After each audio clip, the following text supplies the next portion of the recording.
Chapter 191. Yun Luoha didn't intend to respond to any of this. It wouldn't affect her anyway. She wasn't a savior, she couldn't save everyone, and winter was still a few days away. Trying to use moral blackmail? No use, she muttered to herself, her gaze calm. In this game, survival ultimately depends on oneself. But she would look into buying a few land deeds and building the house first. Whether inviting NPCs to move in or recruiting new players, she needed to prepare the house in advance. If there were truly talented people she needed, she could recruit them. But the most important thing right now was to prepare for the coming winter. She opened the Reef Mall and purchased a new land deed. 100,000 C coins were instantly deducted. Yun Luoha took out a small notebook and began to write down her thoughts. First, she needed to stockpile enough food for the winter and build 2 greenhouses. Order all spiders to gather all available fuel and insulation. Hurry and start planting cotton and producing a large amount of cold-resistant supplies. Take some time to visit the volcanic island and the mechanical island. The volcanic island offers minerals containing thermal energy and materials for hot springs. The mechanical island has a large number of gears and technological gadgets, all of which are currently needed. Cultivate the spider's cold tolerance, otherwise, when winter arrives, they won't be able to emerge and will likely freeze to death. These things need to be solved within the next few days. I'm not sure if 5 days will be enough. Pink fluttered in from the window, clutching a few roasted nuts in its claws. I wonder where it got them. Chirp. Smells so good. Smells so good. Master, I called the old captain. Got it. Yun Luoha washed her hands and took the steam grouper out of the pot. The scallion sizzled under the hot oil. Just as she placed the dishes on the table, she heard Zierko's voice. Not bad, I can smell the aroma from far away. Zierko was enjoying the meal, praising it repeatedly. Seeing that he was in a good mood, Yun Luoha tentatively inquired for information. She asked about other NPCs. Zierko didn't reveal too much, simply saying that she would learn more later. It seemed he was drunk last time, so he told her. This would be difficult from now on. She changed the subject, seemingly casually mentioning, winter is coming. What are your plans? Hilko slowly peeled the crab legs and removed the meat. Plans? Winter is coming, and life will go on as usual. You just can't go out to sea. You can only sit by the fireplace, sip wine, and warm yourself. Everything will be fine once it passes. He glanced at Yun Luoha and said, You have a lot to do before winter arrives. I won't be eating at your place for a few days. Brew more wine, it keep you warm in the winter. Yes, she needed to brew more wine. Why not build a few more winery workshops? There were still thousands of pounds of fruit in storage. We could use it all for winemaking. After dinner with Hilko, Yun Luoha got to work, selecting a site to build a shop and a new residence. She also needed a large amount of sea coins. Yun Luoha collected large quantities of high-quality fish from trading centers and mutual aid associations, buying them at prices higher than the shipping boxes, and then reselling them to Hilko. He made tens of thousands of dollars just by making the difference. But these high-quality fish still couldn't compare to the meat of the golden kingfish. Yun Luoha could earn tens of thousands of sea coins just by selling the remaining bluefin tuna. It seemed she would have to find more golden kingfish. Besides the bluefin tuna, there were several other autumn-limited fish she hadn't caught yet. But the profit margin from selling high-quality fish couldn't be abandoned. Yun Luoha simply asked Mu Zitong to arrange for people to help her collect the fish meat, offering a small commission. Yun Luoha then arranged for Robao to sail out to sea to collect shells, setting up crab traps and fishing nets. She also arranged for the spiders to dig up all the edible wild potatoes and yams from the island's forests and hillsides. In addition to these, they also collected the dead grass and larch needles, gathering them all in sacks to use as fuel for the fire. The mining spiders also began searching for coal mines. Yun Luoha also bought some cotton seeds at the trading center. Many players had already reacted and were rushing to stock up on winter supplies. Chat channels and forums were also discussing advanced preparations for winter disasters. She came across a post specifically outlining 36 key points for coping with extreme cold weather. It was truly remarkable, and many of the points made a lot of sense. Yun Luoha took notes. The construction engineer she had hired was scheduled for a week, and with a few days left, she could call him in to help build the shop and the new house. Yun Luoha checked the job postings in the mall, summoned him, and briefly explained her requirements. The shop will be built here. It's near the docks, making it easy to get around. Yun Luoha pointed to a flat, vacant lot not far from the Silk Tavern and handed the construction engineer the shop deed and a list of required resources. Build a basic player house on this plot of land nearby. It should be sturdy and warm, with a fireplace and a small courtyard. Leave it to me, no problem.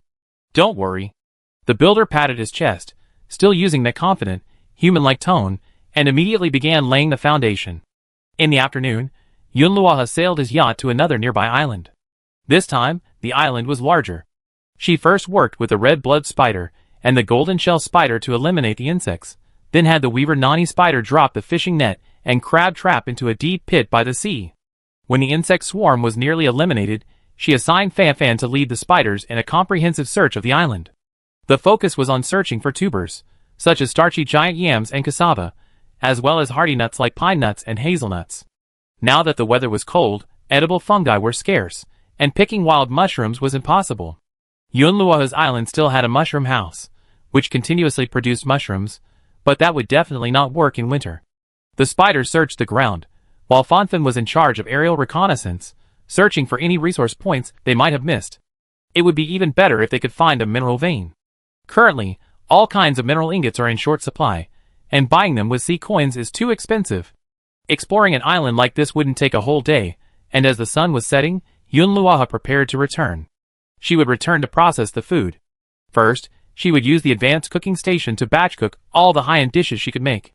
Then, she would process most of the meats and other ingredients and send them to various processing workshops.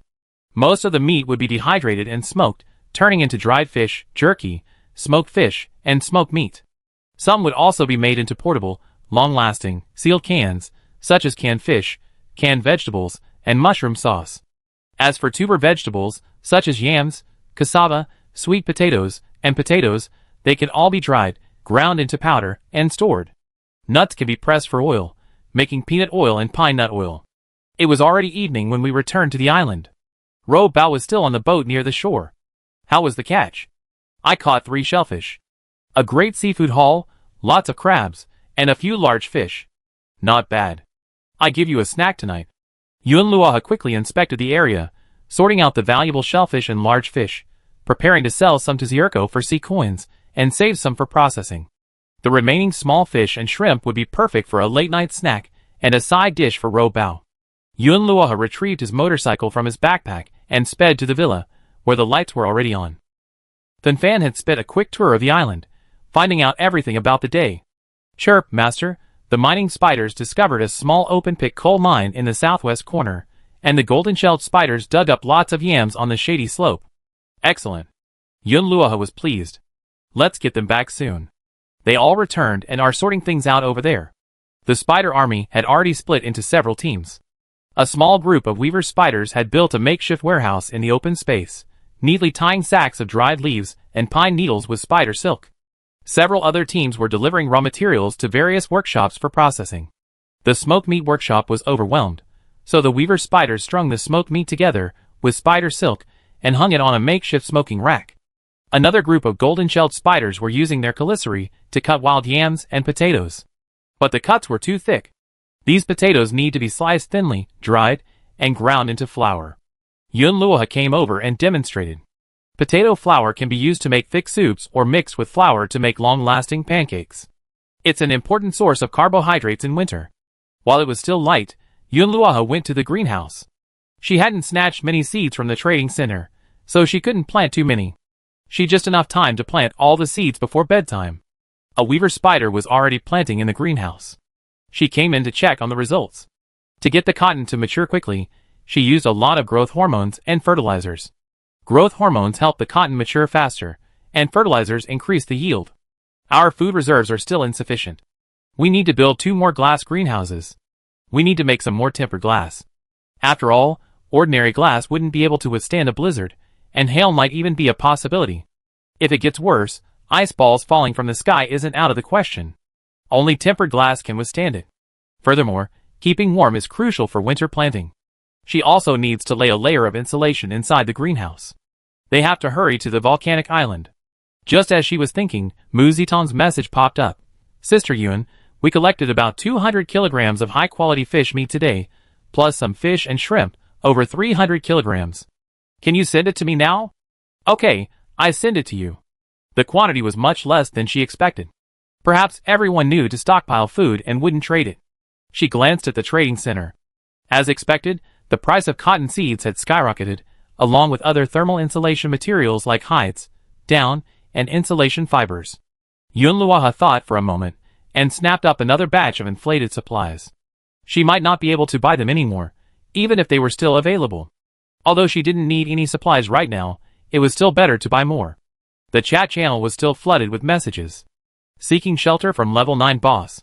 A small stove with built-in warmth. Any bosses here? Look at me! I have level 6 planting. 100,000 C coins. Anyone got a land deed to sell me? I spend everything I have. Have you all read the Winter Survival Guide? Written by a master in District 1, it's incredibly useful. Switching off the light curtain, Yunluoha turned and headed towards the winery. The 2 workshops she had built were no longer sufficient, so she planned to expand them by 3 more. The spiders had already moved thousands of kilograms of fruit to the workshop, the last of autumn's apples and pears, as well as her previously stored grapes, strawberries, bayberries, peaches, and so on. Looks like I have to work hard tonight, and try to process all this fruit. She checked the time. I just work until 2 o'clock and then go to bed. After all, I have to go to the volcanic island tomorrow morning. I had originally planned to go to the underwater ruins tonight to search for the other 2 autumn kingfish, but now it seemed she didn't have time. She hadn't been to the sea in many days. Ever since she founded a diving team, she no longer needed to go down to the sea to obtain all kinds of supplies, even mother of pearl and deep-sea black iron. But she would definitely explore the underwater ruins after returning from the volcanic island tomorrow. If winter came and the sea froze, she might not be able to reach the seabed. She still hadn't finished building the underwater ruins teleportation array. She needed to find the array's eye and complete the teleportation array first, so that she could reach the seabed even in winter. There was so much to do. Yunluoha gathered her thoughts and decided to take things one step at a time. Yunluoha went to the mushroom house to check. The mushrooms there were also growing slowly due to the low temperature. This should be the last batch of mushrooms. Working late into the night, Yunluoha was about to return to her room to rest, when a small sound came from behind her. Hiss. Yunluoha turned around. Baby Wonton, you're here. She quickly reached out and picked up the shrunken Wonton. Wonton had lived in the spider house for many days, and his appearance had changed again. The colors and patterns on his body looked more ornate, and his eyes had become deeper. Yunluoha quickly opened Wonton's message to check. What she saw was amazing. Wonton, you leveled up again. Wonton, well, I can breed spiderlings now without the spider house. I can come and keep you company. Yunluoha exclaimed in surprise. That's great. She was sometimes still not used to Wonton's absence. Wonton had been in the spider house for quite some time, all to help Yunluoha build an even more powerful spider army. Unexpectedly, there was a pleasant surprise. He leveled up so quickly. Perhaps it was because he'd been constantly wielding the queen's presence and mental energy, honing his skills, and because he ate a large number of insects daily. These insects were all brought to him by his spider descendants, all high-level ones. It was natural that he leveled up so quickly after consuming so much. Chapter 192. Mutated Wolf Spider. Name: Silverback Wolf Spider. Mature, can hatch eggs. Appearance: adult. Wonton is now level 8 and can have babies. We should tell Yu Qingjin about this. After all, we promised him before. However, we still have to ask Yenten's own wishes. Wonton baby, you can give birth now. Are you willing? If not, we can talk about it later. Wonton, hiss, it's okay. I just hatched the eggs. They should hatch in a few days. Yunluoha, is it that efficient? Giving birth silently right after leveling up? She wasn't prepared at all. Take me to see it. Yunluoha carried Yunten and headed for the spider house. She had no idea what Yunten's baby would look like. That child would be a direct descendant of the Spider Queen. Yunluoha was very curious. Arriving at the spider house, it was filled with webs and silk. A first-time visitor would surely be startled and creepy, but Yunluoha had been there so many times that she was used to it. The spiders were very well behaved and wouldn't hurt her at all. She soon spotted the spider eggs laid by Yunten. The color was completely different from other spider eggs. They were golden, glowing within a clear, transparent container.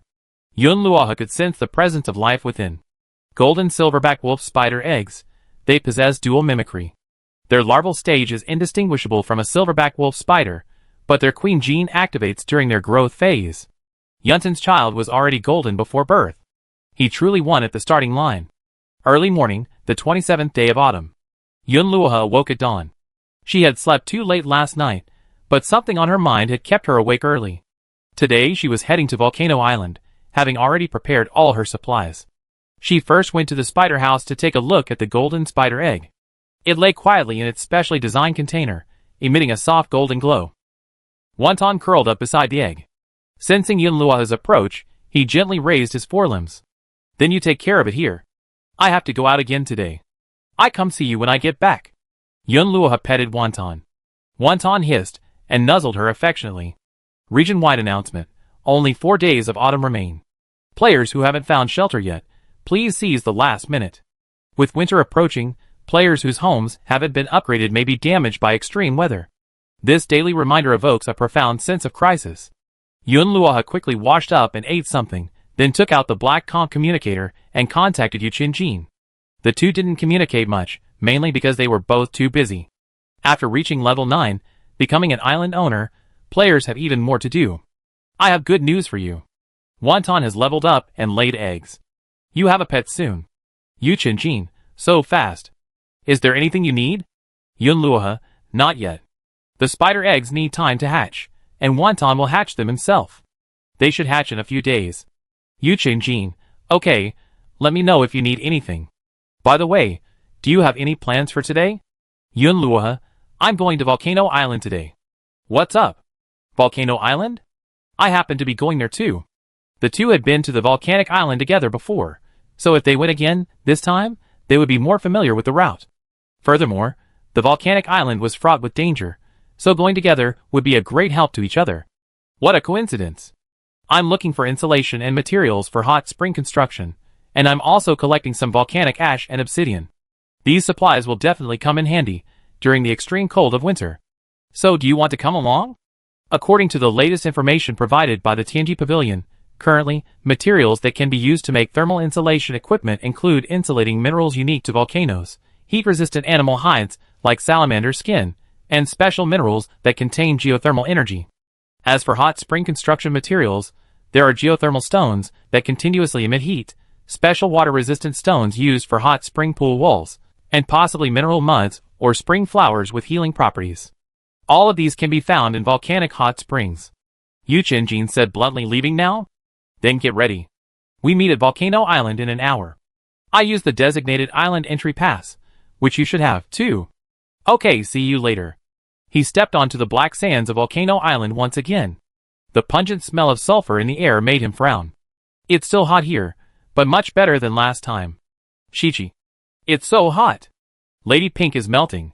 If I'd known it was so hot, I shouldn't have come. Pink fluttered its wings, circling anxiously above Yunluoha's head, complaining exaggeratedly. Yu Qinjin's gaze fell on Pink, a hint of inquiry in his eyes. Is this your new favorite? Pretty. Lively. Yunluoha sighed helplessly. More than lively, she's a chatterbox and a dramatic actress. She pulled a nut popsicle from her backpack and tossed it to Fanfan. Eat it. It won't be hot anymore. Chirp. Great, great. My favorite nut popsicle. Master is the best. Fanfan immediately grabbed it and devoured it with joy, forgetting her complaints for the moment. Yunluoha was helpless. She had never given Fanfan any food before. The bird was just talking nonsense. No matter what she gave it, it would always say the same thing. It already had its favorite grilled fish, its favorite bacon jerky, its favorite chicken milkshake. Yunluoha wiped the sweat off her face and quickly downed a bottle of iced drink. The coolness instantly suppressed the slight heat. It's so delicious. So cold, I love it. Fanfan finished the popsicle and began to cheer and sing. Yunluoha, go ahead and explore the way. Stop yelling. Go in. Be careful of the insect swarm, Yu Qinjin warned.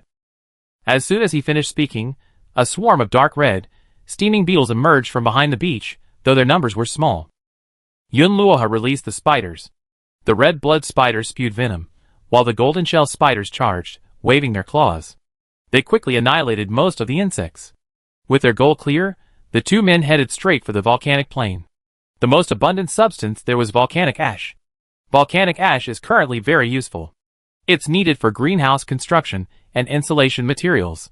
For example, volcanic rock wool, a high-grade insulation material, also uses volcanic ash. Previously, Yunluohe and Yu Qingjin had used brushes to gradually transfer the volcanic ash into a container, but this time, they wouldn't have to resort to such a clumsy method. Unintentionally, they both brought a suction device, similar to a vacuum cleaner. Yu Qingjin bought it at a high price at the trading center. Yunluohe crafted a semi-finished product from various waste materials dumped into a trash can, then modified it himself on a workbench, resulting in a pretty good result. With a vacuum cleaner, collecting volcanic ash is incredibly easy. But as the two of them were heading toward the volcanic plain, Pinky suddenly called out. Just as they were concentrating on collecting, Pinky swooped down from the sky. Chirp! Master! There are others! So many people! Over there on the plain! Yunluohe and Yu Qingjin exchanged a glance and quickly climbed a high rock to look out. In the distance, several teams appeared on the vast volcanic ash plain. There were at least 20 or 30 people scattered across the plain, using various tools, some with brushes, others with shovels, and one team with a small vacuum cleaner, all frantically collecting volcanic ash. There was even a scramble to gain control of the area. Yongting and cursing could be heard from afar. It seems we're not the only ones who recognize the importance of volcanic ash, Yu Qingjin said gravely. Yunluohe frowned. Should we go over there or avoid it? Let's collect some on the outskirts first, then go deeper to look for other supplies. They had collected quite a bit of volcanic ash before, and there was still some left. Besides, with so many people around here, they didn't want to attract attention, which would hinder their future actions. Yunluohe, then I released the spiders to help with the collection, and we just avoid this area. That's fine. Yunluohe, I also need to collect some volcanic flame peppers.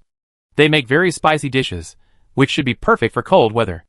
I had picked some and tried to cultivate them, but they wouldn't grow on the reef. Yunluohe hadn't used them before, and had almost forgotten about them. Okay, there seemed to be a few trees up ahead. Let's go check them out. Just as the two were focused on collecting at the edge, someone from a team from Area 1 in the center of the plains noticed them. Look over there. Those two at the edge. A sharp-eyed, lanky figure pointed in the direction of Yunluohe and Yu Qingjin. Quick! And they got spiders helping. I didn't expect so many players to come to Volcano Island today. I should have come another day. They probably just got the system announcement and came right away. But since they're not trying to level up at this critical moment, they're probably all level 9 players or members of the various area conferences. No, I know that guy. Look at the staff in his hand. You mean, that's Yu Qingjin from Area 1? Yes, who else would wield a staff besides him? Who's that woman next to him? She looks impressive. Those spider pets. The lanky figure muttered, to be able to team up with Yu Qingjin and command spiders, she must be someone truly remarkable. Area 2. Spiders? Spider. The burly man pondered for a moment, his expression changing slightly. Could it be the rumored number 1 in District 2, the Spider Queen Yunluohe? A few low exclamations echoed through the team. No wonder two people dared to go so deep into the volcanic island. Where are they going? To the lava river? Don't worry about where they're going. The burly man lowered his voice, his tone solemn. Stay away from them. We can't afford to offend a boss of that caliber. They're being polite by not coming to steal the ash from the central area. Hurry and collect ours, and then leave. Since they were in the same district, they knew what Yu Qingjin's name signified. He was very low-key, but incredibly powerful. Previously, the president of an organization in District 1 had tried to recruit him, but was rejected. He became furious.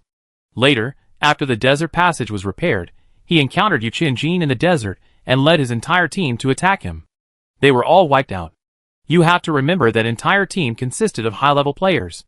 With the guild leader and the high-level players gone, the organization fell into decline, and now no one in Area 1 mentions it anymore. Why don't we go and see? Maybe we can follow behind and pick up some slack. Just be careful, since Xiao Zhang's speciality is group concealment. Yeah, there's no harm in just seeing what happens. Maybe we get something unexpected. Yunluohe and Yu Qingjin quickly arrived at the lava river. Orange-red lava surged through the wide cracks in the riverbed, its scorching heat distorting the air. On the distant riverbank, several dark red volcanic flame peppers, covered in black, lava-like protrusions, stood. Yunluohe quickly walked over and carefully gathered these precious peppers, root and toe. Volcanic flame pepper, gold, X4. Then, Yunluohe took out the gloves and boots he had obtained on the volcanic island. Fire Reaver gloves. When worn, they inflict immunity to fire damage.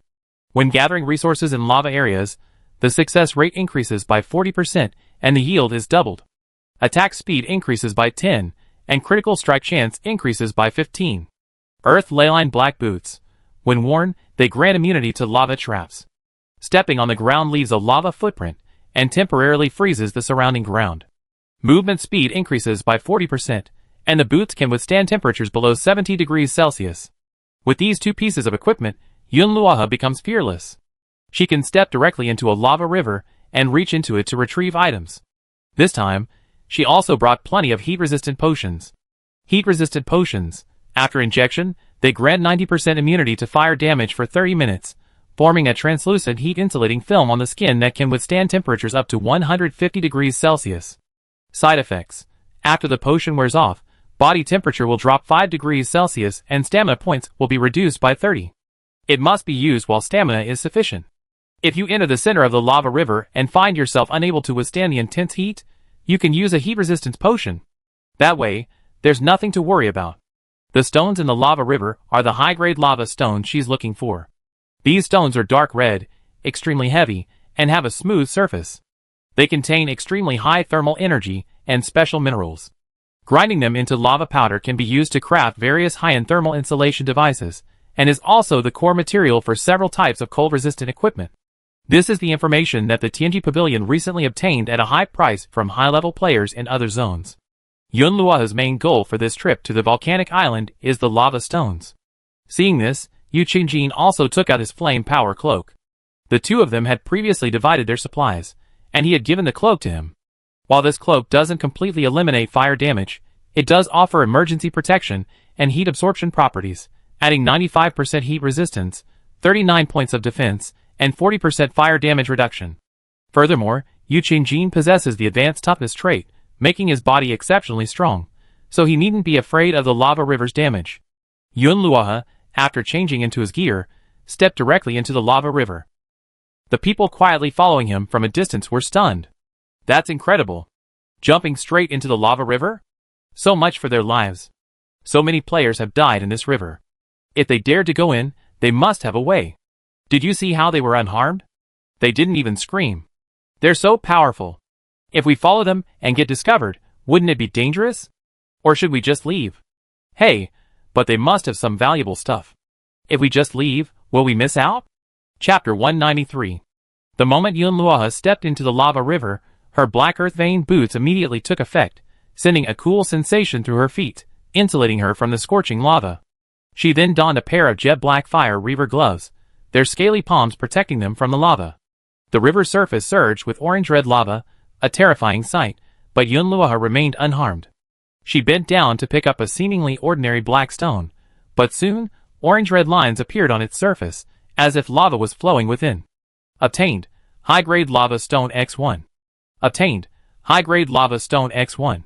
Look, this is lava stone. The larger the stone, the better the quality. Let's pick up more. Yu Qingjin didn't have gloves, but he had another solution. He reached deep into the lava river with his Zen staff and, seemingly casually, sent a stone flying. The lava rocks landed on the shore and immediately changed color. Once they left the lava, they could be directly stored in the backpack. Yunluohe raised an eyebrow and exclaimed, "Not bad, this is very efficient. Let's pick up all the rocks here first, then we look for the hot springs." There were probably over 30 rocks in the river, some large and some small. While the larger ones were of higher quality, they were also quite difficult to obtain. They seemed to be fixed in the river, requiring considerable effort or specialized tools to mine. Yunluohe thought, perhaps this was also a special mineral, simply exposed in the lava river. Just as he finished speaking, Pinky suddenly swooped down from the sky. "Chirp! Master, someone's coming!" Yunluohe had long sensed the presence of someone nearby, but the aura wasn't strong, so she didn't pay much attention. She hadn't expected them to actually approach her now. She and Yu Qingjin turned around simultaneously. 3 figures rushed out. Originally, these people hadn't noticed Yunluohe and Yu Qingjin, but had instead followed the others who had followed them. They witnessed Yunluohe and Yu Qingjin collecting rocks from the lava river. The rocks glowed in the sunlight, clearly valuable. The 3 of them became interested. Besides, the gear Yunluohe and Yu Qingjin were wearing was certainly not ordinary. If they could steal it, they could roam freely on the volcanic island, which would be more comfortable than wearing thick fireproof clothing. There from the group on the plains, just now, Yu Qinjin's eyes were slightly cold. Judging from their aggressive approach, they're probably not just here to get a piece of the action, Yun Luoha said calmly. Yu Qinjin, looks like they want to steal the equipment. Yun Luoha raised an eyebrow, and placed the freshly mined lava rock into her backpack. She chuckled, they probably think we're easy to bully. She gently twisted the spider mother ring on her finger. Dozens of spiders instantly erupted. Red blood spiders and golden shell spiders instantly converged on the three people. The three players in fireproof suits paused at this, their greed replaced by astonishment. Except for the leader, the others instinctively took a half step back. Why so many spiders? Oh my god, did this person buy spiders from Yun Luoha? So many? I have spiders too, but I only bought 10. What should I do? Guild leader, how about? How about just forgetting it? This woman is probably a pet tamer. What are you afraid of? What if he's a pet tamer? He can produce so many spiders, so maybe he has other goodies too. The leader was the president of District 5's Lucky Association. He had an extremely high luck stat, and possessed a wealth of high-end equipment, including legendary weapons.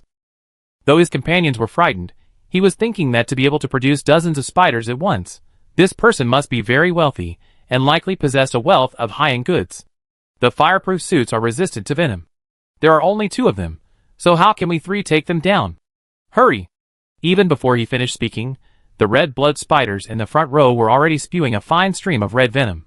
The venom landed on the fireproof suits, sizzling and emitting acrid white smoke.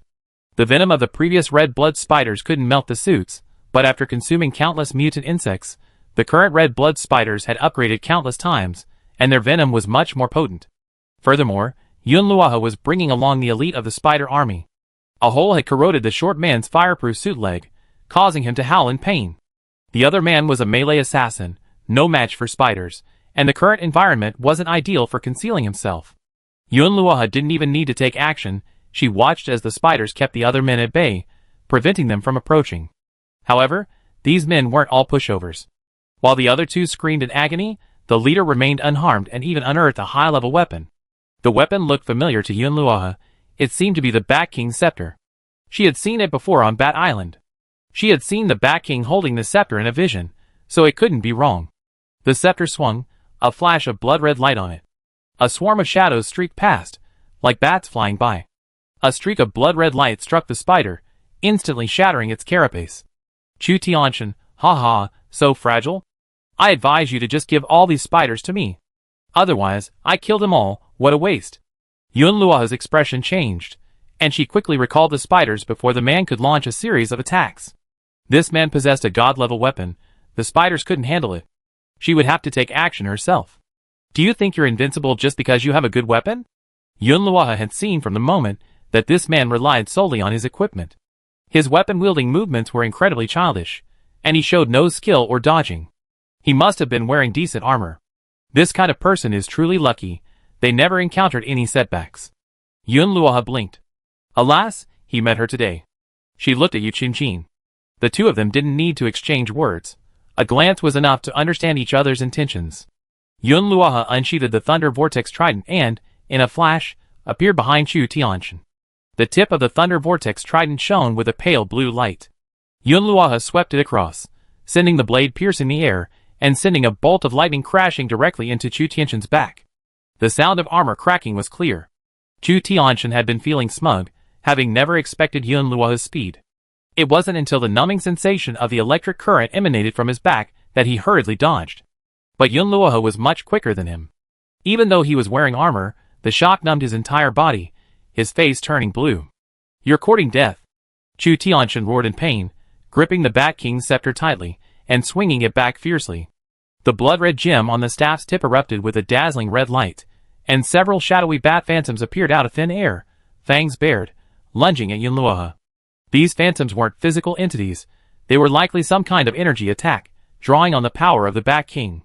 And the weapon seemed to be able to absorb blood. She noticed her stamina points were rapidly depleting, and her health points were also slowly decreasing, though only slightly. It was only a slight decrease, but at a crucial moment, a single point of health could change the course of the battle. Yun Luoha tapped the ground with her toes, leveraging the momentum to leap back several meters. At the same time, she swung her trident and collided with Chu Tianshan's bat staff. There was a crackling sound, and the bat phantoms tangled with the lightning, the blood-red and blue lights clashing, seemingly evenly matched. But soon, the blood-red bats were defeated. Chu Tianxin's strength was too weak to fully utilize the power of the bat staff, only using the surface. The Bat King's scepter is indeed powerful, but in your hands, it's wasted, she said flatly. This scepter, in illusion, could control thousands of bats, but in Chu Tianxin's hands, it could only produce a few shadowy shadows. Yu Qinjin had quietly circled behind the other two. He didn't use his staff, but simply flicked his fingers and struck 2 stones on the knees of the short man and the assassin. The 2 men were already nervous and wanted to wait and see before running if things got any worse, but Yu Qinjin didn't give them the chance. Their knees buckled, and they fell to the ground. Yu Qinjin then kicked them twice more, each on the back. He didn't hold back, and they screamed in pain. Chu Tianxin's screams had disturbed his mind. He hadn't expected these 2 men to be so powerful, to have taken control of the situation in just a few seconds. In fact, if they had overheard the other group's conversation when they secretly followed them earlier, they might not have acted so impulsively. Who are you? Chu Tianxin gritted his teeth and plunged the Bat King's scepter into the ground. The blood-red lines on the scepter suddenly illuminated, and a dark red mist began to seep out of the ground. Yun Luohe immediately held his breath. Even if he didn't know what this person was doing, he knew it was no ordinary feat. The Bat King's scepter was still very powerful. Even if this person hadn't used it, judging by the instant paleness in his face after doing what he did, it must have come at a price. Then, a second later, before the dark red mist could dissipate, Yu Qinjin raised his staff and gently tapped the ground. The tip of the staff emanated a soft golden light. The golden light penetrated the dark red mist, like the scorching sun dispersing dark clouds. The mist quickly melted away upon encountering the golden light, dimming the blood-red lines on the ground as well.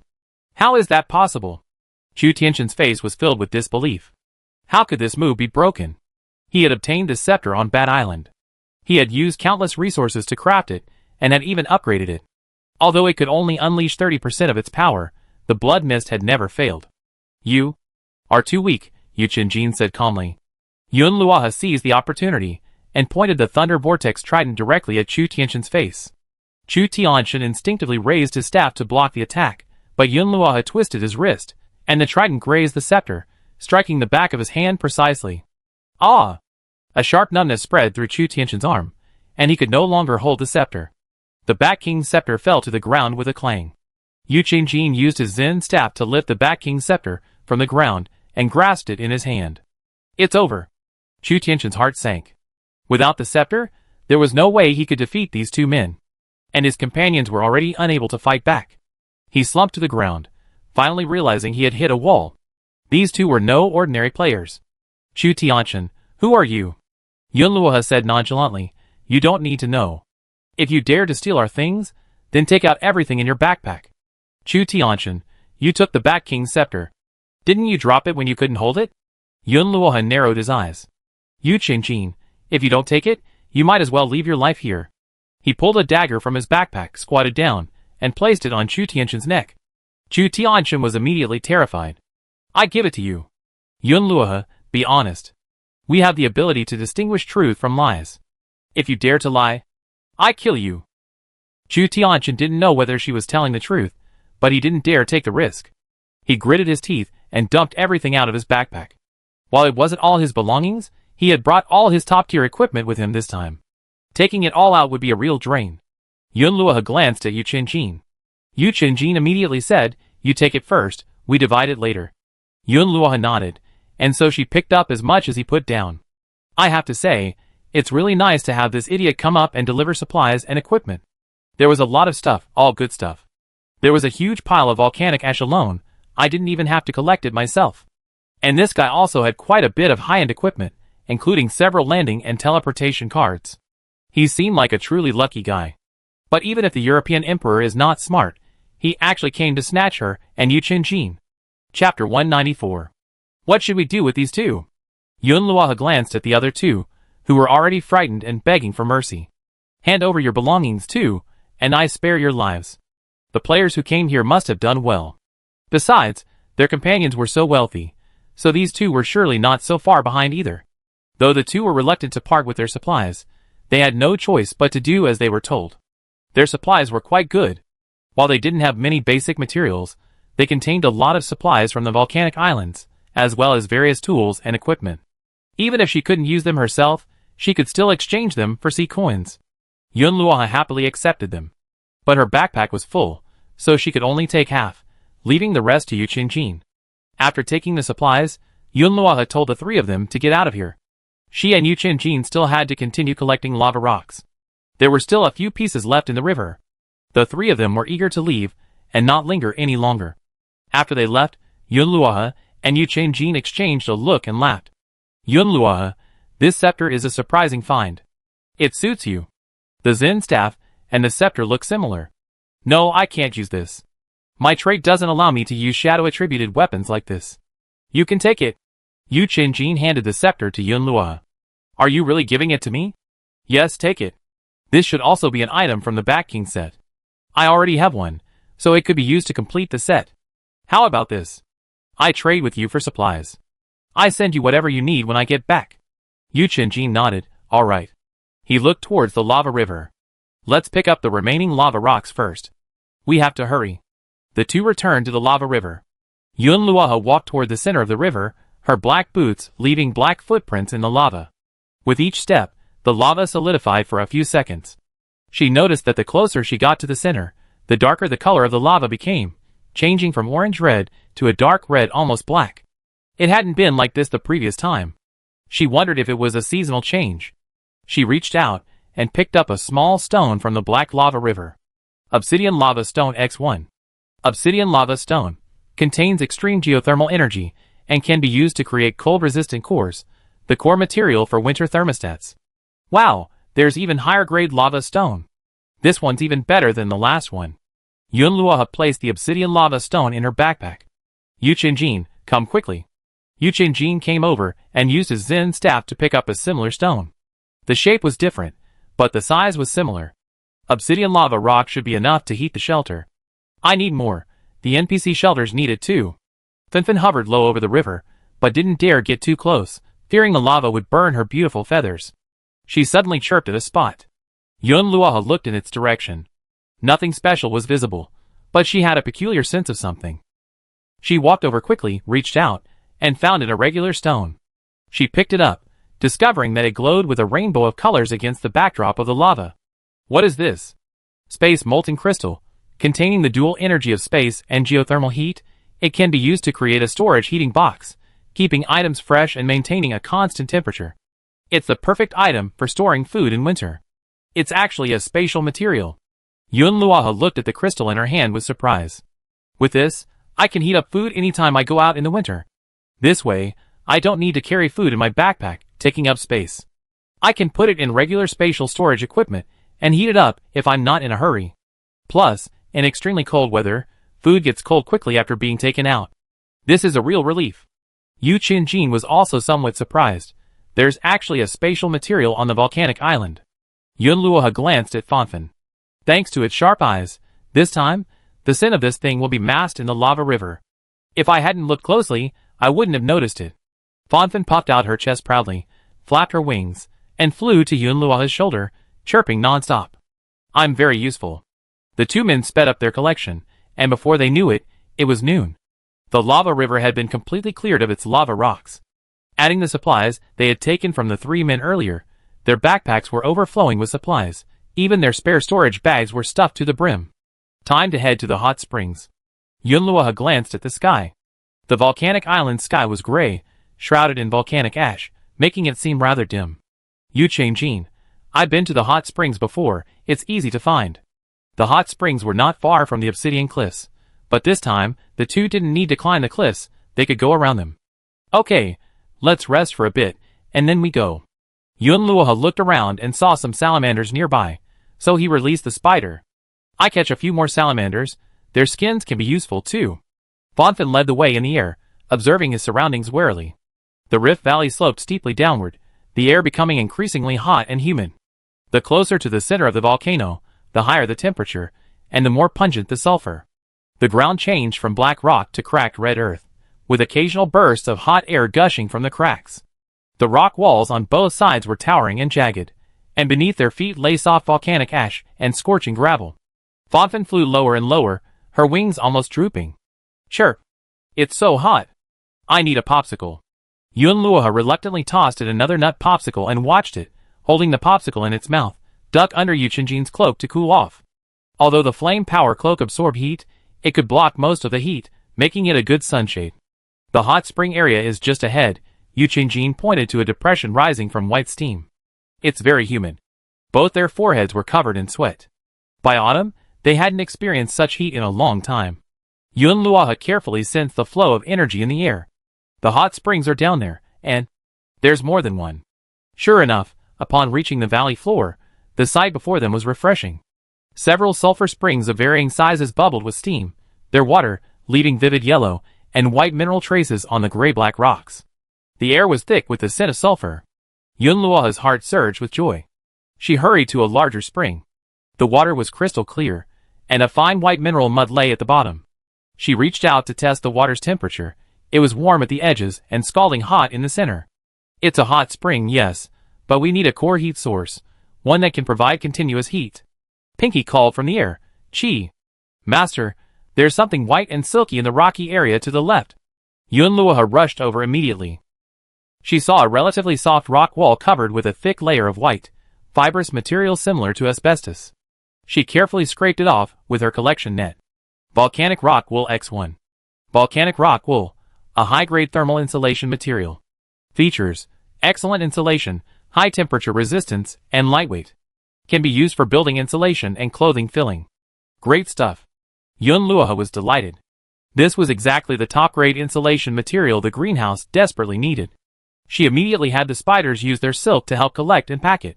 Yu Qingjin had also made a discovery. He had discovered a unique black stone with a warm luster near a sulfur spring emitting wisps of hot steam. He squatted down and gently tapped the tip of his staff on a deep, dark red stone half submerged in water. The stone felt warm to the touch. Geothermal Warming Stone X1. Geothermal Warming Stone. Contains weak geothermal energy, releasing heat slowly and sustainably. Can be used for small, localized heating, such as in greenhouse seabeds or the bottom of a small hot spring pool. While not a large geothermal source, like a hot spring core, it is perfectly suitable for heating key areas of a greenhouse or a small hot spring pool. The two began a thorough search of the hot spring area, gathering all the resources they could find. Yunluoha also discovered a gray-black mud. A shovel yielded a large lump, and the mud's color changed upon contact with the ground. Healing mud, advanced, can be used to create a healing potion, rapidly healing wounds upon application. Sure. Master, there's something here. There's a warm air behind this large rock. Fan suddenly landed on a massive volcanic rock, jumping up and down excitedly. The boulder, nestled in a depression in the deepest part of the rift, had a remarkably smooth surface. Yunluoha hurried forward, sensing a strong, burning aura behind the rock. Yu Qingjin also approached, tapping the rock with his Zen staff. There's nothing behind it. The two of them worked together to pry the boulder free. With a loud bang, a crack wide enough for a person to pass through was opened, and a wave of heat far hotter than the outside world, carrying a strong smell of sulfur and water vapor, lashed out. Behind the crack was a small, hidden cave. In the center of the cave, a more active spring was bubbling continuously, its water a rich blue. In the very center of the spring, a crimson crystal, roughly the size of a baby's head, lay. The crystal resembled a red lava rock, but with golden flames flowing within it. It lay securely at the bottom of the spring. It emanated astonishing heat and steady energy fluctuations. The light illuminated the entire small cavern in a brilliant red. Yunluoha was delighted and tried to pick it up, but found it motionless and unmovable. It felt scorching hot to the touch. If she hadn't been wearing gloves, her hands would have been burned. It seems a special method is needed. Yunluoha frowned and studied it carefully. It seems to be growing at the bottom of the spring. Pulling it out forcefully doesn't seem to work. Well, forcing it might damage it. Yu Qingjin squatted down and tried his hand with his Zen staff. He gently dipped the staff into the water, a faint golden glow emanating from its shaft. Yunluoha closed her eyes and sensed it for a moment. Sure enough, she discovered that the rock at the bottom of the spring was covered in fine golden veins, with the faint color of lava flowing through it. There's a ground vein connected to the spring.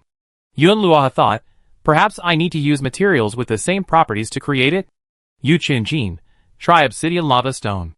Yunluoha quickly took it out and placed it on the crystal stone. Nothing happened.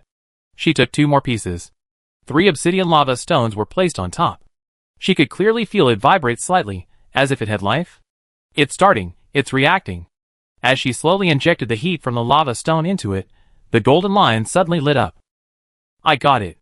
Although it was very hot, Yunluoha didn't let go. Geothermal Heart X1. Geothermal heart, the core of the hot spring, containing surging geothermal energy, is the core heat source for building a large hot spring pool, continuously releasing high, stable heat. This is a great item. Take it home and build a large hot spring pool. When winter comes, just lie in the hot springs and feel very comfortable. But there's only one of them. We discuss ownership when we get back. Afterward, the two of them collected more high-quality hot spring mud and a larger type of hot spring warming stone from the core spring. After 2 hours of hard work, the hot spring area supplies were mostly collected. It's almost time to go back. Yunluoha glanced at the sky. We sort out the supplies after we get back and divide them up. Yunluoha returned to the reef. It was already dark. Just as she was about to get her motorcycle and ride back, she sensed Yuntan's mood swings. She was a little worried. Perhaps the spider eggs were stirring. She immediately rushed to the spider house. As soon as she opened the door, she saw Yuntan crouching next to the golden spider eggs, tapping the container anxiously with her forelimbs. Wonton's forelimbs gently touched the golden spider egg. A crack appeared on the once tightly closed eggshell, emitting an even more dazzling golden glow. The spider egg was covered in cracks, and a small dark shadow could be vaguely seen wriggling inside. Is it coming out? Yunluoha's heart suddenly rose to her throat, and she hurried over. Wonton saw her approaching and hissed with dependence, feeling more at ease with Yunluoha around. Golden silverback wolf spider egg hatching progress, 90%. So fast? Her eyes widened in surprise. The weather was getting colder tonight. It would get even colder. It would be best if the spiderlings hatched before winter arrived. Wouldn't she soon see the baby spiders? But the moment she approached, there was a soft snap, and the spider egg cracked open. A spider the size of a fingernail crawled out. Yunluoha was stunned. So sudden. Its carapace was silvery white, speckled with golden spots, and its 8 legs were as slender as silver threads. Most striking were its eyes. The amber eyes shone with a faint golden hue. After the little spider emerged, it didn't scramble around like other spiderlings. Instead, it crawled directly to Wonton's legs and nudged its fur with its head. The golden silverback wolf spider hatched successfully. Golden silverback wolf spider hatchling, level 1. The queen gene has been activated. As it levels up, it inherits the mother's abilities. Yunluoha stared at the little spider intently, his emotions mixed. So cute. It's Wonton's baby. It looks so sweet. Wonton hissed continuously, communicating with the little spider. Yunluoha understood. It was telling its little spider that the person in front of it was its master. After listening to Wonton's words, the little spider crawled in front of Yunluoha and nudged her with its forelimbs. He looked up at her motionlessly. So adorable. Yunluoha didn't even blink, frantically snapping photos and screenshots with her screen. This was what the little spider looked like when it was born. It was truly adorable. Based on the growth of other spiders, this little one must be growing very fast too, changing almost every day, so she had to save its photo now. Unfortunately, she couldn't send it to Yuchinjin. They weren't in the same district. She could only use the comp communicator to call him and let him know. She was so reluctant to give it to him. Alas. It was a shame. I had already agreed to this a long time ago. But Yuchinjin's place would be a good home too. Yuchinjin hadn't had a pet, and was waiting for Yuntan's child. Chapter 195. Looking at the little spider snuggling beside Yuntan, Yunluoha felt a pang of reluctance. Let's raise it for a while before giving it to Yuchinjin. She took out the black conch shell communicator and called Yuchinjin. Yuchinjin was a little surprised to learn that the spider eggs had hatched so quickly. The two of them discussed a name for the little spider. Although she couldn't show Yuchinjin the photo directly, Yunluoha came up with an idea. She posted a post with a digital title, which wouldn't attract much attention. She then uploaded the photo, and had Yuchinjin search for the keyword. The two of them were on the phone all the time, so if Qinjin saw the post, Yunluoha would have deleted it. Yunluoha, how is it? Isn't it adorable? Yuchinjin, indeed. Yuchinjin, let Yuntan stay with it for a while. I give it to you when it's a little bigger. After comforting Yuntan and the little spider, Yunluoha returned to the villa's warm living room, where the flames danced in the fireplace. She finally had time to sit down, open her backpack and storage bag, and carefully count all the gains from this trip to the volcanic island. She also had to share them with Yu Qingjin. Yu Qingjin had just said he was already sorting them out. So she had to hurry and finish them before bed tonight, then open a few shells and recycle some trash. Geothermal Heart X1, the most important material, the foundation for a large hot spring. High-grade lava stone X45, a basic geothermal material used as the base for heating devices. Obsidian lava stone X8, the core material for a winter thermostat, also needed for many cold-resistant equipment. Space molten crystal X1, for crafting a storage heating box with both space and heating properties. 12 small geothermal warming stones, 7 large hot spring warming stones. Small warming stones can be used in greenhouse seedling beds and as auxiliary heating for the bottom of small bathtubs. Large warming stones contain mild mineral elements and are the preferred material for hot spring pool walls and floors. 891 pure volcanic ash. Thanks to those people delivering supplies, we got a lot of it. This is a basic yet extremely important material. In winter, it can also be used to make insulating cement, a soil conditioner for cold-resistant crops, and a raw material for high-grade fire-retardant coatings. For gold volcanic peppers. The fruit contains extreme spiciness and cold-repelling properties, making it an ingredient for cold-resistant dishes, spirits, and special cold-repelling potions. Volcanic Rockwool X89, Healing Mud X69, Salamander Skin X4. There's also plenty of extra loot, a large amount of volcanic ash seized from the equipment delivery trio, various tools, several island landing cards, teleportation cards, and the Bat King Scepter. Although the Scepter's shadow attribute makes it unusable for Yunluoha right now, as part of the Bat King set, it's highly valuable. She also has other equipment that might be useful in the future. Speaking of which, this set is perfect for Mu Zitong. His Bloodthirst trait is probably best matched with the Bat King set. It possesses both life-stealing and health regeneration properties. Bat King Shadow Scepter, the core component of the Bat King set, imbued with the power of Shadow Devouring, increasing armor penetration by 25. It slowly absorbs the target's health and stamina, increasing the damage dealt to the opponent. Consuming 50 stamina points activates the Shadow Devouring skill. Set benefit. Collecting all 3 pieces unlocks the Shadow Mimicry skill. So there are set perks. Although she didn't know the specific effects of the skill, it was definitely not bad. She had the Bat King breastplate, but she was still missing one piece of equipment. Lin Zhu had obtained the blueprints earlier, the Bloodthirster visor blueprints. She could contact him to see if she could buy it. Perhaps that was the remaining piece of equipment. Yunluoha and Yu Qingjin quickly divided their supplies, putting theirs together and splitting them equally. This was the quickest and easiest way. After dividing the supplies, Yunluoha stretched and looked out the window. At this rate, winter would be freezing once it arrived. She had to hurry and prepare for the winter. Then she picked up the first shell. Now that her luck was higher, the pearls she opened were also higher quality. Gray was rarely seen. White was more common. If she saved up for 3 to 5 days, she could open 8 or 10 shells at a time. Occasionally, she'd get 2 gold ones, though black and colorful ones were rare. Getting gold wasn't that hard either. Look, after 3 days of opening, she had 9 shells. Yunluoha opened them all in one go. 3 white, 2 gray, 2 black. Not bad. First, the best. Open the black pearl to obtain Designated Landing Pass X1, Pep Bag X1, Frostbite Relief Ointment Recipe X1, Advanced Snow Boots Recipe X1, Non-Slip Rubber Sole X1, Constant Temperature and Humidity Seed Storage Box X1, Antifreeze Lubricant X5, Advanced Observation Goggles X1, Ground Warming Sleeping Bag Recipe X1, Warming Boiling Hot Pot X2, Energy Storage Battery X1. Open the black pearl to obtain High Efficiency Greenhouse Thermostat Controller Recipe X1, Constant Temperature Chip X1, Signal Flare X2, Potent Stamina Recovery Potion X2, Small Weather Station Recipe X1, Portable Geothermal Drilling Machine Recipe X1, Cold-Resistant Herbal Bag Recipe X1. Open the white pearl to obtain Antifreeze Fabric Weaving Recipe X1, Copper Tube X2, Mugwort Foot Bath Recipe X1, Refined Iron Ore X3, Lighting Torch X2, Basic Bandage X2, Common Fishing Bait X5, Rough Fur X8, Common Cotton Thread X10, Sealed Waterproof Cloth X5, High-Grade Hardwood X50. Open the white pearl to obtain Insulation Cotton X10, High-Grade Wood X5, Copper Ingot X20, Thick Wool Blanket X3, Animal Grease X15, Stone Brick X10, Tempered Glass X2, Windproof Oil Lamp X2.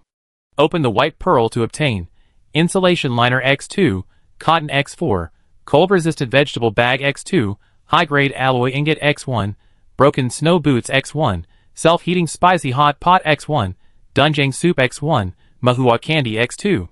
Open the gray pearl to obtain Linen X5, Broken Pottery Jar X3, Simple Fishing Cage X1, Withered Herb X1, Dirty Fur X1, Empty Glass Bottle X10, Sand X10, Precision Gear X2. Open the gray pearl to obtain Wet Firewood X5, Cotton X2, Potato Cube X1, Freshwater X3, Pebbles X6, Tinder X1, Linen X2, Whetstone X2, Hard Rations X3. Awesome! It's so comfortable to open so many things at once. After opening the supplies, Yunluohe discovered a wealth of winter essentials. She quickly sorted everything into categories, then opened them up to examine them. Constant temperature and humidity seed storage box. The interior maintains a constant low temperature and humidity environment, perfectly preserving all types of seeds. Advanced observation goggles, windproof, snowproof, and glare-resistant, improving visibility in the snow. Energy storage battery. A high-capacity battery that provides energy reserves for power-hungry devices, such as thermostats. While checking the details, Yunluohe also checked the messages. I'm busy all day and can't reply to messages quickly, but my close friends all have contact numbers, so I can reach them directly if anything urgent happens. So, I usually read the messages and reply. Chung Xuening, Luo He, I opened a lot of shells and gotten a bunch of goodies for the winter, including floor heating blueprints, antifreeze fabric recipes, snow fox fur, and snow melt. What do you need? Mu Zitong, Sister Yun, have you returned from Volcano Island? There aren't many players in the guild who leveled up, and there are a few in the management trainee group who haven't. We, the ones who have leveled up, are planning to take some of them over. What are your plans? Yunluohe replied to Chung Xuening first. Let me know what materials you need first, and I send them to you. If you have time, please help me make some drawings. Mu Zitong's question still needed some thought. She had already had the architect begin construction on their new residence. She should first see which of the management trainees haven't leveled up yet. If they truly have good potential, she could consider recruiting them. The management trainee group was probably already discussing this today, but Yunluohe didn't have time to browse the forums, so she decided to just ask Mu Zitong directly. Yunluohe, send it to me. Who are they? Mu Zitong, actually, there's no need to look. Siqi hasn't leveled up yet, and everyone's vying to recruit her. Would you consider it? Yunluohe was stunned. Why hasn't Siqi leveled up yet? Mu Zitong, she's been busy with research all day, and she doesn't care about collecting materials at all. It's so late now, and we need so many materials at once, we can't even gather them. We only just leveled up, so how can we have so many extra upgrade materials? Yunluohe understood. Siqi was obsessed with research, sometimes completely absorbed in R&D. In the fall, she had a lot of new things to experiment with, and she was in charge of several research groups, so she didn't have to go out and collect materials herself. Since it was Siqi, there was no need to consider it. I go talk to her. Siqi definitely couldn't be eliminated, but even if Yunluohe didn't want her, there were other players who would accept her. However, Yunluohe had a strong impression of Siqi. Ever since the management trainee group was established, she admired Siqi the most among them. Mu Zitong, well, if you're willing to let her join, that would be great. She hasn't agreed to anything yet, and I'm thinking she might want to go to your place. Yunluohe wasn't quite so confident. After all, they didn't communicate much in private, usually just about supplies and equipment. So she messaged Siqi. Siqi, I built a new residence. Would you consider moving in? My island is developing quite well right now. If you come, I can build you a research lab and an experimental botanical garden. I also try to attract pharmacist Leah to live here as soon as possible. Yunluohe didn't receive an immediate response after sending this message. She didn't know if Siqi was busy or hesitant about agreeing. But if Siqi didn't want to, there was nothing she could do. So she continued to check the supply details, and then checked the forum for new messages. Strong Stamina Recovery Potion quickly restores a large amount of stamina points, perfect for dealing with extreme environmental stress. Portable Geothermal Drill, high-tech equipment. Drilling through ice or permafrost to search for underground heat sources or hot springs, with a chance of directly obtaining geothermal warming stones or opening small geothermal vents, it's a valuable tool for exploring frozen worlds. High-efficiency greenhouse thermostat, Installed in a greenhouse, it allows for more precise control of the temperature of buried obsidian lava rocks or small geothermal heating cores, significantly improving crop growth efficiency. Materials: precision gear set X2, thermostat chip X2, copper wire X6, insulation material X10, obsidian lava rock X2. Arctic warm sleeping bag, made with an insulated lining, it provides sleeping warmth comparable to a house, a must-have for wilderness survival. Ingredients: premium duck down X2, extra thick fur X2, waterproof cloth X3. Crafted using a high-end sewing machine. Warm boiling hot pot, a premium cold-resistant dish made with volcanic flaming peppers, premium meat, cold-resistant vegetables, and a special broth base. Consuming it significantly increases cold resistance and continuously restores stamina. Yunluohe was so excited, she couldn't wait to start making it. But she was still short of ingredients. She didn't want to sleep tonight, and just wanted to get to work. She had to sort out all the ingredients needed for the blueprints and recipes, post them in the group, and ask people to help collect them. She also had to collect them herself. After all, she couldn't always keep an eye on the trading center to buy.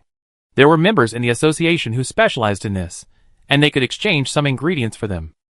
She hadn't used much of the supplies she obtained on Volcano Island today. Perhaps it was because it wasn't winter yet, and the blueprints weren't available, but it could also be because she hadn't opened any. Yunluohe asked Du Ruantian and Lin Ju again to see what blueprints she opened today that would allow her to trade for some supplies. By the way, ask Lin Ju about the Bat King's equipment. Chapter 196. Du Ruantian quickly sent a list. Du Ruantian was already the leader of the European Emperor Association, and her development was the best in the organization. Yunluohe exchanged a lot of high-end equipment and supplies from her. Although the prices were not low, many of the items were priceless, and would not be easily given away by the European Emperor. After reading Du Ruantian's list, Yunluohe's eyes lit up. There were several items she wanted. Arctic cold weather suits, polar snow boots, nanoalloy blueprints, and AI chipset blueprints. Nanoalloys and AI chipsets are both important materials for making robot butlers. Reef-based robot butler blueprint, an intelligent AI butler that automates planting, farming, and defense, and can monitor various reef conditions, such as harvestable crops, animal satiety, animal favorability, and building repair status. Materials: electronic components X200, superconducting cable X10, nanoalloy X5, crystal core X3, AI chipset X1, kyanite X20, biocell X10. Yunluohe had the blueprints for the robot butler a long time ago. But he had never found these two materials. Now that he saw them, he quickly negotiated a deal with Du Ruantian. Du Ruantian had abundant supplies, and wouldn't be interested in ordinary items. But as long as Yunluohe offered enough gold and food, Du Ruantian couldn't refuse. Quickly, Yunluohe obtained enough nanoalloy and AI chipsets from Du Ruantian. Piecing together the materials, he finally gathered all the ingredients for the robot butler. The production process took a long time, requiring 5 hours. At this time, Lin Ju also replied, "The blueprints are still there." Yunluohe understood. The blueprints were there, but if he wanted them, he had to negotiate for something. How do you want to exchange them? What do you want? Lin Ju, you provide the raw materials for the equipment. I also need some supplies and food from the volcanic island. There are many kinds of supplies on the volcanic island. What do you want? I see, I don't have any. Although Yunluohe brought back a lot of supplies from the volcanic island, if Lin Ju wanted something she only had one of, she couldn't give it to him. For example, the geothermal heart. There was only one of this, and Yu Qingjin gave it to her, and Yunluohe gave Yu Qingjin some other supplies in return. Luckily, Lin Ju only wanted some lava rocks and volcanic ash. Yunluohe agreed, seeing the quantity was reasonable. As for food, Yunluohe had no shortage of it, and selected a dozen, and sent them over. Yunluohe quickly gathered the materials for the Bloodthirster mask, and sent them to Lin Ju. Lin Ju said he would have it for him by tomorrow afternoon. Yunluohe closed the screen, and prepared to rest when Siqi finally replied. "Okay, I've been busy and just saw the message. I still have 3 unfinished experimental projects. If you come over, I need to move everything here, which will require a lot of space. Are you sure you can fit it all there?" Joining Yunluohe was undoubtedly the best choice for Siqi. Yunluohe was the strongest in District 2. She had always worked well with him. Although they rarely communicated, Yunluohe had always supported her wholeheartedly. He had provided a lot of help when we first established the management trainee group. Otherwise, she wouldn't have made it this far.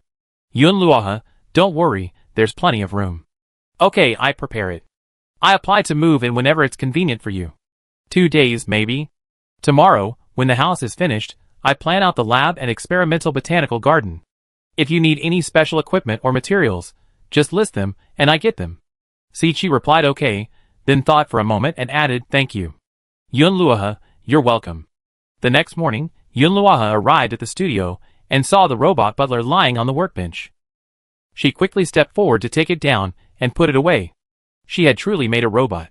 It was made entirely of silver-gray metal, with a round head and limbs resembling those of a human. She clicked the button on its chest to activate it. Soon, the crystal core on the robot's chest began to glow blue as it operated. The robot butler's electronic voice rang out, hello, Island Master. I'm your butler, A01. You can choose a name for me. Yun Luoha couldn't think of a name, but simply calling me A01 seemed too awkward and hard to pronounce. I call you Abby. Okay, Island Master. I give you today's weather and tomorrow's forecast, as well as the progress of the island's various buildings and the harvesting of plants and animals. If you need more information, feel free to ask me. Yun Luoha asked Abby many questions, gaining a deeper understanding of the robot butler's role. The robot butler would give her a daily plan and to-do list based on the island's conditions.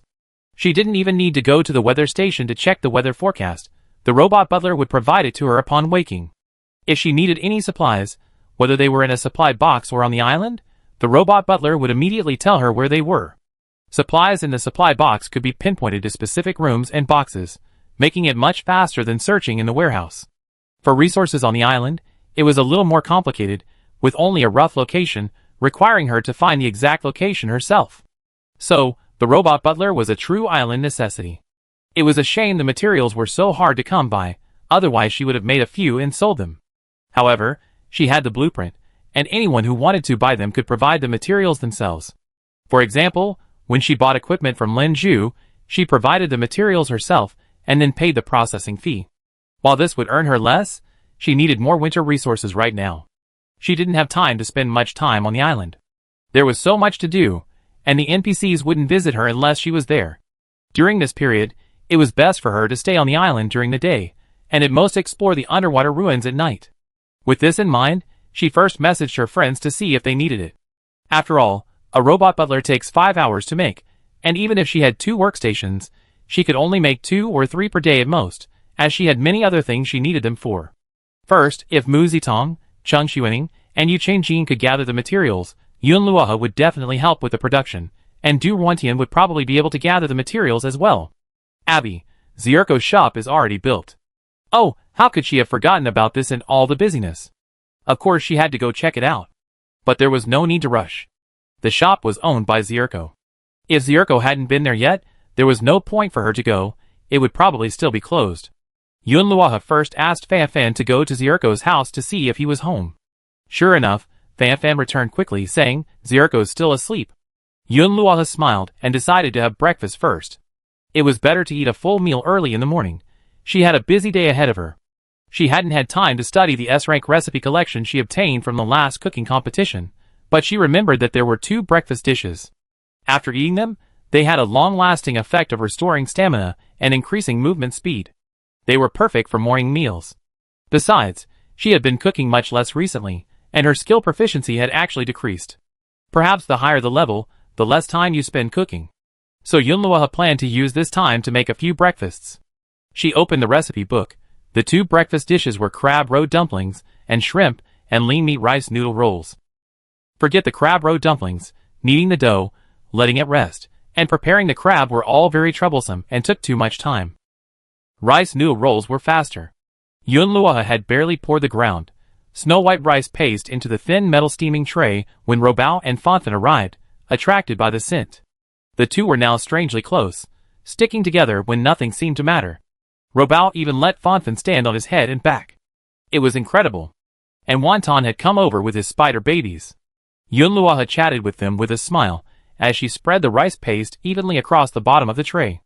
On the stove, the steamer was steaming, and the faint aroma of rice filled the air.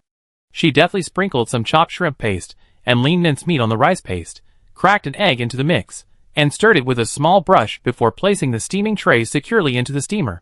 Smells so good. What's this? I never tasted it before. Finfin started to make a noise. Robao, meow. Shrimp meat. Finfin, when will it be ready? I can't wait.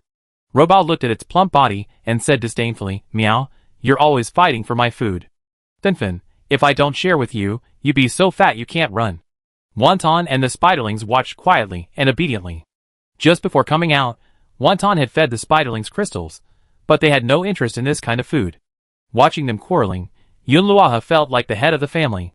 It was almost time, so Yunluaha lifted the lid and saw that the rice paste had solidified into a translucent rice noodle skin. The rice noodle skin contained shrimp paste, lean meat, and egg droplets. She carefully rolled the rice noodle roll with a thin spatula and quickly cut it. She then drizzled it with her homemade sauce and finished it with a sprinkle of chopped green onions. A steaming, fragrant rice noodle roll with shrimp and lean pork was ready. This S-rank breakfast dish was undoubtedly delicious. The results were also excellent. Finfin and Robao were already impatient. Yunluaha, don't rush to eat yet. Let me make it clear, after eating this, you have to work hard today. This is a must-have breakfast for work. It adds so many stamina points and speed, it would be a waste if you don't work. Finfin and Robao naturally agreed. Finfin was even more outrageous, saying, you have to work all day even if you don't eat. This made Yunluaha laugh. We don't keep idle birds on our island. Finfin, don't worry, I work hard once I'm full. With that, it jumped onto the table and began to eat, not caring about the heat. It pecked at the rice noodle roll and said, it's so hot. So hot. So delicious. Robao, unfazed by the heat, grabbed a piece, blew on it, and stuffed it into its mouth, bit by bit. Yunluaha also picked up her chopsticks and began to eat. The vermicelli was smooth and crisp, the shrimp balls were chewy, the lean meat was tender, and the sauce had just the right amount of salty flavor, blending with the aroma of rice and egg. Each bite warmed her whole body from the stomach. Looking at the pets before her, she thought, why not sign Fanfan as well today? It had been here for quite a while, and she had already prepared the pet contract. It just needed the formalities. So, after making breakfast, Yunluaha took it out. Fanfan didn't react until Yunluaha asked it if it wanted to stay and be their companion. Fanfan was so excited that she kept barking loudly. Chirp, chirp. Yes, yes, yes. Yunluaha looked at Robao and Wonton. Wonton had no objection and obeyed Yunluaha. Robao meowed, not objecting. After all, although the bird's chirping was cheerful, its mouth and stomach were actually very small, so it couldn't eat much. Chapter 197. After forming a contract with Pinky, Yunluaha's pet taming skills were upgraded again, and he was able to view Pinky's information. This upgrade gave Yunluaha a more comprehensive understanding of the details of his three pets. Besides basic information, the pet information also provided detailed explanations of their skills, allowing him to better utilize his pets. Pet, Ocelot level 4. Wolf Spider level 8. Parrot level 2. Pink Cockatoo, name, Pinky.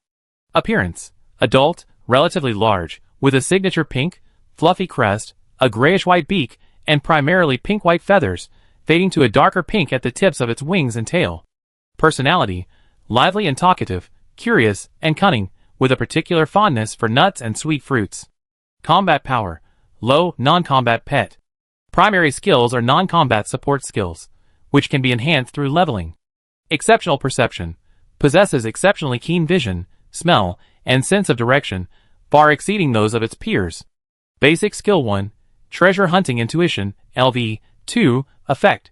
Pinky can actively sense and lock onto specific targets within a certain range, such as mineral veins, high-level collectibles, treasure chests, fish in the sea, and beasts on land. Basic skill 2, danger prediction, LV, 1, effect. Pinky can send a warning signal to its owner in advance when potential danger enters its sensing range or is about to occur, such as powerful bosses and beasts, traps, and approaching hostile players. These skills can be leveled up over time. Although Pinky lacks combat capabilities, her skills are quite useful. With them, Yunluaha no longer needs to constantly use her scanning eye to search, saving energy. In addition, Pinky's skills can sometimes be more useful than Yunluaha's own special abilities. For example, when searching for supplies, it could lead the spiders around the island to search for supplies, without Yunluaha's presence. As for combat, Wonton and Meat Bun would suffice. After being contracted, Yunluaha could see Pink's bond score. It was over 70, a passing score. It was a bit higher than she expected. Pink, realizing she had a telepathic connection with Yunluo, excitedly jumped on Meat Bun's back. Meat Bun meowed in disdain, but didn't throw her off. Next, Yunluo went to Silk's shop. The shop was not far from their home and close to the docks, a 10-minute walk or less than 2 minutes on a motorcycle. The shop was built of logs and stones in a Mediterranean style, with a refreshing blue and white palette. The blue wooden door was open, revealing the modern decor inside. Silk sat at the cashier's counter, squinting his eyes and drinking. The store had 4 shelves, with a display stand in the middle. Both shelves and display stands were filled with a variety of supplies. The shelves held limited edition items, limited to 1 per day, while the display stands held unlimited items, allowing for multiple purchases. As Yunluo walked in, Hilko lazily said, "Good morning. Just look for anything you need." After that, he yawned and continued drinking without greeting Yunluo. Yunluo nodded and began browsing carefully. She began by examining the items on the shelves. The first shelf primarily held basic building materials, such as reinforced wood and coral adhesive, used to reinforce buildings and increase their resistance to wind and snow. There were also navigational tools, such as sextants and waterproof oil lamps. But is it still possible to sail in such freezing weather? Yunluo was skeptical. However, since the system sells these things, they should be useful, unless they're just trying to rip players off. She bought some basic building materials, and moved on to another shelf. Mining machine, 2-wheeled cart, small furnace, sawmill, small animal trap, thermal insulation paint, fireplace kit, high-quality wool blanket. Mining machines like the sawmill are useful, but the spider army is more efficient right now, so they're not needed for now. The thermal insulation paint and high-quality wool blankets are good stuff, and the prices are good. Yunluo bought a lot of them. Although they can be bought every day, she can sell them to other players for more C coins. The main thing to look for is the limited edition items. There are 10 limited edition items in total, and they're different every day, so there might be duplicates. Tequila, deep sea salted black cod, volcanic chili powder, gem synthesizer, tractor, insect net, hand warmer, oven, music CD, animal cage. Some prices were reasonable, even cheap. For example, a bottle of tequila was only 50 C coins, and after drinking it, your body temperature increased by 5 degrees Celsius for an hour. But a gem synthesis machine cost 100,000 C coins. It was simply too expensive. Yunluo had to be frugal now. Her C coins were all useful. If she spent them lavishly, she wouldn't even have enough to buy land deeds later. It was better to buy something practical first. After leaving the store, Yunluo said to Abby, who was following behind her, "Help me list my to-do list for today." Abby quickly drew up a to-do list. 1. Craft items with existing blueprints, high-efficiency greenhouse thermostat, portable geothermal drill, frostbite relief ointment. 2. Crop management in the old greenhouse. Sweet potatoes and potatoes need fertilization, cotton needs thinning, and tomato seedlings are ready for transplanting. Planting plans need to be initiated for the 2 new greenhouses. 3. Finalizing construction on the new residence, planning interior layout and furniture production in preparation for the new residence. 4. Continue mining fuel and minerals on the island. 5. Hot spring construction, materials are in place, ready to begin. 6. Barn expansion, new cattle and sheep are arriving, requiring more space. 7. Tomorrow morning, the temperature will drop to 0 degrees Celsius. Planning and preliminary construction of the island's thermal insulation facilities will begin, including insulation for the living and planting areas. Yunluo listened and nodded. Let's get started one by one. Abby listed a long list of tasks in a highly organized manner, which felt overwhelming, but Yunluo had been through this before and knew that some things sound complex, but can be accomplished quickly.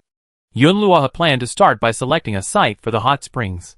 The location was chosen behind the villa, adjacent to the solid stone wall, perfectly sheltered from the wind, and not far from the villa's fireplace chimney. The hot springs' geothermal heat would affect the villa's interior temperature to a certain extent. Yunluo ordered the mining spiders to quickly dig a deep pit at the chosen location. Large hot spring stones were stacked to form the pool walls and bottom, and the gaps were sealed with insulating cement made from volcanic ash and resin.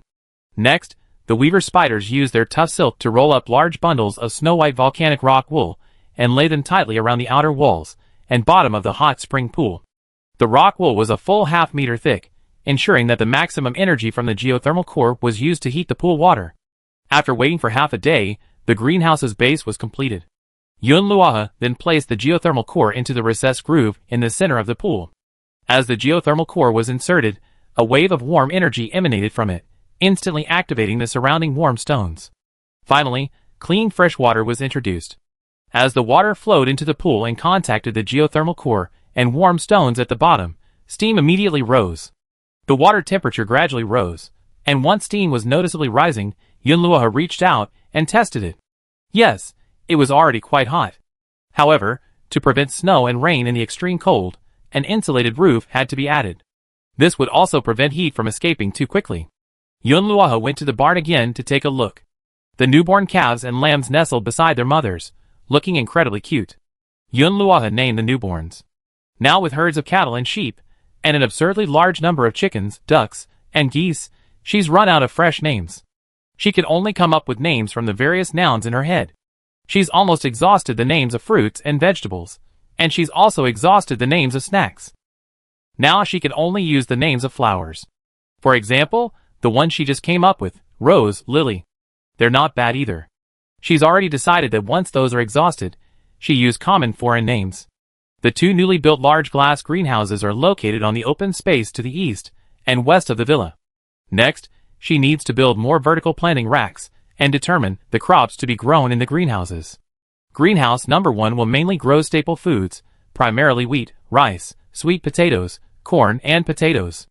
Then, choose some cold-resistant, fast-growing vegetables, such as spinach, kale, and lettuce. Greenhouse number 2 will be used to plant fruit trees, medicinal herbs, and cotton. Yun Luoha planted all the remaining cotton seeds. It was too late to plant outdoors. With the arrival of winter, all outdoor plants would die. The previously planted ones would probably barely be harvested on the last day of autumn. Order the weaver spiders to carefully care for them, using large amounts of growth hormone to accelerate their growth cycle. Strive to obtain cotton as quickly as possible. Watching the spiders busy in the greenhouse, Yun Luoha frowned slightly. She had to find a way to increase the spiders' cold resistance. Otherwise, in winter, they wouldn't be able to leave, leaving her without a significant hand. She needed their help with the farm work at home. She did think of an idea, moving the spider house into the greenhouse, or connecting it to it. But even that wouldn't allow them to leave, forcing them to work inside. But if they needed to go out to gather fuel or patrol, that wouldn't be possible. If only there were a way to make them immune to the cold.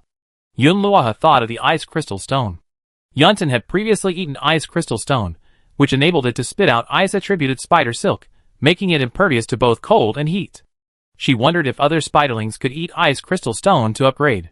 But this still requires experimentation. It would be fine once Sichi arrived. Yun Luoha was working on a vertical planting rack and a high-efficiency greenhouse thermostat when Lin Zhu sent a message. The bloodthirster visor was ready. Yun Luoha hurried to receive it. When she received it, she was disappointed. The bloodthirster visor wasn't part of the Bat King set. They were all bloodthirster sets, but not the Bat King sets. It could only be said that the Bat King had chosen a few pieces from the bloodthirster set for his own use. Breastplate and visor, he chose the breastplate. Yun Luoha remembered that Zhao Xian had also taken a blueprint called the Scarlet Gauntlets. So she opened her friends list, found Zhao Xian, and sent him a message. Zhao Xian was initially reluctant to help with the equipment, until Yun Luoha offered him something he couldn't refuse. A motorcycle. Yun Luoha had the motorcycle blueprints, and could make one for Zhao Xian. Who wouldn't want a stylish motorcycle? Zhao Xian saw the pure black motorcycle Yun Luoha had designed for him, and immediately agreed to just make the equipment tonight, and trade it tomorrow morning. The next morning, just as Abby had predicted, the temperature had dropped to 0 degrees. Outside, the sky was gray and the sea was calm. The cold wind blew the grass dry. Yun Luoha also changed into a thick cotton coat.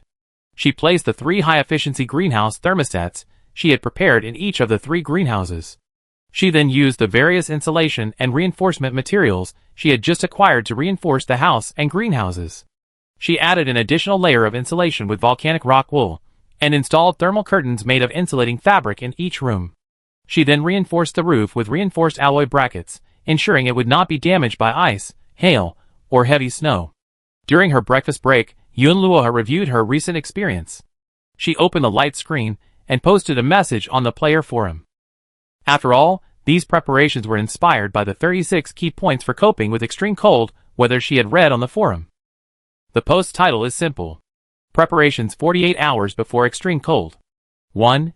Reinforce walls and roofs using reinforced wood and coral adhesives. Add multiple layers of insulating curtains, and use thick cloth, cotton, and thermal fabric. Add weather stripping to door gaps. If possible, replace regular glass with insulated glass. Build greenhouses and hot springs using materials like thermostats, lava rocks, geothermal heating stones, volcanic rock wool, and volcanic ash. 2. Prioritize growing long-lasting sweet potatoes, and yams, which can be used to produce a variety of filling agricultural products. Protein can be obtained by marinating fish and meat, preferably high-fat meats. Stock up on eggs and milk. Use growth hormones to accelerate greenhouse crops to produce large quantities of vegetables in a short period of time. 3. Prepare plenty of fuel in advance, preferably coal and animal fats. 4. Stock up on warmth. Materials for making warm clothing include animal hides, cotton, and wool. Warming foods include various spirits and special spicy dishes. 5. Prepare frostbite cream and cold wetting medicine in advance. After posting the message, she forwarded it to her friends on her friend list, so they wouldn't be too busy to check the forum. The post quickly became a trending topic. Comments poured in like a flood, and they kept increasing. That makes sense, but how do you get the materials? Could you be more specific? Hot springs and thermostats? Easy talk? How can ordinary players afford those? It's pointless. Take the essence. The core ideas of reinforcement, stockpiling fuel and food, and growing greenhouses are applicable to everyone. Just take a look and do what you can. It's more targeted than the previous 36 strategies. I think they're very useful. If you think they're useless, forget about them. There are only 2 days left. Hurry! It's already 0 degrees Celsius. If you don't hurry, it might drop below -10 degrees Celsius in winter. How naive. How can an extremely cold world only be -10 degrees Celsius? The real world has even recorded an extreme low of -94.5 degrees Celsius. Do you think it'd be much better in the game? Yunluoha didn't care what others thought. If her post could help a few people, that was a good thing. It didn't affect her anyway. After posting, she went back to work. The supplies for Siichi were already built, and she was going to set them up. I just buy the furniture and other things directly. It's definitely too late to make them now. But before that, let's go to the Hilco store to see if they have any good stock today. Chapter 198. On the last morning of autumn, Yunluoha pushed open the door of her villa. Today's chill was even more biting than yesterday's. A wave of cold air swept over her, enveloping her, though she was fortunately bundled up tightly. She pulled her fur scarf upward, nearly covering her mouth and nose. Outside, she saw the sky was no longer gloomy, but a depressing dark gray. The clouds were so low, as if they were within reach, and not a single ray of sunlight could penetrate. It was already so cold today, who knew what tomorrow would bring? She looked at Abby, who was standing at the door. Abby, tell me about today's weather and work plans. The blue light on the chest of the round-headed robot butler kept flickering. Island Master, good morning. Current outdoor temperature, -3 degrees Celsius, humidity, 85%. Weather forecast. Today will remain cold and overcast with no precipitation. The temperature will drop further to around -7 degrees Celsius overnight. Tomorrow morning, winter will officially arrive, with heavy snowfall and strong winds expected. The exact temperature is unpredictable. It's going to snow, Yunluoha muttered to himself. Thankfully, all the necessary preparations are almost done. Go on. She turned and went back into the kitchen. Abby followed her. 1. The new residence is complete. Basic furniture and insulation have been arranged. Final inspections are needed. 2. Planning the medicinal planting area in greenhouse number 2. Selecting and planting the first batch of cold-resistant medicinal plants. 3. Building a new residence in preparation for the arrival of the new NPCs. 4. Gathering insulation fuel and upgrading the heating systems in the chicken coop and barn. Yunluoha, not bad. Not much to do. I can rest for a while. It's the last day of autumn, after all. Let's take a break. The hot springs were ready yesterday, but she was too busy to enjoy them. They wait for Siichi to arrive and relax together. Yunluoha planned to make breakfast and eat it with Siichi later, a simple welcome. She had also been cooking when Zirko checked in. Going to the kitchen, Yunluoha decided to make something warm and time-saving. She took out a small piece of deep-sea salted black cod she'd bought at Zirko's store yesterday and took out some spinach she just picked the day before from her preservation ring. First, she boiled fresh rice porridge with hot spring water. Once the porridge thickened, she sprinkled the chopped black cod into it. The fish itself had a salty, fresh flavor that blended into the porridge. She added ginger to remove the fishy smell, and seasoned it with white pepper and salt. After the aroma was released, Yunluoha sprinkled in some green onions. The white pepper gave it a warming aroma just by smell. She kept the porridge warm in a casserole dish, and began making the spinach omelet. They used large golden eggs from the chicken coop. They were as big as a baby's fist, with gleaming golden shells. Yunluoha beat the eggs and added chopped baby spinach. After heating the pan, he added a little lard and spread the pancake into a golden omelet. Finally, he brewed a pot of ginger tea. He sliced a few slices of old ginger, added red dates and goji berries, and brewed it with boiling spring water. It's ready. Yunluoha placed the steaming porridge and omelet on the table, and sent a message to Si Chi, telling her to teleport over now. Yunluoha would personally pick her up at the dock later. After sending the message, Robao and Fanfan kept chattering nearby, as they felt they were ready to eat. Robao was already circling the table, and Fanfan was circling excitedly in the air. But Yunluoha had guests today, so the food wouldn't be served until later. Okay, stop yelling. I can't have any of this. Yunluoha gave Robao 2 grilled lamb chops to nibble on, and a bowl of fresh goat's milk. It was warm enough to warm him up. Then he handed Fanfan a nut bar made with nuts, millet, and Ghanaian mustard. Fanfan chirped excitedly at the sight of the bar. Seeing them enjoying their meal, Yunluoha smiled. He got up and went out to pick up Siki. It's too cold to ride a motorcycle in this weather. I need a helmet. As they walked down the street, Zhao Xian sent a message. The scarlet gauntlets are ready. Yunluoha, okay, the motorcycle is ready too. It's so cold, you need a helmet, and I don't have one. Zhao Xian, okay, let's trade. It seemed Zhao Xian was quite impatient. After receiving the scarlet gauntlets, Yunluoha immediately examined them. This was a pair of gauntlets, with a slightly sinister design, made of a high-grade dark red, resembling dried blood. The fingertips were clad in sharp, dark metal claw blades, and the arm guards bore dark, bloodless patterns resembling bat wings, shimmering with light. Great! It's the Bat King set. The core equipment, the scepter. If you only get the scarlet gauntlets or the Bat King breastplate, it will only indicate that it's part of the Bloodthirster set, not the Bat King set.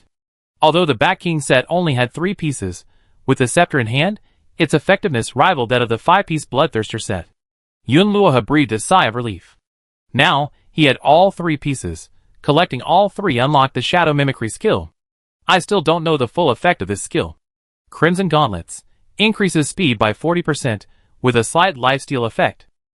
Complete the set, gaining a tearing effect, with attacks having a chance to cause the target's wound to bleed continuously. If Si Chi hadn't come, Yunluoha would have wanted to try the full set right now, but there was no time now. He would study its effects tonight. It was Yunluoha's first time meeting Si Chi, but he immediately took a liking to her. She wore black-framed glasses, and looked delicate and serious.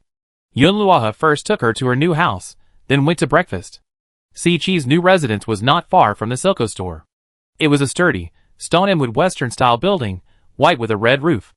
Smaller than a villa, but at 3 stories tall, it was perfectly comfortable. The fireplace was already lit, making the room warm and move-in ready. The furniture was fully furnished, and the windows were covered with thick, insulated curtains. The first floor houses the workspace, kitchen, and dining room. There are also spare rooms on both the first and second floors. You can place the bedroom wherever you like. The second floor even has a small terrace with a nice view. The third floor is currently vacant. There's space reserved next to the house for your laboratory, and construction has already begun. Yunluoha explained, we're already sourcing materials for the hot spring water circulation pipes, so we can install the floor heating soon. Si Chi nodded, smiling sheepishly. Yunluoha noticed she was a bit socially anxious and said with a smile, don't worry, let's go get breakfast first. It's ready. Si Chi, okay. Come with me. They arrived at the villa. Robao and Fanfan, seeing Yunluoha and his companions arrive, curiously surrounded Siki. These 2 are my pets. This cat is called Robao, and the parrot is called Fanfan. There's also a spider that's not here. It just had a baby, and is teaching it some tricks. Siki blinked, eyeing them curiously. Yunluoha led her to the starting area. Sit down. Have some hot ginger tea. It's a bit chilly outside today. Siki was wearing only a cotton-padded jacket, not a very thick one, and her face was red from the cold. After drinking the tea, her complexion immediately brightened. It's delicious. Yun Luoha couldn't help but laugh. It's just a cup of tea. What's the point of saying it's delicious? Let's have breakfast. It should be delicious. Siki drank some porridge. Her face, which had just calmed down a bit, now glowed. It's delicious. Siki's mood swings were unprecedented since they met. Delicious, right? This is what I want for breakfast, along with some spinach pancakes.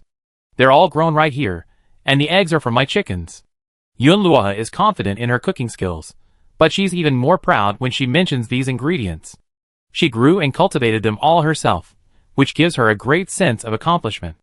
Siqi, The spinach pancakes have a golden, crispy crust, and the tender, sweet spinach is palatable when you bite into them. 11. In the management training group, Siqi is one of the people who regularly enjoys Yun Luoha's cooking. However, most survivalists buy meaty dishes to boost their stamina and feel fuller. After all, they're surviving the apocalypse, and most people don't have meat to eat. Compared to vegetables, meat is more satisfying. But taking a quick bite of this food felt like a complete redemption. It had been so long since I had such a comforting meal. She finished a bowl, still feeling unsatisfied. She noticed her energy points were steadily increasing. Take your time. Once you're full, we go to the greenhouse. Thanks to the insulation and heating, the greenhouse was warm as spring, a world away from the chill outside. The air was filled with the scent of moist earth and the vitality of plants. The cotton seedlings had already sprouted tender green leaves, and the cocoa saplings were stretching vigorously. A large area had been set aside, the soil already turned and finely ground and soft. In greenhouse number 2, an area was reserved specifically for medicinal plants. Instead of vertical planting racks, these plants were directly laid out on a large expanse of soil. This was a special soil developed by Siki for medicinal plants, perfectly suited for growing herbs, and every pharmacist would use it. Yun Luoha pointed to the area and said, "This area has good sunlight and ventilation. It's yours from now on. What plants would you like to plant?" When discussing work, Seiichi immediately got to work. This area can grow up to 4 types of plants. Yun Luoha, you should be the most knowledgeable about the latest cold-resistant medicines. Seiichi is a researcher, and has the most extensive knowledge of medicinal plants and pharmaceuticals. It could even be said that she's one of the best pharmacists in the district. According to the Tianji Pavilion's intelligence, while Seiichi may not be the highest level, she certainly has the strongest abilities. Moonlight flowers stabilize sand points. In extremely cold weather, sand points drop rapidly. Furthermore, autumn radiation-resistant medicines are no longer effective, so we must develop new sand-boosting medicines. Yun Luoha wasn't very knowledgeable about this, but Seiichi explained it in a simple and easy-to-understand way. There's also the ice orchid, which can be used to create a top-level antifreeze, instantly raising body temperature and imparting temporary cold resistance. However, its growth cycle is very long, and the yield is very low. A single piece of paper might only produce 3 flowers in 10 days. Yun Luoha, I don't have any seeds for any of the ones you mentioned. Seiichi smiled a rare smile. I do. The reason she hadn't upgraded was because she spent a lot of materials on medicinal plant seeds, and she was willing to pay a high price for rare seeds. For example, this ice orchid was the seed she obtained at the end of spring. And the seeds weren't given much information, so no one knew at the time that the ice orchid was only useful in winter. And the moonlight flower was something she just spent a fortune on. Also, the rhizomes of snow primrose are the ingredients for long-lasting cold-fighting medicine. Flame grass can provide heat and quickly dispel the cold. Plant a few dragon blood trees. Their sap can be used to make pills to quickly restore body temperature. However, these herbs all have different habits and require special care. Just leave it to me when the time comes. Yun Luoha, okay, write down the instructions, and I can have the spider workers help you. Seiichi, okay, I can start planting now. If you need to, you can go do your own work. She couldn't wait to plant the seeds. Seeing her impatience, Yun Luoha said, then I help you. No, I can do it myself. Seiichi wasn't embarrassed, but she felt she would be more efficient working alone. Yun Luoha didn't understand, and having to explain things to her would only waste time. Seeing her reassurance, Yun Luoha smiled, okay, come see me later when you're done. We go to the hot springs. Seiichi was stunned and wanted to say no, but seeing Yun Luoha's eager expression, she agreed. It had indeed been a long time since she rested. She was busy every day. And now that she moved, besides growing medicinal plants, she still had a lot to do. She hadn't even set up her own herbal medicine studio yet, and she wanted to build 2 more herbal workshops to process herbs. She also needed to build a laboratory herself. Chapter 199. Yun Luoha thought about the issue of spiders' cold resistance. Ordinary spiders can't eat ice crystals. Is there some other way to strengthen them? Sichi paused, pondering for a moment. We can use symbiotic crystals to change the spider's living environment and subtly influence them, but the process will be slow and require a combination of other methods. Yun Luoha nodded thoughtfully. I still have some symbiotic crystals. See if you can use them. If you need other materials, just let me know. Your research will be prioritized. Sichi nodded and squatted down to start turning the soil.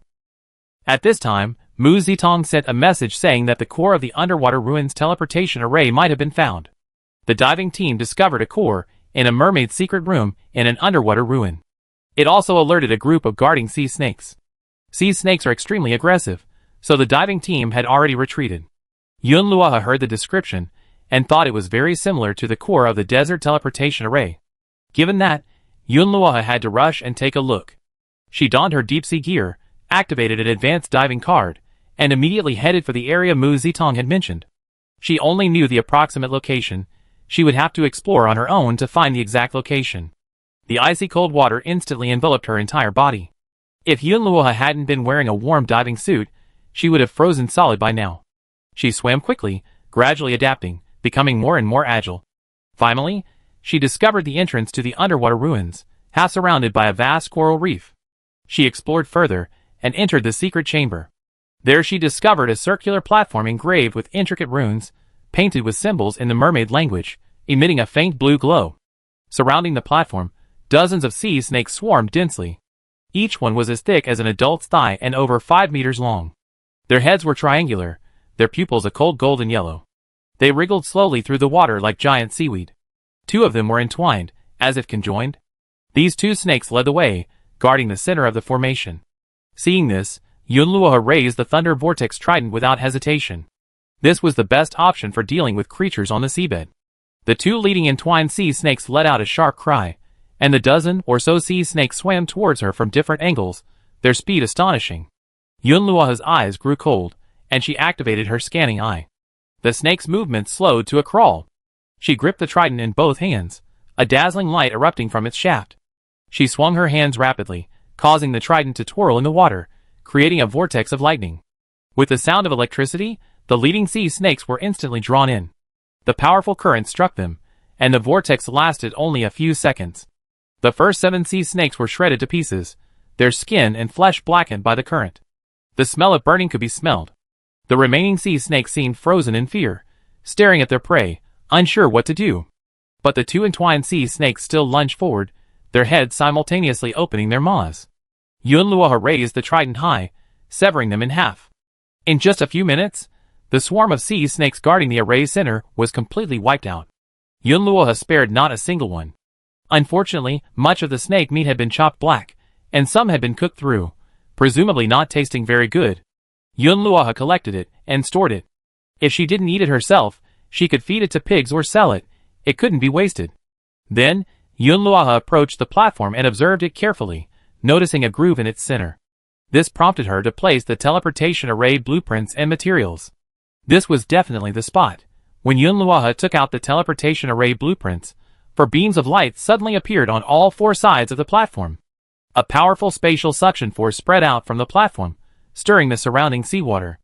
Yun Luoha placed the blueprints and materials one by one. The platform gradually regained stability, but the runes flowing on it also began to float, and a countdown soon appeared. Building the teleportation array for the underwater ruins, like the desert teleportation array, required 4 hours. Leaving now wouldn't be safe. What if another sea snake came out to wreak havoc? Her efforts would be in vain. It would be better to stay nearby and watch. But Yun Luoha didn't just wait around. Instead, she explored the area, searching for more supplies. Thankfully, the harvest was quite good. The underwater ruins held abundant resources. In addition to seafood and some mother-of-pearl, she also dug up a large amount of coral, which she took back to make coral adhesive, a high-quality material for building reinforcement. Teleportation array successfully constructed. The notification sounded, and Yun Luoha breathed a sigh of relief. It was time to leave. Back on the island, it was already 3 in the afternoon. She had just changed her clothes when Pinky suddenly flew in, circling rapidly above her head, making a high-pitched, continuous chirping sound. With a bang, The crest exploded, and wings pointed toward the villa. Master, master! A guest! Almost to the villa. Finfin flew over excitedly. Guest? Yunluoha was stunned. Siki had just arrived, and Zierka was in her shop. He must be a new NPC. A few dozen meters from the villa, she spotted the figure standing in the open space in front of it. She approached and said warmly, "Welcome." She first selected the option, "I want to talk to you," trying to establish a good impression with Vivi. The villa. "Hello, it's been a while since we last met. You really changed here. Yunluoha, there's been a lot of construction going on lately. You're just in time. I just built a hot spring here. You should try it." The villa, hot springs? That's great. Winter's coming, and having hot springs here would make the island much more comfortable. But I won't try it. I have other things to do today, so I just happened to be passing by and stopped by. Yunluoha, then maybe next time. Seeing that the chat was almost over, Yunluoha clicked, "I want to buy something." The villa, "I brought some things you might need. Would you like to see them?" Yunluoha, "Of course." Item list. Frost flower dew. 5,000 C coins/bottle, limited to 3 bottles. A pink floral perfume that exudes a refreshing chill. Usable 20 times. Spray on your body to stabilize your body temperature and protect against extreme cold. Cold repelling sachet. 8,000 C coins/each. Crafted from the Moonlight Forest's unique warm velvet grass and several cold-resistant flower stamens, this small sachet exudes a warm, dry herbal aroma.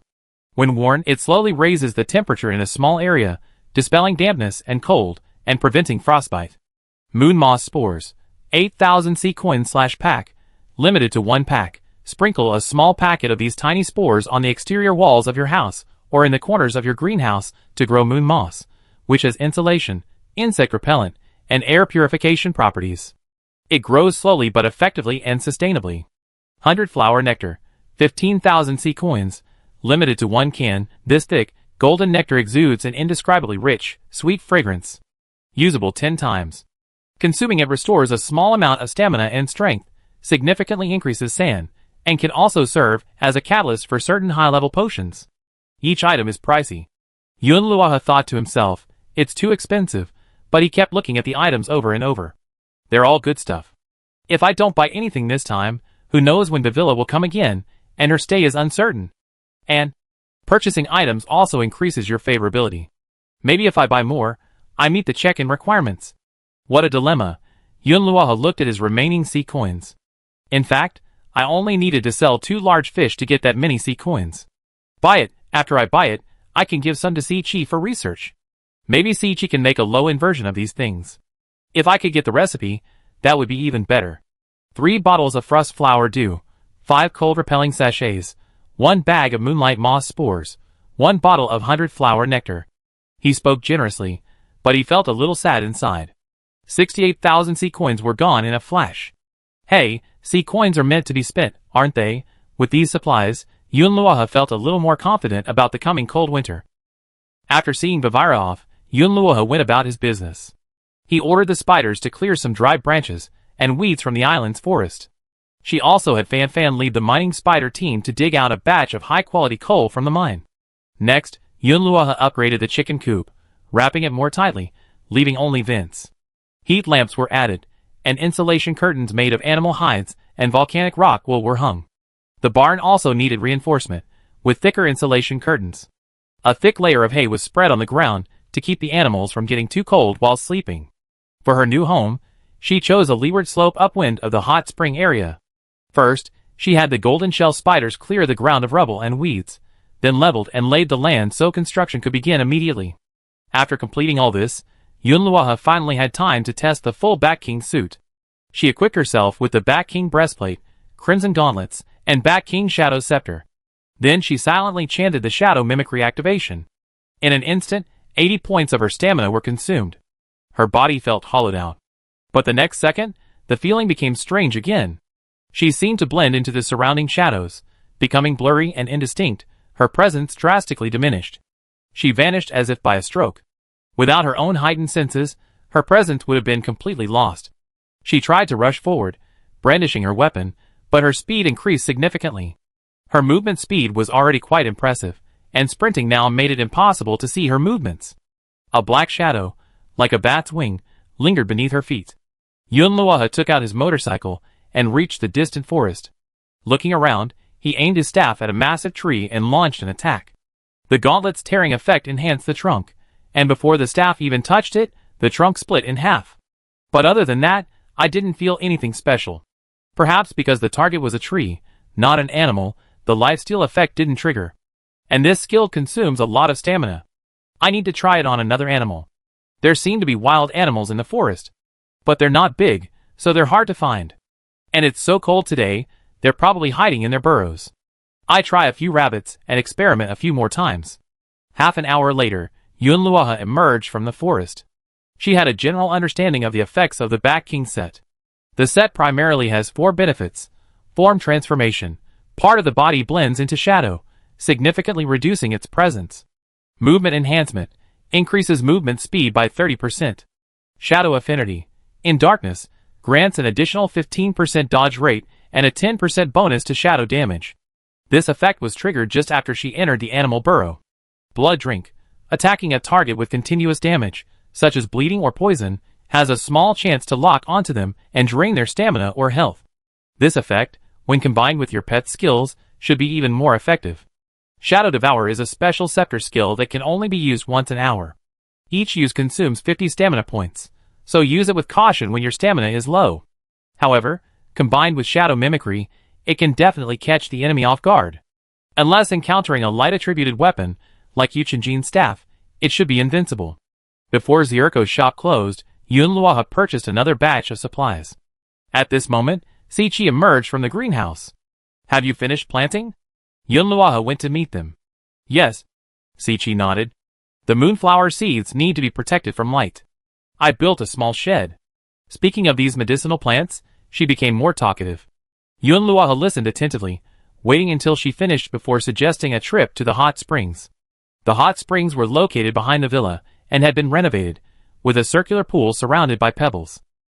The rising steam condensed into a white mist, looking quite dreamy from afar. A hot spring bath can relieve fatigue. Yun Luoha took off her coat and stepped into the pool first. As the warm water washed over her knees, she sighed comfortably. I was so busy until midnight yesterday that I didn't have time to enjoy it. Today is a good time for me to try it with you. Sichi hesitated for a moment, then slowly stepped into the water. The two of them soaked in the hot springs for a while, their tense nerves finding a rare relief. But after a moment's silence, they returned to talking about work. By the way, regarding the symbiotic crystals you mentioned for strengthening spiders, do you need any other supplementary materials? Sichi pondered for a moment. It's not certain yet. If my guess is correct, the symbiotic crystal's energy will slowly seep into their bodies. Once the spiderlings adapt, they might evolve cold-resistant fur, but this will take at least a week. As soon as 12 o'clock passed. System, Winter Countdown. Survival mode is about to switch to a frozen world. The entire zone is frozen and fusion begins. Players who fail to level up or gain the island owner's acceptance will be eliminated. New winter gameplay is about to be unlocked. Zone-wide communication channels are open, allowing all surviving players to communicate freely. With mutual consent, video or voice chats are possible. Island visit permissions are now available. With the island owner's permission, you can use your yacht to locate coordinates and directly visit a friend's island. This permission is only available to the island owner. Winter is coming soon. Yun Luoha's heart sank. She clicked on the chat channel. This elimination rate must be the highest ever. The announcement was repeated 3 times. Soon, snow began to fall. The sheer volume of the snow couldn't even be described as heavy snow.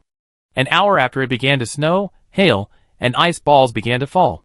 Accompanied by a strong wind, ice chunks fell straight from the sky and slammed into the ground. The temperature continued to drop. It was already over 30 degrees Celsius below zero. If you stepped outside without protective clothing, you would freeze instantly. And the temperature was still dropping. The sea surface had calmed down. It was likely to freeze over soon. Yun Luoha sighed. The underwater teleportation array had already been built. Even if the sea froze, she could still reach the bottom. However, the water was so cold that she would probably have to wait for more advanced diving equipment. Chapter 200. A thick layer of ice and snow blanketed the sky and earth, turning everything around her a silvery white. Yun Luoha stood at the window of her villa. It looked like she wouldn't be able to go out tonight. She wondered how many people would be eliminated this time. Yunluo had originally wanted to rest early, but seeing that the snow showed no sign of abating, a wave of unease crept in. The sea was frozen, and salvaging the shells was a problem. Fortunately, Robao had already salvaged the shells early this morning. She wrapped herself tightly in her fleece-lined winter clothes, intending to visit the spider house, the barn, and the chicken coop. When she pushed open the villa door, a chill instantly seeped in through the crack, a biting chill that made her shiver. She hurried to the nearest spider house. Siqi was also inside. Seeing Yunluo enter, she whispered, "The symbiotic crystal's energy takes effect slowly. The temperature is too low. The adult spiders are fine, but the newly hatched spiderlings are frozen. Luckily, we took precautions to keep them warm, otherwise, all the spiderlings inside would have died." Yunluo's heart tightened. Looking in the corner, dozens of newly hatched spiders huddled together, shivering, their fur covered in what looked like a layer of frost. Yunluo quickly hung the cold-repelling sachets in the spider house. The sachets she bought from the villa emit a warm fragrance, raising the temperature in the surrounding area, dispelling dampness and cold, and preventing frostbite. "You can keep them here for now. Yunluo, I get some more heat lamps later. Siqi, this is all we can do for now." She went to the other spider houses, and the situation was the same. She left the cold-repelling sachets there again. But there were only 5 sachets, and with 2 in the spider house, there wouldn't be enough for the chicken coop and barn.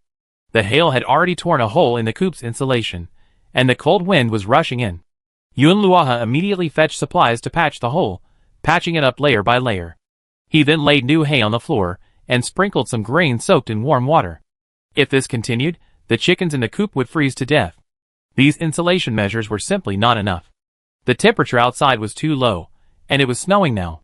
By tomorrow, when the snow began to melt, the temperature would only drop even lower. The cattle and sheep in the barn were more resistant to the cold, but they were huddled in a corner, refusing to move. Yunluo checked the walls and roof to make sure the barn wasn't damaged. Thankfully, it had been upgraded to a high-end barn with stronger defenses, making it sturdier than the chicken coop.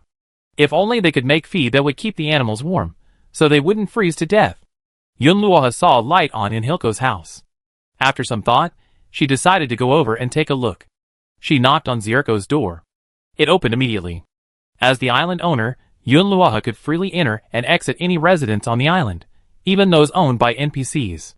However, shops had opening and closing hours, and after closing time, entry was prohibited. Zirko was drinking on the sofa. On his table was a plate of salmon sashimi and crispy peanuts, his side dishes. Seeing Yunluo enter, he didn't get up, but continued to drink and eat. "It's so cold. Why did you come to my place?" "Yunluo, Captain Zirko, it's getting cold. I happened to be passing by and thought I'd come in to see if there was anything you needed." Hilko, "Oh! Now that you mention it, I remember I need polar bear fur. I want to make a suit suitable for hunters. After all, as you know, it's so cold, the sea is frozen, and sailing is coming to an end. I need to find something to do, and hunting seems like a good option." "Yunluo, do you know where to find polar bears?" Hilko, "That's for you to figure out, but if you head north, you probably find one. I won't let you work for nothing. How about this? If you can help me find polar bear fur, I give you a reward." Yunluo, "Okay, I got it. Don't keep me waiting too long. Mission: obtain polar bear fur and return it to Hilko. First, 24 hours.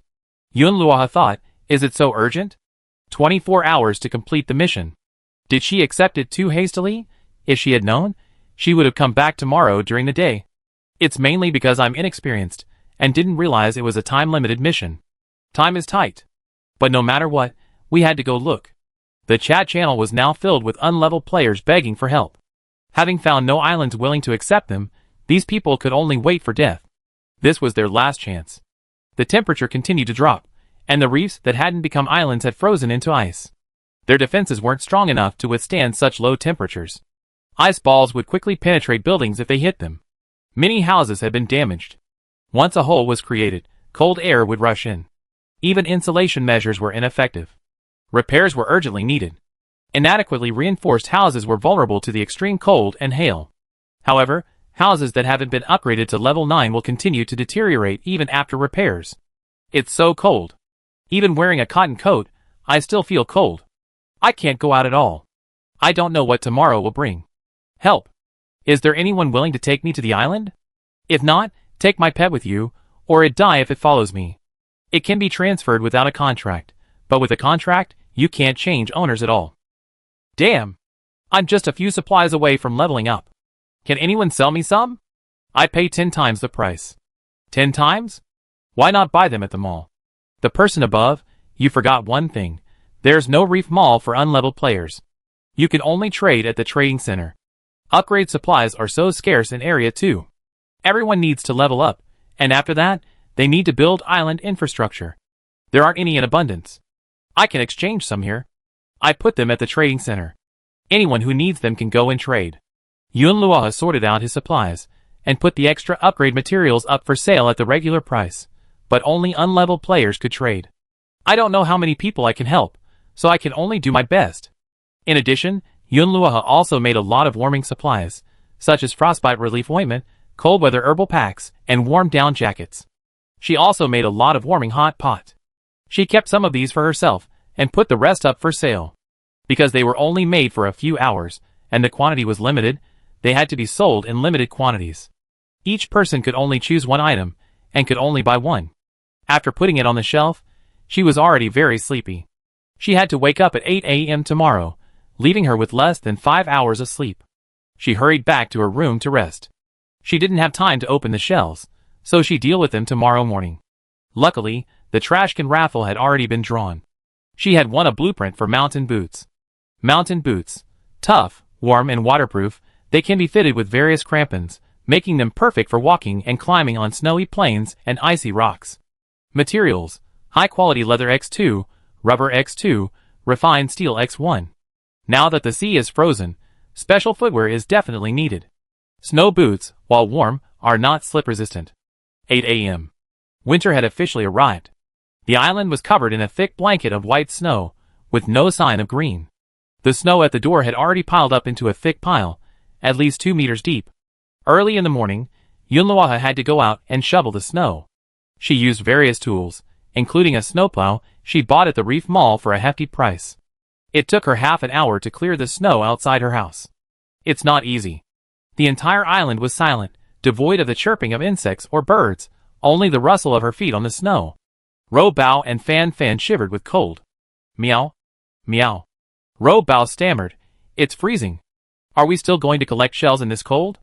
The sea is frozen." Yunluo thought for a moment. "I go check it out first." Ro Bao quickly retreated back into the house. Fan Fan wanted to follow, but Yunluo stopped her.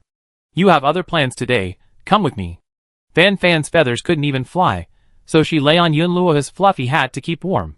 All regions had been merged, and the chat channels had also been merged, allowing users to view both world and regional news. Selecting the regional message channel displays the corresponding regional news, just as before. Selecting the world channel displays the entire region's message.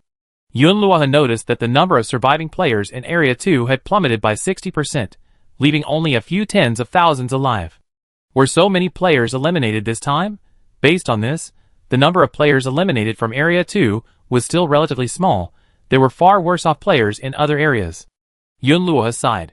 This game was getting harder and harder. Will everything end when winter ends? She wasn't sure. Perhaps the cycle would repeat itself, returning to spring. But for now, she could only take things one step at a time. Today's goal was to find a polar bear, and she planned to take Fanfan with her. But before setting off, Yunluo had other things to do. First, she made a pair of mountain boots, then had a quick meal, packed plenty of food, and changed into a full set of warm clothing, thermal underwear, long johns, wool socks, polar winter clothing, and polar snow boots. If she encountered difficult terrain, she would change into mountain boots. After getting ready, Yunluo opened the screen and found she had received numerous messages. Cheng Xuening, Mu Zitong, and Du Wantian all invited her to visit their islands. After the server merger, many players from other servers had sent Yunluo friend requests. There were so many people, hundreds of requests, that Yunluo couldn't possibly accept them all. She figured Yu Qingjin might add her as a friend, but she didn't bother searching the request list. Instead, she opened a precise search and searched for Yu Qingjin's name. Sure enough, she found Yu Qingjin from server 1. After adding him, the request was instantly accepted. It seemed Yu Qingjin had indeed sent her a friend request. After adding him as a friend, Yunluo sent him a message. "I can give you the spider baby when I get back tonight. Have you decided on a name? She didn't wait for a reply, but instead sent a message on the World Channel. As soon as she sent it, a notification popped up. It turns out that posting messages on the World Channel costs C coins. It's like buying a public speaker in a game, 20 C coins per message. It's not expensive, but it's different when you have to pay for it. Before, posting messages in the regional chat channel was free. So, the World Channel was empty of players chatting, filled with useful information. That's a good thing. Otherwise, players from all over the region would be chatting nonsense, and there wouldn't be much to see. World Channel. Yunluoha, Zone 2. I'm looking for polar bear fur for a large sum of money. If anyone has found a polar bear in the north, they can exchange the coordinates with me for high-level supplies. Go find it yourself. Who knows when you find it, and when you go. Besides, she also told the people at the Tianji Pavilion to let her know if they have any news about polar bears. That way, she'd be more confident.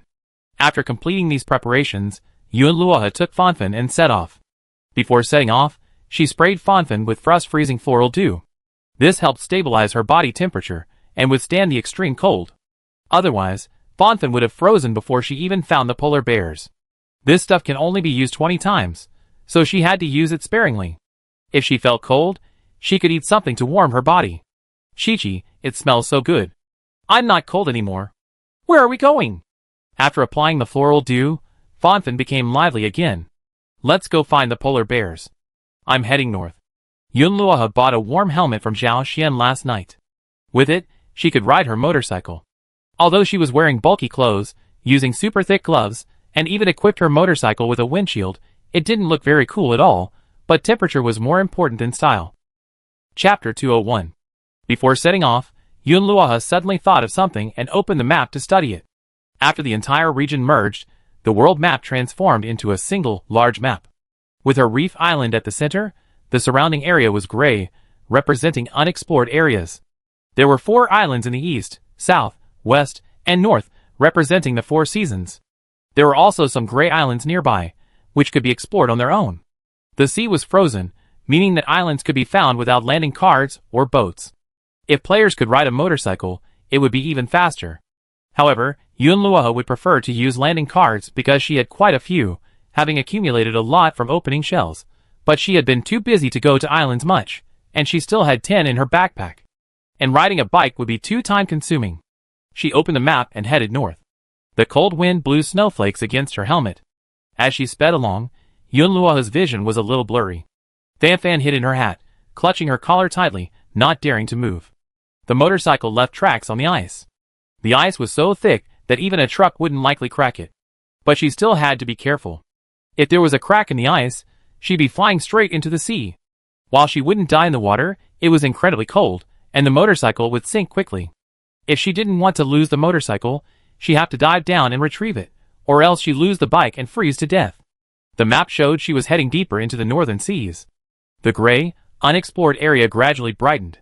All she could see was the endless ice plain and, in the distance, a few large, uninhabited reefs covered in ice and snow. Along the way, they saw an island. But Yunluoha simply marked it on the map, and had no intention of exploring it. Today's target was the polar bear. The mission was timed. She hadn't received a response to her polar bear bounty on the World Channel, and there was no news from the Tianji Pavilion either. It seemed she had to rely on herself. Suddenly, Yunluoha saw a black line on the ice in the distance. She quickly slowed down, and her pinky chirped, "Be careful, there's a hole ahead." Yunluoha slowly drove forward and soon saw a deep crack in the ice. The crack was deep, more than 10 meters across and 3 or 4 meters wide. She stopped the car, stood on the ice, and looked down, revealing blue water beneath. Beneath the crack grew many blue things, shimmering with a faint luster. "Master, that's a good thing," Yunluoha hummed. She was trying to think of a solution. This time, she brought spiders with her. It should be safer to let them crawl over and collect the items. However, the spiders weren't yet resistant to the cold, so releasing them would be dangerous unless they were sprayed with frost dew. But that would use up the dew too quickly. Another option was to wear crampons, secure climbing gear to the ice, tie a rope made of spider silk around themselves, and slowly climb down to collect the items themselves. But that was far too inefficient, and even more dangerous. Forget it, the dew could be bought later, let the spiders collect it. Yunluoha released 5 weaver spiders, sprayed each with frost dew to ensure their safety, and then issued instructions, ordering them to collect the unfamiliar plants in the cracks in the ice. I wasn't sure if it was a plant, but the fact that it could take root in this kind of ice was truly remarkable. The spiders were shaking when they first emerged, but under the effects of the frost dew, they quickly recovered and began to move swiftly. The weaver spiders were very good at gathering supplies. Yunluoha wasn't idle either. He simply took out his fishing net and rod and began collecting shells and fishing. After all, the sea near the island was completely frozen. Having finally found a crack in the ice, with the ocean below, he couldn't miss this opportunity. However, the fishing net couldn't be dropped directly into the water. It had to be tied with a rope at least 20 meters long before being lowered. The fishing rod also needed to be high quality and use the best line. The effects of the frost dew only lasted 2 hours. During this time, Yunluoha caught 2 shells and 2 large fish. Seeing that time was almost up, Yunluoha first sprayed Fan with the dew, then took out the storage heating box and heated up a bowl of red date and wolfberry chicken soup. After it was heated, she quickly brought it out and drank it in one gulp. In this weather, piping hot chicken soup would cool in seconds, so Yunluoha poured it in immediately. Otherwise, if she waited a few more seconds, it would be icy cold. The still warm chicken soup warmed her body a little. Her stamina points were slowly returning. Yunluoha summoned the spiders back and had them place everything they had collected in front of her, so she could pick it up with a single click. The spiders brought back one by one, and Yunluoha picked up a thin, fluffy plant to examine. Ice moss, a moss plant that grows in icy cracks. When dried and ground into a powder, it can be made into ice moss powder, which is effective for relieving cold and warding off the cold. After all the spiders returned, Yunluoha put all the ice moss into her backpack, over 30 in total, not a large quantity. She observed carefully, and found that there was not much ice moss left in the crack. The effect of the flower dew was almost over, so Yunluoha put the spiders into her spider breeding ring and prepared to set out again. However, she also marked the location on the map to remember the coordinates, so that she could collect shells and check for new ice moss next time she returned. After driving on the ice for half an hour, Pinky suddenly let out a rapid cry. Chichi. Master, there are a lot of people and a large animal ahead. Yunluoha slammed on the brakes. The motorcycle skidded a long trail across the ice, then spun around before coming to a stop. She looked over and saw a massive white figure in front of a small iceberg about 10 meters high, about 300 meters away. It was a polar bear. Its body was almost the same color as the snow, and it was enormous. 2 people were standing in front of it, engaging it. It looked like someone had already set their sights on their prey, so she couldn't just attack directly. Let's see what the situation was. The 2 men had clearly been battling the polar bear for some time, and while it was clear they were at a disadvantage, they didn't appear exhausted, suggesting they still had some tricks up their sleeves. They moved swiftly, and in perfect harmony. One wielded a gleaming silver sword, moving swiftly, trying to find an opening. The other wielded a massive axe. They stood on either side, rapidly hurling several smoke bombs that billowed with white smoke. The polar bear roared deafeningly, slamming its massive paws down on the ground so violently that icicles erupted. In an instant, more than a dozen sharp icicles burst through the ice, accompanied by countless shards of ice. These shards shot towards the 2 men like hidden weapons. But the smoke had a significant impact on the bear, blurring its sight and significantly slowing its movements. Otherwise, its previous attack would have been even more effective. However, the polar bear couldn't use this attack constantly. It probably had to wait several minutes between uses. These few minutes were its opportunity. Hurry! Others are coming! The man who threw the smoke bomb growled, recognizing him as a young man. The man with the long sword immediately rushed forward and stabbed the polar bear in the shoulder blade. However, the polar bear jerked its head and smacked the man with its paw. Despite his quick reaction, the bear's claws still struck his shoulder, leaving deep gashes. His flesh was bloody, and his clothes were torn. The moment his flesh was torn, his blood froze. He screamed in agony and rolled on the ground in a panic. Lin Wei, seeing this, turned pale and yelled, "Su-chen, how are you? Are you okay?" "Su-chen, I'm fine, just be careful." He gritted his teeth, took out some medicine, and gave himself an injection to stop the bleeding. Cold sweat continued to form on Su-chen's forehead, but the sweat, unable to flow away, solidified into beads of ice. He then took out a bottle of powder and sprinkled it on the wound, which was painful to watch. Lin Wei rushed over and hacked at the polar bear with her axe, but the bear's hide was thick and tough, and if she hadn't hit it squarely with all her might, she wouldn't have been able to hurt it at all. The hide is too thick. My axe's lifespan is gone. The girl cursed. The polar bear was completely enraged, and the smoke bomb was almost gone.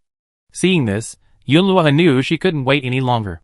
Without her pet's help, it would be difficult for her to capture the bear alone. And even if she could take it all by herself, if the two men became dissatisfied and started a fight with her, it would be difficult to deal with, since they had discovered the prey first. Why not join forces with them? So Yunluo took a few steps forward. Want some help? I help you capture the bear. I want its fur, and we can split the meat. The girl with the axe had actually noticed Yunluo's presence a while ago, but she hadn't been able to distract herself from the polar bear. She glanced at her warily. She then looked at the injured man and said decisively, "Okay, you take the initiative to attract her attention, and I find a chance to chop it down."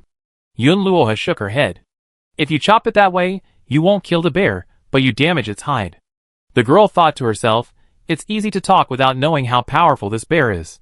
She and Su-chan had been fighting this bear for half an hour. Seeing her confident expression, he politely said, "Then what do you say? Yunluo, help me drain its energy, attract its attention, distract it, don't hurt it, and make sure you don't get hurt yourself." Lin Wei frowned. That simple? She felt Yunluo was underestimating her. It's not simple. Just do as I say. Yunluo smiled at her. Trust me. Lin Wei was stunned, then nodded involuntarily. Yunluo first changed his gear, donning the full Bat King suit. Previously, it was just an experiment, but this time, it was real combat, and the one facing such a powerful character right from the start. Just see how powerful the Bat King suit is. After she changed into her gear, her aura instantly changed. Su-chan and Lin Wei exchanged a glance, then both advanced to harass the polar bear. They were already familiar with the polar bear's attack frequency, noting that it could launch an icicle attack every 5 minutes.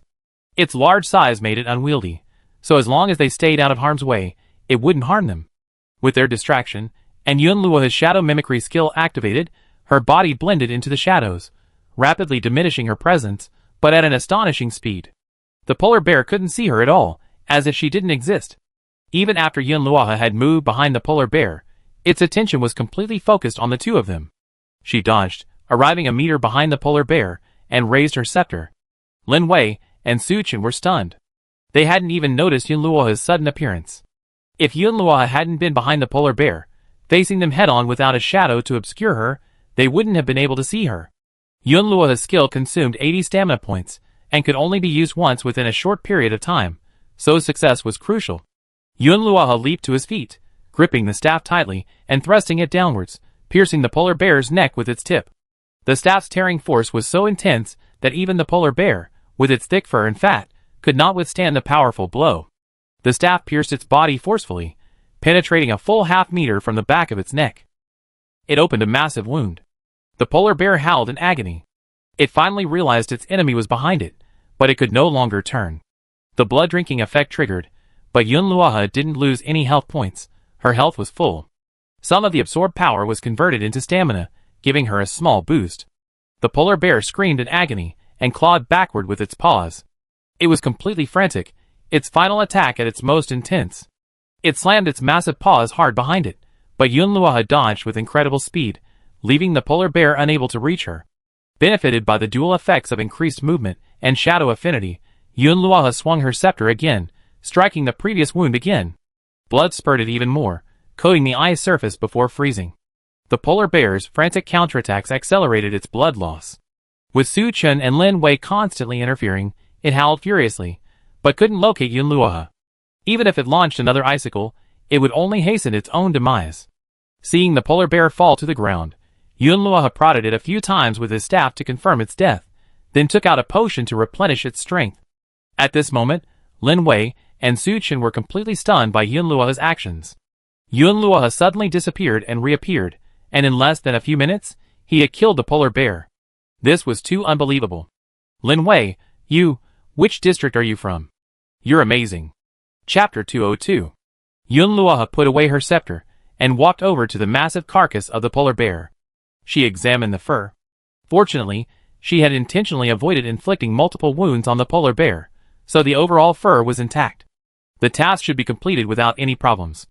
If it's alright, I disassemble it directly. I take the fur, and we split the meat equally, Half for me and half for you too. How about that? Yunluo's voice was calm and polite. Lin Wei and Su Chen naturally had no objections. Without Yunluo, they wouldn't have been able to take down the polar bear. Now, getting half the meat was considered good enough. It was all because of her inferior skills. Yunluo was too lazy to cut the meat herself. Disassembling it directly was the easiest option. This polar bear must have weighed at least 600 pounds, so there would definitely be a lot of meat to be had. She clicked the disassemble button on the polar bear's carcass, and a white light enveloped the polar bear, quickly disassembling it successfully. Obtained: Polar Bear Fur X2, Polar Bear Meat X400, Polar Bear Gallbladder X1. Polar Bear Fur, top-tier cold weather material, can be crafted into top-tier polar cold weather gear. Polar Bear Meat, a rare ingredient with a high satiety rating. Simply cooked, it can maintain full stamina for extended periods. A skilled chef can craft it into a golden dish, which provides enhanced cold resistance.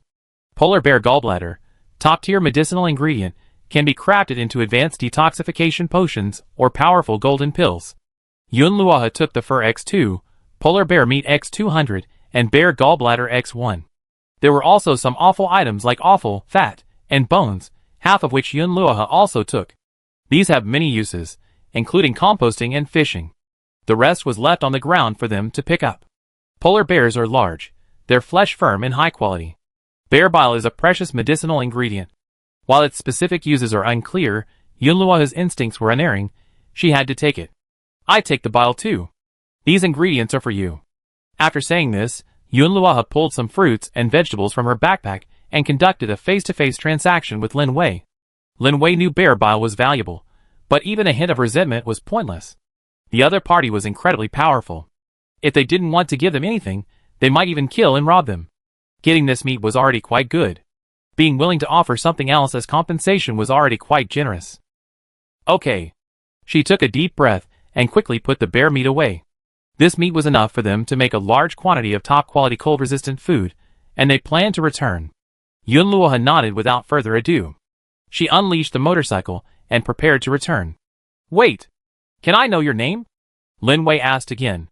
Yunluo climbed onto her motorcycle, the engine growling softly. She smiled and left a few words. Area 2, Yunluo. With that, the motorcycle sped away. Back on Xianyun Island, Yunluo immediately parked her motorcycle in front of Zirko's shop. Inside, she handed the bear pelt to Zirko. Zirko took it, touched it, and nodded with satisfaction. Nice pelt. Better than the one I hunted that year. A system notification sounded. Mission: obtain polar bear pelt and deliver it to Zirko. Completed. Award: Zirko's favorability plus 20. Achievement: winning people's hearts. Earn the high recognition of a key NPC for the first time, unlocking more corresponding NPC merchandise. Hilko smiled and handed her a piece of parchment. Here, this feed will keep animals warm even at minus 50 degrees Celsius. The ingredients are difficult to come by, especially the warthog grass. You can try your luck on Cedar Island or Icefield Island. Improved feed: high-grade antifreeze feed, suitable for both poultry and livestock. It significantly raises animals' core body temperature, effectively protecting them from extreme cold, with effects lasting for 12 hours. Eating it will boost animals' spirits and slightly increase their growth/production rates. Instructions: dry the ice moss and warthog grass in the sun, grind them into powder, and mix them in a 3:1 ratio. Sprinkle them on grains and grass, stirring thoroughly. Thank you.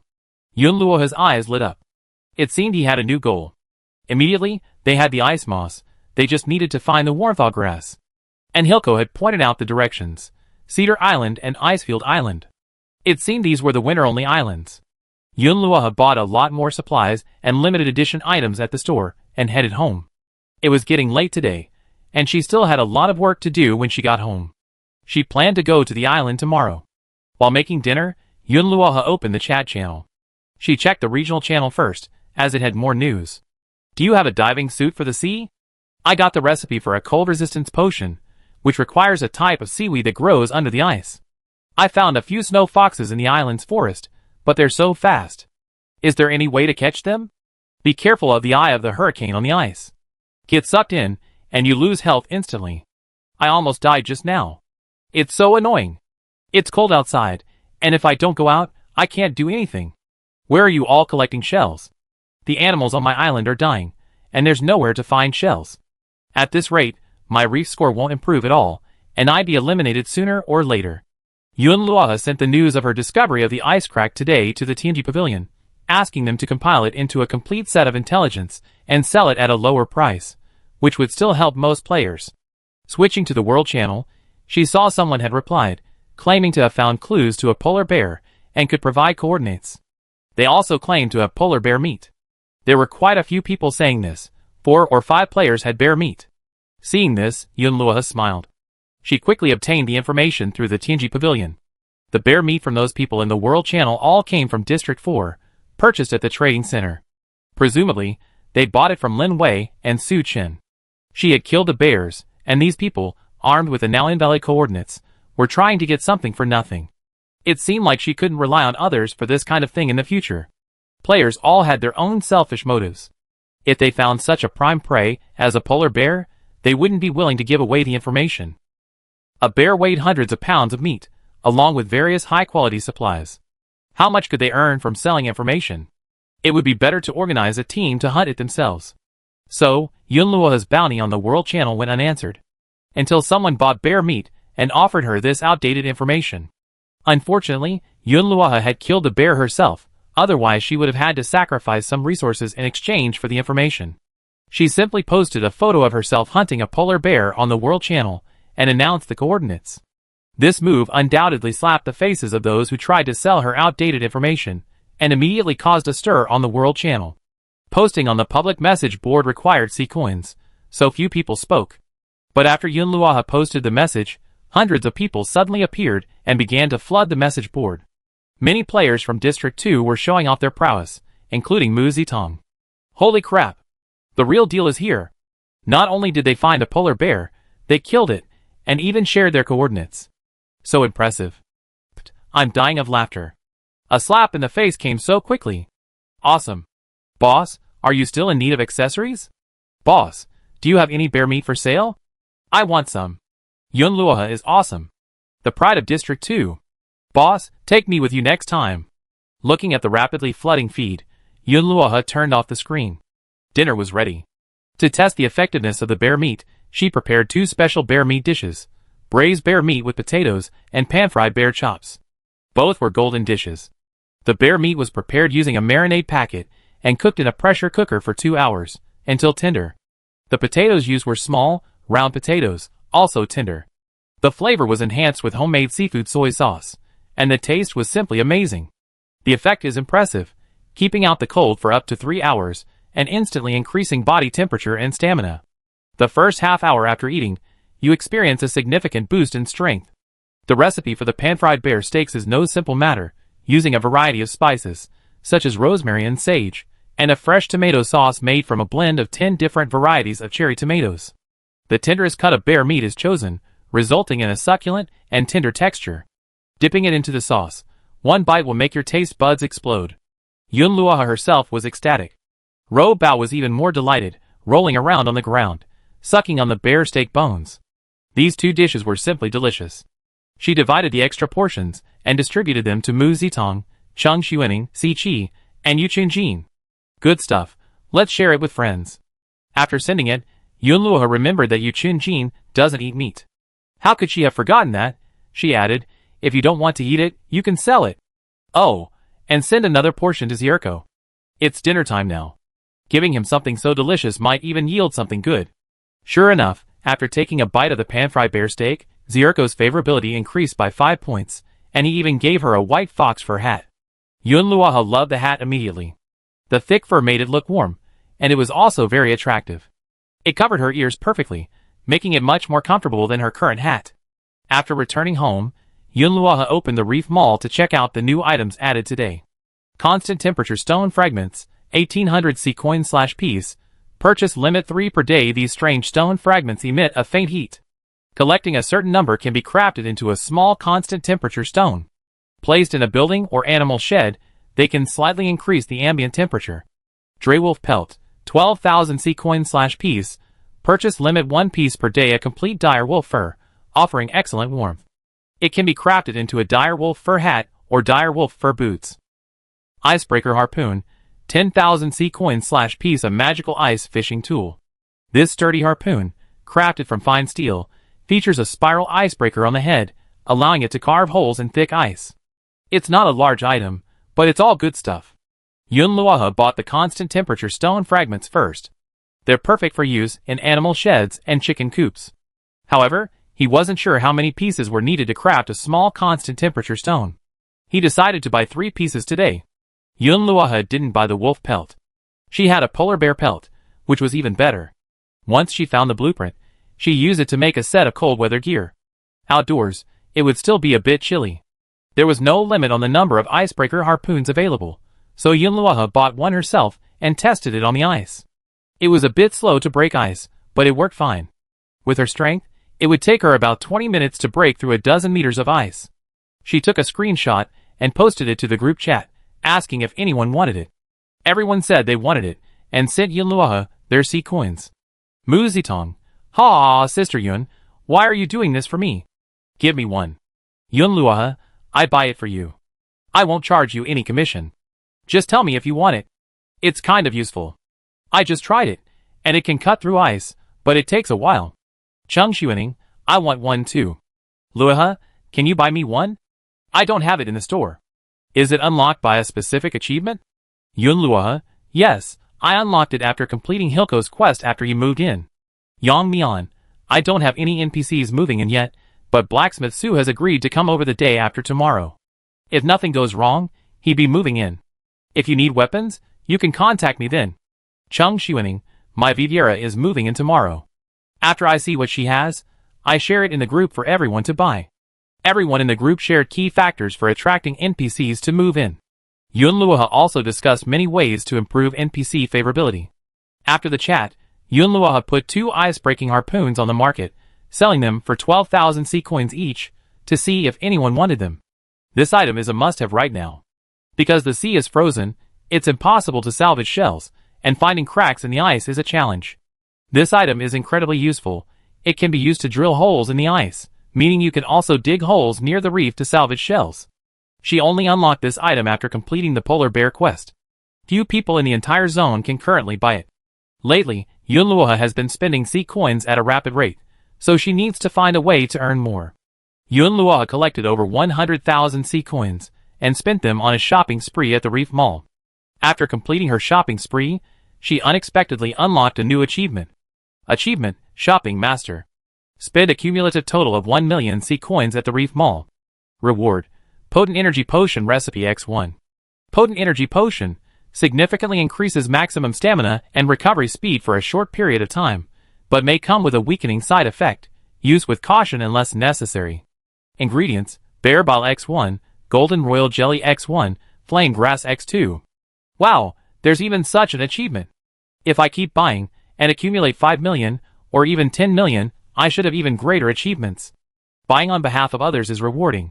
After buying for her friends, Yunluohe checked the trading center, and saw that the 2 icebreaker harpoons had already been sold. A cool 4,000 sea coins profit. That sea coins were earned so quickly. She beamed with joy and bought 5 more from the Reef Mall, and put them on the shelves. Just right now, the World Channel was buzzing about her. Yunluohe went right in and advertised. Yunluohe, Zone 2 limited time sale of icebreaker harpoons. With them, you can easily carve holes in the ice, not only for shellfishing but also for fishing. 12,000 sea coins each. Hurry and buy now. The message was sent. Yunluohe stared at the trading center. She thought, with the purchasing power of over 100,000 people, these harpoons would definitely sell. And so, all 5 sold out instantly. How cool! 10,000 sea coins was no big deal. Yunluohe went to buy 20 more, which also sold quickly. Many people had her name on the public screen, asking her to keep listing them.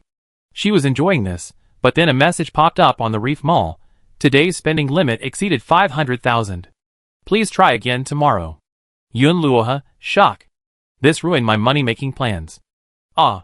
It seems I can't rely solely on this to earn sea coins in the future. I need to buy my daily necessities first before I go shopping for them. She hadn't bought anything herself today, not even the building materials for her house, but only the icebreaker harpoons. Never mind, earning 50,000 sea coins wasn't bad. Yunluohe withdrew his hand with satisfaction and posted another public message. Today's ice-breaking harpoons are sold out. We continue tomorrow, limited to 20. That evening, Robao returned with 2 newly recovered shells. After eating the bear meat, he felt warm all over and no longer afraid of the cold. Yun Luoha instructed him to go to the newly dug hole in the ice to collect shells. He also placed the polar bear's entrails in a large fishing net to use as bait. He would check for fish tomorrow morning. Including the 2 shells Yun Luoha had found in the cracks in the ice, there were 4 in total. Yun Luoha planned to open them right away. She could have saved more for later, but today was the first day of winter, and she was curious to see what new treasures would emerge from the winter shells. So she took out the shells and opened them. She found a gray pearl, a white pearl, a gold pearl, and a black pearl. Yun Luoha was overjoyed. What good luck today, 1 gold pearl and 1 black pearl. Chapter 203. Yun Luoha opened 4 shells in a row. Opening the gray pearl, obtained ragged linen X1, empty tea bucket X1, wet feather X1, bones X2, iron ore X2, coal X4, dried longan X1. Opening the white pearl, obtained refined coal X5, insulated pipe X2, sealing tape X1, windproof matches X5, simple crampons X1, animal fat lamp oil X1, rough snow shovel X1.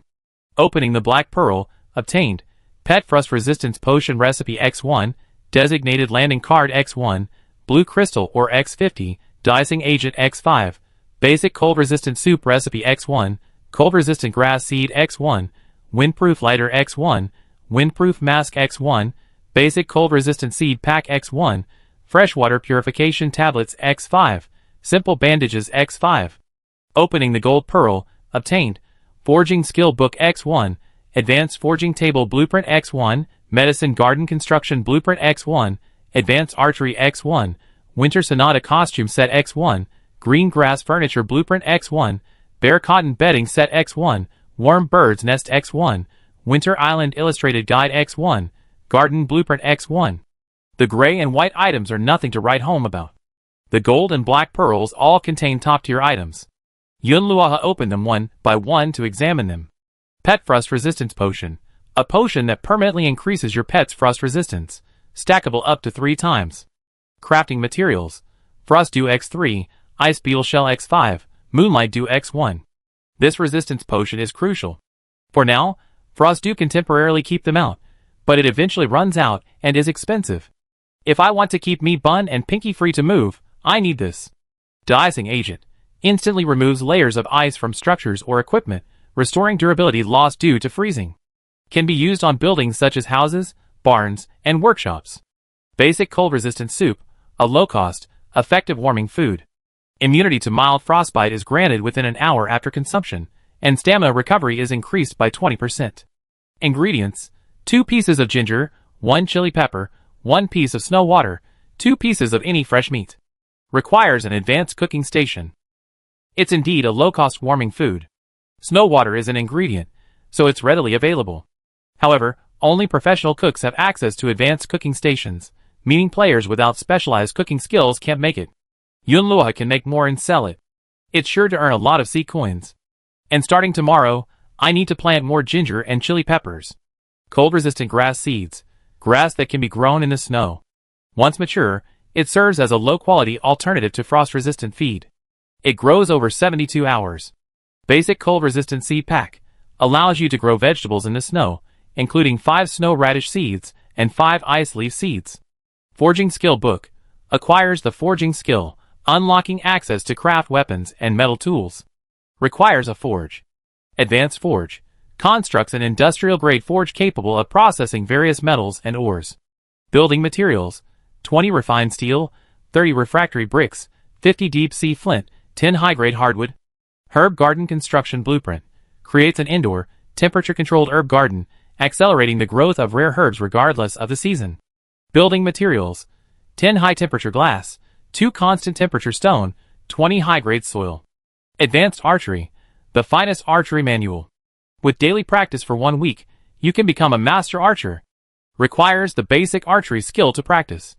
Winter Sonata costume set, a fashionable winter outfit featuring a woolen cape, suede gloves, and velvet-trimmed boots. It has no special effects.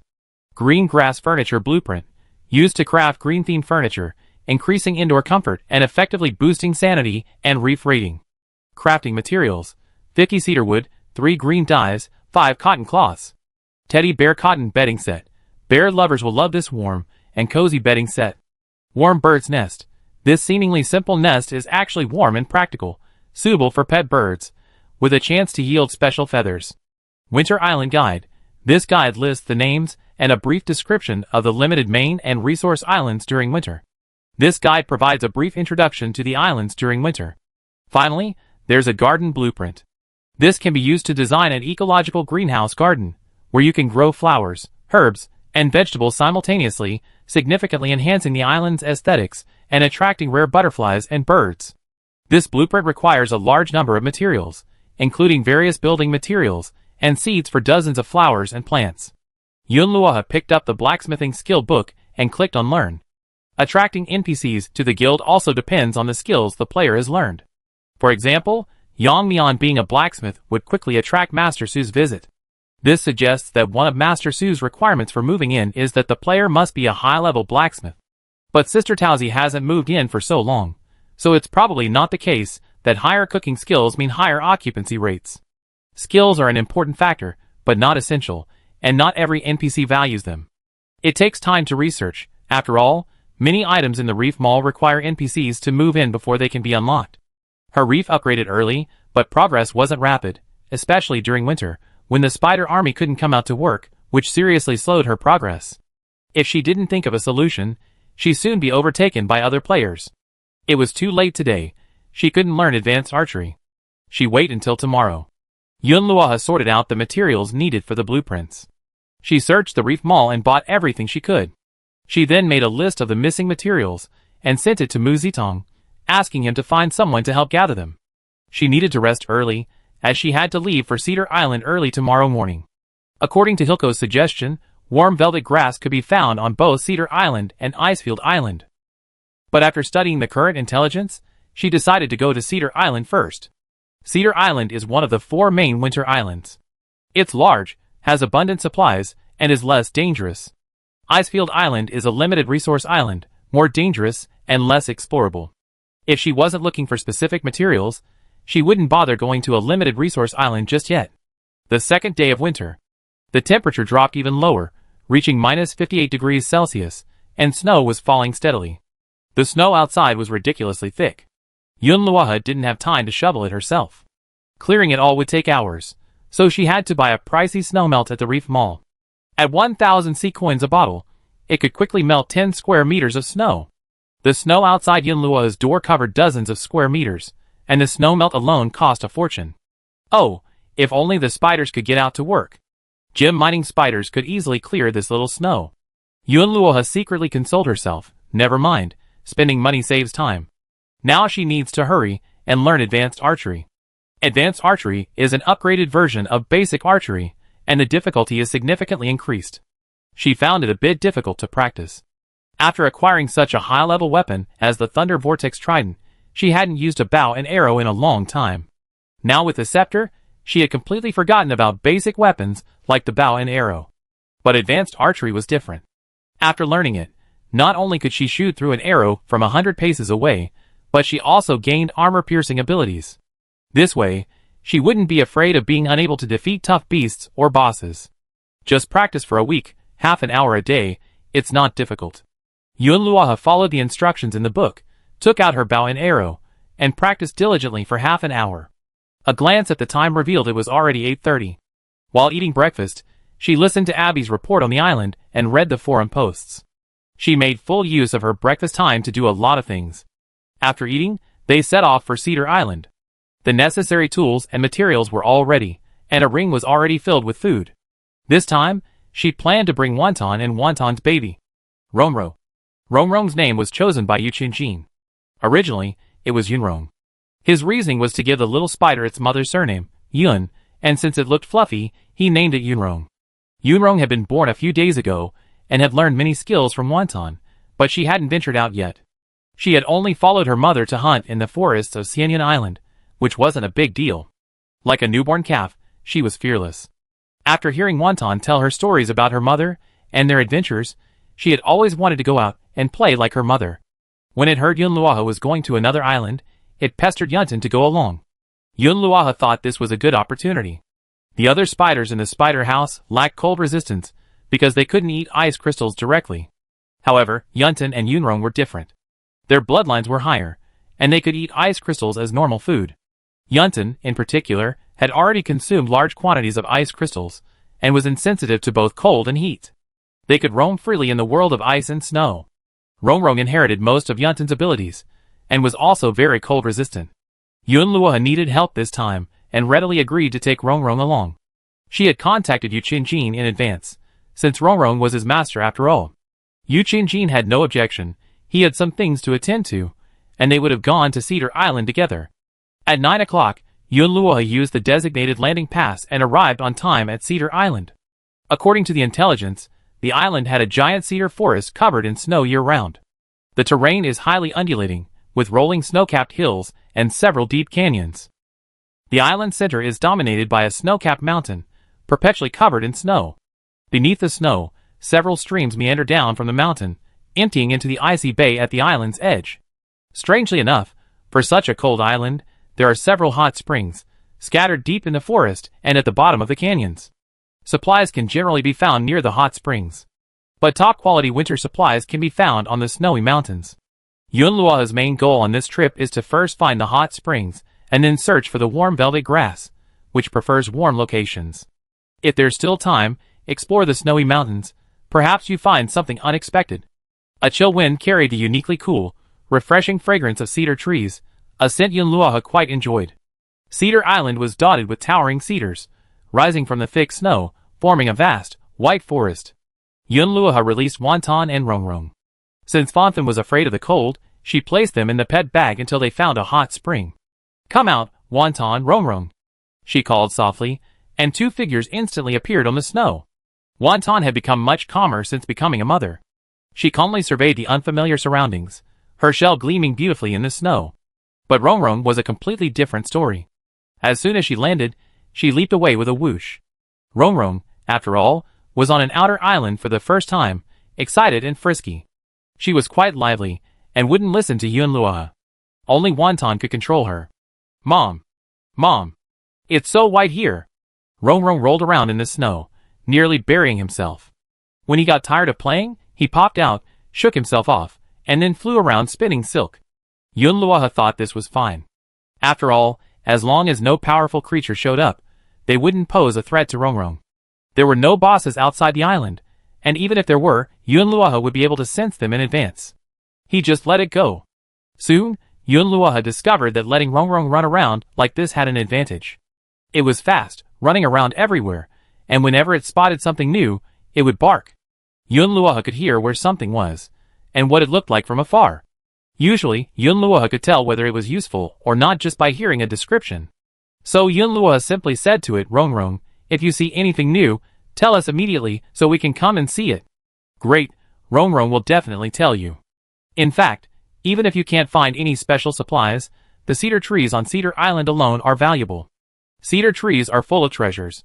Cedar wood is a high-grade hardwood, found all over the island. You can easily chop down a bunch of it and get a lot.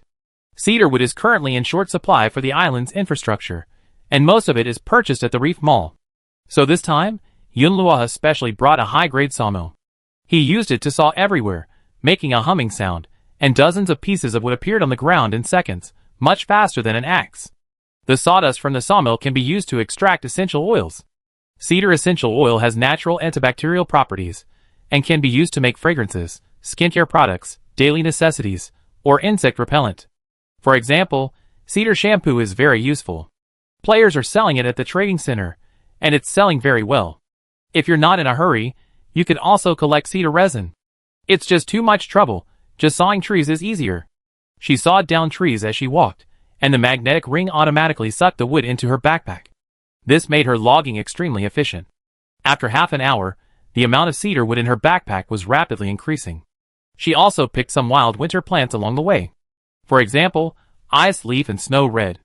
Both are excellent cold-resistant vegetables, and since they grow wild, they are more nutritious. They can be combined with golden ingredients to create premium golden dishes, which are even better than ordinary golden dishes. After walking for about an hour, Yunluoha noticed that the density of the cedar forest was gradually becoming sparse. She let Fanfan out and sprayed it with frost flower dew. After Fanfan came out, he was almost frozen stiff. A sip of the dew slowly helped him recover. "Oh my god, I almost froze to death." Fanfan panted. "Are you feeling better?" Fanfan, "Much better, master. I want a nut bar." Knowing that Yunluoha had asked him to do something, he boldly made a request. "Yunluoha, eat, here you go. After you finish, hurry and find a hot spring." "Yes, sir. I'm the best scout." Fanfan flew to Yunluoha's shoulder and said proudly. After saying that, she saw the little spider and said, "This little guy is here too. Do you want me to take you to the front?" Fanfan and Yuntin are also close. When she's free, she often visits the spider house to chat with Yuntin and share some parenting tips she's picked up from somewhere. So, Rongrong is pretty familiar with her.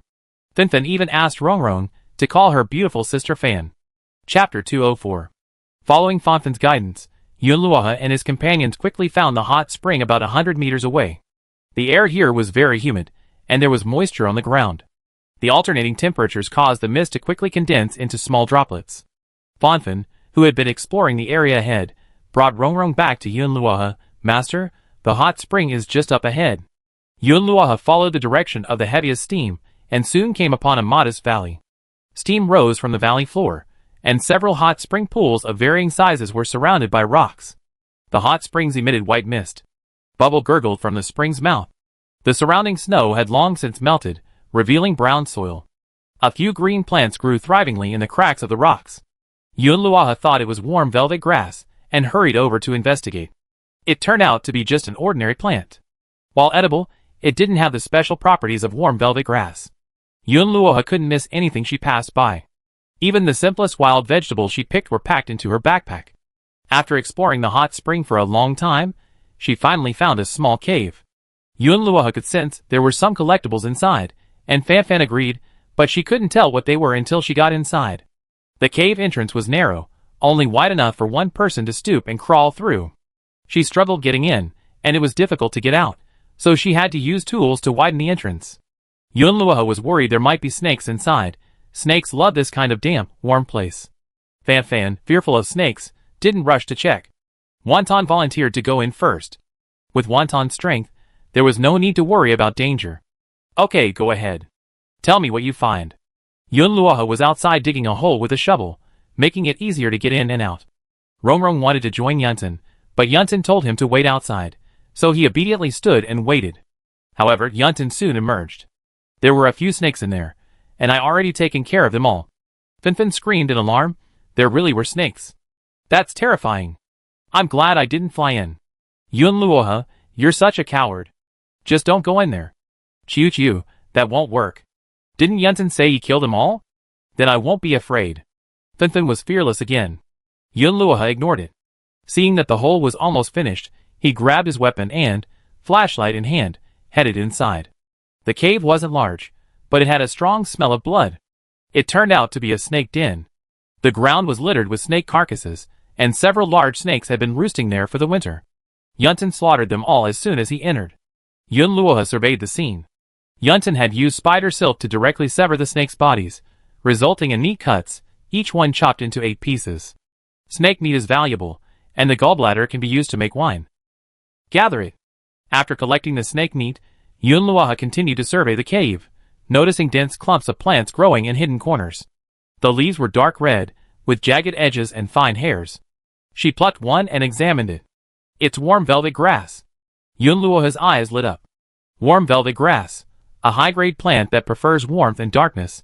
It contains weak geothermal energy, and is a key raw material for improved feed. "That's right, that's it." Yunluoha was overjoyed and immediately took out a small shovel and began carefully collecting. She had to be careful to dig up the plants by the roots, keeping the root system intact, and take them back to see if they could be cultivated artificially. She could use the mushroom house to simulate the growing environment here and try planting them. Who knows, there might be a surprise. There were 5 plants of warm melting grass in the cave. Yunluoha dug up all of them, preserving the roots, and put them in her backpack. After emerging from the cave, she explored the area for several hours.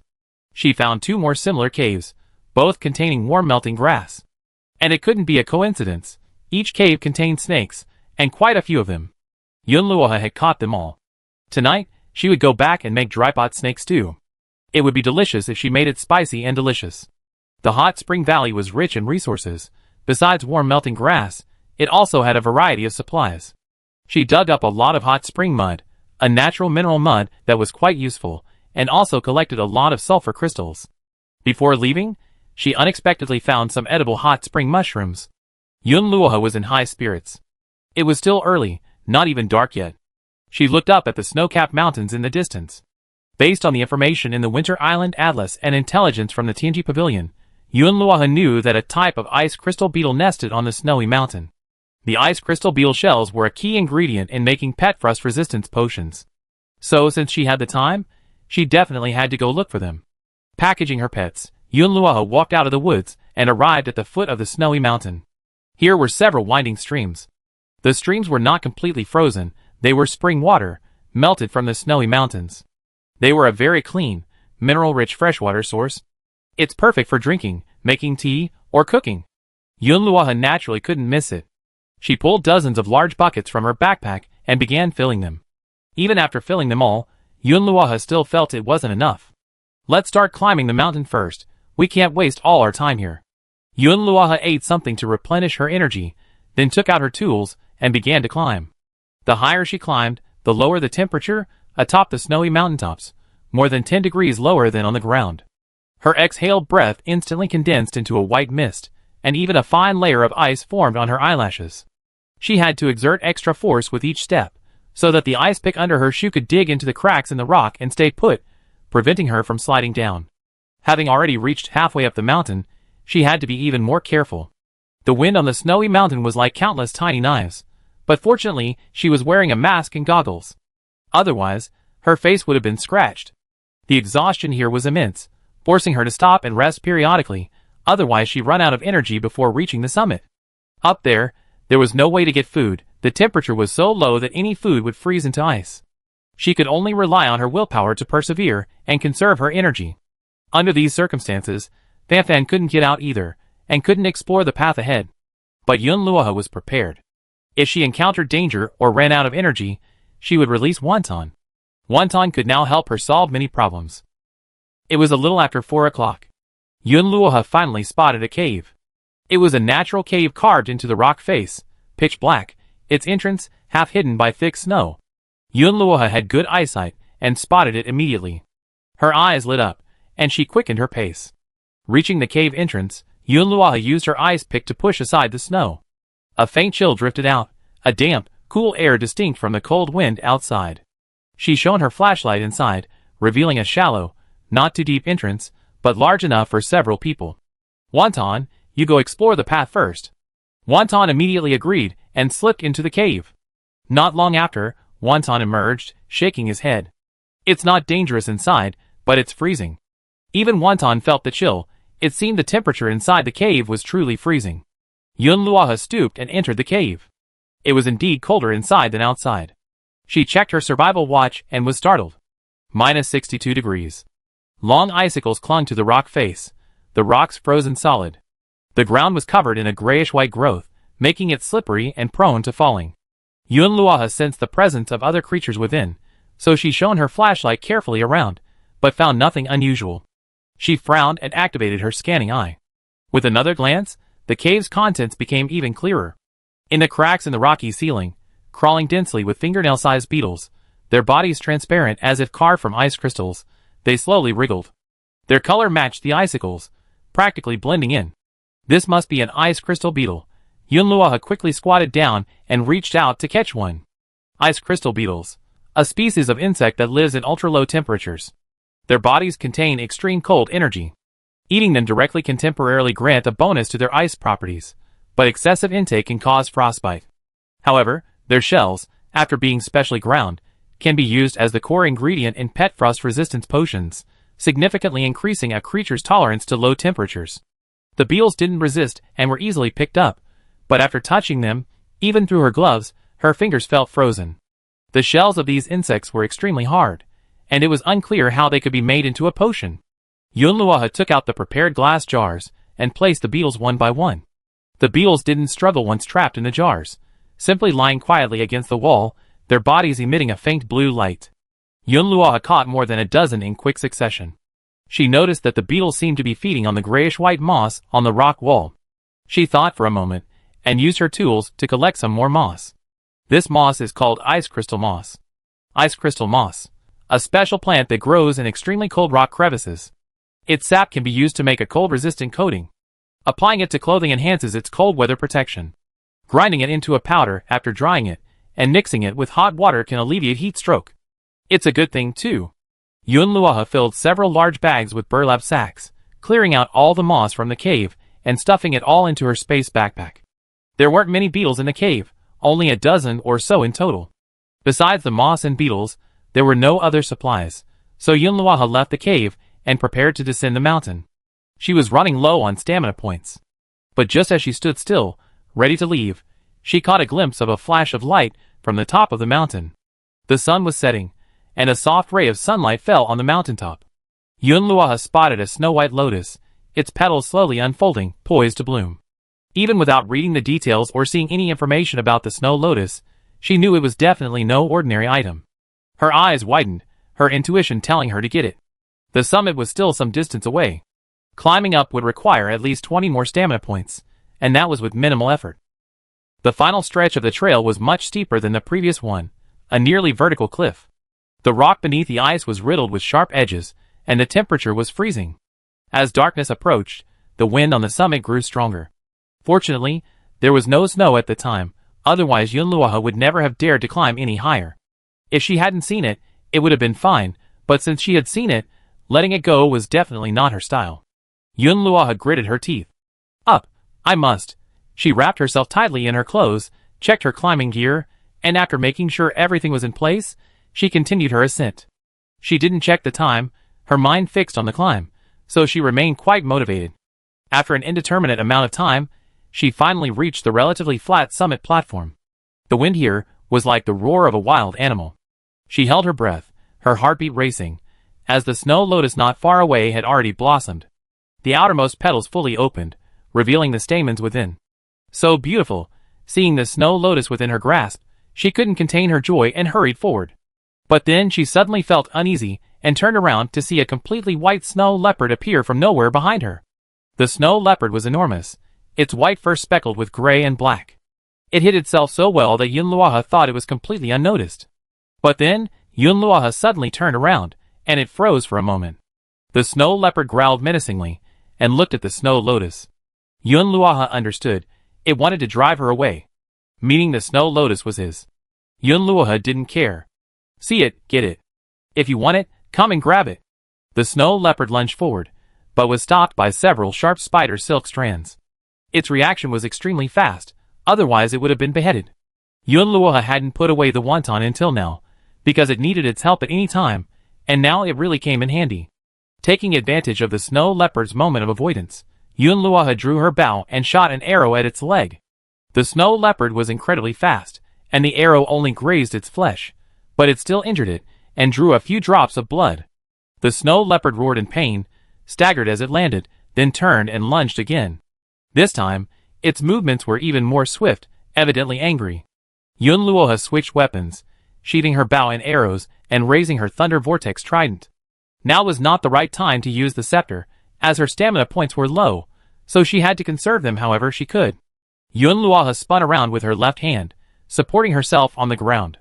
The thunder vortex trident in her right hand swept across with force, striking the snow leopard's leg with precision. This time, the snow leopard failed to dodge and perished.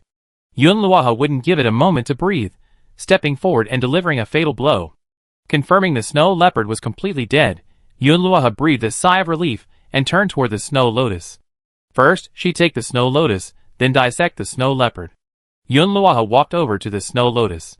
By then, she captured the snow lotus, and then dissect the snow leopard. Yunluo approached the snow lotus. By then, the snow lotus had already blossomed with a golden glow, its brilliance captivating her. But she only admired it for a dozen seconds before decisively picking it. Golden snow lotus, the legendary flower of luck. Consuming it directly grants a small, permanent boost to luck. Yunluo thought to herself, as expected, it's the game's finest item, a lucky item. Eating it directly will increase luck.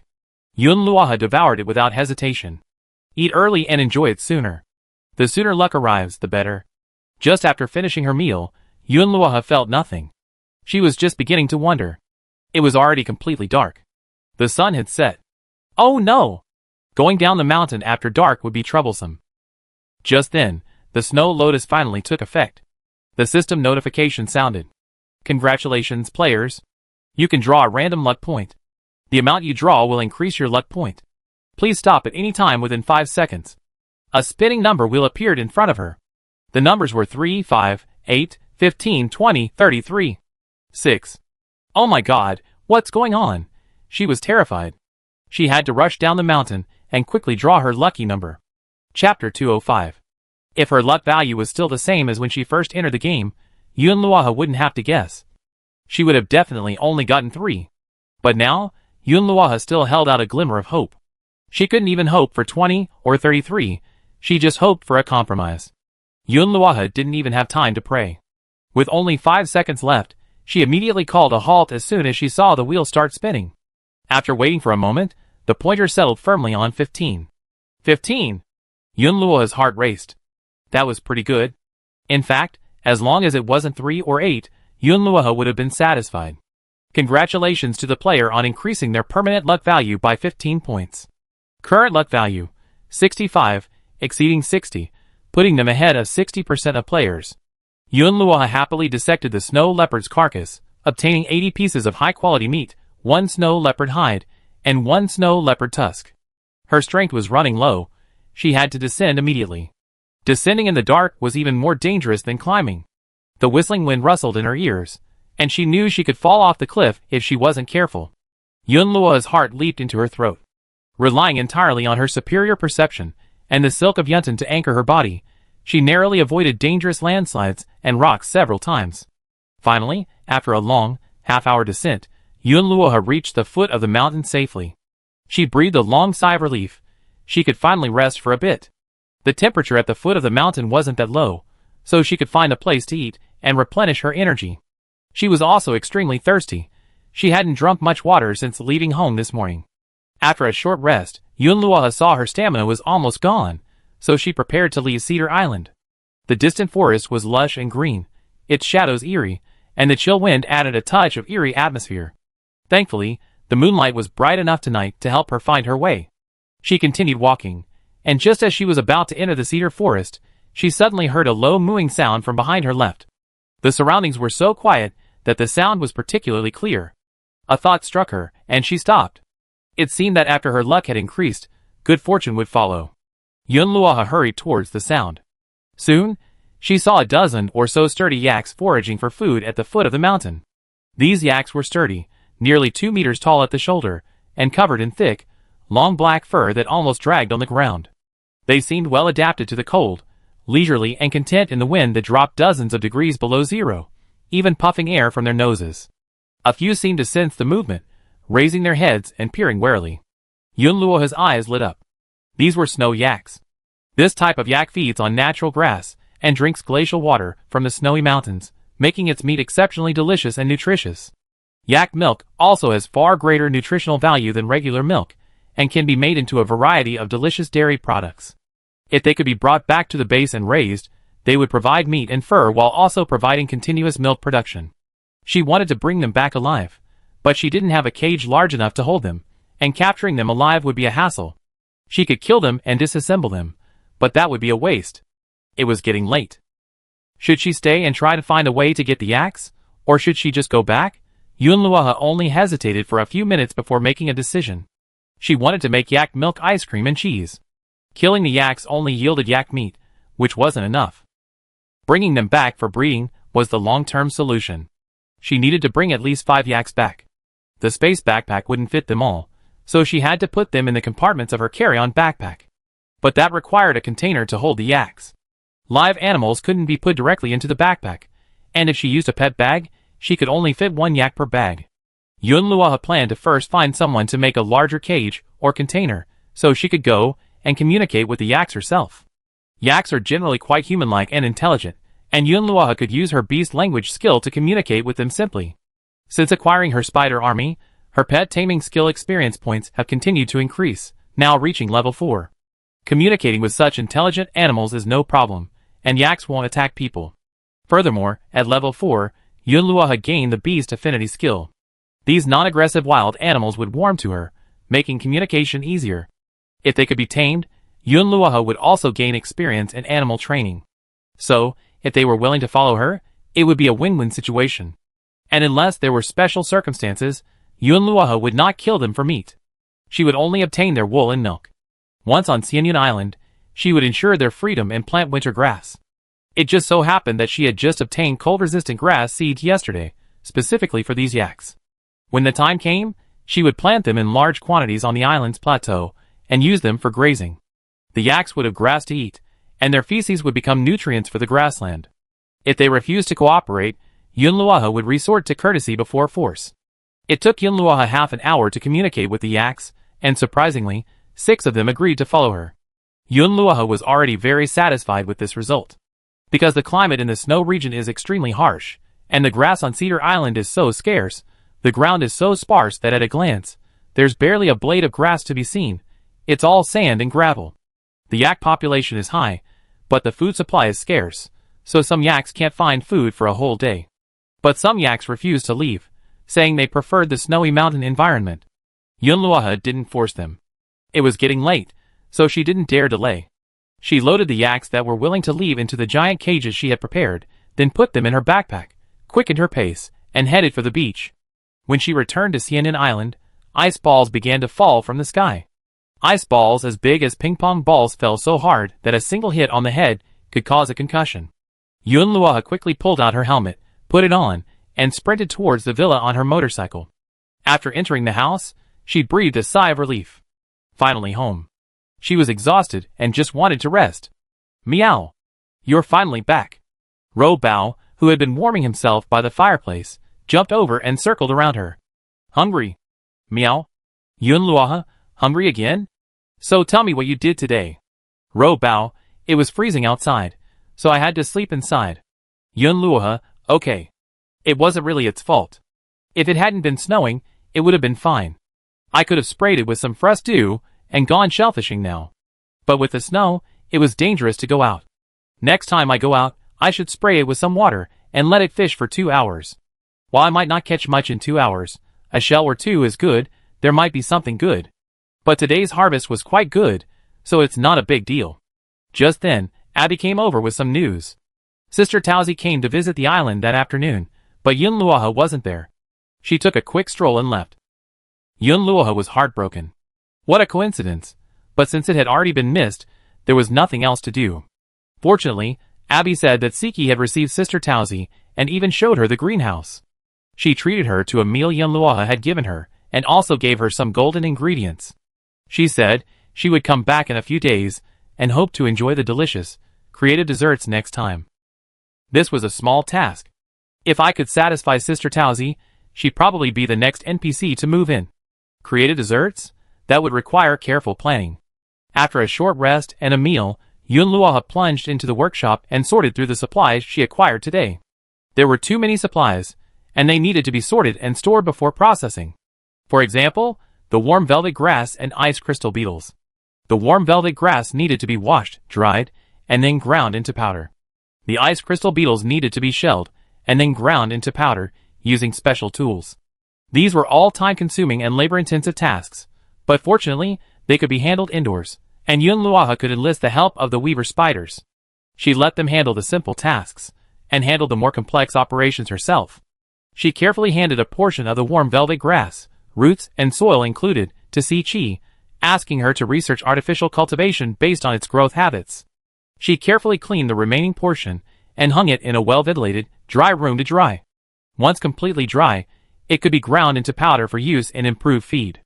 Next, she began peeling the shells of the ice crystal beetles, grinding them into a fine powder with a grinder. She then mixed it with the previously obtained frost flower dew and moonlight dew in the correct proportions, successfully creating 5 pet frost resistance potions. First, she gave 1 each to Ro Bao and Fanfan. Although 3 doses can be combined, she wasn't sure if they could all be consumed at once, so she tried one to see how effective it was. After consuming them, Yun Luoha checked her pet's information. It really worked. Both Fanfan and Robao's pet information now had the word cold resistance added to theirs. It wasn't much, but it worked. Give them another one tomorrow, and they won't be as frozen as they are now. While they might not be able to walk freely outdoors, at least their lives won't be in danger. She also had several large bags of ice crystal moss, which can be used to make a low-temperature protective coating, but she didn't have the schematics yet. She needed to find a player with the schematics to see if they could help her make it, or trade supplies for them. Yun Luoha kept some of the hot spring mud and sulfur crystals for herself, handing them all over to the players in the Mutual Aid Association to craft useful supplies. These items were considered ordinary supplies right now, and she didn't have time to spend extensively processing them. The hot spring mushrooms and snake meat were both top-quality ingredients, and Yun Luoha planned to research them tomorrow to see if she could create some new dishes. The snow leopard skin and tusks were temporarily stored in the supply box, to be used in crafting later when advanced recipes became available. The glacial stream water brought back from the foot of the snow-capped mountains amounted to 30 large barrels. The details said this water was rich in minerals, and could be used directly as high-quality drinking water. Yun Luoha planned to use this water specifically to create golden dishes, which should enhance the flavor and effect of the food. As for the cedar which she brought back, most of it would be used as construction material for the new NPC residences. She also had a small amount of cedar resin, which she planned to give to someone else to make some cedar essential oil and toiletries. The shampoo and shower gel at home were almost gone, so she wanted to make some extra to stock the NPC residences. After being out all day, there were a few unexpected situations at home, such as several chickens freezing to death in the chicken coop. Yun Luoha immediately processed these chickens, cooking one of them as a roasted chicken for a late-night snack. She removed the innards of the remaining chickens and stuffed their bellies with scallions, ginger, and garlic to remove the fishy smell. She then smeared them with a prepared seasoning and marinated them for an hour. Then, she smeared them with honey, wrapped them in lotus leaves, and then covered them with a thick layer of clay before putting them in the oven. The next morning, Yun Luoha, Robao, and Fanfan enjoyed a delicious roast chicken. After sated and drinking, Yun Luoha immediately set about tackling the 6 yaks. They had spent the previous night in the barn. Although they were uneasy in their unfamiliar surroundings, and had never lived in a barn before, this place was much more comfortable than the outdoors. With plenty of food and clean water, they ate happily, having not had so much food for a long time. Yun Luoha chose an open area in the northwest corner of the island, sheltered from the wind, as a pasture specifically for the yaks. The cold-resistant grass seeds harvested from the Black Pearl were sown yesterday. They take 72 hours to grow, so they should be ready in just 2 days. Yun Luoha was already happily planning. Once the yaks were settled in, he could regularly trim their thick, long fur, a top-notch insulation, and milk them. The nutritious yak milk was incredibly delicious. 2 days later, Siqi meticulously arranged the hot spring mud, sulfur debris, and thermostatic stone fragments Yun Luoha had brought back on a custom-made vertical planting rack, attempting to replicate the environment of a hot spring cave. Warm velvet grass prefers warmth and darkness, and since it grows near hot springs, it ideally requires geothermal energy. So, she covered the growing rack with thick shade cloth to simulate a dark environment. She brought Yun Luoha on a tour, explaining, "The key is maintaining a stable temperature and absolute darkness. The temperature can't be too high, or it will lose its properties, nor can it be too low, or it won't survive. Several have already died, and now only these remain." Yun Luoha hadn't had high hopes, but Siqi had actually succeeded. She wasn't sure about the yield. If it was too low, it would only feed the animal she kept on the island, not enough to sell. But if the yield was high, then she'd be rich. First, she'd give the animals at home some improved, cold-resistant feed. Warm velvet grass can also be used to make cold-repelling sachets, though the recipe isn't available. Currently, the recipe isn't available anywhere else in the entire region, as it's a limited edition item sold by Vivilla, so the recipe won't be released soon. In anticipation of Sister Tauzi's return visit, Yun Luoha has been researching innovative desserts these past 2 days, and has indeed created one she's very pleased with. The Snowland Yak Milk Mousse Cup. She bought Highland barley at the trading center, processed it, and added crushed Kaduaduo cookies as a base, filling the middle layer with a mousse made from yak milk. Since the yaks had already been milked fresh from their arrival, Yun Luoha used that directly to create her creative dessert. Yak milk, flavored with a touch of golden honey, has a rich, milky aroma, yet is refreshing and non-greasy. The chocolate-covered snow mountain is striking enough to whet your appetite at first sight. Early this morning, The cold-resistant grasses on the ranch had sprouted tender green shoots. Although still sparse, they were enough for the yaks to enjoy. The yaks have been free-range, having fully adapted to the environment. When Yunluo has free time, she visits the ranch and explores the forest. Since its upgrade to an island, the island's ecosystem has been constantly changing, with new species appearing and new discoveries being made every day. In addition to wild plants and mineral deposits, Yunluo saw a white snow fox in the forest this morning, but she didn't catch it. The island's inhabitants are still too few. If they were killed now, they wouldn't be able to reproduce. To improve the ecological environment, she won't hunt animals in her own forest. She even plans to cultivate new species. However, not all animals can survive the winter. Perhaps only cold-resistant species like yaks, snow foxes, snow leopards, and polar bears can survive. But these animals are not available for purchase at the trading center. You can only catch them when you land on the island. Mu Zitong said that the nightingales have attracted many birds to his island and have begun breeding. The eggs are hatching, and he will bring them to her when the chicks emerge. Just as Yunluo and Siqi were testing the spider's cold resistance in the spider house, Bonfin flew in and called out, "Chirp, chirp! Someone's coming! Someone's coming!" Yunluo, delighted, hurried out. It must be Sister Taozi. Chapter 206. Sister Taozi came over, pushing a food cart. She was wearing a thick winter outfit, similar to the fashionable winter clothes Yunluo had opened from seashells. It was an off-white woolen cape with a fringe of soft rabbit fur around the hood. "Hello, dear adventurer. The weather is terrible today, but I brought some hot meals. Would you like to try some?" Yunluo, of course. "Can I see?" Sister Taozi opened her food cart, revealing a series of insulated iron buckets. Then she introduced Yunluo to the heartwarming winter dishes she had brought. Yen and red day chicken soup, lotus root and pork rib soup with rice, kimchi stewed with meat, tomatoes stewed with beef brisket. Yunluo had no shortage of food, but she would buy a little. The dishes sold by NPCs at the trading center were all priced high. Although the quality was only slightly better than her own, they were still more expensive.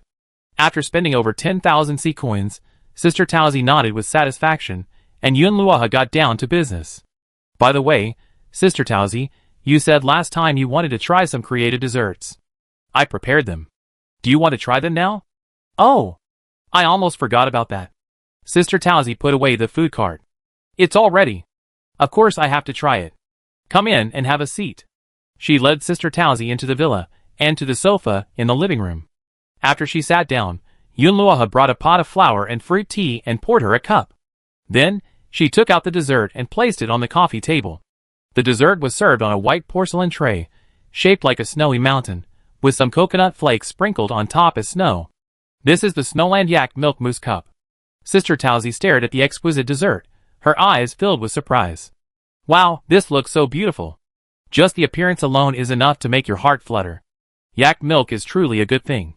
She picked up a small spoon, gently scooped a mouthful, and savored it carefully. Yunluo handed her the fork. "I know you like sweet things. This is sweet, but not too cloying. Give it a try." Sister Taozi carefully scooped a small piece into her mouth, her eyes instantly widening. The rich, creamy aroma of yak milk exploded on her tongue, the honey tinged with sweetness, and the mousse had a cloud-like texture, leaving a refreshing aftertaste. The biscuit crumbs at the bottom had a grainy texture, creating a wonderful contrast with the smoothness of the mousse. The slightly bitter taste of the chocolate was the finishing touch, perfectly neutralizing the overall sweetness. Those with a sweet tooth will enjoy it, and those who don't like it will also find it delicious. Delicious. She couldn't help but take another big bite, mumbling, "It's delicious." This yak milk mousse has a very smooth texture, rich in milk flavor, and a hint of coolness. The barley and biscuit crumbs underneath are also very flavorful, with a very rich layering. Hearing Sister Taozi's praise, Yunluo was overjoyed, even though she knew she would definitely be satisfied. "As long as you like it." Sister Taozi finished her meal quickly, an intoxicated expression on her face. She looked up at Yunluo and asked, "Any more?" Seeing her enjoy her meal, Yunluo relaxed. "And if you like, eat more." The mousse cups weren't large, and they were gone in just a few bites. Luckily, Yunluo made 5 servings at once. The ingredients are all readily available on the island. You can make it anytime you want. "That's great." Sister Taozi nodded immediately. She took a few more bites before putting down her spoon and looking at Yunluo seriously. "Luo, I actually came here with another idea. I think the environment here is wonderful, and I'm very impressed with your cooking. I'd like to open a restaurant on your small island. What do you think? Yun Luoha was stunned. She hadn't expected Sister Taozi to directly offer to open a restaurant here. She immediately said, of course, Sister Taozi, I couldn't be happier if you're willing to come. Great. Sister Taozi was delighted. Then I can move in a few days. It's just the house. Yun Luoha was overjoyed. The house was already there, ready long ago. It was just a short distance ahead, next to the small garden. The environment was beautiful, and there was a small open space nearby that could be decorated to your liking. The house was already insulated, so the interior needed some work. Oh! Take me to see it? Sister Taozi was eager. Yun Luoha immediately led the way. The two arrived at a two-story log-style cottage with a spacious terrace. The cottage backed onto the woods, and was very close to the hot springs. The interior was spacious and well lit. The kitchen area had a large countertop and space for various kitchen utensils. As soon as she entered, Yun Luoha lit the fireplace. The house would soon be warm. As Yun Luoha had said, all it needed was furniture and some decorations. Very good, very good. Sister Taozi took a look around the house, looking very satisfied. I move in a couple of days. No problem. I stock up the house with everything I need in the next 2 days. Yun Luoha beamed. Great. Another powerful NPC is about to arrive. Sister Taozi, I have things to do elsewhere. There are plenty of adventurers like you. Actually, I brought you a gift this time. I found it in an old vineyard. Receive Sister Taozi's gift. Aged grape balsamic vinegar X1, golden premium seasoning, aged grape balsamic vinegar. This isn't just any vinegar. It's made from a specific variety of golden grapes, aged for a long time in oak barrels. It has a complex fruity aroma and rich flavor, making it a premium seasoning for salads and marinades. Here it is. Yun Luoha took it in delight. This is definitely a top-notch seasoning. The seasoning bottle needed another batch of seasoning. For the next 2 days, Yun Luoha was as busy as a clockwork clock, never leaving the room. She had just learned the blacksmithing skill, and tried to forge a few weapons every day. She hadn't expected it to be quite interesting. Her supply box contained some basic weapon blueprints, perfect for practicing. She also had an advanced smithing table right from the start. Remember, after Yang Mian learned the blacksmithing skill, he used a basic workbench, and didn't upgrade it until he reached level 4. As a newbie blacksmith, Yun Luoha started with high-end items and fine ore. With her deep pockets, the weapons she crafted were of relatively high quality. She planned to start by making daggers, bows, and broadswords. Once she gained experience, she could move on to crafting more beautiful swords and hidden weapons. For 2 days, she crafted bows and arrows. Using the deer antlers, tendons, and pigskin she had previously acquired, she crafted 10 bows of various styles and sizes. She also forged over 100 arrows from various bird feathers, minerals, and high-quality hardwoods for archery practice. Advanced archery requires a week of practice, but she had already been practicing for a few days, and her skills had improved significantly. Her arrows now had greater penetration, allowing her to hit bird nests in trees from a distance of 100 meters. To furnish Sister Taozi's new home, she went on a shopping spree at the Reef Mall and the trading center, buying all sorts of furniture and professional kitchenware. She chose a pastoral style for the furniture, complemented by the rattan chairs and floral tapestries, inspired by the lush greenery furniture design, giving the interior a vibrant feel even in the cold winter. She also researched the items that would be unlocked once Sister Taozi moved in. Many of them were exactly what she wanted, such as a large, constant-temperature food cabinet, a multi-function built-in oven, and a professional-grade cooking surface. Yun Luoha also upgraded the ranch. A large amount of cedar wood was used to construct a fence and a more spacious shelter to prepare for the expected intensification of severe weather. The shelter's roof features a double-layer design, a sturdy waterproof canvas on the bottom layer, and thick cedar planks on the top. The middle layer is filled with collected dried moss as insulation, effectively cushioning the impact of hail and insulating against the cold. The shelter's area was expanded to ensure that all yaks could take shelter at the same time. After all, while yaks are cold-resistant, they can still be injured by the large ice balls that hit them last night, so they need a place to hide. Cold-resistant grasses are currently growing well, with patches of green emerging from the snow. But they will soon be eaten by the yaks. Over the past 2 days and nights, she has been trying to collect hair from adult yaks. Although there isn't much, it's fluffy, soft, and extremely warm. She's been collecting it to make top-tier warming items.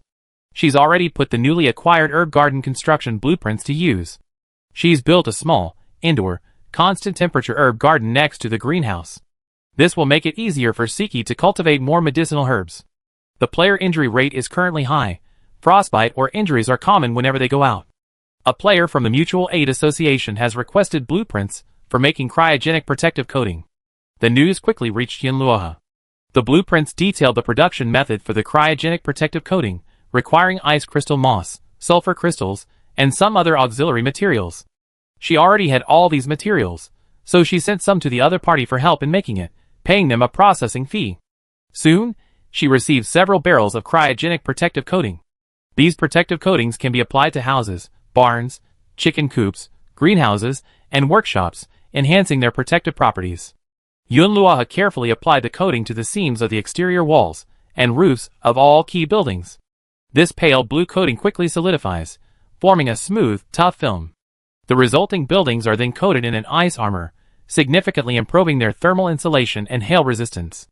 Undersea cheese monitoring, the spiders, fed the modified feed, and a small amount of ice crystal moss additive, have significantly improved their tolerance to cold.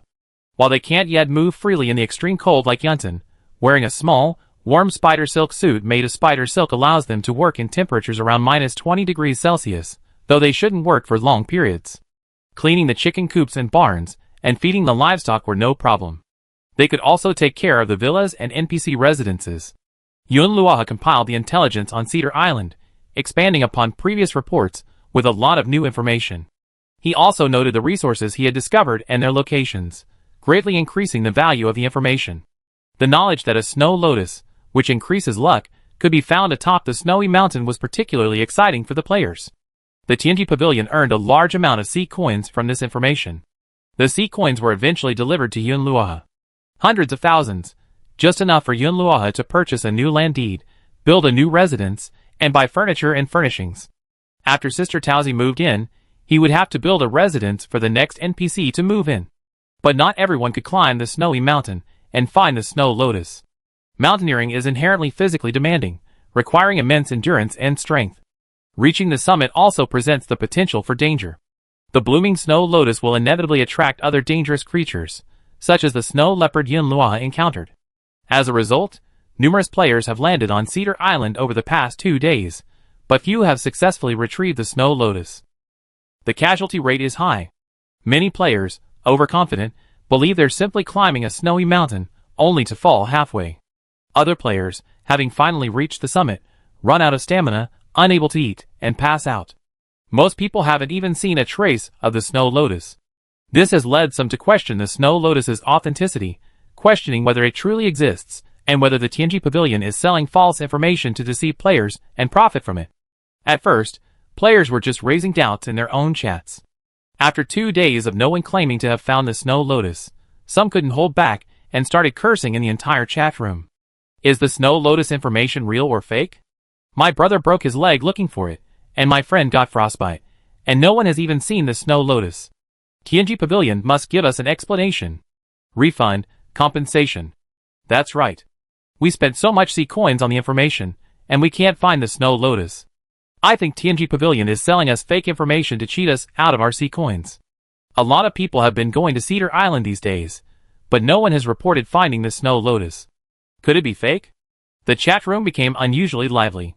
Of course, there was no need to worry about such rumors, because Yunluoha had photos of the snow lotus and screenshots of its details.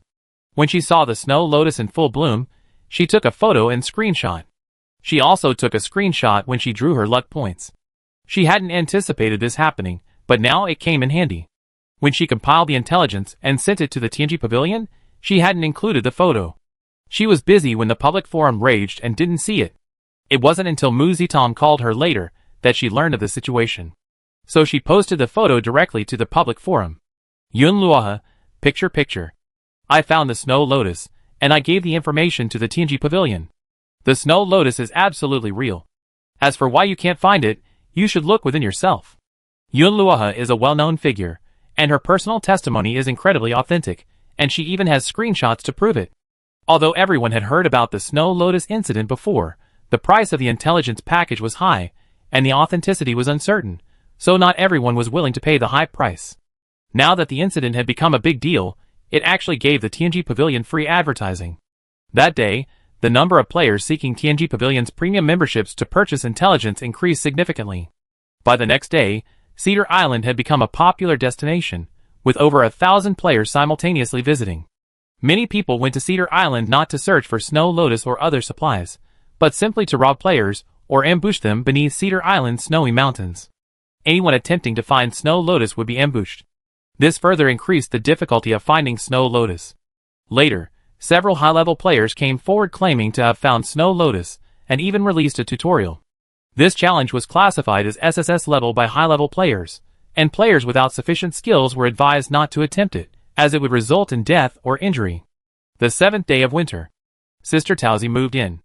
Early in the morning, Yunluo woke up to see Abby standing by his bed. A new NPC has arrived. The system notification chimed.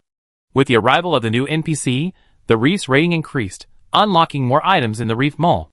Based on her previous experience hosting Hilco, she now planned to visit Sister Tausi's home, obtain the restaurant's deed from her, and then select a location for the restaurant. Sister Tausi was already at home, directing 2 chubby raccoons to help her move things. The 2 raccoons were almost identical. When they saw Yunluo, they immediately stopped, tilted their heads, and meowed, as if trying to please her. The house was already furnished. The living room held a long oak table and 6 cushioned rattan chairs, the backs of which were draped with hand-crocheted wool blankets. In the corner stood an antique walnut sideboard, upon which stood 2 vases filled with dried flowers. Sister Tausi was delighted to see Yunluo. "The house you prepared for me is beautiful, especially the kitchen. I love it." Sister Tausi had already inspected the entire house. She pulled a clay pot from a wooden box. "This is a secret sauce I brought with me. It's made with snow mountain honey and volcanic cherries. It goes perfectly with bread and barbecue. I also brought some special seeds for you as a gift for preparing my new home." She then pulled out a bag of dozens of labeled plastic bags from the box. Yunluo leaned over to take a look. The labels read, frosted cabbage, flame chili peppers, crystal radishes. "These are all special crops I collected from various islands. They can all be grown in winter. You can use the open space outside my house to grow vegetables. You can clear the land and plant these." Yunluo hadn't expected such a good opportunity. He had planned to invite Sister Tausi to breakfast, with her cooking. But Sister Tausi simply brought out bread and offered her a taste of the honey sauce. Now, there's no need to make breakfast. After finishing her bread, Yunluo noticed various new buffs added to her character profile. Stamina +2, 45 minutes, strength +2, 1 hour, movement speed +20%, 1 hour. She better get back to work. At 10 o'clock in the evening, Yunluo finally finished the work plan Abby had outlined for her, and was able to relax for a bit. She opened the Reef Mall, and checked out the new items available. It was a relaxing time to shop while taking a break. Some new professional kitchen equipment had been added to the product assortment. For example, a professional oven, 6,000 C coins, offers precise temperature control and can create exquisite baked goods. A high-end stove, 8,000 C coins, provides powerful and stable heat, meeting various cooking needs. A large refrigerated display cabinet, 10,000 C coins, showcases fresh ingredients and keeps them fresh. There are also premium ingredients, such as Kobe beef, 3,000 C coins, with its tender and juicy texture, perfect for top-tier steaks. French blue lobster, 3,000 C coins, boasts a delicious flavor, and is a must-have for high-end seafood dishes. Premium black truffles, for 1,000 C coins, offer a unique aroma that enhances the flavor of any dish. There are also some dining utensils, dining furniture, cocktail shakers, and alcoholic beverages. Yunluo bought what she needed. C coins are being used up quickly these days, so she can hold off on any purchases she doesn't need. After shopping, she checked to see what achievements she had unlocked. She took out a pen and paper and wrote down her plans for tomorrow. She couldn't rely solely on Abby's plan. She could prioritize any overlaps between her and Abby's plans. According to Abby, the weather station indicated that the temperature would continue to drop in the next day, accompanied by continued snowfall. She needed to make some preparations. Just then, a system announcement came. Announcement: the disaster is about to escalate. 1. A severe blizzard is expected to sweep across the entire area in 12 hours. This blizzard will be accompanied by a force of Hurricane Force 10 or higher, heavy snowfall, and persistent extreme cold. It will last for 3 days, with the nighttime low expected to drop below -70 degrees Celsius. All players, please prepare for wind, snow, and cold weather immediately. Fortify buildings and stockpile supplies. 2. After the blizzard, the sea and land ice will thicken exponentially, expanding and solidifying. By the 10th day, the ice is expected to reach a thickness of over 5 meters, strong enough to support heavy vehicles and large-scale biological migrations. After the 10th day, the sun will appear during the day, and the temperature will rise. 3. The global freeze is complete, with the land and sea completely connected. Zombie hordes will be able to migrate directly on foot across the ice cap to offshore islands. The first zombies are expected to arrive near each player's island on the 11th or 12th day, and the size and intensity of subsequent zombie hordes will increase over time. Zombie characteristics: extremely cold resistant, extremely sensitive to heat, highly lethal, and capable of carrying viruses. 4. The next 3 days will be lucky days, doubling all player supplies. Yunlua's face was grim. No way, the temperature is going to drop, and that's fine, but there are zombies. Is the result of freezing the entire area just to facilitate zombie attacks? The area chat is already busting. The players are going crazy. Hurricanes, heavy snowfall. What's the point of this lucky day? I can't even get out. The system really doesn't let me live. Didn't someone predict the zombies before? I didn't expect it to come true. By the way, what did the disaster prophecy say? In winter, everything freezes, the wind and frost turn into sharp blades, and giant beasts rule the world. Oh my god, didn't they say giant beasts? Why zombies? Are they giant zombies? How can I survive like this? Zombies eat hot food. Am I the first one to be targeted? What are you afraid of? When the zombies come, I just blow down the ice wall and leave nothing behind. Hasn't someone already developed gunpowder? Zombie bites might carry a virus. Amputation is essential immediately. Stock up on extra hemostatics. The regional chat was bustling, and the world chat room was also flooded with messages recklessly. At this point, everyone cared about those few C coins. Some players, feeling they had no chance of survival, frantically used C coins to spam messages on the chat room. Even the island owner wanted to join forces with players with stronger military power. Some players were now regretting not recruiting more helpers. Yunluo was also starting to feel overwhelmed. There were only 2 ways to isolate the zombies: building a wall around the island, or digging a trench through the ice. But both methods were extremely difficult to implement. If she had a week, she might have been able to do it. But she only had 3 days. So she had to work on it for now. At least a week would have shown results. Otherwise, who knew how many more zombies would swarm in the coming waves? I couldn't sleep tonight. She opened the forum and looked at a previous post about zombie prevention. It hadn't been very popular before, but now it had been pushed to the top. She hadn't expected such a giant beast to be a zombie. This meant the zombies were definitely quite large, not just ordinary human zombies. The disaster would intensify over the next 3 days, but since it was a lucky day, supplies would double, so she had to find a way to get more. She had to upgrade her cold-resistant gear and prepare to land on the island. To craft large quantities of explosives and weapons, she needed more sulfur and ore. The spiders would be left to work on the island. Fortunately, their cold resistance had increased over the past 2 days. She also had some frost dew on hand, which she used up to ensure the spiders could safely go out and work. Yunluo's friend group was buzzing with messages. Mu Zitong, Cheng Xuening, and Yu Qingjin all called her to discuss a plan. By pooling their resources, they quickly came up with a feasible plan. They then shared it in the group and on the forum, sharing it with everyone. Many players were doing the same. At this point, helping even one more person was a good thing. Since there was no personal gain involved, no one would hold back. There were many apocalypse survivalists among the players. Many of them would spend vast sums on Doomsday supplies in the real world, and research what to do when disaster strikes. This was where their skills could come in handy. Yunluo's post was just one of many, but because of her fame and recognition, her post received more hits and gained more attention than others. Sharing preparations before the zombies arrive. This is a plan my friends and I came up with, and I'm sharing it with everyone. It's not completely finished yet, so please feel free to offer any suggestions. 1. First, build a defensive perimeter around the island. Due to the heavy snowfall, digging trenches will likely fill with snow, so it's best to build a protective wall and stagger traps around the outside of it. This will take a considerable amount of time, and it likely won't be repaired by the 3rd day, but it will effectively prevent subsequent zombie waves from arriving. 2. Taking advantage of the minus 70 degrees Celsius temperature, sprinkle water around the outside of the defensive wall to create a slippery surface of ice, making it difficult for zombies to stand. Place roadblocks along key paths to slow their movement. 3. Prepare a large number of melee weapons, build more watchtowers, and install ranged weapons, such as arrows with barbed hooks and gunpowder sacks. 4. Considering the zombie sensitivity to heat, place lava rocks in specific locations to create small hot springs to attract them, and preset traps nearby. 5. At night, take turns guarding the watchtower with other players on the island. Equipped with binoculars and flares, you can immediately fire a red flare to warn them when you spot a zombie swarm. 6. Players with low strength are recommended to learn archery and swordsmanship to increase their strength.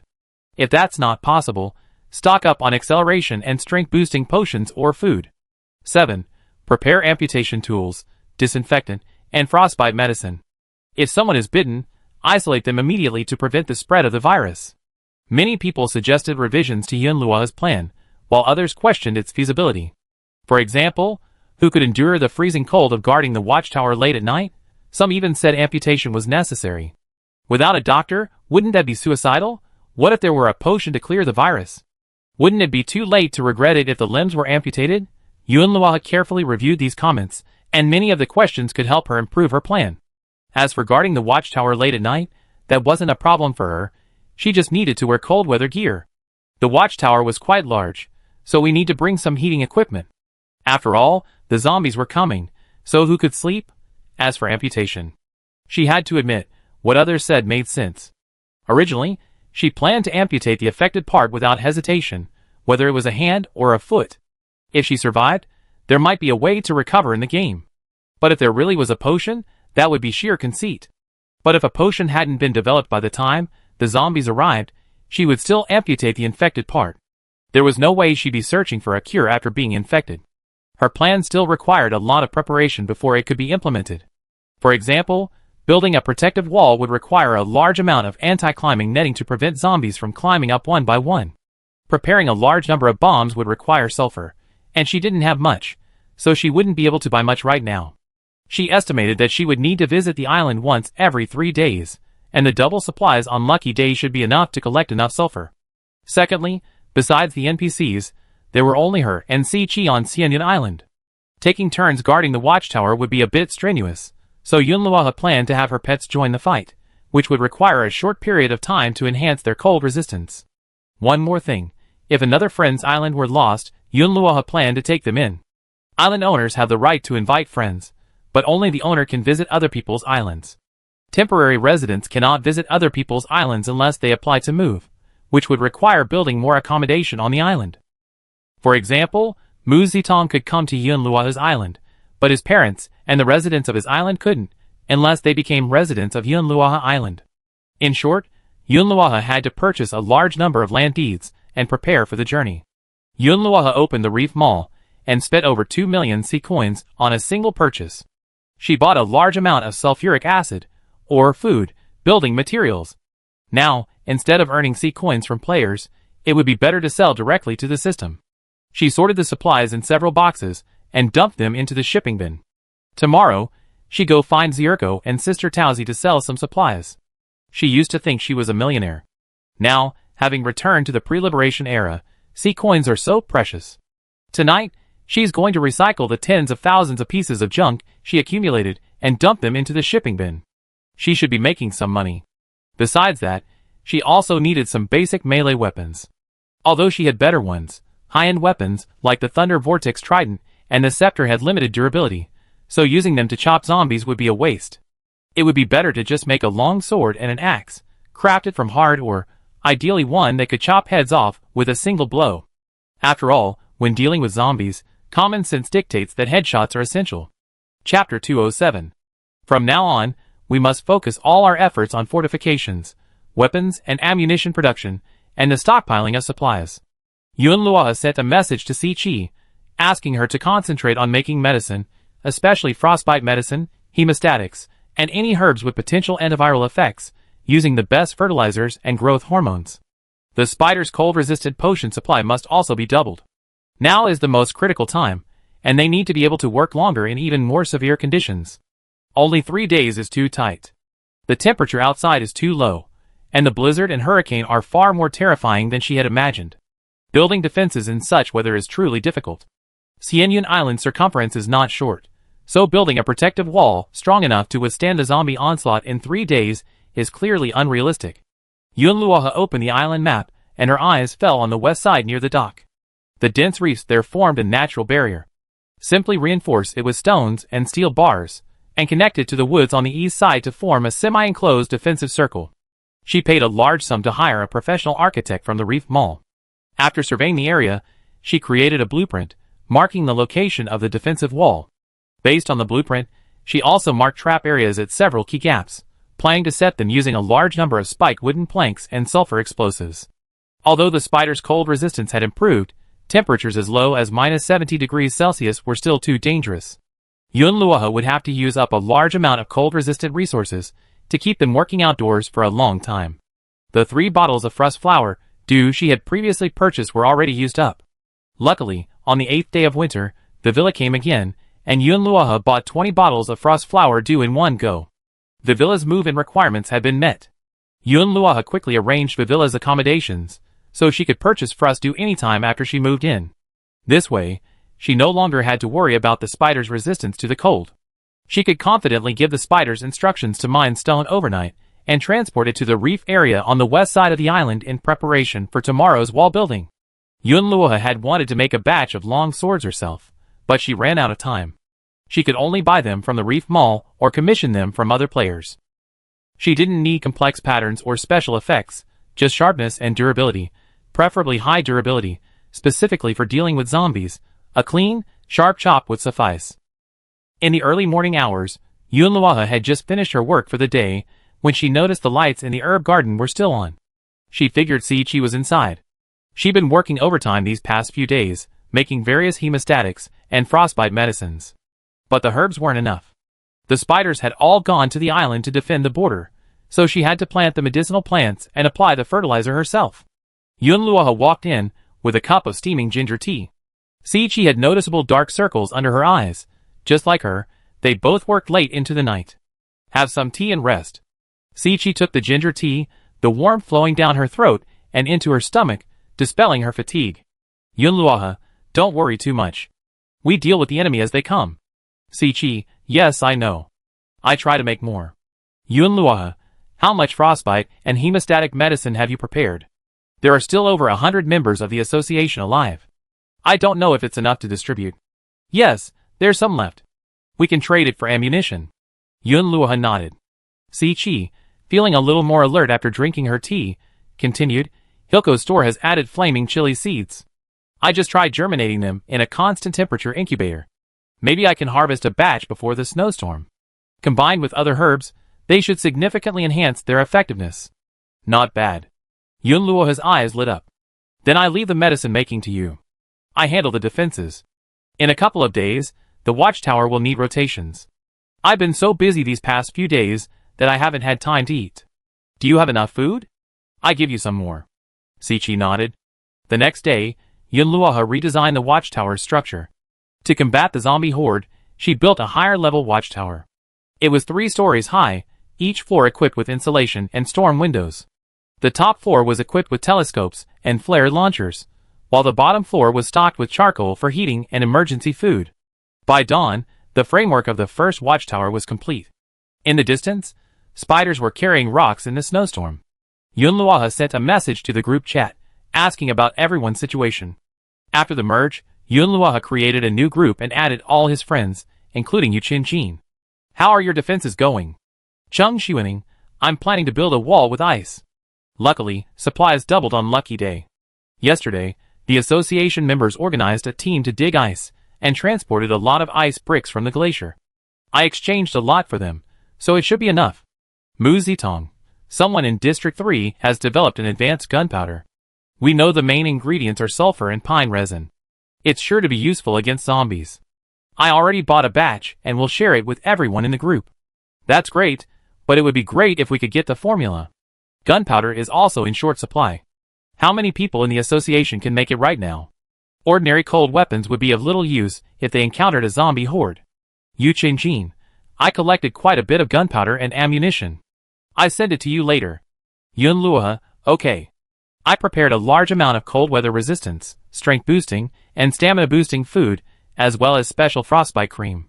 I sorted out and distributed to everyone later. At noon, a blizzard continued to fall, the wind blew fiercely, and visibility was less than 10 meters. Yun Luoha stood on the watchtower, observing the sea through a telescope. The ice in the distance was thickening at a visible rate. A dozen massive whirlpools, like great pillars, slowly moved across the ice. She knew they didn't have much time left. She had been inside making supplies all day and hadn't taken advantage of her lucky day. She had to go out tomorrow.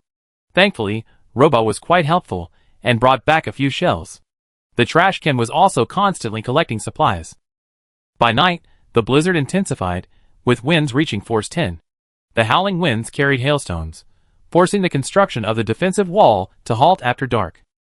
Thankfully, the watchtower had been built, 2 new residences had been added, and Sister Tauzi's restaurant was also finished. Yun Luoha stopped by to dine in and take out, so he bought a large amount of high-energy portable food with buffs. For example, the lava chili jerky significantly boosted cold resistance and strength in a short period of time. The frosted sugar winter melon cake relieved fatigue, slightly improved focus, and continuously increased stamina points. These 2 foods were cheap per unit, so Yun Luoha bought a few hundred of each. In addition, there were several high-level anti-freeze foods that increased movement speed and strength, which was quite powerful. But they were too expensive, so she bought dozens of them. She sold the food and got a lot of supplies in return. Like Yun Luoha, all players were frantically stockpiling wood, stone, and ore to reinforce their homes, dig cellars, and build protective walls. Basic building materials at the trading center were priced skyrocketing, but they were still available. Food and potions that increased speed, strength, and stamina were simply unavailable on the market. Even if Yun Luoha had enough food, she wouldn't sell it. She traded it privately with members of the guild and friends. She also set aside some of the food to trade with players from other zones for gunpowder and ammunition. Players with blacksmithing skills became highly sought after, and pharmacists like Ziyi became extremely valuable. Traps and melee weapons, in particular, were all highly sought after. To make gunpowder, sulfur, saltpeter, and iron ore became the most sought-after resources. Players with weaker combat skills spent the past few days diligently improving their combat capabilities, learning archery, swordsmanship, and combat techniques. On the last day of Lucky Day, Yun Luoha reached the volcanic island. This time, she didn't go alone, but brought a team from the association.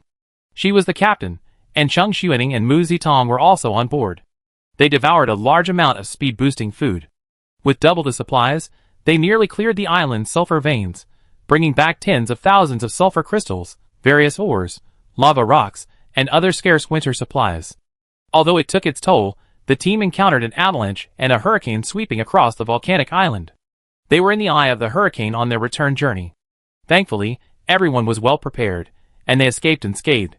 Back on the island, Ziyi bandaged her and applied medicine, and after a short rest, she was almost fully recovered.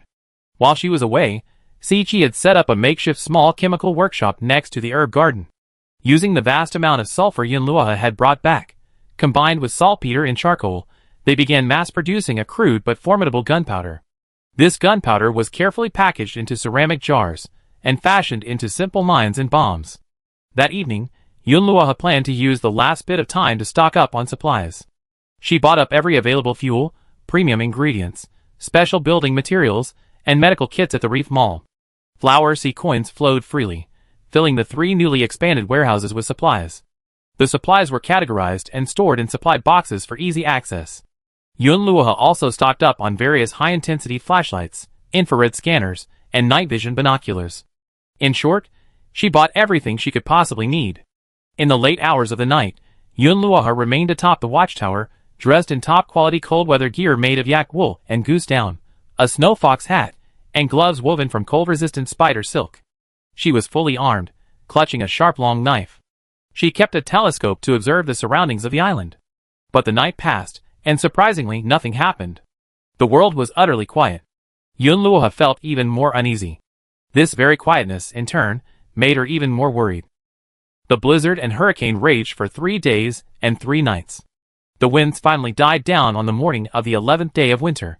The long-awaited sunlight, piercing the clouds, enveloped the island. Yunluoha rose from her bed. She had returned to the villa early that morning, leaving Si Chi to stand guard. But she remained awake, resting her eyes in bed. At 8 o'clock, she went out to check on the situation.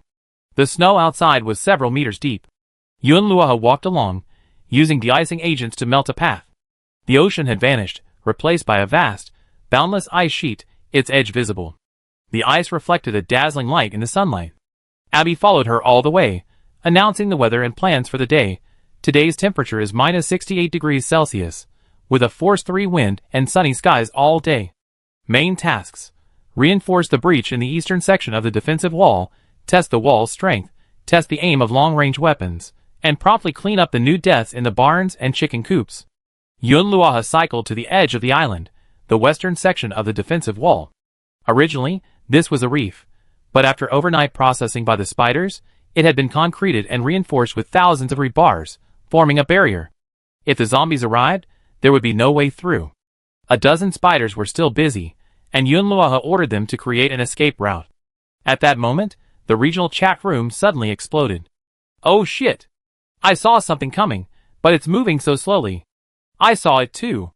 It was walking unsteadily, like it was drunk. I was so scared. I thought it was so powerful, but my guest hacked it down with one blow, like chopping a watermelon. Ha ha, same thing happened to me. It really is like chopping a watermelon. So weak. Don't be careless, brothers. Who knows if there's going to be a zombie wave later? If it's just these kind of zombies, there's nothing to be afraid of." Yunluoha also received a message from Si Chi. "The zombies are coming, not many, and they're on the west coast." Yunluoha: "Okay, I got it. I'd be there now." Yunluoha took out her motorcycle and sped off. Thinking about what everyone was saying in the chat room, she felt something was peculiar. It couldn't be so weak. She couldn't let her guard down. Chapter 208. Several zombies were stumbling across the ice. They were just as the regional channel had described them. Their movements were slow, their limbs stiff as they moved across the ice, their skin a purplish-black hue from the cold. They looked like frozen corpses suddenly revived. Yunluoha sped past on her motorcycle, raising her knife to chop off the zombie's head. After killing the zombie, some supplies fell to the ground. Mineral water X1, bread X1. This was too easy. If that were the case, wouldn't there be any need to go to all this trouble to build a defensive wall? But Yunluoha had a feeling it wasn't that simple. There were only a few zombies right now. If there were a zombie wave, hundreds or even thousands, it would be difficult to deal with. She stopped the car and dispatched the remaining zombies. The supplies that fell to the ground were just basic materials, food and water. Killing zombies also netted them supplies, and players naturally took this as an incentive. Killing more zombies meant more food and water. It's just like cutting a watermelon. One with one cut. That's it. I was so nervous for 3 days. Brothers, we're in luck. Every time we kill one, we get bread and water. Be careful, if a bunch of them suddenly appear, it'd be tough to deal with them. That's true, but with more long-range weapons, dealing with these zombies won't be a problem. Seeing how weak the zombies were, the players relaxed. After Yunluoha dispatched a few zombies on the edge of the island, he continued to oversee the construction of the defensive wall, and he also collected 2 shells. After the zombies appeared, the weather stabilized, and the temperature remained at minus 50 degrees Celsius without dropping below zero. As long as you wore high-quality cold-resistant clothing, you could go out normally, but clothing also had a durability. If worn only at home, it lasts 5 days, but if you go out frequently, it will break down after 3 days. This means that players must constantly craft this cold-resistant gear. If they lack the materials, it's best not to go out too often, as wind, snow, and rain can damage clothing. Even if the zombies are easy to deal with, a few will occasionally appear on the edge of the island, requiring immediate attention. Otherwise, simply leaving them to roam freely is not a good solution. Who knows if they might slip into the island from somewhere while no one is paying attention. So, whenever players see a zombie, they deal with it. The 11th day has passed. Yunluoha has killed over 20 zombies. These zombies are characterized by their slow movement, their fastest being about the speed of a normal person walking at a brisk pace. They rely solely on instinct to scratch and bite, with no more strength than a normal human. They have no consciousness, are easily attracted to sounds, and cannot avoid obstacles. They are highly sensitive to heat, and can immediately sense the presence of someone. After killing them, they generally drop mineral water, bread, wood, or Some players with a penchant for malice even capture zombies, tie them up, and leave them in the woods outside the island, using them as targets for archery practice. Because, as long as you don't shoot them in the head, no matter how much damage you do to their bodies, they remain alive. Various posts about zombies appeared on the forum. Some speculated that zombies couldn't all be so weak. Yunluoha agreed. Her intuition suggested that this was just the beginning. The defensive wall on the west side of the island is complete. The spiders inserted thousands of rebars into the cracks in the reef, and then solidified them with concrete, creating a 4-meter-high defensive line. To prevent zombies from climbing, they installed numerous iron barbs on the top. The gap where the east side of the island meets the woods is a mangrove forest and a large and small body of water, making it difficult to build a defensive wall, so various traps have been laid. There are over 200 of them, large and small. Zombies like the ones today would definitely fall into the traps if they appeared in the woods. The watchtower is equipped with many automated bows and arrows. If Sichi is on duty, she can use these bows and arrows to shoot zombies, no archery skills required.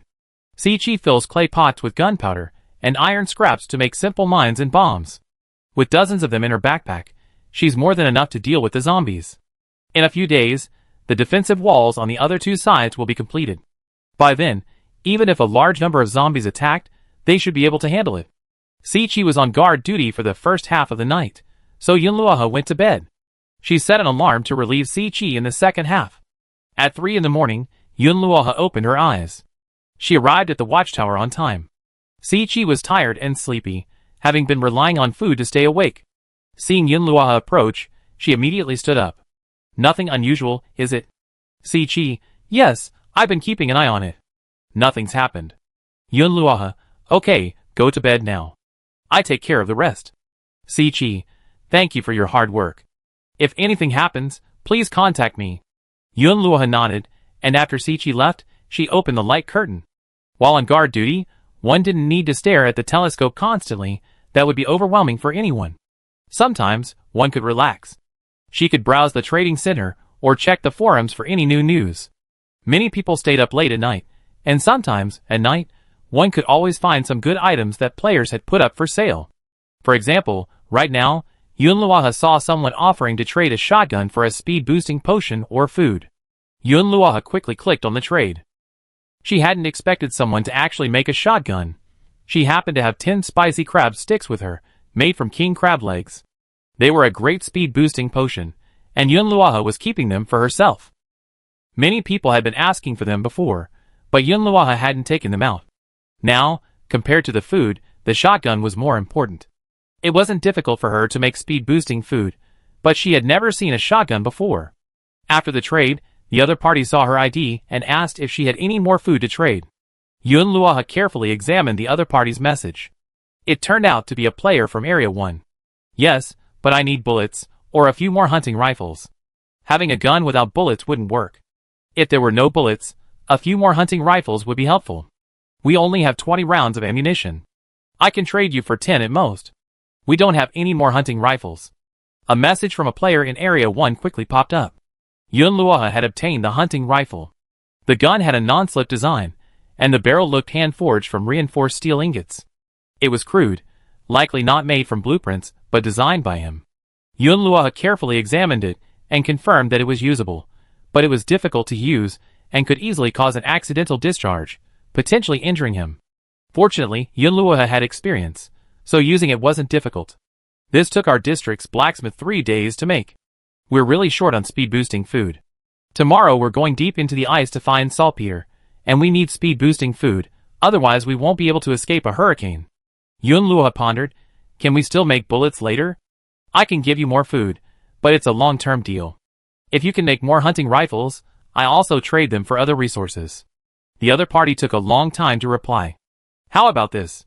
If you're willing to go to the mechanical island and get the materials to make guns, I can agree to make a few more for you. We're mainly short on materials, and they're only available on the mechanical island. Yunluoha's mind raced. What materials? Just as she sent the message, she suddenly sensed something was amiss, and quickly grabbed a telescope to check the situation on the south side of the island.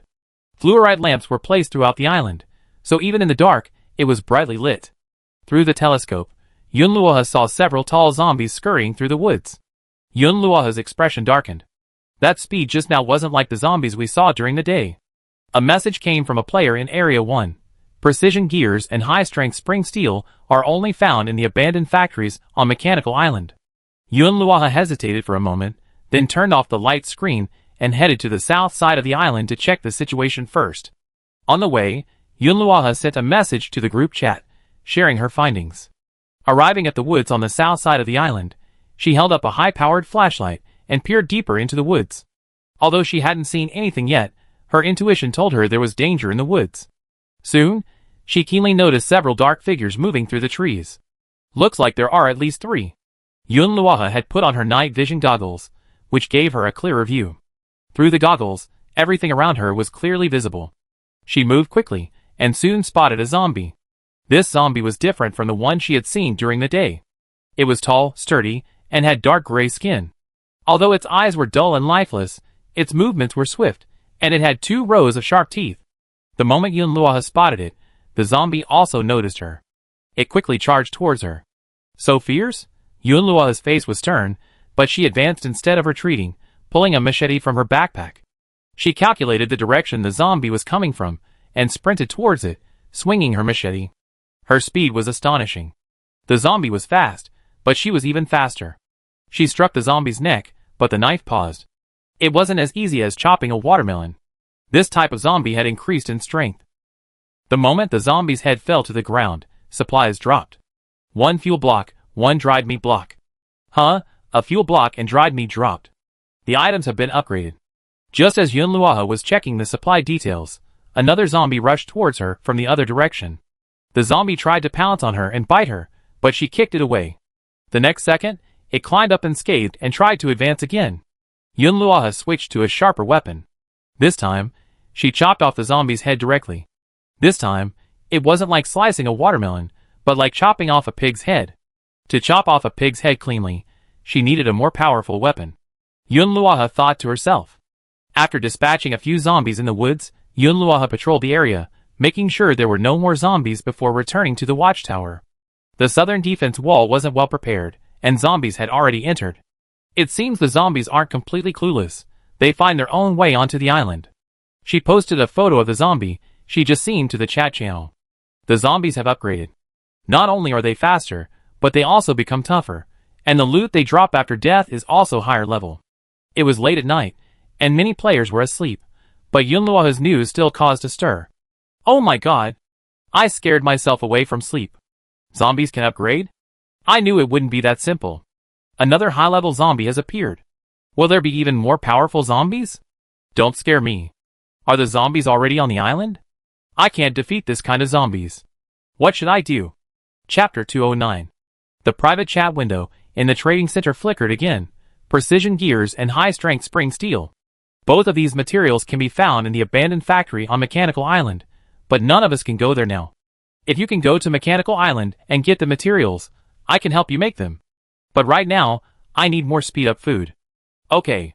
She replied bluntly, I can trade you for speed-up food right now, but in exchange for ammunition. 1 piece of food equals 2 ammunition. Deal. The other party replied almost instantly, if you plan to go to Mechanical Island, I can provide you with some intel for free. If you find the materials, you can trade them with me, and I make you a gun and ammunition. Yunluoha, okay. There's an abandoned factory and research institute on the west side of Mechanical Island. There's a lot of good stuff inside, but it's full of rusted guard robots. Last time we went there, we only managed to pick up a few things on the periphery, and didn't dare go deeper. The gears and spring steel are mainly in the factory's core workshop. It's blocked by a pile of scrap metal and difficult to enter. It's best to go there in a group. Closing the private chat, Yunluoha immediately sent a message to her friends group. Yunluoha at everyone, I just traded with a player in Area 1 and got a shotgun and ammunition. I'm planning to go to the Mechanical Island today to get some precision gears and spring steel to make more guns. Now that high-level zombies have appeared, the defense pressure will increase. Does anyone want to join us? Mu Zitong, my defense wall is almost finished. I can join you. Let's make the guns quickly while the zombies are few. Chung Xuaning, shotgun. I'm coming too. Yu Qingjin, let's go together. What time do we leave? Du Wantian, I won't go, I'm afraid I'd be a drag, but I just came up with a bullet recipe. The ingredients are, if I can find them, I can help you make the bullets. Yunluoha checked the time. Then we leave in an hour. Everyone, get ready. She didn't waste any more time and immediately took action. She donned new cold-resistant gear and weapons, filled her preservation ring with food, and brought various tools and several special potions. After gathering all her supplies, Yunluoha arrived at the star-wishing tree. She planned to switch her wish for a defensive one. It would create a protective barrier around the reef, shielding it from 80% of attacks. The star-wishing tree could only support one wish, and switching wishes required more offerings. Thankfully, she had stockpiled a considerable amount of golden nutrient solution. With this barrier, even if the island were attacked by zombies, it should be able to hold out for a while. Previously, Yunluoha hadn't wanted to switch her wish because health wishes were more practical, protecting the island's animals from disease. But things were different now. The zombies were escalating, and Yunluoha couldn't fight the massive horde alone. If the island was overrun by zombies, the animals wouldn't be spared either. You can't have your cake and eat it too. The island's safety was more important. Let's exchange our wishes first.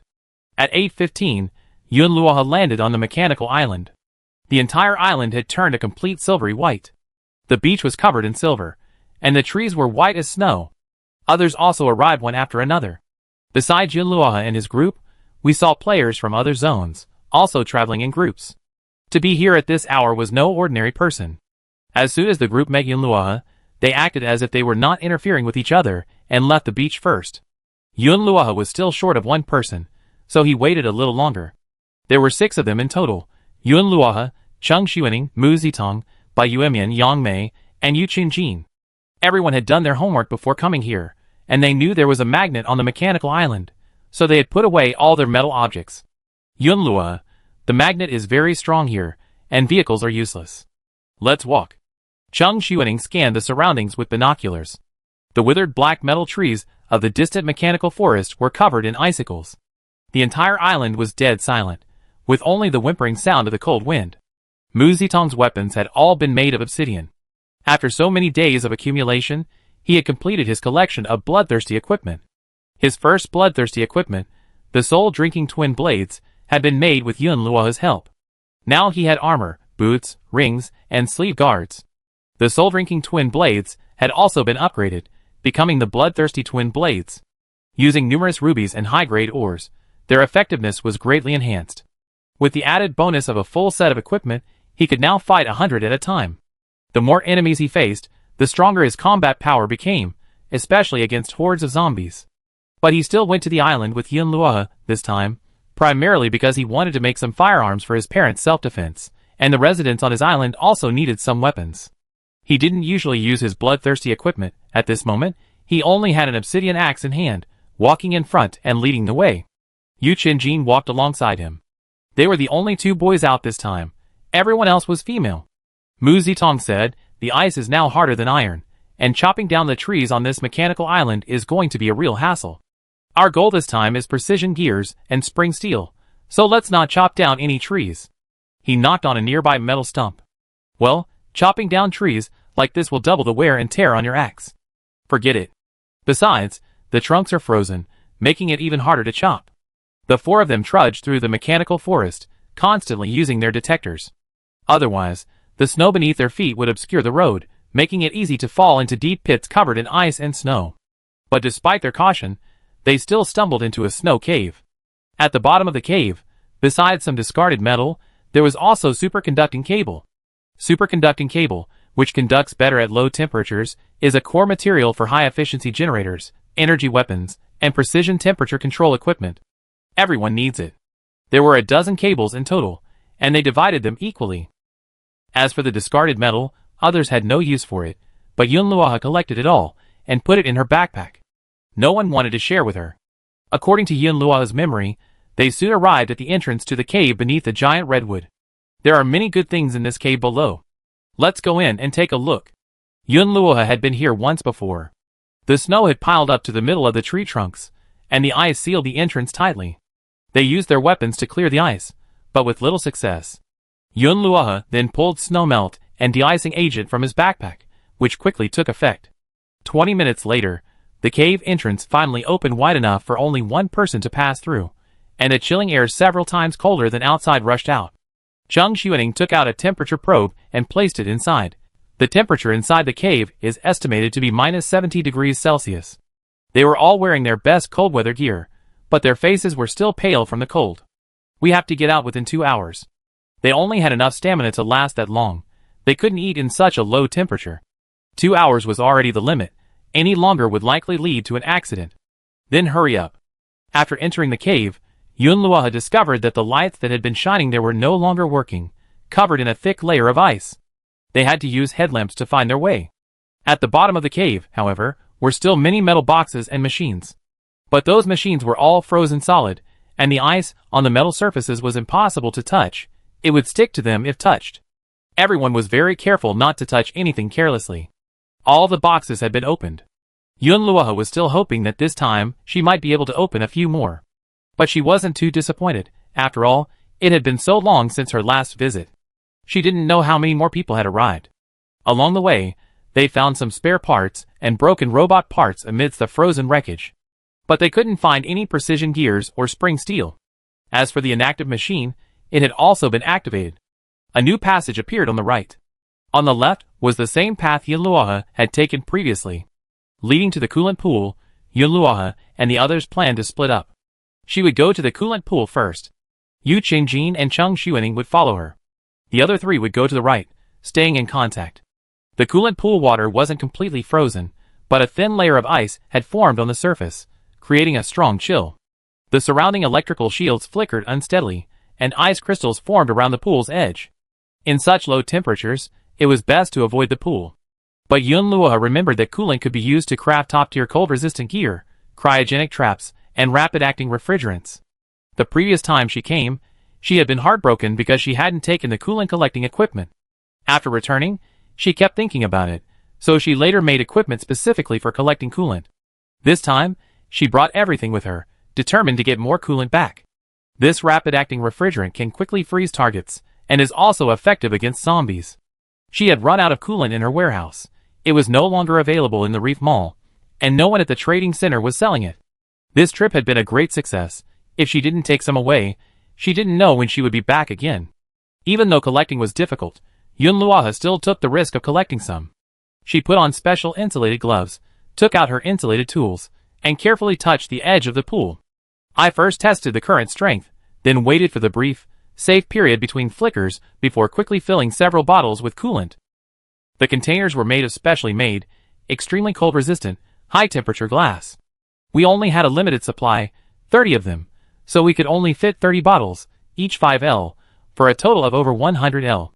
Compared to the 10L we only got last time, this was a significant gain. Coolant, a high-level material used for regulating body temperature, protecting equipment, crafting cooling devices, and repairing various mechanical cores. It must be stored in high-temperature glass. Yes, this stuff is useful not only in summer, but also in winter. After leaving the coolant pool, everyone continued to head deeper. After walking through the long corridor, they encountered the mechanical spiders they had encountered earlier. Although they were numerous, the extreme cold had severely impacted their mobility. Most were unable to move, frozen to the walls. The few that could still walk had become extremely slow and stiff, making them no threat at all. They were quickly dispatched. After walking for a while, Yunluo felt a sudden tension in her heart, and her sensory trait gave off a warning. "Watch your step," Yunluo whispered hurriedly. As soon as she finished speaking, everyone stopped.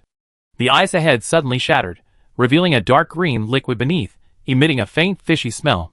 Zhang Xuening, it's a poison gas pool.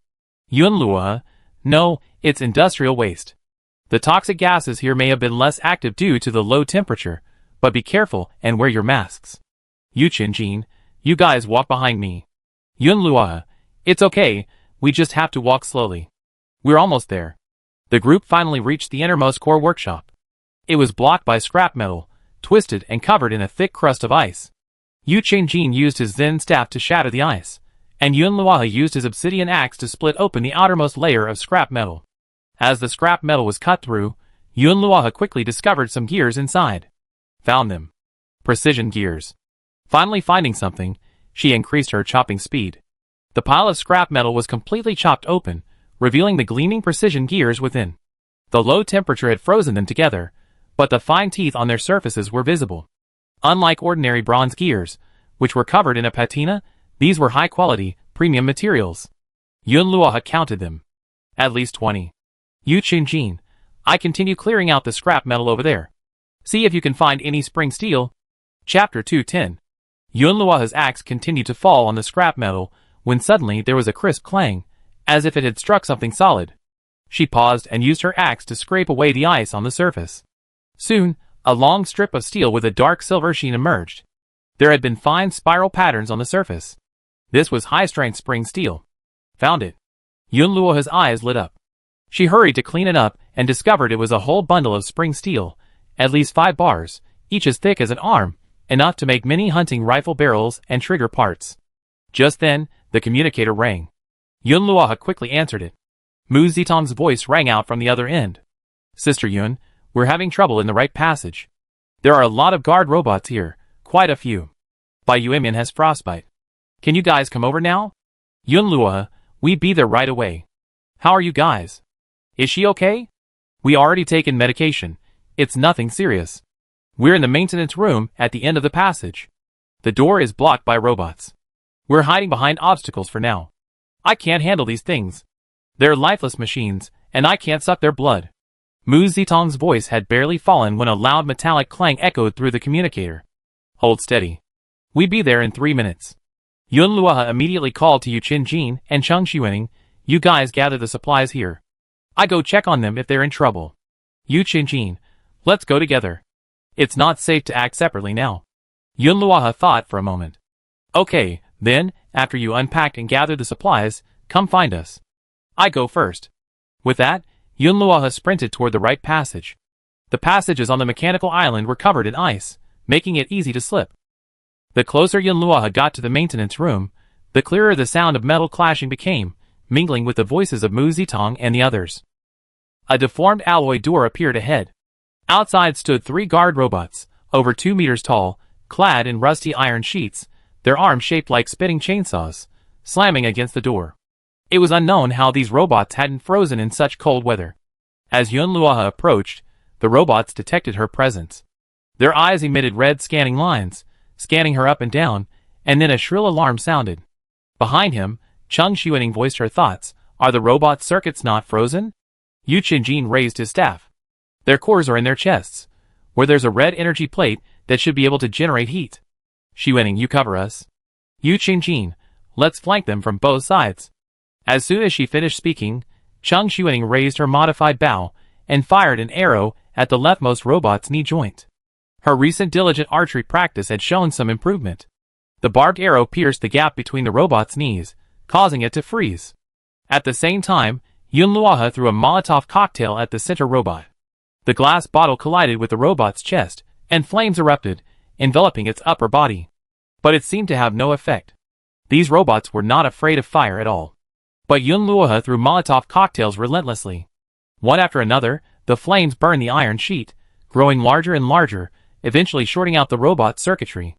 A higher temperature would have been more effective, but it's so cold in here that it's hard to believe the fire is burning. The robot's movement slowed. The others turned, detected the stranger entering, and immediately raised their chainsaw arms to sweep across Yun Luoha. Be careful.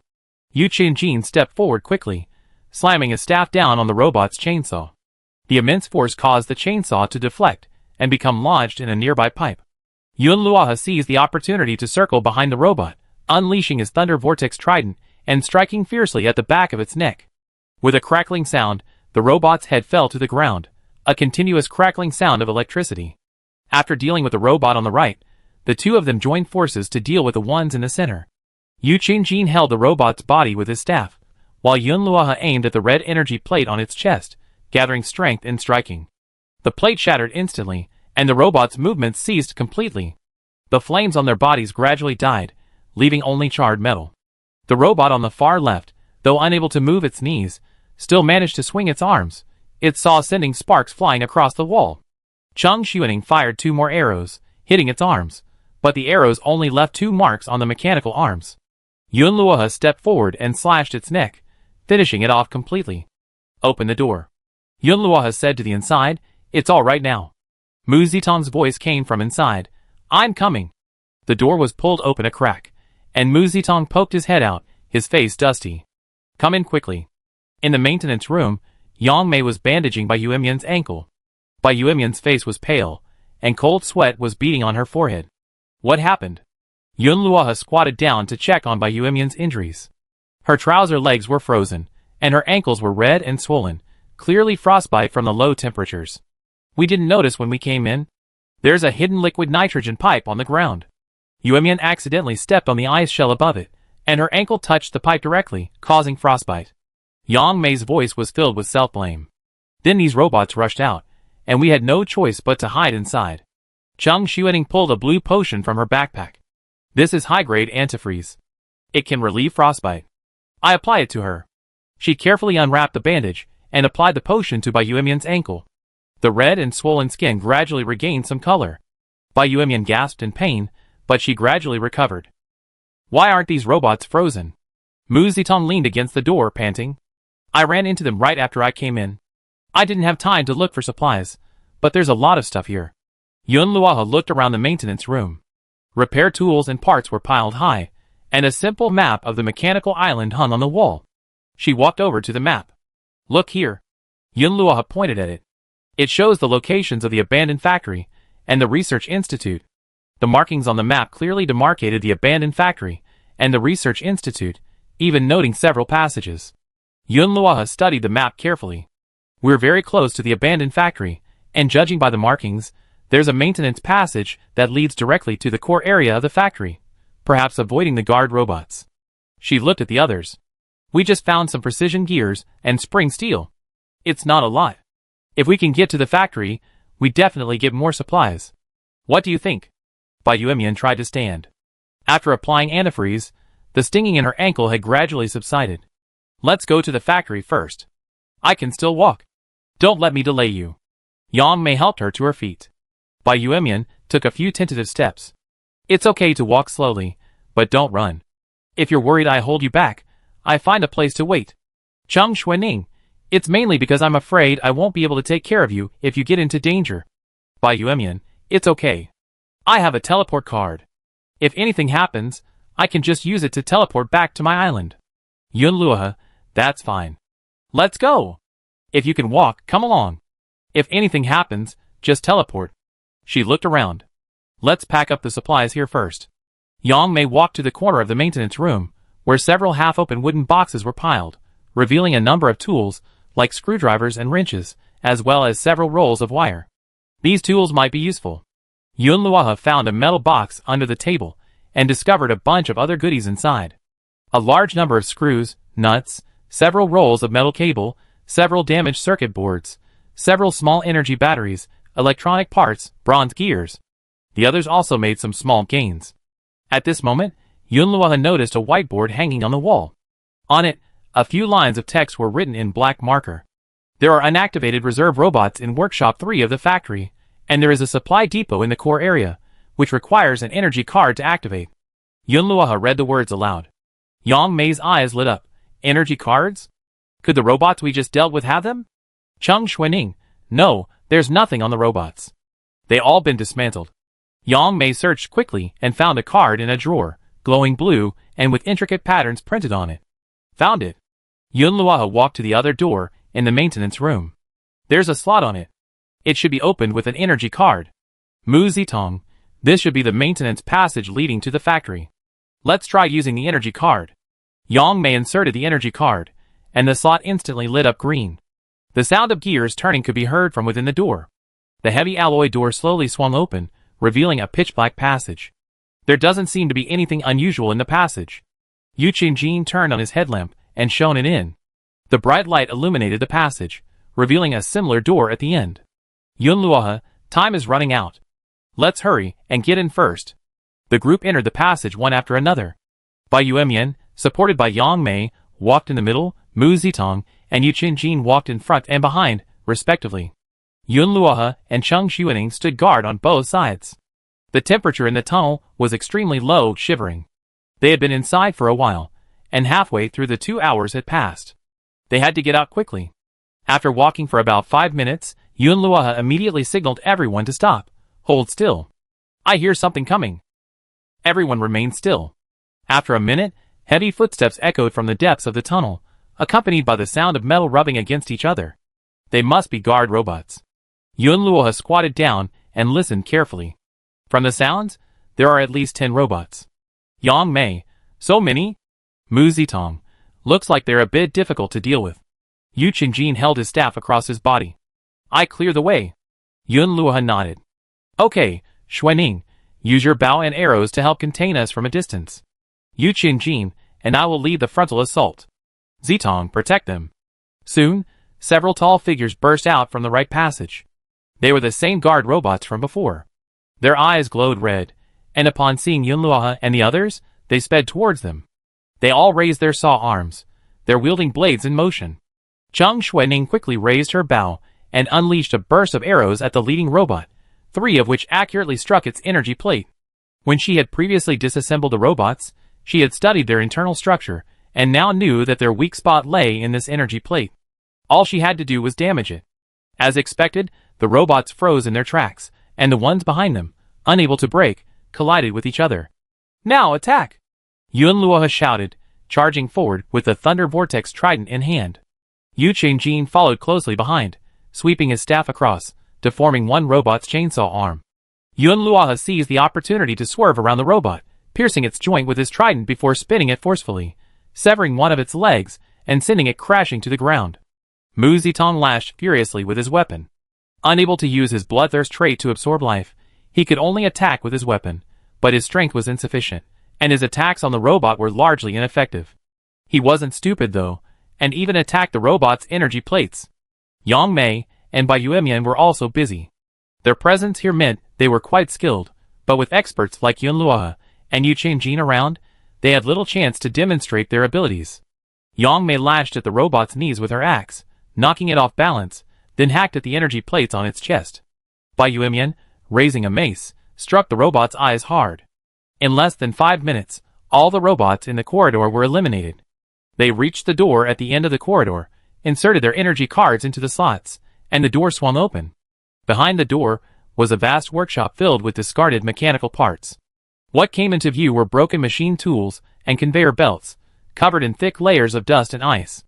There were several holes in the workshop ceiling, revealing some robots with missing limbs, likely undergoing repairs due to malfunctions. In the corner, there were some intact robots, a different model from the guard robots we encountered earlier. This should be Workshop 3 of the factory, Yunluo said, looking around. The logs just now said there are inactivated reserve robots here. Everyone, be careful not to activate them by touching any switches. The group cautiously entered the workshop. Shortly thereafter, they saw a row of metal shelves ahead, filled with boxes of various sizes. Yunluo's eyes lit up. So many boxes. Chapter 211. Yunluo walked forward to investigate. As before, everything required a key to open. Dozens of boxes were fastened to the shelves. Before coming, Yunluo had reminded everyone to bring their keys, hoping there might be a surprise. Now everyone finally understood what he meant. There were 6 of them, so the boxes were split evenly, giving each person 4. Mu Zitong glanced around, then gave an awkward smile. I let you open my box. Haha. Who has the best luck? Yang Mei. Will the luckier person get more? Yunluo thought for a moment. Not necessarily. We can try, but we're running out of time. It's best for everyone to open it individually, making the most of it. If you're really worried, ask someone else for help. They had been inside for a long time. The 2 hours were up, but everyone was still in good shape.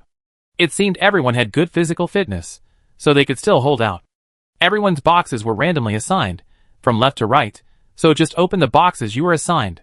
Everyone had their keys ready. Yunluo opened a box first. High-density spring steel coils X5, superconducting bearing gears X8, cold-resistant hydraulic hoses X3, self-heating welding rods X12, nano-constant temperature lining suit X1, low-temperature superconducting cables X15, emergency floor heating patches X5. Yunluo's luck had improved, and she was just about to see what she found after unpacking. She was quite satisfied with the results. Others were also unpacking, and they all exclaimed excitedly at the contents. Yang Mei, I have over a dozen cans of napalm in this box. Sister Xuening, you're so lucky. There are so many goodies in here. Help me open it later.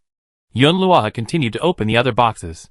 Compressed biscuits X30, low temperature lubricant X10, precision gears X10, spring steel X3, battery packs X3, superconducting copper wire X3, quick healing agent X1, alarm X1, communicator blueprint X1, charging station blueprint X1, infrared scanner X1, advanced repair toolkit X1, portable welding gun X1. The last box contained various mechanical blueprints, including those for a hunting rifle, robot repairs, an automatic vacuum cleaner, and even a computer. Yun Luoha was pleasantly surprised. He hadn't expected to find a box full of blueprints. Bai Yuemian, great. This box of mine contains many precision gears and superconducting copper wire. It's more advanced than the superconducting cables we found earlier, and can be used to make even more sophisticated instruments. Cheng Xuaning, I unearthed some energy crystals that can be used to charge weapons and equipment. Yang Mei, my box contains a lot of spring steel, and quite a bit, enough for us to make many hunting rifles. It seemed everyone had a great harvest. Yun Luoha put all the supplies into his backpack and prepared to leave with everyone. Just then, Yu Qinjin suddenly whispered, "There's a secret door over here." He stood before a large metal cabinet and pushed it open with force. A door opened behind it. Several people immediately approached him and saw boxes of supplies neatly arranged inside. Boxes of ammunition, high-quality cold-weather clothing, special potions, and various rare metals and parts. There were even several assembled machine guns on the innermost shelves. Though dusty, they looked intact. "We made a fortune." Mu Zitong couldn't help but shout. He stepped forward, picked up a machine gun, and waited. This machine gun is definitely much more powerful than a hunting rifle. It's perfect for dealing with zombie hordes. Cheng Xuaning picked up a box of special potion labeled Quick Healing Agent. This potion can quickly heal wounds. It's much better than what we have now. Bai Yuemian's frostbite should heal faster with this. She immediately opened a box and applied some to Bai Yuemian's ankle. The slightly red and swollen skin quickly returned to normal. Yu Qinjin walked to the corner of the supply warehouse, where several huge oil drums were located, labeled high-temperature fuel. "This fuel is very useful," he said. "Let's take a few back." Everyone began to separate and gather supplies, packing their backpacks with anything they could use. Bai Yuemian was already feeling unwell, clearly from hunger and her nearly depleted stamina points. "Yun Luoha, let's get out of here." She checked her stamina points. She still had over 20, enough. So she simply squatted down. "Come, I carry you out." Bai Yuemian, "No, I can do it myself." "It's okay, it's faster this way. Everyone's almost out of stamina now. Your legs are hurting, so I can carry you so we can get out faster." Bai Yuemian nodded, no longer hesitating. At this point, if she insisted on walking alone, she would only be holding them back. After rushing out of the underground warehouse, Yun Luoha and the others finally breathed a sigh of relief. "Let's first find a place to set up camp, rest, and replenish our energy, then discuss where to go next." Yun Luoha had brought a polar cold-resistant tent. They only needed to find a flat spot to set it up, then everyone could go inside and warm themselves by the stove, then take out their food to eat. After resting in the tent for half an hour, everyone drank a bowl of hot chicken soup and ate some energy bars to replenish their energy. Yun Luoha asked if they wanted to continue exploring. Several people wanted to return to the island. Now that the zombies were attacking, everyone was worried about going out. Although everyone was on the island and nothing serious had happened yet, zombies were still appearing, and as the island's owners, they couldn't stay out for too long. There was still a lot of room for exploration on the mechanical island, and it was unclear when they would be able to return. But Yun Luoha was also concerned about returning to the island to craft more weapons and strengthen its defenses, so he agreed to the idea of returning now. On their return trip, they also took some of the specialties of the mechanical island. The mechanical tree. This tree was a bit difficult to cut down, so it took some effort. But the mechanical tree's trunks were made of metal. The branches could be made into copper wire, and the leaves could be used as solar panels. It had many uses, so after discovering it, each of them took 2 trees home. It was already 4:30 p.m. when Yun Luoha returned to Xianyan Island. Without a moment's rest, Yun Luoha immediately returned to the villa and plunged into the studio to begin working. It soon grew dark outside, and she had a premonition that the zombies would return after dark. She first took out all the supplies and sorted them into the supply box. She grouped the various metal parts, rare materials, and blueprints that could be used together, putting away anything not yet needed. She would be too slow to sort it out herself, so she could just throw everything into the supply box and ask Abby to help sort it out. Abby would help her prioritize the materials that could be used in blueprint manufacturing. Command received. Beginning scanning. Abby's eyes radiated blue rays as she swept across the supply boxes, rapidly sorting and labeling them. Yun Luoha first examined the individual blueprints, carefully examining the details and production requirements. Charging station. Can charge electric vehicles, snowmobiles, and future power equipment. Upgradable. Materials.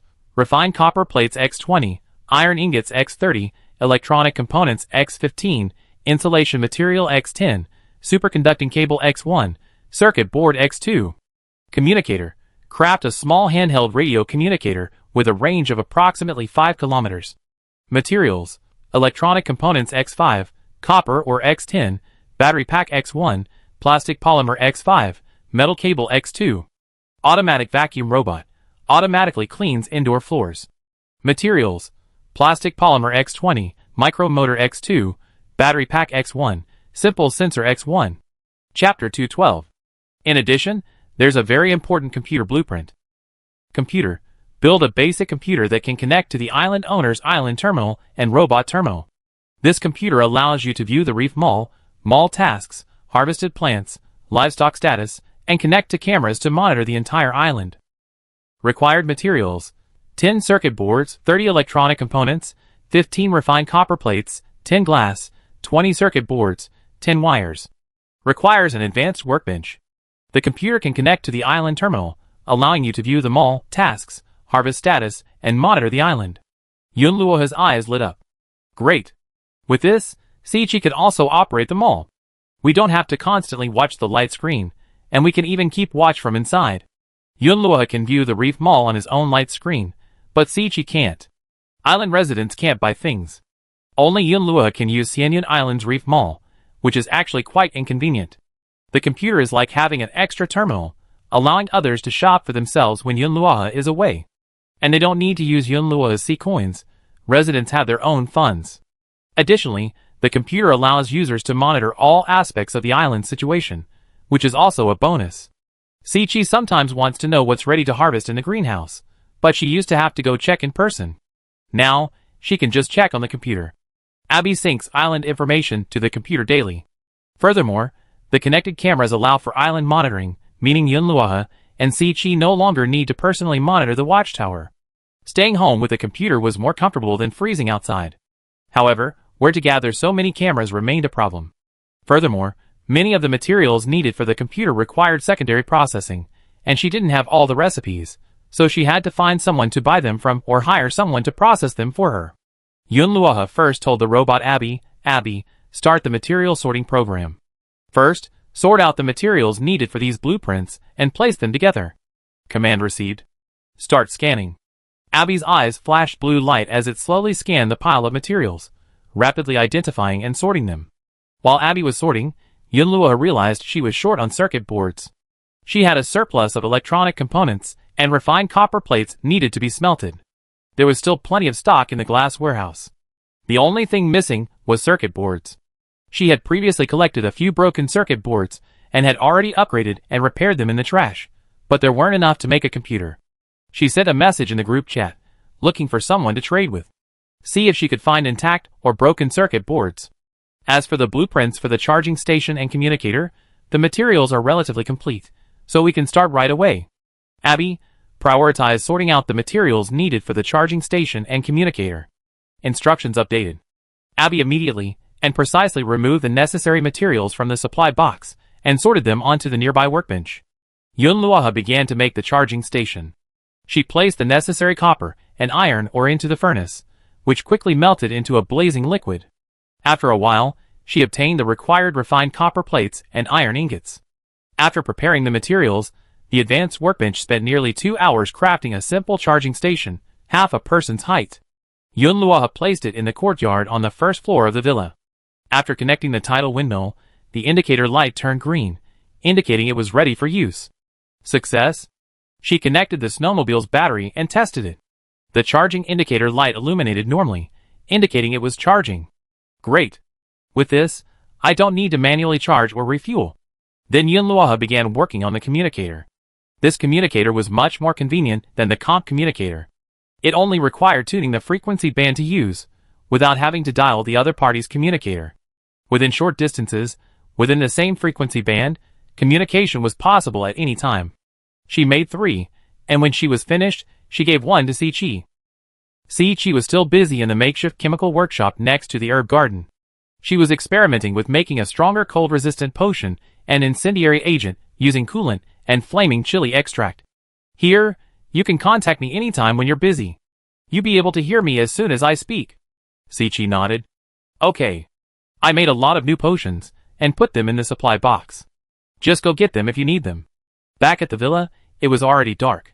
She opened the chat channel and sent a message to the person she had contacted that morning to trade for bullets. Then she sent a purchase request, buy a large quantity of circuit boards, cameras, and electronic components, both broken and intact. Exchanges are available in C-coins or other supplies. Afterwards, Yunluohe went on patrol around the island, adding some new equipment and traps. For example, infrared scanners, alarms, bear traps.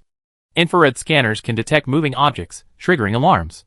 Bear traps require placing the 2 steel teeth facing upwards at certain points on the island's path, creating a high probability of being caught by zombies. After putting her things away, she went back to the hole she had dug in the ice to fish for shells. But after a long time, she found nothing. Unwilling to give up, she persisted for an hour before finally finding a single shell. This was far too little. Yunluohe suspected she couldn't keep fishing in the same ice hole. She'd probably have to dig a new one, but it was too late tonight, so she'd have to wait until tomorrow. At night, the temperature dropped again. Yunluohe bundled up, but still felt freezing. Even with her advanced cold-resistant gear, she couldn't stay outdoors for long. She needed to replenish her energy or warm herself by the fire regularly, otherwise her sanity and stamina would plummet. Just as she was about to turn back, she spotted a dozen zombies on the ice in the distance, moving towards her at a steady pace. There were actually more than a dozen. Yunluohe's pupils shrank slightly. It looked like they were only going to get more. While these dozen zombies weren't particularly fast, their numbers far outnumbered the few sporadic sightings of the past. If they surrounded her, even with all her gear, she'd be at risk. Yunluohe quickly stepped back and began firing her bow and arrow. Ammunition was scarce, so she had to use it sparingly. While it was possible to buy it, it required high-quality materials and took time to craft. After firing a few arrows, she quickly pulled out her communicator. Si-Chi, can you hear me? I'm on the west coast. There are over a dozen zombies here, heading towards the island. If you have time, go to the east coast and see if there are any zombies there. Currently, only the east and west defensive walls haven't been fully built. They should be finished in 2 days. Si-Chi's response came immediately through the communicator. Got it. I'll be there right away. Be careful. Yunluohe put away the communicator and glanced at the infrared scanner she had just set up. When zombies approached, the scanner would light up red. If it could be connected to a computer, she would be able to detect the presence of zombies at home. But computers weren't available yet. Although an alarm had been installed, it was too far away to be heard. Unless she was patrolling nearby. Although the arrows she had fired had hit the zombies, only 2 had been shot in the head. The others, those struck by the arrows, continued to run towards her unscathed, accelerating. The zombies were already running. And they could even run faster.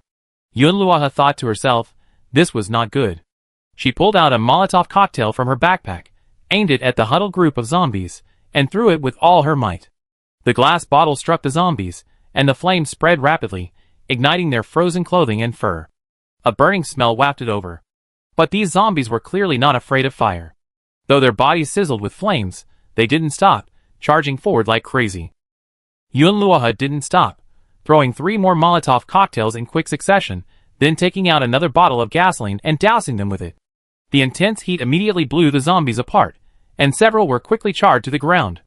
Although they weren't afraid of fire, adding fuel to the fire, a direct, intense blaze, could still have an effect. Yunluohe didn't rest. With only a few zombies left, she continued aiming her bow and arrow at their heads, blasting them one by one. Although she had a gun, she only had a few bullets, and she wouldn't use it unless it was crucial. As long as the zombies didn't get within 3 meters of her, she had nothing to fear. As she retreated, she moved toward the bear trap she had set, luring the zombies there. The zombie stepped on the trap, and was immediately caught in the massive jaws. Its bones were broken, its legs were severed, and it still crawled on the ground. Yunluoha walked over and chopped the zombie's head with an axe, sending it rolling on the ground. Yunluoha then immediately issued a warning via the regional channel, including a hastily taken photo. Although the light was dim, the figures and number of zombies could be seen. Then the message went viral. Holy crap! So many zombies? They're running? No way. I was just about to take a break and eat. 5 or 6 just showed up here. They're clearly mutated zombies, much stronger. Help! I only built a circle of iron fences. I thought it was enough to deal with the zombies before, but now it's completely unbearable. Does anyone have long-range weapons to trade? I can buy them with C coins. Yunluoha thought about it and realized he could sell some bows and arrows and other supplies to see if he could buy supplies like surveillance cameras, and circuit boards. Her previous messages in the chat channel had gone largely unnoticed. Only her friends had helped her gather some, but it wasn't enough. And she wanted more, to make a few more. Circuit boards and cameras were crucial for building computers for automated surveillance, so they needed to be gathered quickly, not only for her own needs, but also for her friends. Yunluoha, I have extra bows and arrows and other supplies. I prioritize replacing circuit boards and cameras.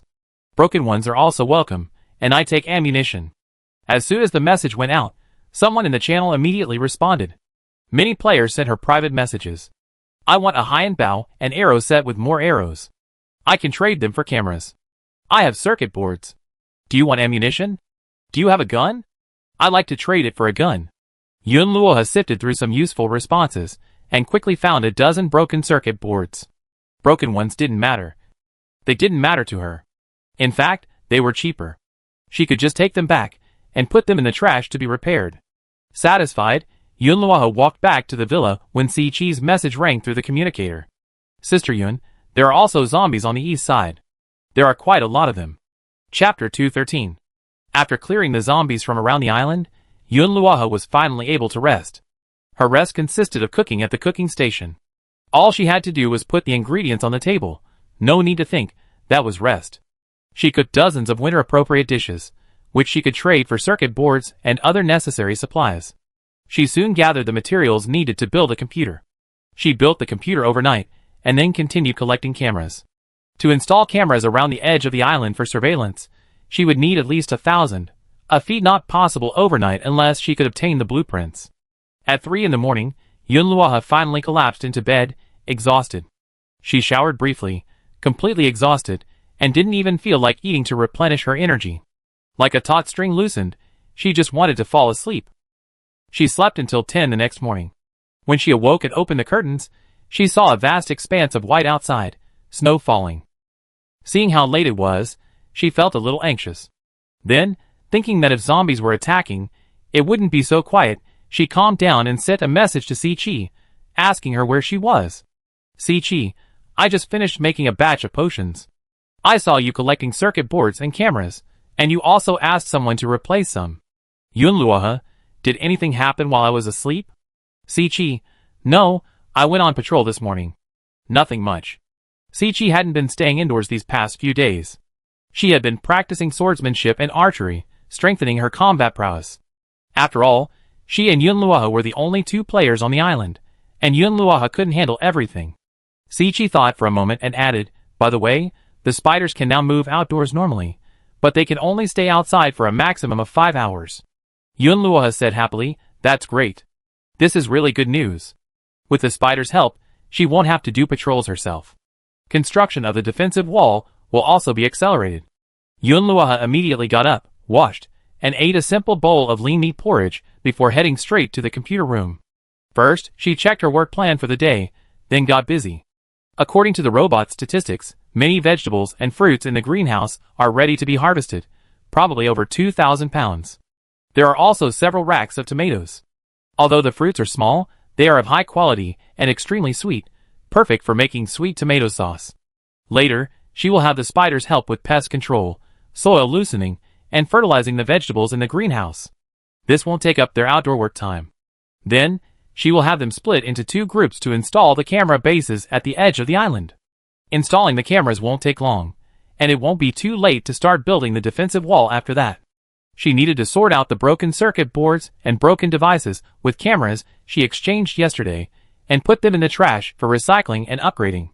The 20 or so cameras she exchanged yesterday would be installed on the east and west defensive walls, the two areas most vulnerable to zombies. Over the next 2 days, Yunluo fought zombies, collected supplies, crafted various tools, and found time to cook, finally completing the defensive walls. As the 4 defensive walls were completed, she achieved another achievement: an iron wall. This time, the system gifted her with a pangolin. With the pangolin, Yunluo had an idea: to build a basement and a secret underground passage. The morning sun shone on Xianyun Island. Yunluo stood atop the main watchtower at the dock. The ice wall not far away was complete, reaching a height of 4 meters. Many traps and spikes were placed beneath it. After several days of observation, the zombies had advanced and were increasing in number. Yunluo had completely sealed the gaps in the east and west defensive walls. The entire Xianyun Island was surrounded by the defensive wall, greatly increasing its safety.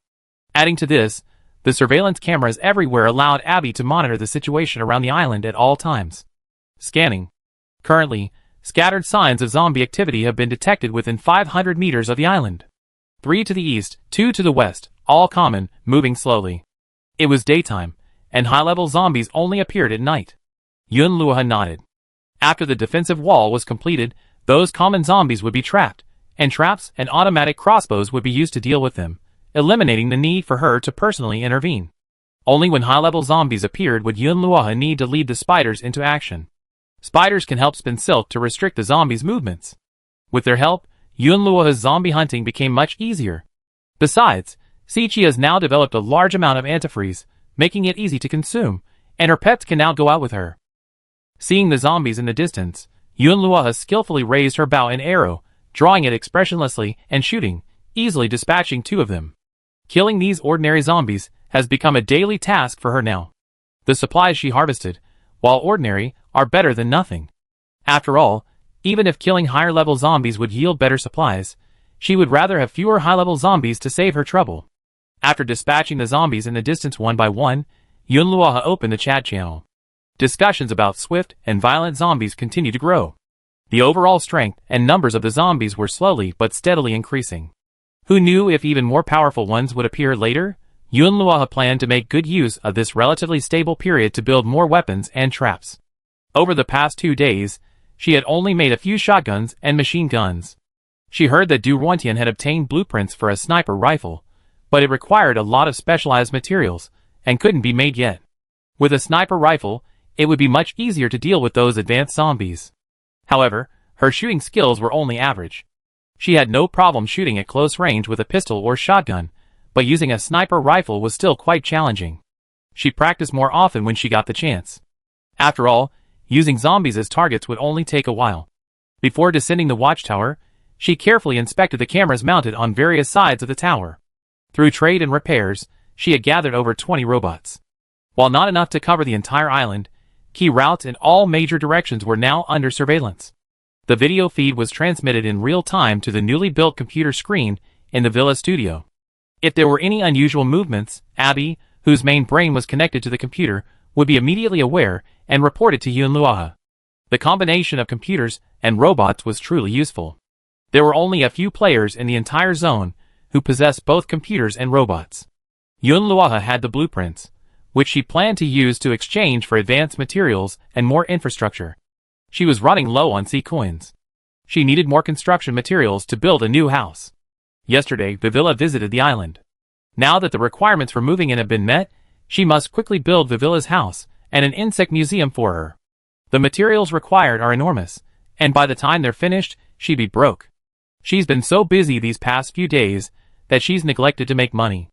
Now that the island's safety is guaranteed, she needs to hurry and continue working on the infrastructure. She went into the warehouse and first sorted the materials she obtained from killing zombies and trading yesterday.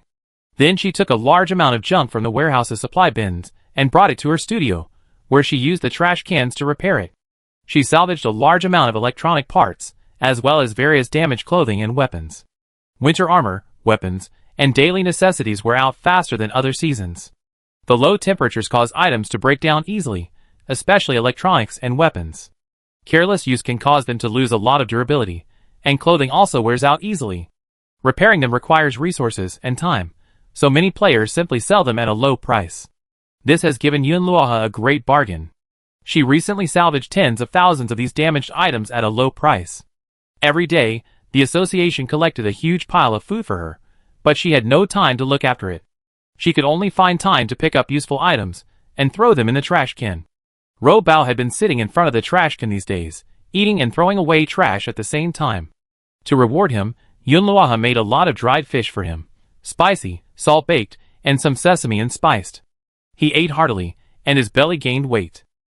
It was dinner time, and Yunluohe finally had time to cook. She put on her apron and headed to the kitchen. The food had been going through her quickly lately. She had sold a lot to friends, and she had very little left for herself. She planned to make more high-end dishes perfect for winter. After all, fighting the zombies requires combat dishes, such as those that quickly restore stamina and provide various buffs, especially strength and movement speed. She just happened to have a new dark cuisine recipe. Use high-quality, premium ingredients to create a unique dish. Maybe there'll be a surprise. This is the experience shared by a cooking expert on a forum. He's already created several delicious dark dishes. Yunluohe stumbled upon this post, and happened to have some free time today to try it out. She shredded the crystal radish and frost-covered cabbage harvested from the greenhouse, added yak milk and a large golden egg, sprinkled with a little flaming chili powder and pepper for flavor, and finally added a small amount of high-quality honey and cheese. Stir well, then pour into a mold and place in the oven. Soon, Yunluohe watched the food in the oven solidify, transforming into a strange gray-green mixture with red and amber hues. She felt a little nervous. Ding! The oven timer had arrived. She put on oven gloves and removed the baking sheet. An extremely complex aroma hit her face. One couldn't tell whether it was fragrant or strange. And the appearance looked incredibly dark, like the product of some failed chemical experiment. She carefully scooped up a spoonful with a spoon. The high temperature had created a thin, crispy crust on the surface, but the interior remained soft, sticky, and mushy, with distinct shreds of radish and cabbage visible. The outer layer was slightly crispy, the inner layer soft and sticky, and a bit sticky and sticky. She endured the strange taste and took a bite, her expression instantly contorting. It's truly dark. She quickly gulped down a few gulps of water, but the complex taste still lingered in her mouth. But her body did quickly warm up, and a sense of strength surged with it. Ice and fire milk baked vegetables. A dark dish with an odd taste, but surprisingly effective. Effect: after consumption, body temperature instantly soars, physical recovery speed increases by 35%, lasts 45 minutes, strength increases by 3, lasts 30 minutes, and mental resistance is slightly increased. Side effect: loss of appetite for 5 hours.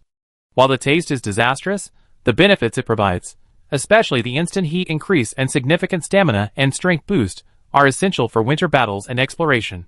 Furthermore, the side effect is acceptable, being a slight nausea and loss of appetite. Chapter 214. It seems there's a lot of potential in dark cuisine. She became interested and began to ponder more recipes. She had a large supply of rare ingredients, which was her advantage. These seemingly bizarre, taste-destroying dishes actually possessed unique and powerful buffs. They were valuable items that players desperately needed, possessing enormous market value and bound to be huge sellers. But what other dark cuisines could she create? Yunluohe's brain began to race, and she sorted through a large number of ingredients and began to experiment with them. Based on her previous successes, she chose premium ingredients with unique flavors and high quality. If she used ordinary ingredients, the result would simply be dark cuisine, with no positive effects, a complete culinary disaster. A few hours passed, and the experiments were not going smoothly. Yunluohe had created many bizarre dishes, but not all of them were good high-end buffs. She even made some inedible, side-effect-filled rubbish. Aside from the ice-fire milk-baked vegetables, she had only developed one dish that was highly effective. The Ice Lake Monster Fish. A strangely flavored fish head made with stinky tofu, moss powder, mashed potatoes, and the head of a large fish from a frozen lake. It has no fishy smell, just a strange, tingling odor. Almost no other flavor is noticeable, yet the benefits are incredibly tempting. For 2 hours, it increases luck by 2, increases movement speed by 10, allows for mental focus, and maintains body temperature in extreme cold. And because this fish lives in a frozen lake, it won't freeze, allowing it to be used directly in extremely cold weather. This also meant that she could eat them directly when she went out. Although they didn't increase stamina, their other benefits were quite useful. Yunlua had decided to regularly develop some high-level dark dishes. She had already spent a lot of time today, so she just make these for now. The two high-level buff dark dishes were named Miracle Dishes by Yunlua. Yunlua wasn't in a hurry. After listing them on the trading center, she set up an auction mode with a high starting price and only accepted barter, prioritizing rare ores, cold weather supplies, high-level metals, and other supplies she urgently needed. Despite the high price, demand was extremely high. Especially island owners, who frequently needed to explore and challenge high-level zombies or resources were gritted their teeth and offered their best efforts in exchange. These dishes could be life-saving in critical moments, and their effects were unmatched by ordinary food. 5 servings of each of the 2 dishes were listed, for a total of 10. Each person was limited to 1, with a 1-hour limit. After the hour, the player with the highest bid would receive the dish. Now, not only District 2 can buy it, everyone in the district is vying for it, so the competition is fierce. As soon as the dish hits the shelves, it sparks discussion across the district. Yunlua doesn't have time to read the comments. After she finishes preparing the dish, she turns her attention to the trash in the supply bin. Over the past few days, the damaged supplies from the Mutual Aid Association and those purchased at low prices have piled up like a mountain. She calls Robo over, rewards him with a handful of freshly made spicy dried eel, and then they start processing the trash together. She sorts the damaged clothing, weapons, and electronics into their respective categories and dumps them all into the trash bin. Recycle 10 damaged leather jackets. Receive 3 wear-resistant leathers. Recycle 15 rusty iron swords. Receive 5 refined iron ingots. Recycle 20 leaky old batteries. Receive 2 energy battery packs. Recycle 30 tattered sweaters. Receive 8 balls of wool yarn. Recycle 5 tablets with cracked screens. Receive 1 LCD screen, 10 electronic components, and 1 circuit board. Recycle 15 old phones. Receive 15 circuit boards. Recycle a pile of miscellaneous metal scraps. Receive a box of high-strength alloy screws. Recycling trash is like opening a blind box, always full of surprises. After collecting, Yunlua began the lottery, opening shells. Having just eaten the Ice Lake monster fish, he gained 2 points of luck, perfect for opening shells. There weren't many shells today, only 4, and he opened 3 white pearls and 1 black pearl. Opening the white pearl, received, simple greenhouse shelf blueprint, 50 high-grade wood, 30 reinforced stone bricks, 10 thick fur, 2 refined iron ingots, 3 copper wire coils, 1 portable heater blueprint, 1 snowweed seed, 20 smoked dried fish, 10 buckets of purified water. Not bad. All useful basic supplies and blueprints for expanding agriculture. Yunlua nodded with satisfaction, put away his things, and opened the second white shell. Open white pearl. Get high-strength alloy X5, precision gear X3, electronic component X5, battery pack X1, hydraulic rod X1, automatic sprinkler blueprint X1, frozen radish seeds X1 pack, compressed energy bar X3. Open white pearl. Get fertile soil X40, rare flower seed mix X1, honey jar X10, active yeast X5, small poultry house blueprint X1, advanced fertilizer X20, hot spring algae X1, fresh fruit X10. Open black pearl. Get underground pipeline construction guide X1, Edelweiss rabbit X2, beehive X3, advanced ecological simulator blueprint, frostone steel recipe X1, veterinary cold resistance potion X5, pink rabbit snowmobile X1, polar down jacket X1, super thermal underwear X1. Yunlua was getting more and more excited as he opened the box. He got a lot of goodies again this time. Simple greenhouse shed, expands the greenhouse area and optimizes lighting. Materials, high-grade hardwood X100, iron ingot X12, copper ingot X5, plastic X10, high-temperature glass X5. Frozen radish, a tuber crop, resistant to extreme cold and highly filling. Hot spring algae, rapidly reproduces in warm waters, serves as fish feed, and may also have special uses. Edelweiss rabbit, a small, white rabbit with soft, warm fur. Reproduces quickly, providing high-quality fur and a small amount of meat. Rare flower seed mix. Contains a variety of flower seeds with special effects, such as tranquil flower and luminous grass. Small poultry paper. Can be used to raise Edelweiss rabbits and other small poultry that may be obtained in the future. Building materials. 100 high-grade hardwood, 50 deep-sea flint, 10 iron ingot, 40 clay, 20 resin. Frostone steel. a premium forging material with a blue glow pattern, used to craft IS attribute weapons. Advanced Ecological Simulator accurately simulates a variety of ecological environments and is essential for building advanced facilities such as insect houses and aquariums. Building materials: 40 electronic components, 30 high-temperature glass, 10 iron ingot, 10 precision gears. Veterinary Cold Resistance Potion increases the amount of time a pet can spend outdoors. With so many excellent blueprints in hand, Yunluohe immediately took action. First, she built everything useful and usable. The 14th day of winter. Using the blueprints for a simple greenhouse trellis and plenty of high-quality wood and glass, Yunluohe doubled the size of the existing greenhouse. The newly constructed area was dedicated to growing snow wheat and frozen radishes. She had already begun work on Mavilla's residence. She hired a new architect, this time paying a hefty price for a more expensive one.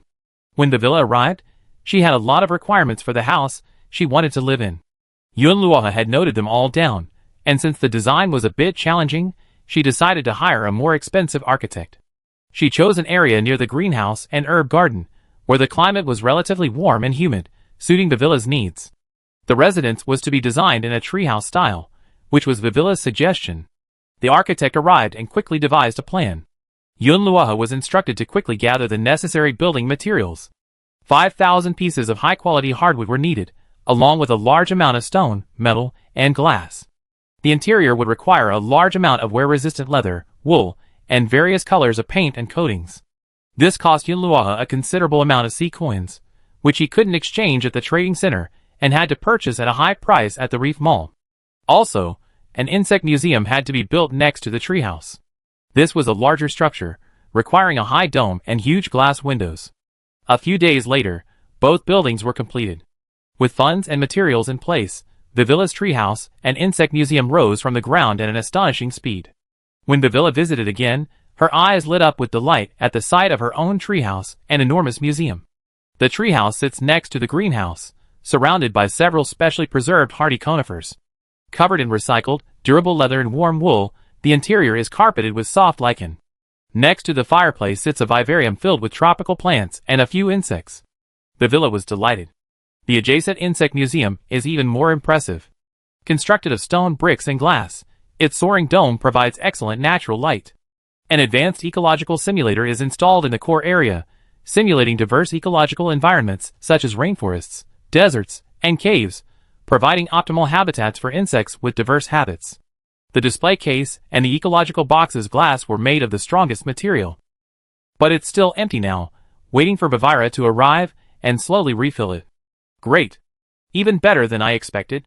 Yunluohe, as long as you're satisfied. Vivilla happily showered Yunluohe with gifts. Several boxes of rare insect specimens and eggs, as payment for Yunluohe's help building her house, and her favorability rating also increased significantly. I move in soon. From now on, you get a 20% discount on everything you buy from me. Congratulations to the player for unlocking Bavira's discount privilege. As soon as Bavira finished her words, Yunluohe heard a system notification. She couldn't help but curl her lips. 20% discount. Bavira's possessions were mostly rare materials, including some special materials related to rare insects. This could save her a significant amount of sea coins in the long run. By the way, the villa suddenly stopped and turned to look at Yunluohe. Have you tried running the ecological simulator in the museum? I brought some insect eggs with me, so I can put them in there to test the environment. Yunluohe shook his head. Not yet.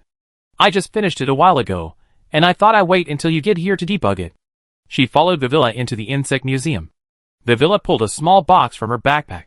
Inside, lined with soft fur, lay 3 fingernail-sized eggs with colorful patterns. These are fluorescent butterfly eggs. They're very sensitive to humidity and temperature. She walked over to the simulator and tapped the display screen a few times, bringing up the settings interface. The fluorescent butterfly has a special pollen that has many uses, from making growth hormones to boost the growth of flowers and crops to making dyes. We need to simulate the environment at the edge of a rainforest, with a temperature around 28 degrees Celsius, 60% humidity, and light. The villa said, as she adjusted the parameters. A fine mist filled the simulated biotope, and the temperature began to rise. A warm, moist air washed over me, a stark contrast to the dry, cold air outside. The villa carefully placed 3 insect eggs into one of the biotopes, and placed a small, dew-soaked leaf inside, presumably food for the fluorescent butterfly larvae. After completing all this, she straightened up, observing the gradually stabilizing environment within the biotope. She explained with satisfaction, "This is fantastic. When I move in and add all my beetles and mantises, this will definitely become the ultimate insectarium." NPC quest triggered. Upgrade the insectarium and unlock 20 insect species. Rewards: plus 1000 reef score, plus 20 Vivilla favorability, 1 insect encyclopedia, 10,000 sea coins. Yunluo's eyes lit up. Chapter 215. Looking at the generous rewards on the quest panel, Yunluo was overjoyed and began to calculate. The reef's rating has gone up by 1000. That's going to save a lot of building materials and rare supplies. Once the rating goes up one more level, I'd be able to unlock even more goodies in the Reef Mall, maybe even advanced defense tower blueprints or even more powerful vehicles. And Vivilla's favorability has increased by another 20, which is a real benefit. Maybe the discount will be even lower, saving me a lot of sea coins on buying her special materials in the future. Perhaps with a higher favorability, I can even trigger hidden quests or exclusive items. As for the Encyclopedia of Insects, it's sure to be very useful too. Compared to that, 10,000 sea coins is the least important reward. However, finding 20 species of insects is no easy task, and she currently has no more than 10. In the dead of winter, insects have all gone into hiding, hibernating, or simply frozen to death. Where can one find so many bizarre and exotic species? Previously, players thought insects were of little use, so they didn't put much effort into collecting them. Now that the winter weather is getting worse, finding more insects is becoming increasingly difficult. She turned and headed towards the greenhouse. The expanded greenhouse looked brighter, and the scent of a blend of earth and plant life was refreshing. The newly constructed trellis was sturdily supported by high-quality hardwood, and the high-temperature glass absorbed winter's ultraviolet rays, allowing the plants to photosynthesize. Si-Chi, squatting in front of the newly designated plot of land, sowing rare flower seeds, straightened up immediately upon seeing her enter. "I soaked the tranquilizing flower seeds in warm water. I just planted them, and they should germinate in a few days. The nightlight grass seeds need darkness to germinate, so I put them in the incubator." Yunluo nodded, took out the hot spring algae from the black pearl, found a large ceramic pot, filled it halfway with warm water, and placed the algae in it. It felt slippery and warm to the touch, with a faint smell of sulfur. She carefully placed the algae in the pot and told Si-Chi, "They say this can be used as fish food, and maybe even purify water. Let's try it here first." "Okay, I keep an eye on it," Si-Chi replied. "If it grows quickly, it'd save a lot of trouble feeding the fish later." For the next 2 days, Yunluo barely touched the ground. She posted a message on the World Channel, looking for various live insects or eggs. Exchange them for magical dishes. Holy crap, did I read that right? Magic dishes for insects? I fought tooth and nail yesterday and couldn't get one. I'm going to go destroy that ant nest in the corner of my house.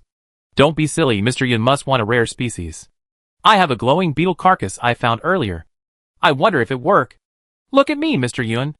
I have a giant mosquito trapped in amber. Can I trade it for a piece of ice lake monster fish?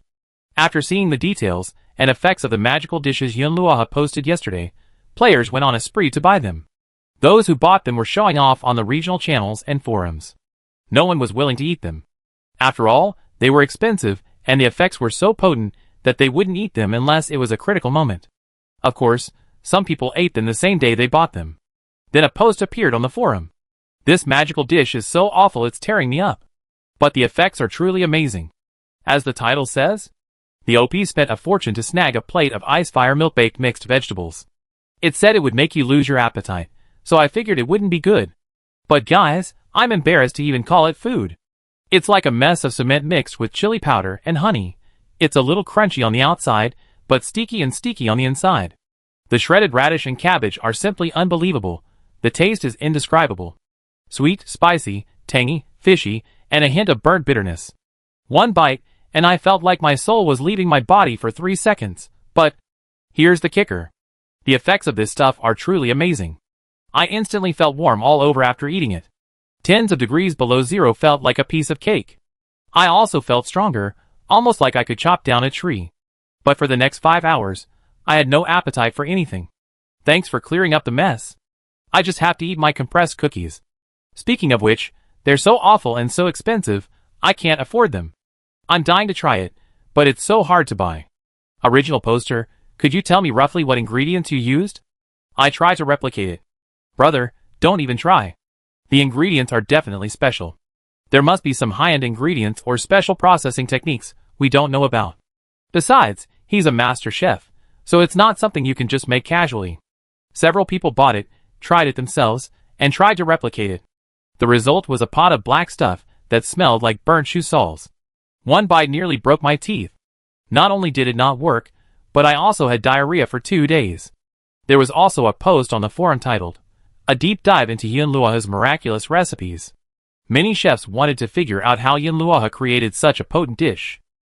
Of course, the game is full of hidden gems.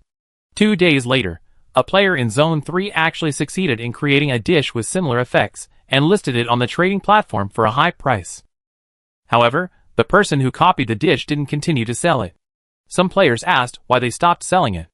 The person explained that the ingredients were too high grade and they couldn't make much of it, so they kept it for themselves. While selling it would be profitable, they wouldn't have any use for it. So, after Yunluoha's request was sent, the trading channel instantly exploded with private messages. The allure of the miraculous dish was so strong that countless players rummaged through their drawers, taking out their collections of insect eggs, amber, and even frozen, strange insects, all in exchange for a dish. Soon, Yunluoha had amassed a collection of bizarre insects. For example, 3 mutant ladybugs, a nest of burrow ant eggs, 2 pupae of unknown origin, and a frozen giant dragonfly specimen. She temporarily stored it in a vivarium at the Insect Museum, waiting for Viviera to arrive before figuring out how to cultivate it. In the afternoon, Yunluoha changed into her pink rabbit snowmobile and went out. The color was flashy, but the performance was excellent, fast and incredibly stable. Her previous snowmobile had a bit of a slippery ride, but this one didn't. She loved her new equipment so much that she spent a fortune at the Reef Mall, outfitting it with a plethora of accessories, like anti-skid tracks, a larger battery pack, and an onboard heater. She also built 2 more charging stations, so the island now had 3 more than enough. She circled the island a few times, easily dispatching several zombies caught in traps or wandering slowly. Spiders swarmed the island, some diligently shoveling snow and clearing paths, some transporting supplies, and still others marching in neat formations to patrol the defensive walls. Yunluoha now possessed an army of 3,000 spiders. Under her and Yun Tun's management, the earliest batch of worker spiders had all reached maximum level. Yun Rong also went to Yu Qingjin's place, taking with her dozens of worker spiders. Yu Qingjin gave her a lot of supplies in exchange for the worker spiders. Yunluoha, remembering that she had previously taken a lot of things from him, gave him worker spiders that were cold-resistant and ready to work on Yu Qingjin's island. After obtaining the underground pipeline construction guide and the pangolins, Yunluoha envisioned planning a network of underground tunnels connecting the villas, workshops, and greenhouses for emergency access in extreme weather, as well as for storing supplies and providing shelter. However, the underground tunnel project was too extensive, and until the zombies were under control, she could only deploy a team of golden shell spiders and pangolins to carry out the work. To better defend against zombie attacks, she installed movable fire shields and searchlights above the defensive walls. These were made from recycled parts and battery packs, ensuring both environmental friendliness and energy efficiency. She also hired the Mutual Aid Association to manufacture bear traps and mines, further improving the traps around the island. That evening, Yunluoha successfully smelted several pieces of frost-textured steel using the frost-textured steel formula, gleaming with a cold, bluish hue. She immediately crafted them into frost-textured arrows and machetes, which proved effective. Hitting a target significantly slowed its movement, even causing it to freeze stiff. This proved particularly effective against zombies that had become faster. Even if a headshot or a fatal blow didn't land, a successful hit would temporarily slow the zombie, slowing its movements and allowing the player to dodge and escape more quickly. There was only a small amount of frost steel left. Yunluoha rummaged through the supply box and found a blueprint. Use this blueprint and try making a samurai sword. She placed the frost steel on the forging table. She had originally considered asking Yang Mian to help her, but on second thought, she decided to do it herself. Although her blacksmithing skills were still rudimentary, she could easily make a simple weapon. She picked up the hammer and began to clink, sparks flying from the frost steel as she struck. Early on the 16th morning, Yunluoha noticed that smoke was rising from the chimney of Vivilla's tree house, and a fire was burning in the fireplace. She walked over and saw Vivilla playing with a beautiful Scottish collie in front of the house. Seeing Yunluoha, Vivilla greeted her with a smile and handed her the deed to the property. This is my insect house shop. Once it's built, I can open a shop on the island and sell a variety of products. Here it comes, the insect house is finally here. Yunluoha took the deed. She had already decided where to build the insect house, between Vivilla's treehouse and the insect museum. Yunluoha could stop by the insect house on her way to Vivilla's treehouse to buy things. With the deed in hand, all she had to do now was take it to the designated area to build the insect house. Oh, and she also had to gather the necessary materials. The insect house would cost her a large sum of sea coins. Thankfully, she made a good profit in the past few days. Yesterday, she went to the Hilco store and cleared out thousands of supplies, earning over 100,000 sea coins. She now had a decent net worth. At the Reef Mall, she bought 800 pieces of high-quality hardwood, 200 pieces of tempered glass, 1 thermostat, 30 pieces of precision gears, 100 pieces of insulation material, pipes of various sizes, and a large quantity of specialized soil and substrate. She also spent 15,000 sea coins to hire a builder, who had the insect house completed within a day. By noon the next day, a complete insect house, replete with transparent observation windows and various pipes, had risen from the ground. The villa's opening hours are from 1 p.m. to 7 p.m. Yunluoha went to Silk Store in the morning, to Sister Tauzi's restaurant at noon, and then to the insect house after lunch. The timing was perfect. Entering the insect house, Yunluoha was captivated by the variety of merchandise. So many things looked expensive. But she had plenty of money, so she wasn't afraid of missing out. Yunluoha first exchanged a few words with Vivilla, building up her favorability, and then opened her shopping list. Chapter 216. This can be learned through conversations with Vivira. In the insect house, you can purchase various insect products, such as silk, honey, beeswax, insect mucus adhesive, exotic plant seeds, and related cultivation manuals. Vivilla also purchases rare insect carcasses, live specimens, and special pollen and nectar. The insect house's shells, or product list, can be seen on the screen. Because Yunluoha and Vivira have reached the friends level of friendship, they can enjoy a 20% discount on Vivira's friendship price. 1. Snow Silk. This premium textile material is extremely light, tough, and warm, making it the preferred choice for making top-quality winter clothing. Price: 1,600 sea coins. 2. Beeswax. A top-tier sealing, waterproof, and insulating material. It can be used to repair cracks and gaps in buildings and create waterproof containers. Price: 1,400 sea coins. 3. Fluorescent honey. Slowly restores mental strength and a small amount of physical strength. It has a sweet, exotic floral aroma and is a key ingredient in crafting advanced energy potions. Consuming it directly can also effectively relieve the mental fatigue caused by prolonged combat. Price: 5,200 sea coins. 3. Firefly wing lights. A natural, soft light source that glows continuously for a long time in darkness. Price: 1,000 sea coins. For iron beetle shell slices. Dark brown shells stacked on a metal tray, their edges polished to a smooth finish. These have 2 uses. First, they can be directly inlaid onto the outer layer of wooden fences to enhance their defenses and resist the scratches of ordinary zombies. Second, they can be shaped after being softened by heat, making them suitable for making handles for small tools or reinforced edges for containers. They are 3 times more durable than ordinary wood. Price: 700 sea coins/piece. 5 Common Insect Breeding Guide. Describes the habits, breeding methods, harvesting techniques, and basic uses of 10 relatively common and rare insects. A guide to insect breeding. Price: 6,000 sea coins. 6 Wonderful Botanical Garden Deed. This allows you to grow a variety of unique plants that rely on specific insects for pollination or symbiosis, producing novel products. Price: 40,000 sea coins. There are over a dozen items in total, some permanent, some limited. More items will be unlocked as Yunluoha's purchases reach a certain amount. With a wave of his hand, Yunluoha began shopping, buying a bit of each item. The most popular items were snow silk and fluorescent honey, spending tens of thousands of sea coins in a single go. After the shopping, Yunluoha didn't rush to leave, but instead chatted with Vivilla again. She was also tempted by the most expensive deed to the wonderful botanical garden. She wanted to ask Vivilla more about the purpose of the wonderful botanical garden. When Vivilla mentioned the wonderful botanical garden, she began to ramble on. You know, for example, advanced plants like the tranquilizing flower and the night-shining grass can grow in ordinary greenhouses, But with ordinary care, not only do they grow slowly, but their medicinal properties are also limited. But once cultivated in the wonderful botanical garden, they can thrive thanks to the help of specific insects.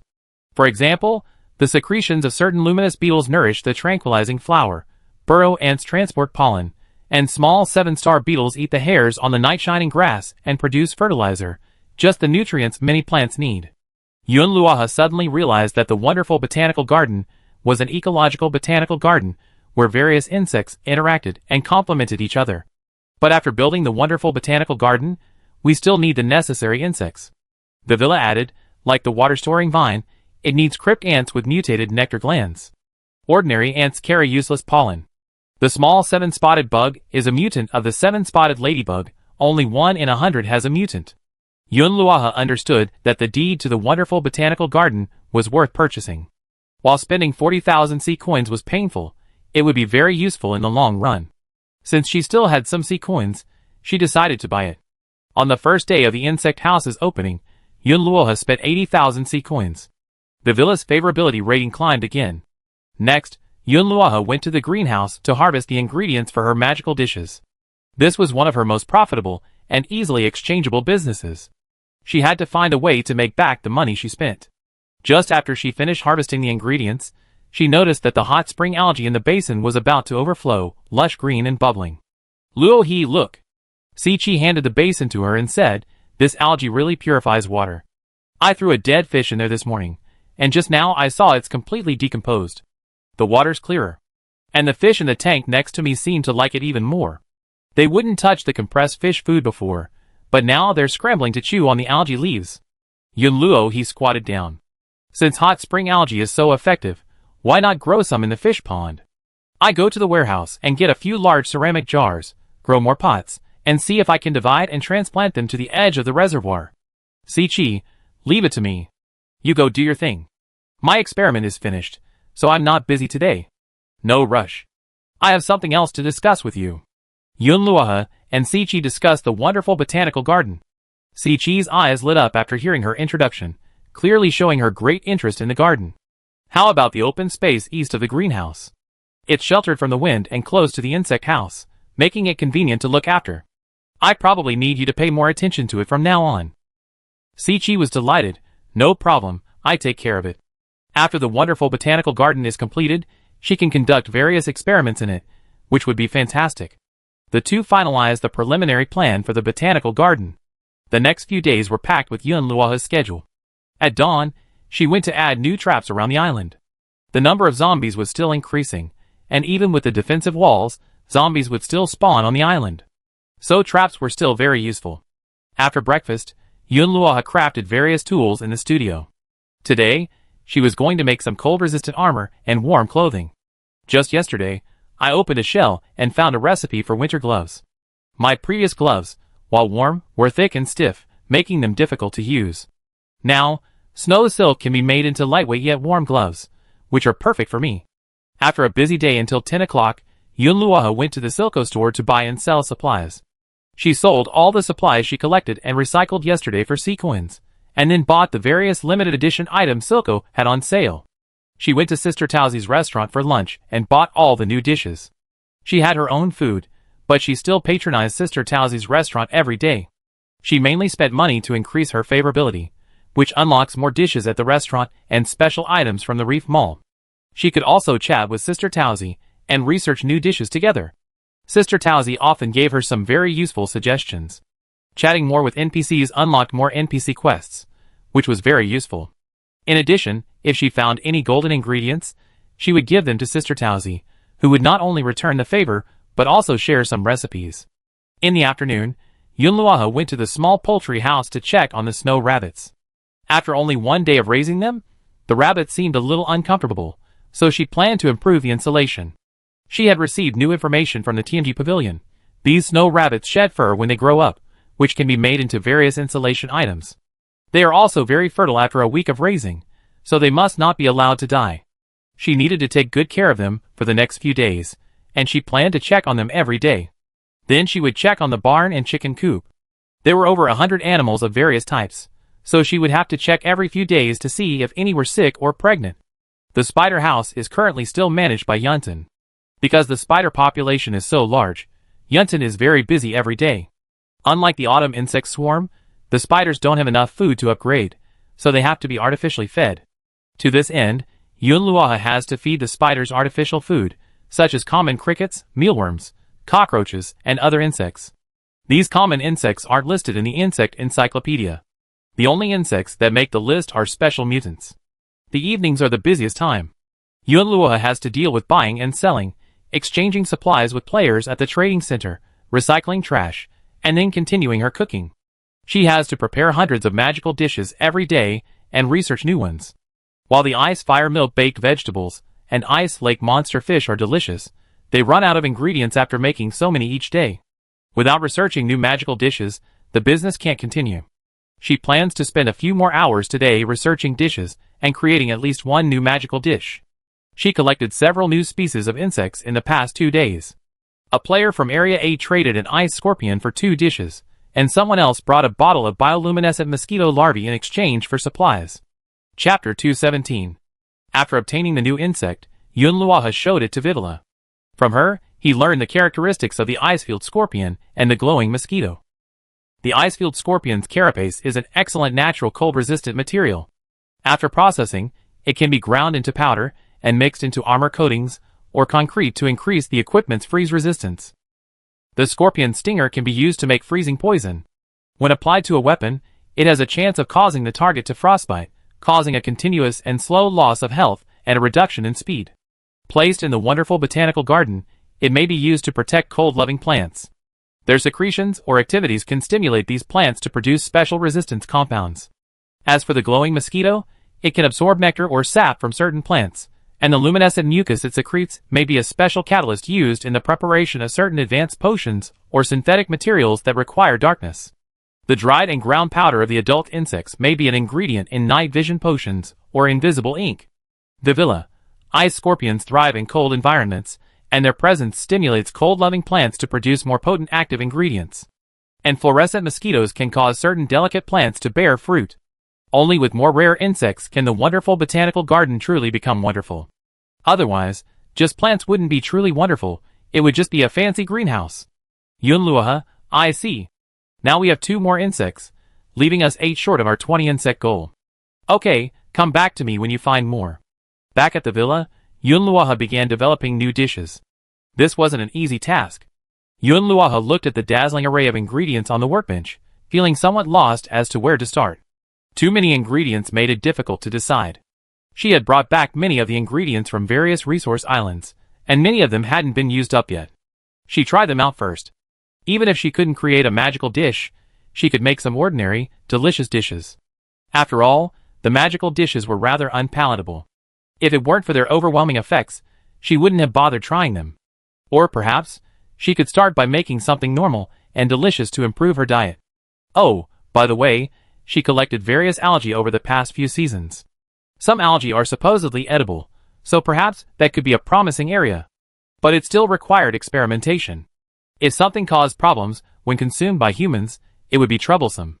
She planned to ask Si-Chi for help first, to sort out the edible ones. She took out her communicator and told Si-Chi about it. She agreed immediately, promising to give her the results that evening. How efficient, Yunluoha sighed, feeling that having such a helpful person was truly a blessing. Of course, besides Si-Chi, many friends have been helping her. Yu Qinjin learned that she's been developing new dishes, and sent her various special ingredients. His exact words were, "I won't eat them, and I won't need them. You can use them first, as a gift to your mother." Yunluoha was overjoyed to hear that. She didn't know how Rongrong was doing now that she was with Yu Qinjin. But Yu Qinjin only had Rongrong as his pet, so he probably took good care of her. Yunluoha has been incredibly busy lately, and hasn't had time to spend with her pet. That evening, Si-Chi sent her a list of edible algae, detailing the properties and nutritional content of several types, and even including a simple solution for neutralizing toxicity. Truly a professional. I wonder how she manages to do it in such austere conditions. Never mind. Since everything's ready, let's give it a try. Yunluoha rolled up her sleeves and decided to start cooking. First, she separated the crab meat from the legs and made crab cakes, marinating them in hot spring algae juice, which just masked the fishy smell of the crab meat. Then she plucked the petals of the tranquilizing flower, dried them, ground them into a powder, and mixed them with flour to make a thin crust. Next, she cracked the warm stone into small pieces and placed them in a special metal box. She then placed the crusted crab ice cubes on top and slowly grilled them over charcoal. Halfway through, she sprinkled on a luxurious seasoning. Purple oil cinnamon. This seasoning exuded a spicy aroma with a complex sweetness, instantly filling the air with a light, refreshing fragrance. Let's taste it first. Yunluo picked up a baked crab cake and took a gentle bite. The crust was crispy, the crab meat was sweet, and there was a light floral aroma. Not bad. This quickly restores stamina and also boosts strength and thermal insulation. I made over 20 servings in one sitting, saving half and listing the remaining dishes on the trading platform. As soon as they were posted, they were spotted by the players. Holy crap! Boss Yun has a new product. This time it's warm baked crab cakes. The name sounds delicious. Is it one of those dark dishes from before? No, it's the delicious kind. And the results are pretty good too. Hey, I also want to buy the magical dish. It's unpalatable, but once you get used to it, it's quite addictive. No way, there must be something wrong with your taste buds. After making the delicious food, Yunluo tried making the magical dish.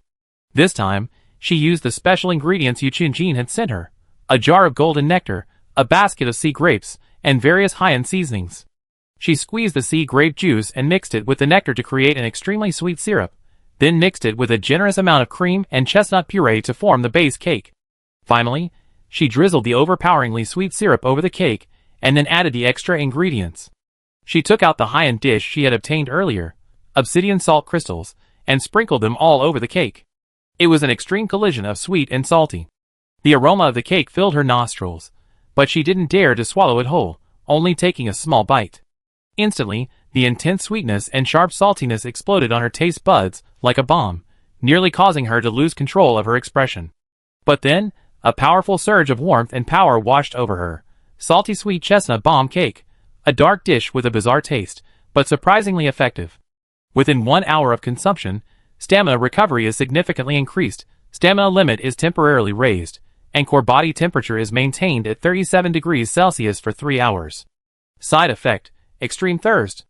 Immediately replenish with plenty of water, otherwise a slight, sustained decrease in SAN may occur. It worked. Although the side effects are bizarre, the effects are truly remarkable. Yunluo quickly downed a large glass of water. This is truly a powerful tool for high-intensity exploration and forging strongholds. After consuming it, it continuously increases stamina for an hour, a powerful effect. This means that after consuming it, you can perform strenuous physical work for an hour without breathing heavily. It also maintains a body temperature of 37 degrees Celsius for 3 hours. She immediately posted the recipe, noting, "Super effective. Be sure to drink plenty of water after consuming it." While the side effects were noticeable, they were also easy to resolve. With this dessert, there was no need to fear exploring. Many players seeking island voyages needed this dish as a supplement. Eating 2 servings at once gave them half a day's worth of exploration time. It was a must-have for any outing. As soon as this miraculous dish was released, it immediately caught the attention of top players and teams eager to challenge extreme environments. Players flocked to Yunluo to trade with her for all sorts of high-end supplies. For the next few days, Yunluo's life was as fast as a spinning top. She began cooking and processing orders before dawn. She spent her mornings touring the islands, chatting with NPCs, and buying and selling supplies. In the afternoons, she braved the wind and snow on her pink rabbit snowmobile to explore new islands, searching for rare resources and clues to new insects. She even found time to visit the ice island. According to information from the TNT Pavilion, the Icefield Island is rich in resources, including several special insects. Furthermore, Yunluo learned from the fishing encyclopedia that there's a winter-exclusive fish on Icefield Island called the deep ice-fish. It can only be caught with a very small chance in extremely cold, deep lakes that never freeze, such as the deep ice lake on Icefield Island. This is a top-quality ingredient, requiring specialized ice-breaking tools and a high-end fishing rod. The bait used is a fishy, fragrant bait suitable for winter. Yesterday, she opened a shell and found a book called Fishing Bait Recipes. Also known as a complete guide to fishing bait, it provides detailed information on bait making and techniques. Fishing bait recipes need to be adjusted according to the season and target fish species. This book contains many practical recipes, And using different baits for different fish species can greatly increase your catch rate.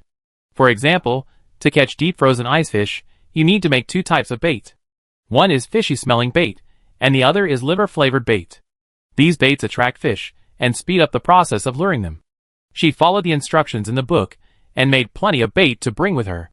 Sure enough, she had a bountiful harvest on Ice Island, catching over a dozen deep frozen ice fish in one go. Deep frozen ice fish, a top-tier ingredient. Consuming them permanently and slightly increases frost resistance, making them a key ingredient in crafting advanced cold-resistant potions and dishes. She sold 10 of them to Hilco, earning 180,000 sea coins. She was so happy. The next day, she immediately went to the insect house to buy the deed to the wonderful botanical garden. The moment she received the deed, a system notification sounded. System: congratulations to player Yunluaha for obtaining the deed to the wonderful botanical garden and achieving the achievement. Ecological Cultivator. The special category of rare ecosystems in the Reef Mall has been unlocked, and more plant seeds are available for redemption. Yunluaha took the deed and immediately went to Si-Chi. We start building the wonderful botanical garden tomorrow. Si-Chi had already made preparations and pulled out a blueprint. I already planned it. The botanical garden will be divided into 3 areas. One for plants that require insect pollination, one for plants that require insect secretions for nourishment, and one for plants that need insect symbiosis. The two of them reviewed the blueprint and finalized the construction plan.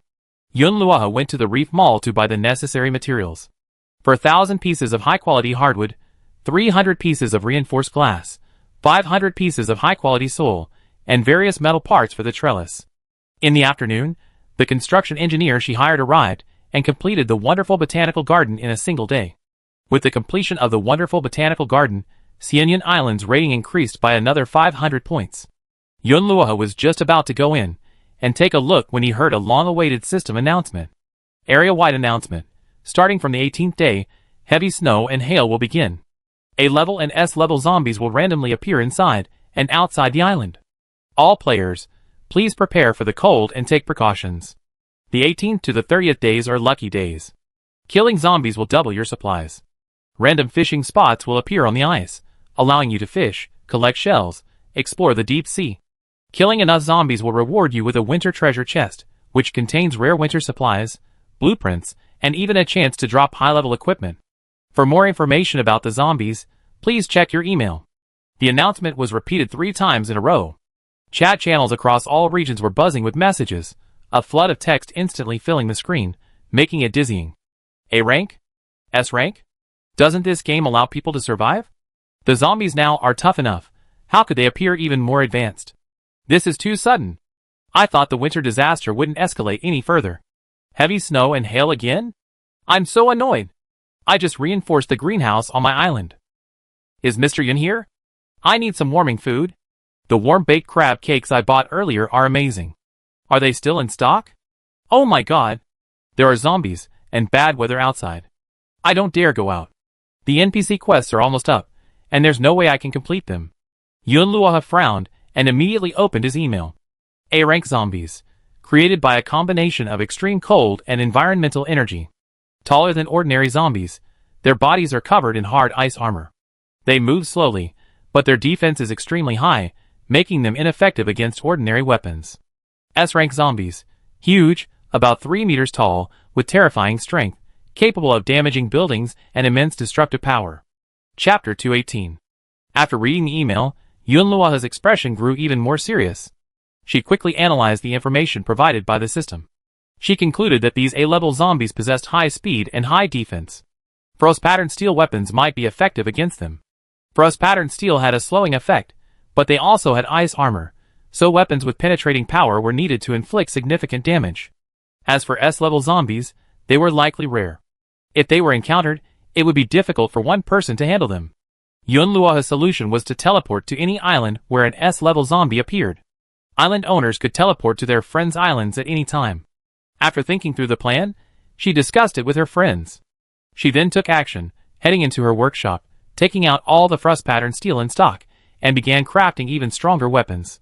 While Yunluaha can use the Bat King Scepter to deal with high-level zombies, most players don't have access to such powerful legendary weapons, so she needs to practice forging more and upgrade her skills. According to current intelligence, Master Su, the Ironsmith, must become a level 5 forger in order to settle on the island. Furthermore, Master Su won't visit the island unless his forging skill is at level 3. Yunluo's island already has 3 NPCs, and she needs to attract more to make it more prosperous. In addition to weapons, Yunluo will also be mass-producing simple mines. These are effective against groups and deal area damage, making them suitable for dealing with more common zombies. Before the 18th day arrived, she planned to work without sleep, relying on food for energy. She had to work at full capacity to cook more food that would provide warmth and recharge, so she could face the zombies without any worries. At the same time, Yunluo ordered Yun Tun to lead the spider army to urgently build more traps and obstacles around the perimeter of the defensive wall. On the 18th day, early morning. Before dawn, the blizzard arrived as expected. The howling wind whistled down heavy snow and hailstones the size of goose eggs, dropping visibility to less than 10 meters. The entire island, no, the entire game, was covered in ice and snow. Clad in a reinforced snow silk winter suit, Yunluo held a frost-patterned katana, a frost-patterned spear, and a newly crafted deer antler bow as she stood atop the defensive wall's watchtower. Several tall A-level zombies, and ordinary zombies could be vaguely seen randomly appearing on the island. On the outskirts, a large number of ordinary zombies formed a zombie tide and wandered aimlessly. She immediately grabbed the bow on her back and pulled 3 arrows from her quiver, each laced with the venom of an ice scorpion's stinger. This was the venom seed she had helped Yunluo grind using her poison needles yesterday. Testing showed that this venom could penetrate ice armor, causing lasting frostbite. With the spider's coordinated efforts, Yunluo quickly dispatched the 2 A-level zombies. The drops were also plentiful. Kill an A-level zombie and receive Curry Chicken Rice X1, Purified Water X2, Frostone Steel X2, Lucky Day Double X2. Kill an A-level zombie and receive Braised Beef Tenderloin X1, Preserved Eggs X2, High Quality Rabbit Fur X2, Golden Millet X1. Lucky Day Double X2. Not only were there delicious treats, but there were also some essentials. And it's double the fun. How could it not be exciting? The supplies dropped from killing regular zombies are much better than before. In addition to building materials, they also drop a lot of winter food.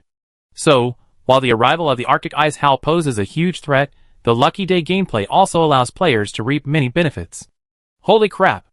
I killed an A-level zombie, and it dropped 2 equipment blueprints. I'm rich. Wow!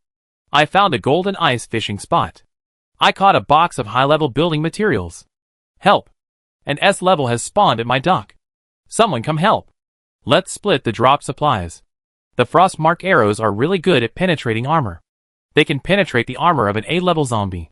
Seeing someone else find an ice fishing spot, Yunluo was also tempted.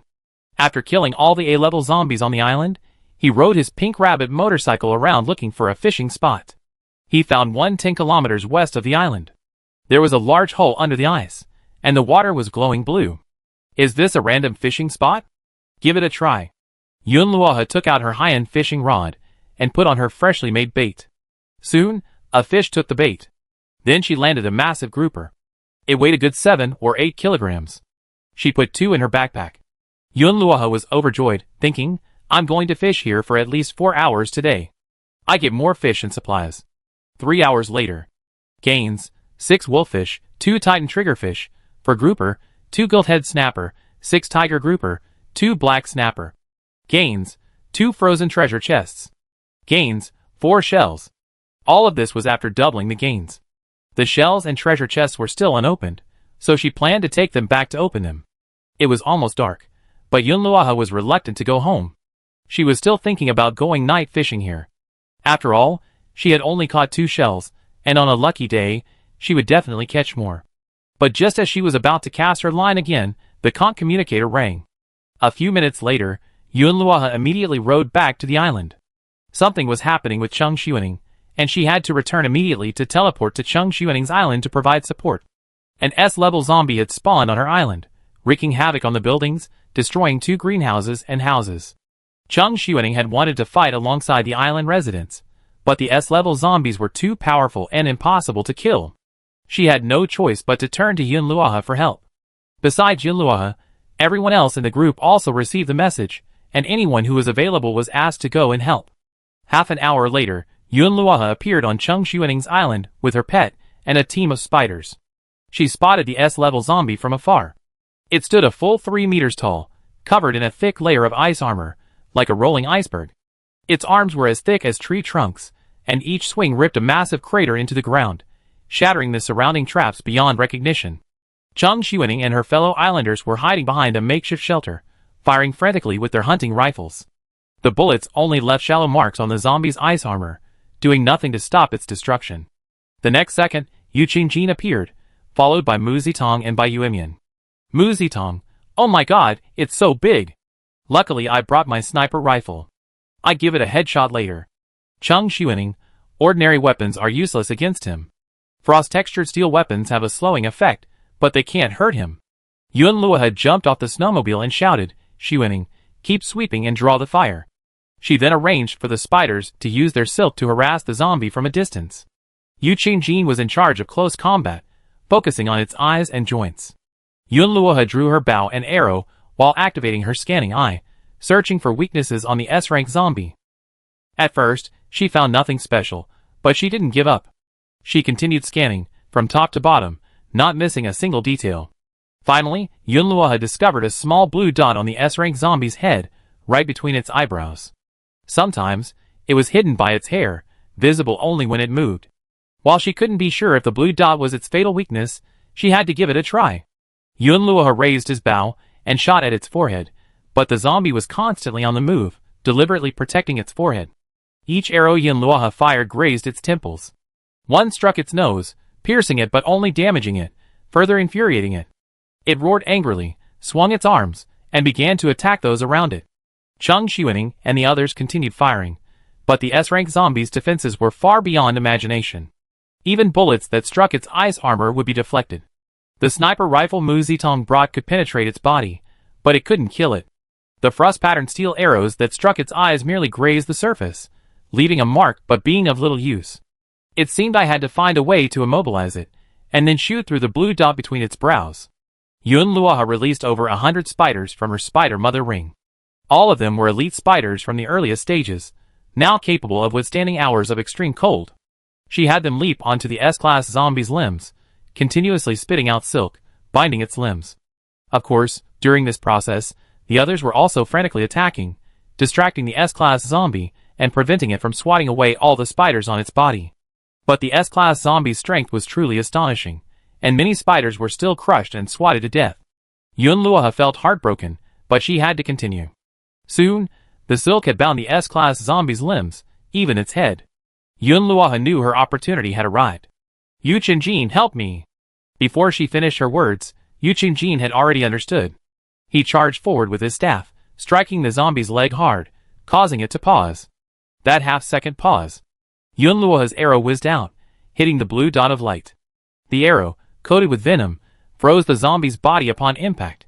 After a long moment, it roared, and then fine cracks began to appear on its ice armor. It twisted its body frantically, trying to break free from the spider silk.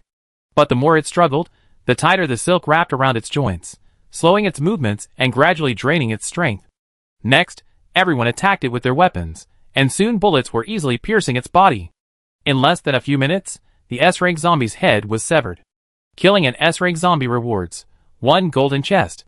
Lucky day double effect 2 golden chests. Finally done. Mu Zitong collapsed on the snow, panting heavily. This thing is much tougher than I thought. If Sister Yun hadn't discovered its weakness, we'd probably have been waiting until tomorrow. Zhang Xuening said gratefully, thank goodness you guys arrived in time, otherwise my island would have been completely demolished. She looked at the treasure chest and said decisively, I don't want the treasure chest anymore. Divide it among you. After all, if everyone hadn't come to help, the consequences would be disastrous. Everyone looked at Yunlua.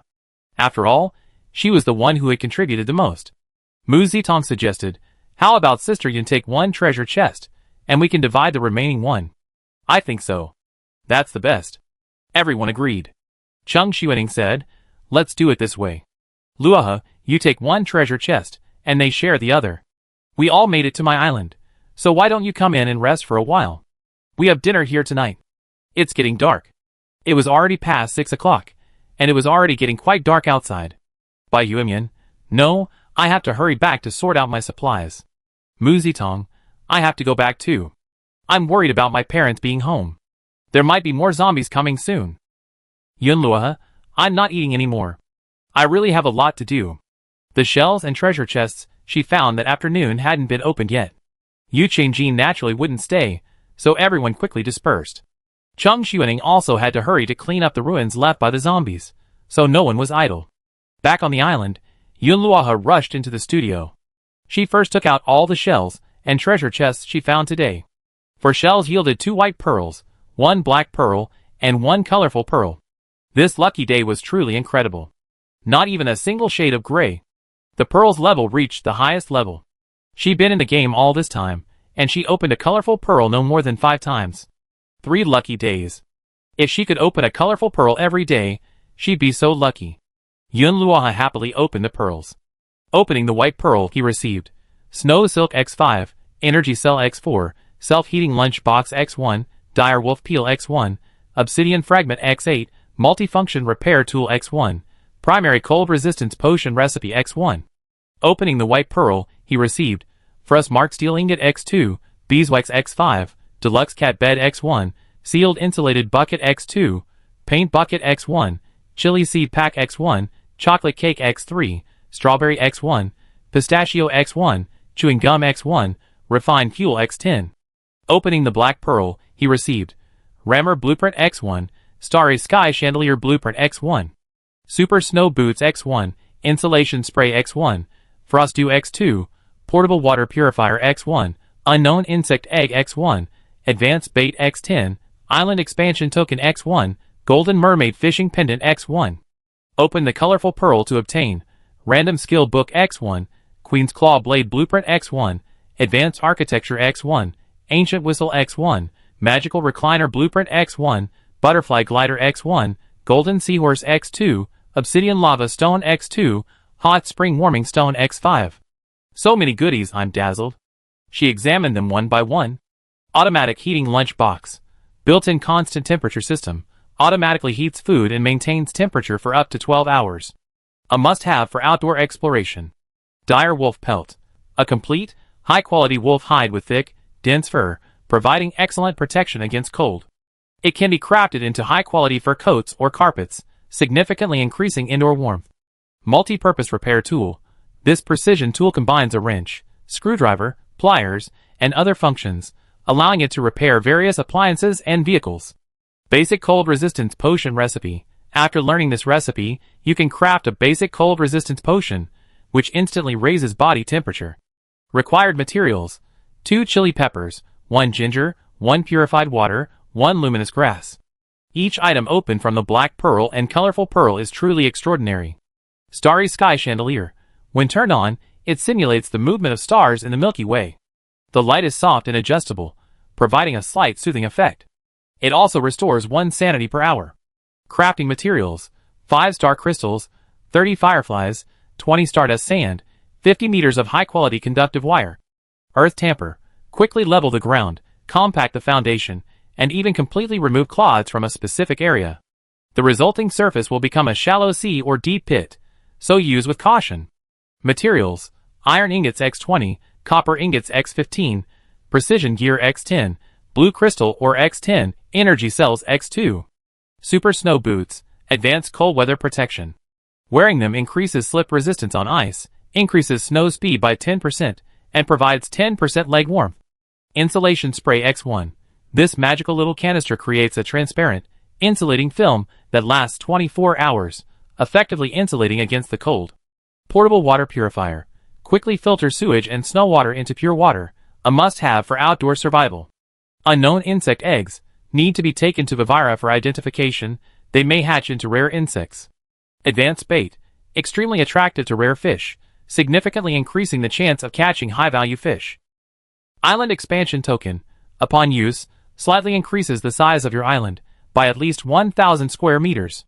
Golden Mermaid Pendant. An exquisite golden pendant engraved with a mermaid motif. Use it on an empty spot to create a random fishing spot that lasts for 24 hours. Yunluohe was amazed. This time, she had truly struck it rich. She was very pleased with the contents of the Black Pearl. The blueprints for the long-awaited Starry Sky furniture series had finally arrived. She couldn't wait to check the supplies within the colorful pearl. There were surely more surprises waiting for her. Open a random skill book first. Yunluoha only had one alchemy skill left to learn, so this time, the only random skill she had was alchemy. Now that she had finally learned all 6 skills, she would have to spend her time gradually leveling them up. Queen's Claw.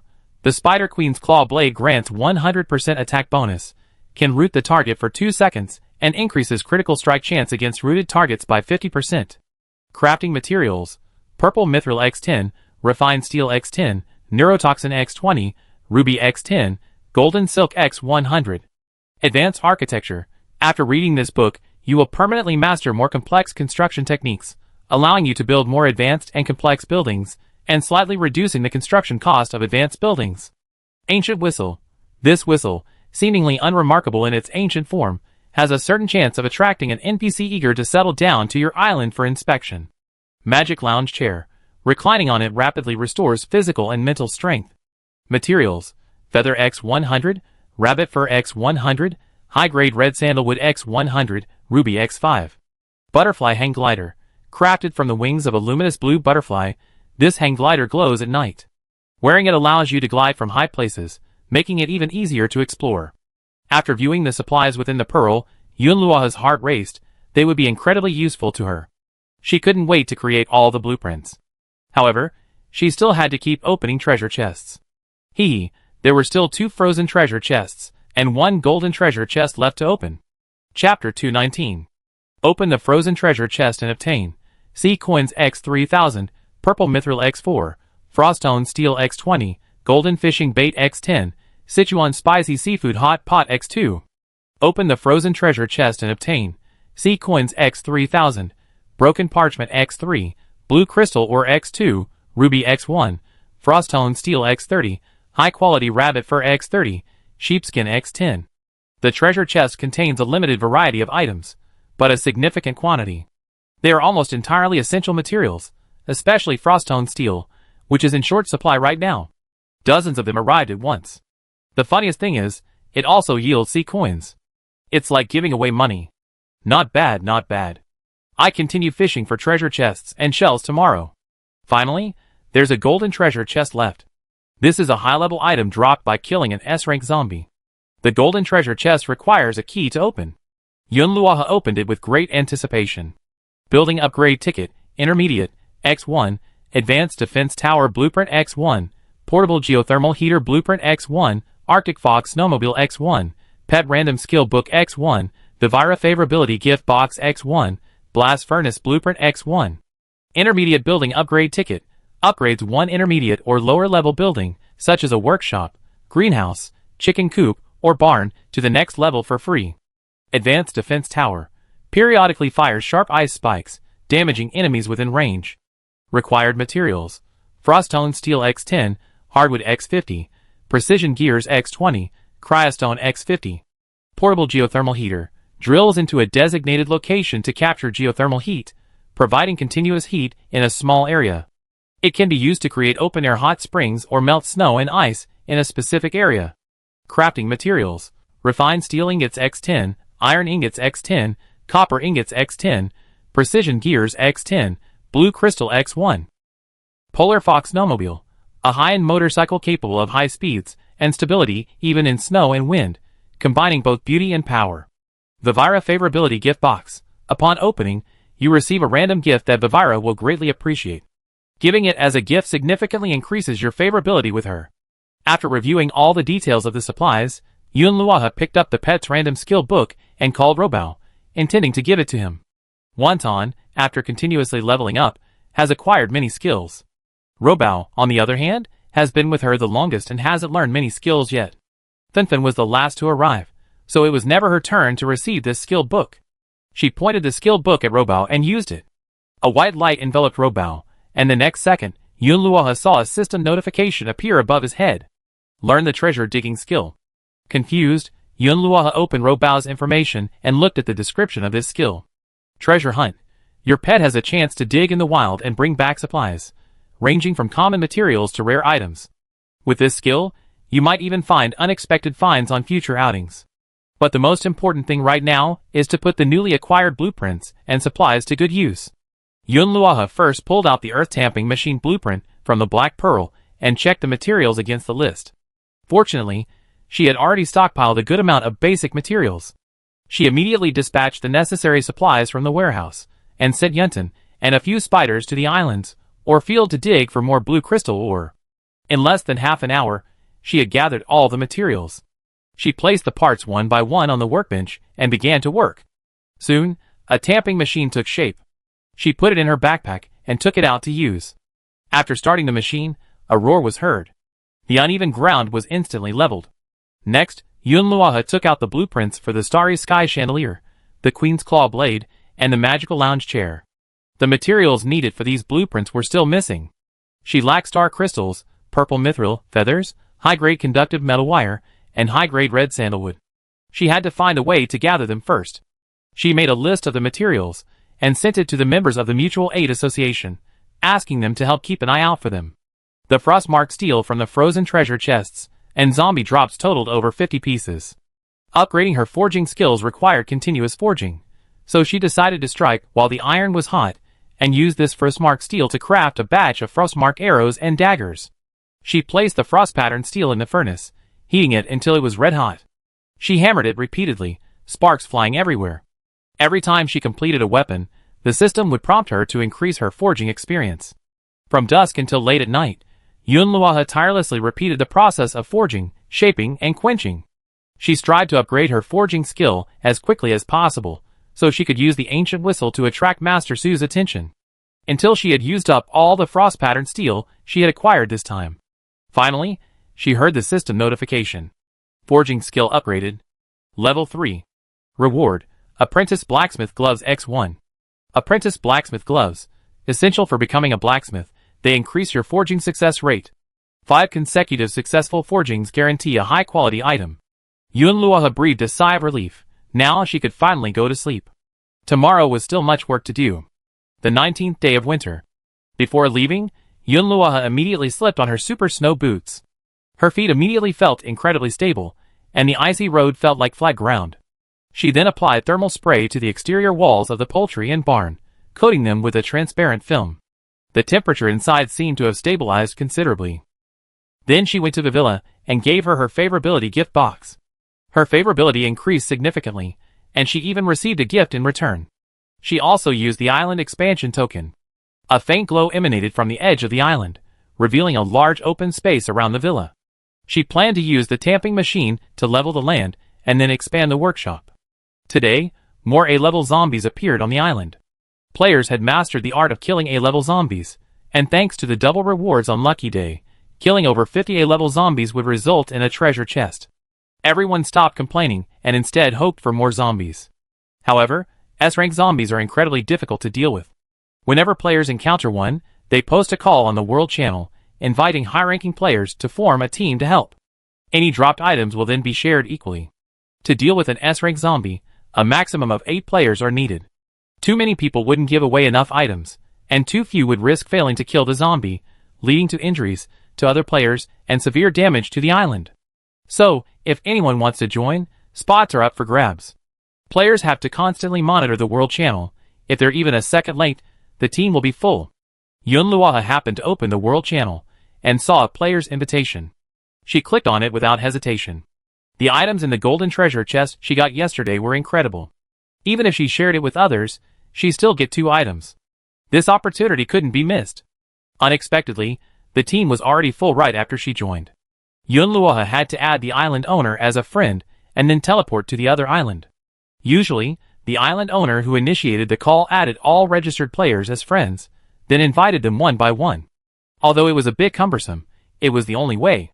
Anna was a little skeptical when she saw Yunluohe's name, but after carefully reading the message, she confirmed that it was the real Yunluohe. During the cooking competition, she had a delicious spicy venison stew. She had always wondered who had made it. It wasn't until she saw the final recipe list that she realized the chef was Yunluohe. Ever since the district merged, she had been following Yunluohe. Every time Yunluohe put a new dish on the menu, she would eagerly scramble to grab it. This time, S-level zombies appeared on her island, and she was overwhelmed, so she initiated the call, asking for help. To her surprise, Yunluohe was among the registered players. Seeing Yunluohe's name, Anna was thrilled. Although she had been keeping an eye on Yunluohe for a while, she kept it to herself and hadn't told anyone. Unexpectedly, she finally got to meet him in person. It was all so sudden, and Una felt a mix of emotions. After the team assembled, Yunluoha immediately clicked on the teleport button. In a flash of white light, she appeared on an unfamiliar island. She saw a massive S-rank zombie wreaking havoc on the island's buildings, just as Yunluoha had seen the day before. Several other players had just teleported in, including Yunluoha, 3 men, 4 women, and one of them was the island owner. Players facing each other could choose to hide their names and regions, and some of them did so. But Yunluoha hadn't hidden herself, so when everyone saw her, they immediately recognized her name. Everyone stared at her. Although everyone was shocked, so this was the legendary Yunluoha. The situation was urgent. The most pressing priority was to deal with the S-rank zombie immediately. No one wasted time discussing tactics. Yunluoha exuded the aura of a trustworthy leader, and everyone automatically gathered around her, waiting for her to speak. Skipping the time to introduce herself, Yunluoha quickly scanned the crowd and said in a deep voice, "The S-rank zombie's core weakness is the blue dot between its brows. Normal attacks won't harm it. We must first restrict its movement." The others nodded in agreement. "Understood. I unleash an army of spiders to wrap their limbs with silk. You divide the work and cooperate. Ranged players, use frost-patterned weapons to continuously damage it, drawing its attention and slowing it down. Melee players, time to attack its joints, weakening its mobility." "No problem." Everyone nodded in agreement. As the island owner, Una was most familiar with the terrain and quickly added, "There's a makeshift shelter I built on the east side. You can hide there for long-range damage, to avoid being caught in the zombie's area of effect attacks. I have a dozen Molotov cocktails here that deal continuous burning damage. Once the spider silk wraps around it, throw them at it." A boy holding a frost-patterned sniper rifle stepped forward. "My name is Lin Nanfei. The sniper rifle has a long range, so we can accurately aim at its eyes. We try to blind one of them, and slow down its reaction time." Another girl, carrying a frost-patterned spear, chimed in. "My name is Su Su. I'm experienced in close combat. Once it's pinned down, I circle around and attack its knee joint to draw its attention." Yunluoha, seeing the clear division of labor, said no more. Of course, there were also a few players with little skill who were just looking to get by. They wisely kept quiet at this moment, waiting to see what the situation would bring. However, Yunluoha wouldn't unleash all her trump cards. This place wasn't like Chung Xuaning's island. Yunluoha raised her hand and released dozens of spiders from her spider mother ring. Before, she had been inexperienced and didn't know the weaknesses of S-rank zombies. Now, she knew how to deal with them. And with so many people around this time, she was just taking a cut, and it wasn't all her responsibility. 30 spiders was already a lot. If she wasn't worried about their incompetence, she wouldn't need the spiders' help. As soon as the spiders landed, they scurried swiftly towards the S-rank zombies. At the same time, Yunluoha pulled a deer antler bow from his backpack and placed an arrow laced with ice scorpion venom on the string. At Yunluoha's command, the spiders instantly dispersed. As everyone focused their fire on the S-rank zombie, they nimbly climbed onto its limbs, spitting out tough silk to entangle it. Lin Nanfei seized the opportunity and quickly hid in the east bunker, aiming his sniper rifle at the zombie's eyes. He had been waiting for an opportunity. Finally, he waited until the spider silk bound the S-rank zombie's body before he pulled the trigger. Bang! With a whistling sound, the bullet pierced the wind and accurately hit the zombie's left eye. This was a specially made sniper rifle, capable of penetrating the ice armor of S-rank zombies, which was why he dared to be the first to step forward.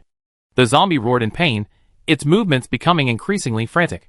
Yunluoha hadn't expected this man's gun to actually damage an S-level zombie. If he could use it to hit the blue dot between an S-level zombie's eyebrows, the battle should be over. However, just as Yunluoha activated her scanning eye to search for the blue dot, she was surprised to discover that this S-level zombie didn't have one. Strange. Yunluoha frowned and continued searching. She actually found a blue dot on its neck. Could the blue dot's location be random? Then every S-level zombie's weak point wouldn't be in the same place, making it even more difficult. For other players, if they couldn't find the weak point, they would have to pay many times the price to kill an S-level zombie. However, Yunluoha wasn't the only one in the game who possessed a similar perception trait. When Lin Nanfei shot the S-level zombie in the eye, the others also launched a fierce attack. Ranged players also opened fire, frost-patterned arrows and bullets raining down on the zombies. Although most only left shallow marks, the continuous attacks infuriated the zombies, completely absorbed in their attention and unable to pay attention to the spider silk that continuously entangled them.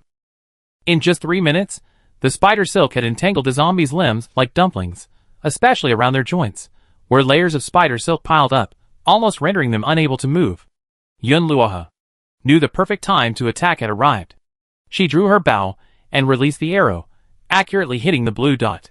The ice scorpion's venom seeped in, and dense cracks began to appear on the zombies' ice armor. Everyone, attack! After landing, Yun Luoha drew the frost-patterned katana from her waist and rushed towards the zombies. Seeing this, everyone grabbed their weapons and attacked the zombies. Lin Nanfei's sniper rifle fired again, hitting the zombie's other eye. Su Su repeatedly stabbed the zombie's neck with her spear, trying to widen the wound. The other players also displayed their prowess. 5 minutes later, the zombie's body collapsed to the ground with a thud. Kill the S-rank zombie to receive 1 golden chest. Lucky day double effect, 2 golden chests. No one had expected the battle to be resolved so quickly. Everyone had prepared for a 2-hour battle, but less than 15 minutes had already passed. Everyone remained calm on the surface, but inwardly, they marveled at their luck. They had joined a team led by a powerful leader, and won without a second thought. Una, thank you all for your help. As agreed, we split the treasure chest equally. After saying this, she observed everyone's expressions and continued, my luck is pretty good, so I opened the treasure chest. The supplies will be selected in order, based on how much effort everyone put into killing zombies. She was the island owner, so no one objected since she said so. Yun Luoha contributed the most, so she picked first. Next, Lin Nanfei Su Su. Una had seen everyone's actions just now, so she had a mental scorer and assigned each person a score. Okay, you have the final say. Open the treasure chest first, someone said eagerly. This person hadn't put in much effort at all. Knowing he'd be the last to pick, he felt a little impatient and wanted to grab his items and leave quickly. Una, okay, open it now. She picked up the treasure chest and opened it in front of everyone. Chapter 220. Open the golden treasure chest to obtain Advanced Alchemy Table Blueprint X1, Polar Ice Silkworm Egg X1, Pet Evolution Potion X1, Building Upgrade Ticket, Advanced, X1, Frost-Treaded Steel Set Blueprint X1, Desert Teleportation Array Blueprint X1, Hilco's Gift Box X1. Open the golden treasure chest to obtain Golden Mermaid Pendant X1, Ancient Whistle X1, Random Skill Book X1, Central Air Conditioner X1, Ruby X1, Water Repellent Bead X1, Advanced Cooking Station X1, Four-Wheeled Minivan Blueprint X1, Polar Cold Proof Set X1. There are exactly 16 items, enough for 8 people to share. As agreed, Yun Luoha chose first, quickly scanning the item descriptions. Advanced Alchemy Table can simultaneously refine multiple potions, significantly improving the success rate and quality of the refining process. It also features an automatic stirring function, eliminating the need for manual operation. Polar Ice Silkworm Egg. Hatching yields a polar ice silkworm, whose silk possesses exceptional cold resistance and can be crafted into top-tier cold resistance gear. The silk also possesses self-healing properties. Pet Evolution Potion allows pets to transcend level limits and evolve into higher-level forms, significantly improving their stats. Building Upgrade Ticket. Advanced upgrades one high-level or lower-level building, such as a villa, workshop, or defense tower, to the top level for free, without consuming any materials. Frostone Steel Set Blueprint includes a Frostone Steel helmet, chestplate, leggings, and gauntlets. Wearing one set grants full stat bonuses, including a 30% defense bonus. She took the Polar Ice Silkworm Egg and the Advanced Alchemy Table. Then she immediately asked to leave. She still had much work to do, and now that her business here was over, there was no need for her to stay. Without needing anyone else's approval, Yun Luoha clicked on the teleport button and returned to his island. Today, Yun Luoha was riding a Polar Fox snowmobile. This one was all snow white, with sleek lines. Its performance was far more powerful than the Pink Rabbit, maintaining exceptional speed and stability even in deep snow. Not wanting the Pink Rabbit to sit idle, Yun Luoha simply gave it to Cheng Xuening. Cheng Xuening was delighted upon receiving it. She had just found quite a few goodies today, so she sent Yun Luoha a large gift in return. Then, Yun Luoha took out the Golden Mermaid Pendant she had found inside the Black Pearl. The Golden Mermaid Pendant was radiantly golden, its engraving a lifelike mermaid. A small blue gemstone nestled at the tail glowed softly in the sunlight. Yun Luoha followed the pendant's instructions, and found an open area of ice on the island, where she placed the pendant. The pendant emitted a golden light, enveloping the surrounding ice. The ice melted at a visible speed, creating a circular fishing spot approximately 5 meters in diameter. The water beneath the ice shone with a golden glow, even more dazzling than the blue spot she had previously found. A random golden fishing spot is generated for 24 hours, significantly increasing the chances of catching rare fish and supplies, including a chance of catching legendary fish and treasure chests. Golden fishing spot. Yunluo had jumped up excitedly. The blue spot had already yielded her a bountiful harvest, and the golden spot was sure to yield even greater rewards. She immediately pulled her high-end fishing rod from her backpack, equipped it with the high-end bait from the black pearl, and walked to the spot to begin fishing. As soon as the hook was placed in the water, a fish took hold. It truly was a golden fishing spot. Yunluo smiled broadly and, with a powerful pull, pulled up the rod. A golden fish, its body radiating a faint golden glow, was reeled in. Legendary fish caught. Golden large yellow croaker X1. Lucky day double effect. Golden large yellow croaker X2.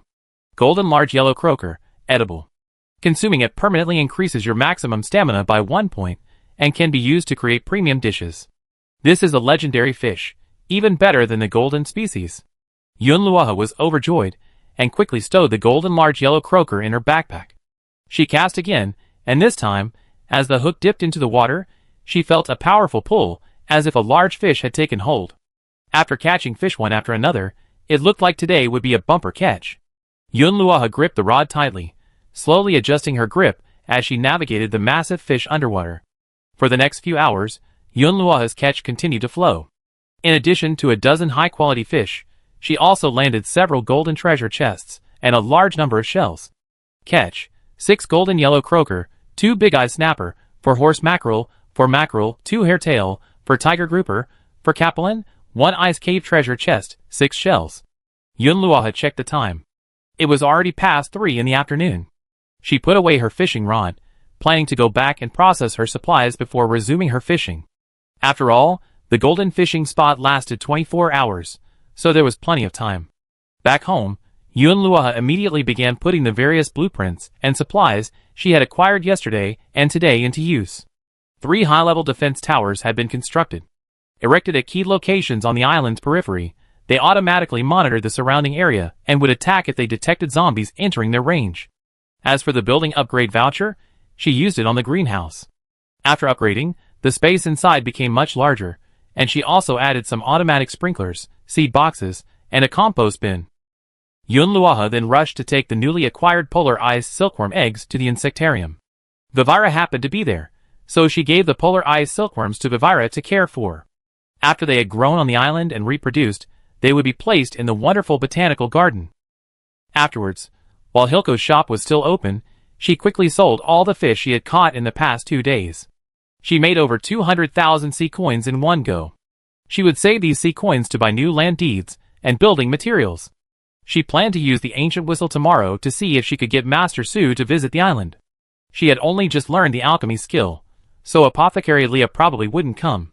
But to improve Master Su's favor, Yunluo had to collect some high-grade ore tonight and craft 2 decent weapons. At least to satisfy her. Otherwise, Master Su would have nothing to show him. First, open the shells and treasure chests you caught to see what goodies you can find. You find 3 white pearls, 1 gray pearl, and 2 black pearls. The first white pearl contains a variety of fruits, vegetables, and seafood, such as lobster, crab, and scallops. The second white pearl yields a large amount of building materials, such as wood, stone, and iron ingots. The third white pearl contains many essential items, such as tar sand, frost steel, and snow silk. The gray pearl yields some tattered clothing, trash, and expired condiments. Most delightful of all are the 2 black pearls. Chapter 221. Open the black pearl to obtain Craftsman Soul X1, Star Crystal X3, Automatic Mining Machine Blueprint X1, Ruby X2, Purple Mithril X2, Golden Buddha Jumps Over the Wall Recipe X1, Golden Seahorse X1, Cheese Machine Blueprint X1, Cutting Machine Blueprint X1, Advanced Conductive Metal Wire X10, Phantom Butterfly Wing Powder X1, Teleport Card X1.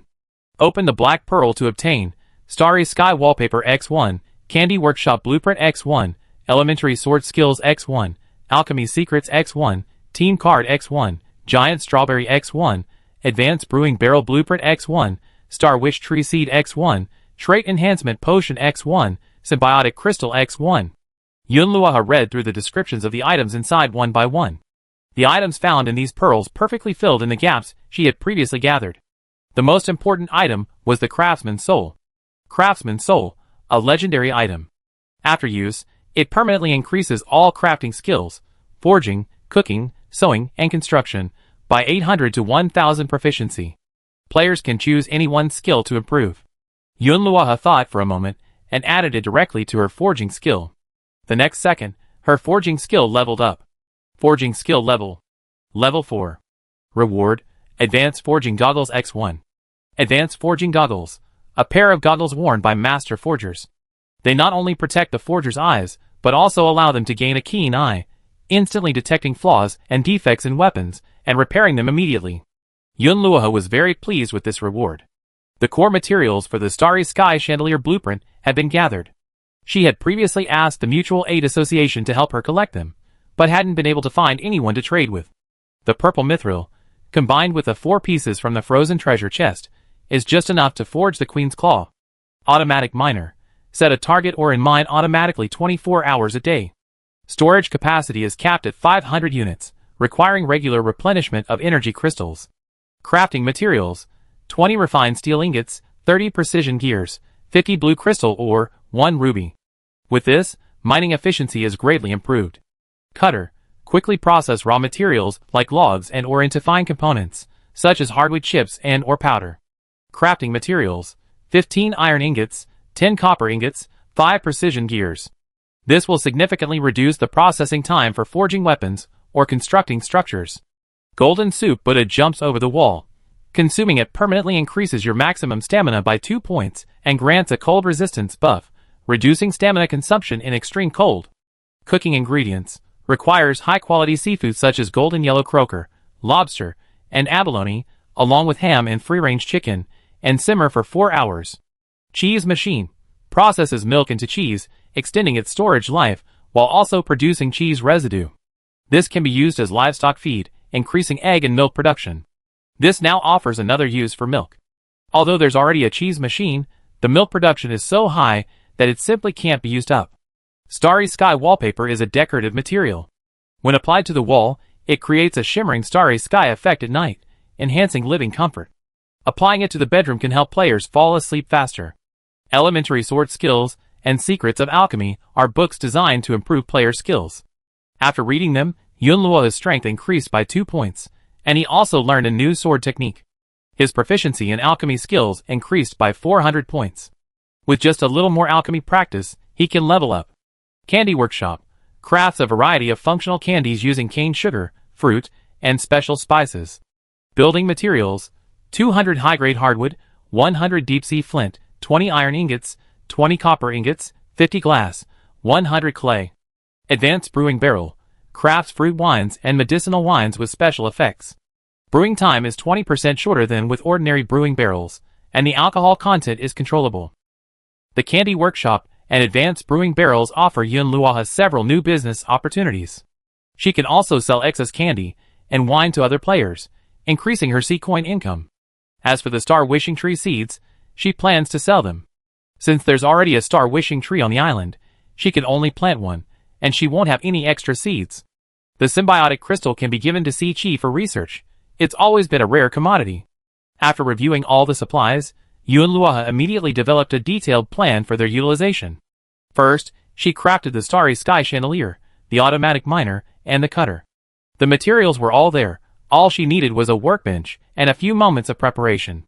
Next, she took out the purple mithril and the remaining first pattern steel fragments and began forging according to the Queen's Claw blade blueprint. This weapon was of exceptional quality. If she could complete it, she would likely gain a significant amount of experience points. Also, if Master Su came to visit her on the island and wanted to see her forged weapons, she would have something to show off.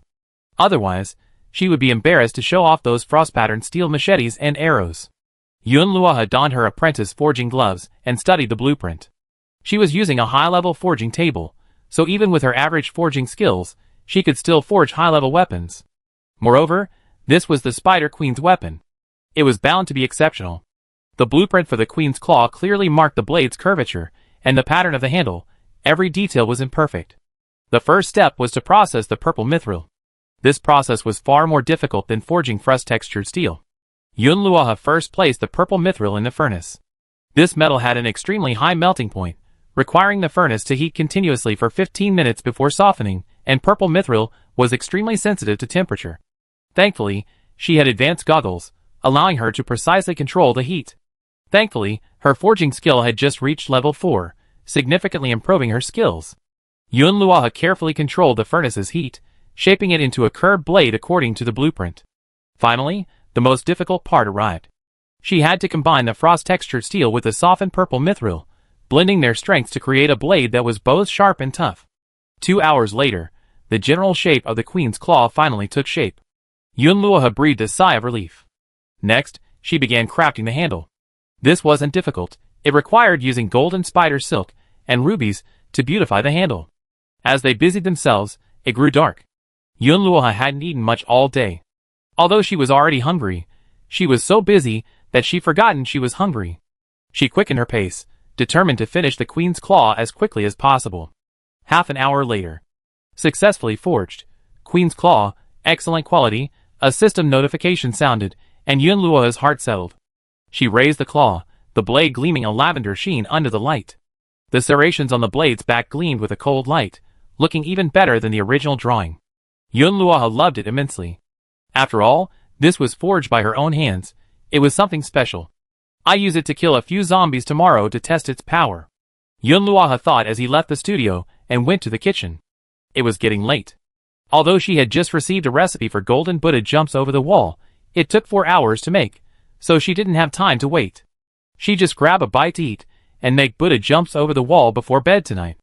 It would be ready tomorrow morning. Yunluoha took out the Sichuan spicy seafood hot pot she opened the box yesterday, and she and Robao each had a portion. Since Fanfan couldn't handle spicy food, Yunluoha prepared some nut bars for her. Yuntan, now that the spiders were bringing him tribute, didn't need Yunluoha to feed him, but she still made some of his favorite metal powder and crystals. After eating and drinking, Yunluoha turned to other matters. She placed the finished automatic mining machine in the ore vein.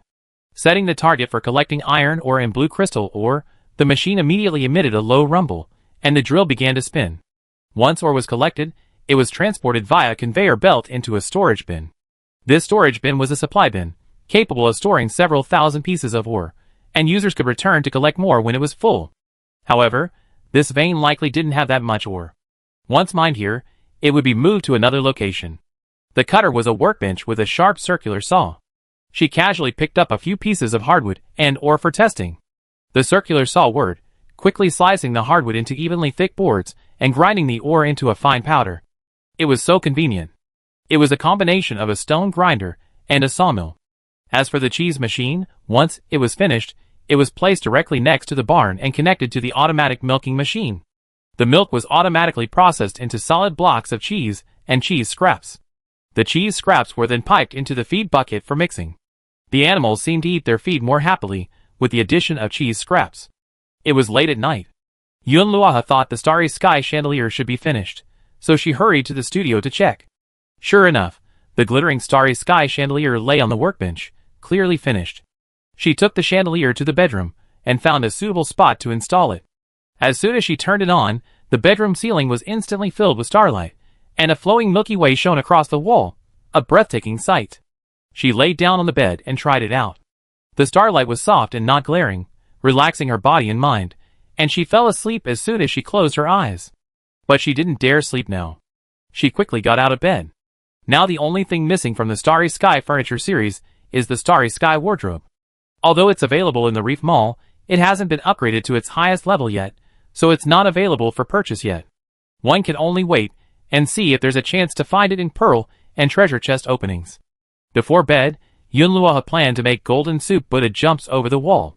She pulled golden yellow croaker, lobster, and abalone from the refrigerator, along with ham and free-range chicken. After preparing all the ingredients according to the recipe, she placed the chicken and ham in a clay pot to make the base broth. Bringing it to a boil over high heat, she reduced the heat to a simmer for 1 hour, then added the prepared seafood and covered the clay pot. The Buddha jumps over the wall would be cooked through early tomorrow morning by the time she arrived on the island. She set an alarm for 4 hours to arrive. The next morning, Yunluoha was awakened by Abby's wake-up call. She dressed and hurried into the kitchen. She was greeted by an enticing aroma. She opened the casserole, revealing a golden, translucent broth. The fresh aroma of seafood and meat filled the air. Yunluoha couldn't help but scoop out a bowl and take a sip. So delicious, it was almost eye-popping. The chicken was stewed to boneless tenderness, and the abalone was springy and flavorful. The golden yellow croaker was tender and not dry, and the broth was rich but not greasy at all. Although she hadn't slept long, after one sip of the broth, Yunluoha felt a surge of energy, and her fatigue melted away. So comfortable. This pot can only be divided into 3 portions. But the ingredients were quite substantial: a whole chicken, a golden yellow croaker, and various other high-quality ingredients.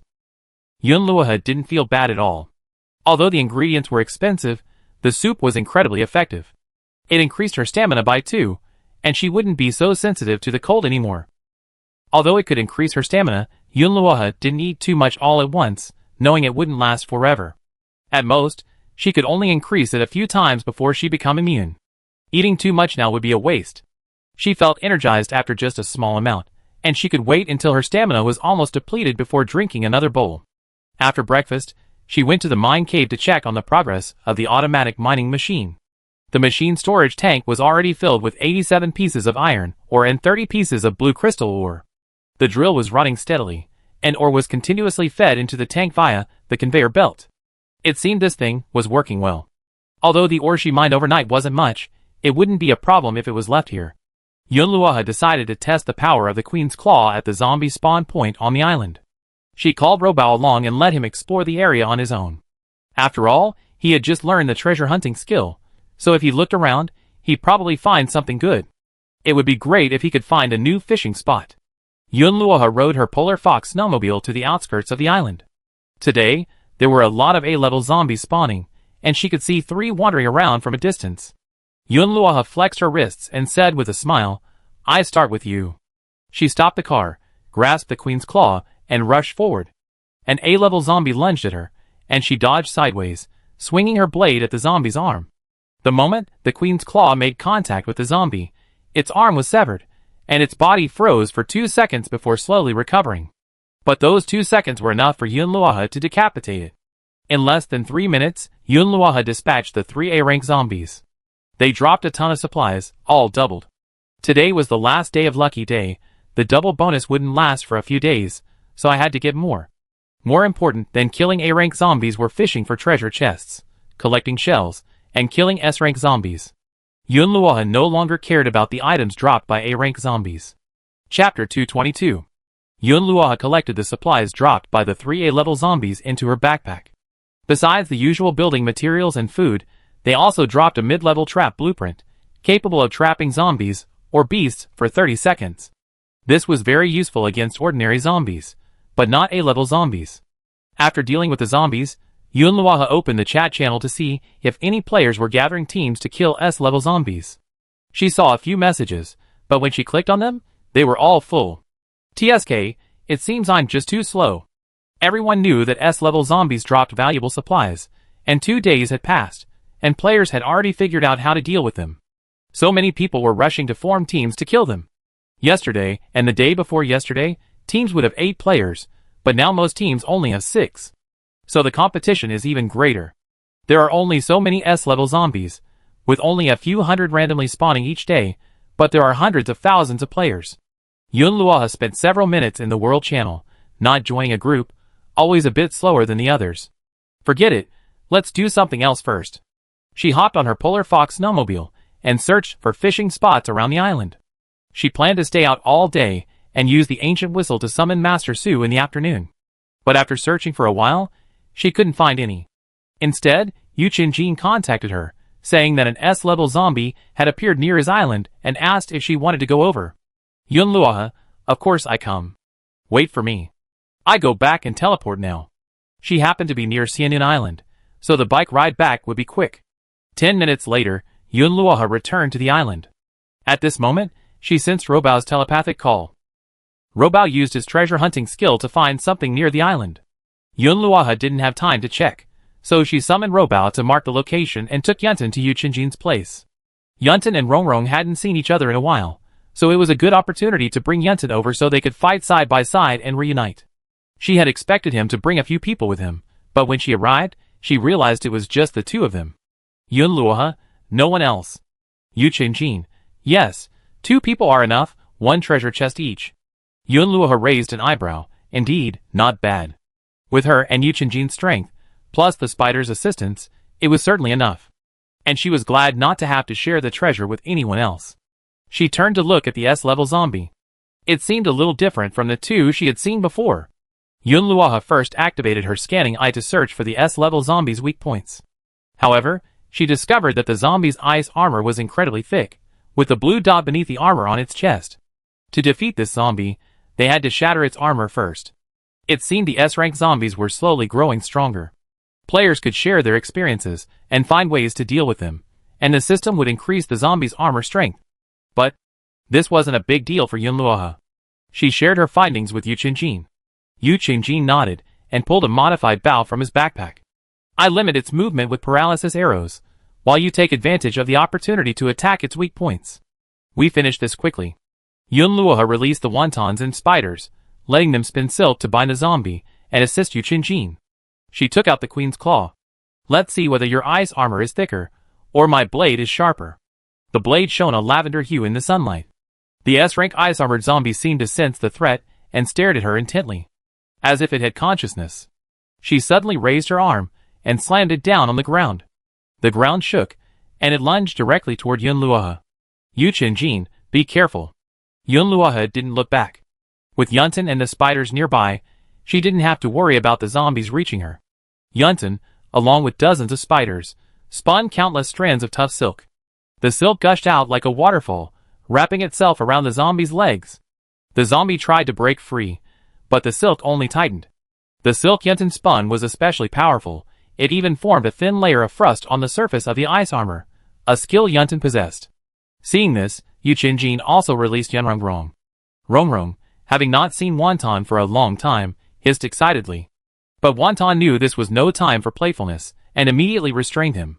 After a few hissing exchanges, Rongrong immediately turned serious. Rongrong and Wonton spun silk together, trapping the S-rank zombie and immobilizing it. Following this, Yu Qinjin seized the opportunity and fired 3 paralyzing arrows, halting the S-rank zombie's struggles. Then he rushed forward and shattered the S-rank zombie's ice armor with his Zen staff. Yun Luohe, clutching the Queen's Claw in both hands, moved in close behind the S-rank zombie. A single contact with the S-rank zombie would immobilize it. She then leaped in front of the zombie and, with all her might, plunged the Queen's Claw into its chest, straight on the blue dot. Soon, the S-rank zombies fell heavily to the ground. Seeing the 2 treasure chests lying on the ground, Yun Luohe and Yu Qinjin each took one. Originally, she had planned to leave after killing the zombies, but Yun Rongrong seemed reluctant to part with Yuntin, so Yun Luohe let them stay for a while. This was her first time on Yu Qinjin's island, so she decided to take a look around and see how it was built. Yu Qinjin's island was built with an obsessive-compulsive style, with all the buildings arranged in neat rows. The villa was in the center, surrounded by a circle of gardens and greenhouses. The greenhouses were made entirely of glass, completely transparent, allowing the interiors to be clearly seen. They were quite beautiful. One of the greenhouses was actually full of strawberries, while the one next to it was also planted entirely with a single vegetable variety, such as lettuce, potatoes, and corn. Yun Luohe was stunned. This person's variety was too limited. Each of Yun Luohe's greenhouses contained at least 30 different crops. But it had to be said that such a simpler landscape was indeed pleasing to the eye. If it's OCD, it would be awesome. Yu Qinjin doesn't cook his own food anyway. He probably just eats strawberries, mashed potatoes, and salad. Of course, this is all Yun Luohe's guess. In front of the garden are 2 hot springs, steaming with heat. Beyond the hot springs are dozens of chicken coops and barns, as well as various workshops. But he doesn't eat meat. The output from these coops and barns continues to increase, and he usually sells it directly for supplies. Where are the NPCs on your island? Yu Qinjin, on the other side of the island, a bit far. Do you want to go see them? Yun Luohe smiled. Why go so far? Yu Qinjin, we built a small town for them to live in separately. Yun Luohe, I see, but it's too far away to travel around every day. You have to go to the NPC shop every day to shop and spend money, and chat with them to improve your impressions. Sometimes there are special quests. No problem, it's quick to get there by public transportation. After a brief tour, Yunluoha thought it was almost time. My robot just found something on the island. I have to go back and take a look. I won't talk to you anymore for now. After saying goodbye to Yu Chunjin, Yunluoha teleported back to the island with Yunten. Following the location marked by Robao, she arrived at the dense forest on the east side of the island. Seeing Yunluoha approach, Yunten immediately jumped excitedly at her feet. Meow! Why are you here so late? It had been waiting here for quite a while. Yunluoha patted its head. I had something to do. I just finished and came here. Robao, you're freezing. I want something delicious. That spicy one from yesterday. Yunluoha laughed heartily. It had been waiting for her. Okay, I give it to you.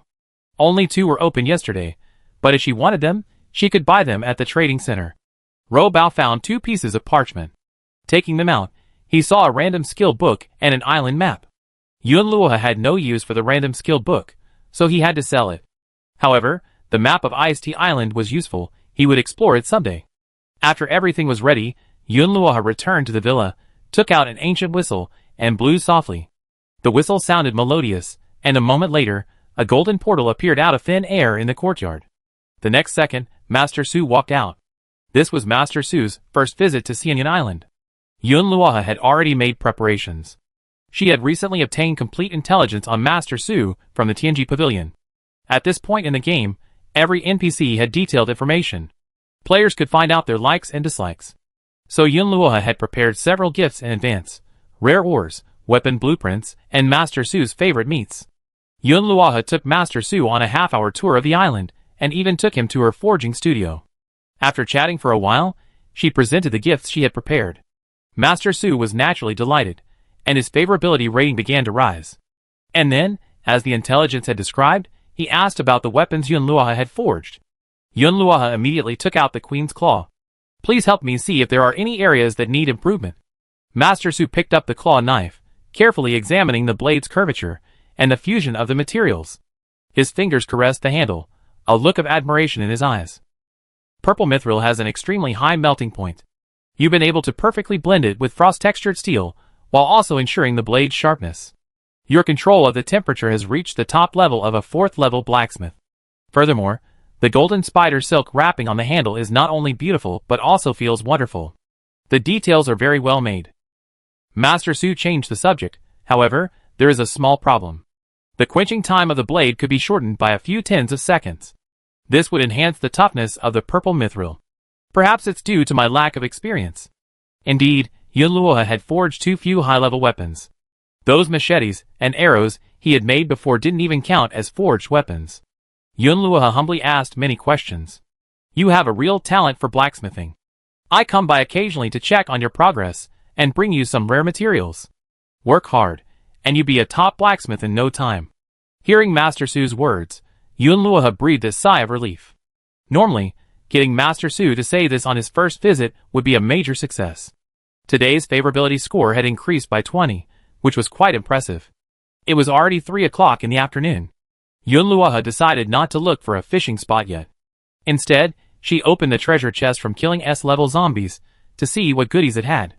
While opening the treasure chest, she opened the world channel, hoping to see if there were any other teams killing S-level zombies at this time that she could join. She saw a message from a newly added friend. Anna, boss, an S-level zombie has appeared on my friend's island. We're short one person. Do you want to come? Yunluoha's eyes lit up. Come on. Chapter 223. In just 20 minutes, Yunluoha and her teammates defeated the S-rank zombies and returned to their small, quiet island with supplies. On the way, she visited the greenhouse and barns. Many of the fruits and vegetables in the greenhouse had already ripened. The upgraded barns were now exceptionally spacious. In one of the barns, numerous cheese machines were operating, with a dozen blocks of pale yellow cheese suspended above them, waiting to be collected. A nearby feed bucket was also filled with cheese scraps. An automatic feeder would deliver the cheese to the trough. The cows, burying their heads in the trough, devoured the food, mooing docilely at the sight of Yunluoha. Yunluoha checked the day's harvest. Today's milk production was 15% higher than yesterday's, and egg production in the chicken coop had also increased slightly. She collected the cheese, and put the newly produced milk into the cheese machine and cheese maker. After completing these chores, Yunluohe returned to her room to sort out her supplies and open a treasure chest. There were a lot of things she hadn't had time to use these days. For example, she already had 3 golden seahorses. Lucky Seahorse Necklace increases luck by 5. Wearing the necklace grants the sea god's favor, increasing the chance of upgrading common items gathered or caught while exploring the sea to rare quality. Crafting requirements: 3 golden seahorses, 1 star pearl, 10 star sands. Yunluohe put all the ingredients together and quickly created the Lucky Seahorse Necklace. She put the 2 necklaces on top of each other, and a golden light descended on her head, increasing her luck by another 5 points. Next, she used the trait upgrade potion. After waiting for a few seconds, a system prompt popped up. Her perception trait has been strengthened again. Upgraded perception skill, gaining the ability of clairvoyance. Clairvoyance. See the supplies inside treasure chests and pearls without having to open them. What a surprise, an extra skill like this. It seems a bit useless. Yunluohe opened her character information. Name: Yunluohe. Gender: female. Age: 26. Zone: District 2. HP: 100. Stamina: 65. Strength: 88. Upgradable: Agility. 81. Upgradable: Luck. 70. Upgradable Trait. Perception plus 28. Skills: Cooking level 7. Gathering level 6. Taming level 4. Mining level 4. Blacksmithing level 4. Alchemy level 1. Advanced Archery. Basic Swordsmanship. Pets: Ocelot level 5. Wonton level 8. Pinky level 4. After several days of intense zombie hunting, her attributes have all improved. However, the skill levels are quite different. When I have some free time in the future, I need to upgrade the other skills. Yunluohe hadn't opened the treasure chest she gotten from killing an S-rank zombie on Ember Island, so she left it there until now. Perhaps it was because her luck had increased again. The items she opened this time were all excellent, and she even got the Starry Sky wardrobe she'd been dreaming of. The Starry Sky furniture set was finally complete. Yunluohe laughed excitedly. Great! It had been a long wait, finally. The other supplies in the chest were also quite good: 1 advanced Warframe blueprint, 1 advanced spice pack, 1 special stamina potion formula. Next, she had to figure out how to gather the ingredients for the Starry Sky wardrobe: 120 high-grade hardwood, 10 crystals, 15 amber resin, 20 star sand, 50 mothballs, and 1 essential oil diffuser. She already had some basic materials, like high-grade hardwood and star sand, and she also saved up some crystals. 10 would definitely be enough. As for the rare resin amber, she previously brought back a large amount from Golden Fruit Island, thinking it would be useless, but she unexpectedly found it useful here. As for mothballs, she planned to collect them at the trading center, and if they weren't available, she could ask for them on the World Channel. They should be available soon. For the next few days, Yunluohe would check the weather forecast at the meteorological station every day. Finally, on the afternoon of the 22nd day of winter, she saw a forecast for a meteor shower. According to the meteorological station's forecast, the meteor shower would descend on Xianyun Island on the evening of the 24th. Currently, Tianji Pavilion had very little information on the meteor shower. Yunluohe had previously contacted Wu Jing, hoping to get information about the meteor shower, but he wouldn't say anything. It had been so long, and Yunluohe planned to ask again.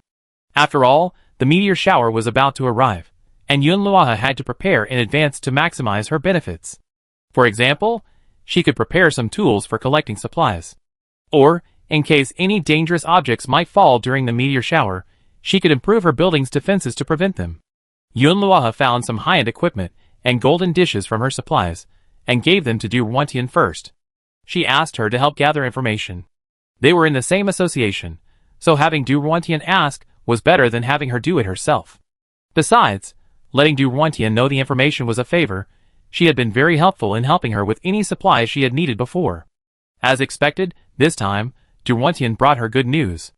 In fact, there hadn't been any meteor showers on Wu Jing's island, but he had obtained a parchment scroll containing a wealth of information about them. Meteor showers drop meteorites, which can reveal various gems and rare ores, as well as a large amount of star sand. The meteor shower lasts for 2 hours. Players must actively capture the falling star sand with a star catcher net, and follow the meteorite's location to pick up meteorites. Also, A radioactively mutated star-spotted beetle will appear at the meteor shower site. Its shell can be crafted into a legendary defensive item and a powerful potion that increases strength. This information delighted Yunluohe, who immediately began preparations. The evening of the 24th day quickly arrived. Over the past few days, Yunluohe had been frantically forging weapons and gathering supplies, preparing for the meteor shower. The meteor shower hadn't arrived yet, but Yunluohe was already feeling a little excited. Everything was ready. She had dinner early, gathered all the spiders, and waited for the meteor shower to arrive before launching.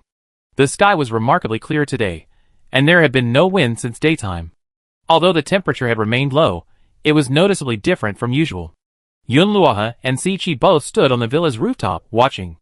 Preparing for this meteor shower, she had spent a fortune crafting 5 star-catching nets in advance.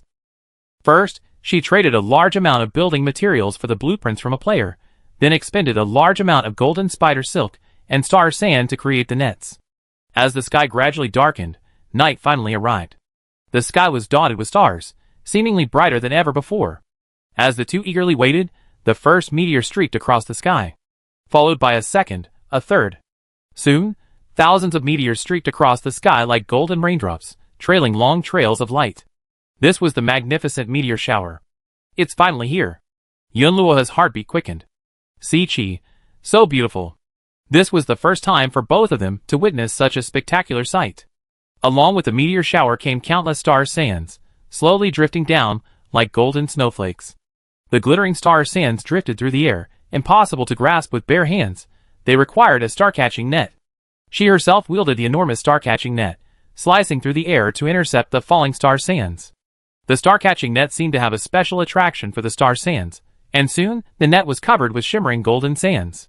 Not long after, Yunluohe heard a rumbling sound, the sound of a massive meteorite crashing to the ground. Meteors were also falling on the ice in the distance. Yunluohe handed the star-catching net to Robao and Siqi, telling them to quickly collect the star sands while she rode her bike to search for meteorites. The meteor shower only lasts 2 hours, and any meteorites that fall during this period must be picked up immediately, as they will transform into ordinary rocks once the shower ends. In addition to her own meteorite search, Yunluohe also released all of her cold-resistant spiders, commanding them to collect the meteorites that fell on the island. Additionally, Yunluohe also had to search for mutated star-spotted beetles. After Yunluohe gave the order, the spider army immediately sprang into action. Too many! Yunluohe was numb from picking up meteorites. These meteorites weren't difficult to automatically pick up using the auto-pickup ring, as they weren't dropped by her or her enemies. She had to pick them up one by one. Meteorites couldn't be put into her backpack. Just like the Thunderstone, you have to carry it back home. This requires powerful equipment like a cart and a tricycle. Yunluohe bought it yesterday at the trading center. It was selling very cheaply. Since players all carry backpacks, who would use a cart to carry things? A cart can only hold a small amount, and a tricycle is slow for transportation and can only carry goods. Some players, after obtaining these 2 blueprints, might have casually crafted a few, found them useless, and listed them for sale at the trading center. They're basically at cost price. They're perfect for storing star sand and meteorites. This frenzy collecting spree lasted 2 hours, until the meteor shower stopped. The entire Xianyun Island was littered with meteorite craters and scattered star sand. But once the meteor shower ended, everything returned to normal. The spiders were transporting the cooled meteorites piece by piece to a temporary storage area next to the workshop. Yunluohe was so exhausted she could barely straighten her back, but looking at the warehouse overflowing with her harvest, a smile spread across her face, her mouth wide open. Late at night, Yunluohe had just finished counting the supplies. Over 1,000 pieces of star sand, and over 50 meteorites of varying sizes. She had caught over 20 star-spotted beetles. For the next 2 days, Yunluohe processed the meteorites. She used a cutter and a grinder to simultaneously process the silver-streaked meteorites, yielding a large amount of meteoric iron powder, which she then smelted into meteoric iron ingots. This metal is a top-tier forging material. It appears dark gray, with natural flowing lines on its surface, and is extremely heavy and hard. She also unearthed various high-quality gems and ores from the meteorites, such as Thunderstone, Blue Crystal, Ruby, Blue Crystal, Star-Streaked Steel. As for the star-spotted beetles, she donated over a dozen to Vivilla's Insectarium, boosting her favorability by 50 points. Vivilla had listed her as a friend, allowing her to talk and even invite her on insect hunts. The village shop now offered her a 30% discount. The 26th day of winter. Master Su visited Xianyun Island again. Seeing Master Su, Yunluohe was secretly delighted. Finally, I waited for you. Her blacksmithing skill was about to reach level 5. She'd been grinding and forging weapons these past few days, gaining experience points. But that wasn't the most important thing. The important thing was that Master Su was buying all kinds of ores and rare materials at high prices. Yunluohe chatted with Master Su for a while before buying everything she wanted. Then she opened I want to sell something. When she finished selecting the items and clicked confirm, Master Su was stunned. Are you sure you want to sell? Yes. How much is the total amount? Master Su paused briefly, then calculated the total price. 1,300,000 C coins. Now it was Yunluohe's turn to be shocked. So much. She hadn't sold all the ore and star sand she got in that day, only half, and yet she still had so much. That meant a single meteorite was worth tens of thousands. Wow, so cool. I'm rich. This is truly rich. Yunluohe calmed down her excitement. These 1 million C coins made her instantly wealthy. She could buy up all the supplies she needed from the Reef Mall, expanding the island, and upgrading all the buildings without any pressure. She planned to keep the remaining half of the meteorite material for her own research and use. She also gave the star-spotted beetle shells to Si Chi, confident that they would soon be able to develop new equipment and potions. Perhaps because Yunluohe hadn't confirmed it, Master Su became anxious. Chapter 224. Meteorite can be forged into armor-piercing weapons, and star sand can be enchanted. It's incredibly valuable to me. You must sell it to me. Yunluohe, deal. After the transaction was completed, Yunluohe saw Master Su's favorability rating soar. The heart above his head suddenly filled with 3 stars. Achievement, Master Trader. Single transaction amount reaches 1 million C coins. Reward, 1 vending machine. Vending machine. A vending machine that dispenses milk tea, juice, coffee, and other beverages simultaneously. Players can purchase drinks from the machine using C coins, and the first drink of the day is free. This means you can get a free drink every day. Great. After Master Su left, Yunluohe placed the vending machine in the villa's living room, researched the prices, and chose a bottle of bayberry juice with the highest price tag. Since it was free, of course she had to choose the most expensive. Then, using the materials and forging tools she had just purchased from Master Su, she began to devote herself to forging. Having recently acquired some new weapon blueprints, Yunluohe has begun experimenting with more complex weapon designs. Both star sand and meteorite iron are excellent forging materials, and each successful forging of a new weapon brings significant skill proficiency. Furthermore, Yunluohe has discovered that by using the right materials and following Master Su's instructions, he can forge high-level golden weapons. Most importantly, these weapons fetch exceptionally high prices. High-level players in the game are spending a fortune on a handy weapon. After all, killing A and S-level zombies is a daily task for players, and without a good weapon, they simply can't survive. Soon, it was the afternoon of the 27th day of winter. When Yunluohe successfully forged a meteorite iron ingot into a golden Thor's hammer, the system notification finally sounded. Forging skill upgraded. Level 5. Reward, 1 red flame foundry. Congratulations on becoming a professional blacksmith. Unlock fast forging, reducing crafting time by 40%. Please choose a career path. 1. Weapon Master, increase critical strike rate by 10%. 2. Armor Master, reduce equipment durability by 25%. Yunluohe pondered for a moment, and finally chose Weapon Master. Currently, the number of blacksmiths is second only to cooks and tamers, and most blacksmiths tend to choose the latter. Becoming a professional Weapon Master means that all the weapons Yunluohe forges will be professionally certified, allowing them to fetch higher prices. The next day, Master Su arrived at Xianyun Island, bringing news of his upcoming settlement. However, Master Su had very high requirements for accommodation. In addition to a living quarters, he also wanted a nearby house with a high-end private forge. Yunluohe led Master Su on a site search on the island. Finally, Master Su settled on a plot on the east side of the island, nestled against a mountain wall and adjacent to a high-grade mineral vein. This is it. It's large enough, and I can even carve a hole directly into the mountain wall for my own forge. Master Su waved his hand, deciding. Yunluohe nodded in agreement and immediately set to work. She had already purchased the title deed. Now they just needed to hire a builder to start the work. She was actually a junior builder herself, but supervising the construction was too time-consuming and labor-intensive, so hiring someone else was better. Yunluohe was already well stocked with C coins, so she spent 300,000 C coins in one go to settle Master Su, without batting an eye. Congratulations. The fourth NPC, Master Su, has officially settled on your island. The Reef Mall now has a master-level forging material category unlocked. Achievement group of 3 or 5 achieved, Reef score increased by 1,000, current score, 27, for 71/50,000. Reward, Weapon Shop Deed X1. With the Weapon Shop Deed in hand, it was time to begin construction. Yunluohe sighed, truly busy as hell. Just then, she heard Si Chi's voice over the communicator. Sister Luohe, I mixed star-spotted beetle shells, symbiotic crystal powder, and meteoric iron. It has a special effect. Experiments have shown that this material is very suitable for making armor. Why don't you try it? Okay, I come get it right away. Although Yunluohe didn't choose a member to become an armor master, she could still craft some mid to high-level armor.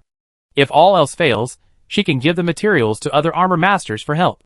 After obtaining the materials, Yunluohe opened the Reef Mall and checked out the newly unlocked forging material categories. The new items were eye-catching, but the prices were prohibitive. 1 Molten Core.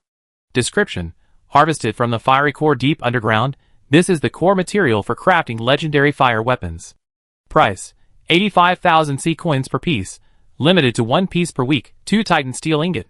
Description: a super metal with unparalleled hardness and toughness, yet incredibly lightweight. Price: 28,000 C coins per piece, limited to 2 pieces per day.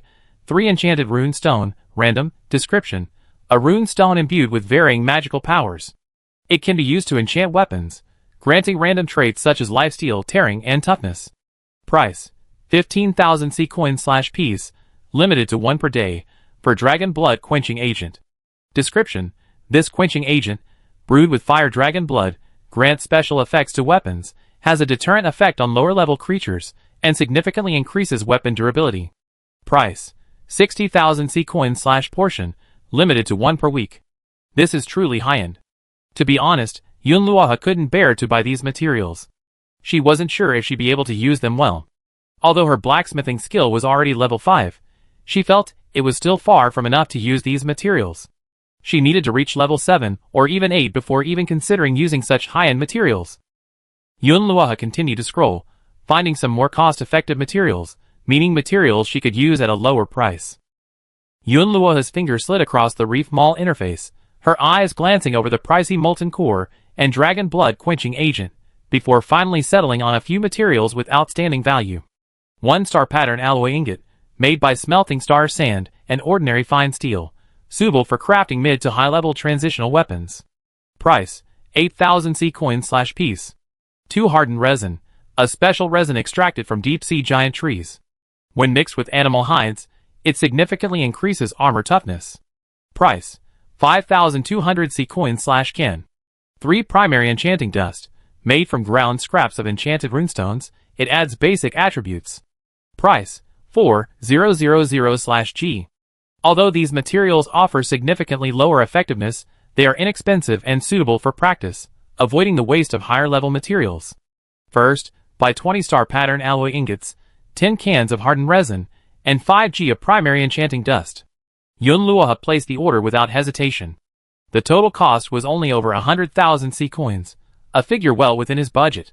Next, Yunluohe chose to build a weapons shop next to the Silco shop. It was a single-story wooden building with a rugged style.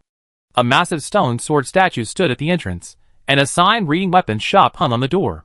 It took a day and a night to build. It officially opened the next day. Hours were from 10 a.m. to 3 p.m. It was closed on Mondays. When Yunluohe entered the weapons shop, she saw racks of weapons lining the walls, and several glass display cases in the center. The shop was filled with weapons.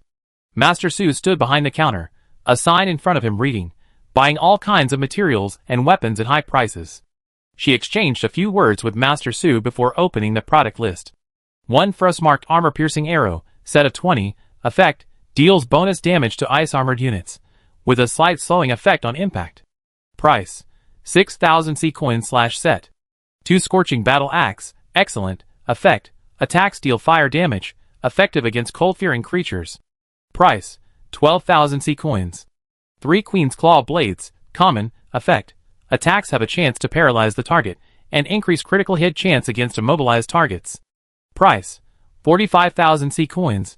Limited edition for Thunderfang daggers. Excellent. Effect: extremely fast attacks with a low chance of triggering chain lightning, which ricochets nearby enemies. Price: 18,000 C coins. 5 Ice Guardian shields. Excellent. Effect: successfully blocking slightly restores stamina and applies frost to the attacker. Price: 25,000 C coins. 6 Meteorite hammer. Rare. Effect: a terrifying heavy blow with a high chance of shattering the target's armor. Price: 180,000 C coins. Master Su's shop doesn't have any bargains.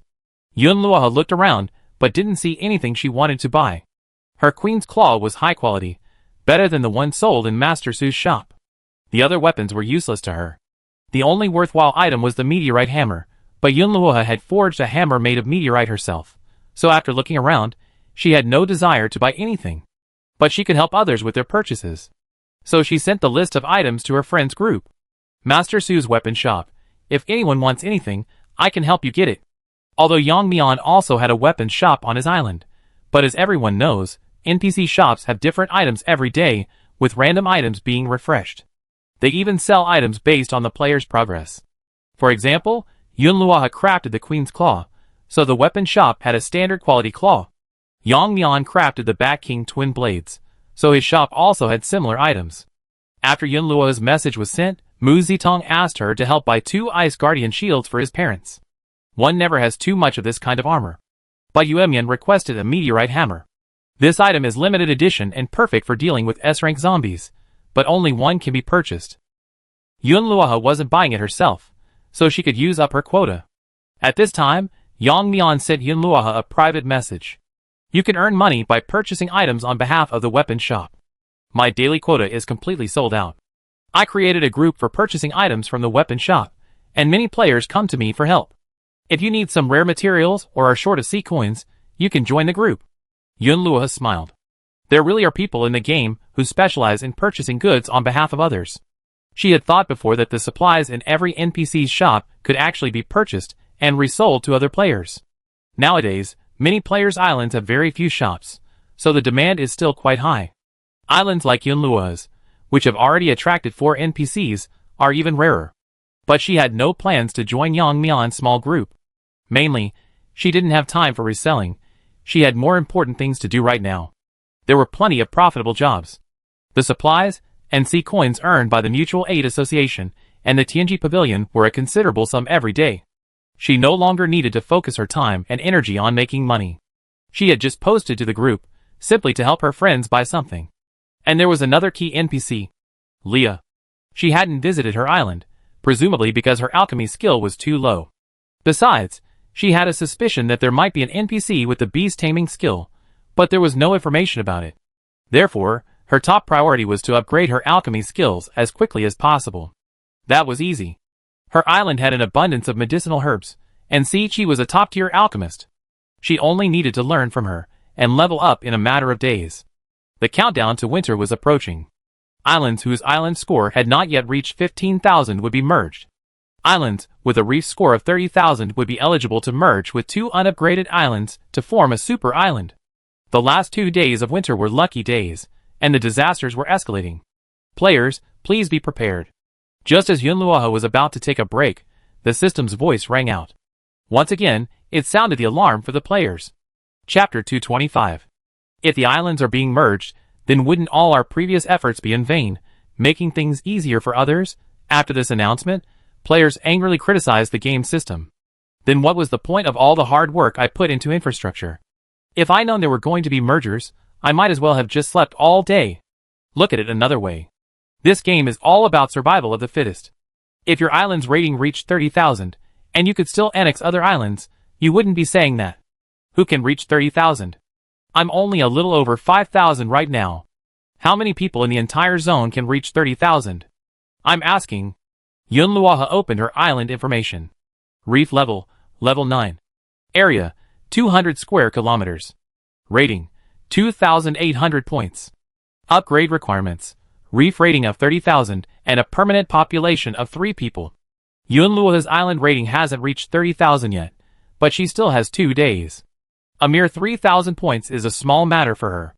According to the scoring system, building a house adds several hundred points, and adding an NPC to the mix adds 1,000. She only needs to buy a few deeds and build a few houses in 2 days, and her score will easily reach 30,000. However, Yunluo's current dilemma is that merging other islands isn't something she can do casually.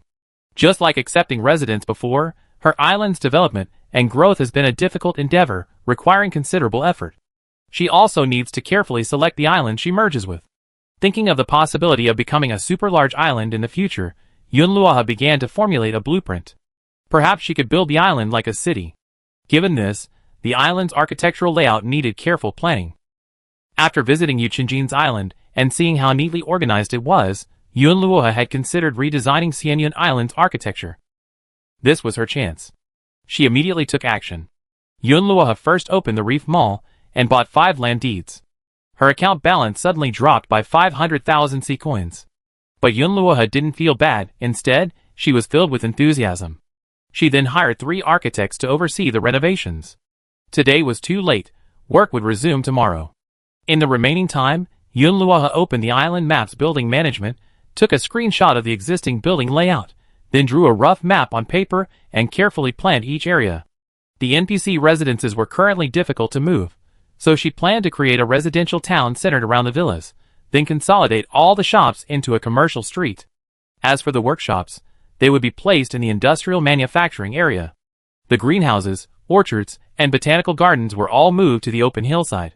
All trees except those in the forest were cut down to make room for new buildings. Also, the mining area could be used to build more warehouses. The goal for the last 2 lucky days wasn't just to hunt zombies, but to seize opportunities and frantically collect supplies. Yunluo's first priority every morning was to find a fishing spot. Riding her Polar Fox motorcycle, she used the Golden Mermaid pendant to generate a prime fishing spot and fished frantically, aiming for treasure chests and rare fish. Also, she used her newfound ability of perspective to see fish in the water, as well as treasure chests and shells beneath, even through the ice. This increased her chances of catching something. Plus, knowing what goodies were inside treasure chests and shells before opening them saved time. I used to think my clairvoyance skill was useless, but now it's really worth it. As for Robao, he dug around the island, often bringing back valuable finds, such as rare seeds or small decorative items. Wonton directed all the worker spiders, dividing them into several teams. One team continued to dig furiously at the mineral veins with the automated mining machines. One team headed to the outskirts of the forest, felling all the trees outside Yunluo's marked line, collecting hardwood and common wood for building materials. One team collected stones, flint, and sand along the coastline, all essential for building. Another team was responsible for transportation, bringing resources back to the central warehouse. As a permanent resident of the island, Siki wasn't idle either. She oversaw the greenhouses, botanical gardens, and herb gardens. If Yunluo found a fishing spot, she would join him. After all, everyone has a chance to fish for shells on their lucky day. Yunluo couldn't catch that many, and Siki couldn't let these opportunities go to waste. Besides that, she would also take time with Yunluo to refine medicine together, creating a large number of potions. Yunluo didn't have much time to unpack the supplies he caught, so he just piled them together and unpacked them one by one before bed at night. To improve the island, Yunluo began paving the residential area, centered around the villa. All these materials can be purchased at the Reef Mall. First, the neat stone slabs were laid, and starry sky street lights were installed along the roadside. The 5 newly purchased land deeds were used to build 5 new, uniformly styled, high-end villas with small gardens near the villa. Each house adds 800 points. So, in less than 2 days, Yunluo's island rating had already surpassed 30,000. After reaching 30,000, Yunluo received a system notification.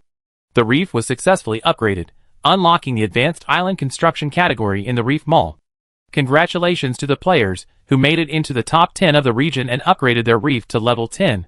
Rewards: Villa Deed X1, Terraformer X1, Building Materials Package X1, Food Processing Plant Blueprint X1, Light Luxury Home Furnishing Set X1, Museum Blueprint X1, Central Park Blueprint X1. Villa Deed: build a new luxury manor villa on the island. Building Materials: high-grade hardwood X10, 000, stone X5, 000, iron ore X2, 000, plastic X2, 000, glass X1, 000, clay X1, 000, lime X500, copper or X500. Tyranitar. Fine-tune the island's topography, such as leveling the land and digging a shallow lake. Limited to 3 uses. Building materials pack. Contains 500 high-grade wood, 300 reinforced stone, 200 glazed tiles, and 100 explosion-proof glass. Food processing plant. Processes ordinary ingredients into portable foods like biscuits and energy bars, and can also create special snacks like spicy noodles. Building materials. 1,000 high-grade wood, 500 stone, 300 glass, 400 iron ore. Museum. Stores various special items. Collect all illustrated books in a certain category to receive rewards. Building materials. 2,000 high-grade hardwood, 1,000 stone, 500 iron ore, 500 glass. Central Park. Enhances the island's overall aesthetics and residents' well-being, featuring recreational facilities and greenery. Upon completion, it adds an additional 2,000 points to the island's base score daily, and has a chance of attracting rare birds. Building materials. 15,000 high-grade hardwood, 8,000 stones, 500 flower seeds, 300 nutrient solution, 600 high-grade tree species. Yunluoha opened the Reef Mall, and found the Advanced Island Construction category. It contained various construction workshop blueprints, home design blueprints, and exterior decoration blueprints. Blacksmith theme home decoration set includes a refractory stone wall lamp, a meteorite iron forging table ornament, and a weapon rack wall decoration, suitable for Master Su's residence. Alchemist theme home decoration set includes a medicinal herb drying rack, a glazed medicine cabinet, and a constant temperature workbench. For Seasons Flower Gallery blueprint, once built, a random seasonal flower blooms daily, providing a slight boost to the player and NPC mood. Solar Landscape Light blueprint absorbs solar energy during the day and automatically illuminates with a warm yellow light at night, illuminating a range 3 times larger than ordinary streetlights. Fountain Sculpture blueprint. Choose between a mermaid fountain and an animal head fountain, which will increase the island's rating. Anti-corrosive wooden plank road blueprints. Suitable for lakeside or hillside construction, they are non-slip and durable, and can connect different functional areas, facilitating residents' mobility. Although these products are expensive, they are very suitable for building island infrastructure and enabling more advanced construction. Yunluoha couldn't take her eyes off the products. There were so many, and she wanted to buy so many. The system's voice sounded again. Xianyan Island has been promoted to a high-level island and will be eligible to participate in the Most Beautiful Island competition in 2 days. The Most Beautiful Island competition begins on the first day of spring and lasts for 3 days. All islands with a score of over 30,000 will automatically participate. The participating players' islands will be displayed on the event interface, with aerial views and holographic images of their islands visible to all players. On the first day of spring, other players can visit the event interface to vote for their favorite island. Voting will last for 3 days, and the top 3 islands will receive the title of Most Beautiful Island and receive generous rewards. After receiving these notifications, Yunluoha fell into deep thought. If there was a competition for the Most Beautiful Island, she hadn't done enough. While the island's infrastructure was decent, it didn't quite reach the level of being the most beautiful. Yunluoha hadn't previously paid much attention to landscaping and aesthetic design. She had seen pictures of Duwantian's island. It was truly stunning. Duwantian had given each house a unique design, paved roads, streetlights, various fountains, and gardens. And the furniture and ornaments in her houses were all exceptionally exquisite. Besides her, Yuchinjin's island also looked quite nice. The style was simple and neat, yet it was comforting and clear at a glance. The comparison between them made Yunluoha feel a little insecure. However, since she had already entered the Most Beautiful Island competition, she had to do her best. We only have 2 days, so we have to seize every second. Yunluoha began to spruce up other areas of the island. First, she carefully read the rules for the Most Beautiful Island competition. Then she opened the island map and marked key areas with stars. These were the areas that needed to be renovated. Commercial streets, residential areas, scenic areas. Taking care of everything in 2 days would require a significant investment. Yunluoha checked her balance. She had been spending so much recently that she was running low. Thankfully, she hadn't yet used her share of the sea coins she earned from the Mutual Aid Association and the Tianji Pavilion. Now was the time to use it as a fund for island renovation. Adding her remaining sea coins, It totaled 2.8 million C coins. It should have been a substantial sum. Renovation, indeed, was a bottomless pit. Four Seasons Flower Corridor Blueprints X2, 50 Solar Landscape Lights X50, Mermaid Fountain Sculptures X3, Antiseptic Wooden Plank Road Blueprints X1, plus 500 flower seeds, and 300 bottles of nutrient solution, plus tens of thousands of construction materials. Yunluoha spent over 1 million C coins at the Reef Mall, planning to build the Central Park and Museum. Chapter 226. Yunluoha hired 3 more senior architects at the Reef Mall. Each earned a daily salary of 5,000 C coins. While it was a bit expensive, the work was more efficient, allowing the Central Park and Museum to be built within a day. One of them was responsible for constructing the various buildings and exhibits in the Central Park, planting high-quality trees, and digging an artificial river. The other 2 were responsible for the museum's construction and the renovation of the commercial street, respectively. After completing the arrangements, Yunluoha took Si-Chi to the open space on the west side of the island. This was where the Central Park would be built.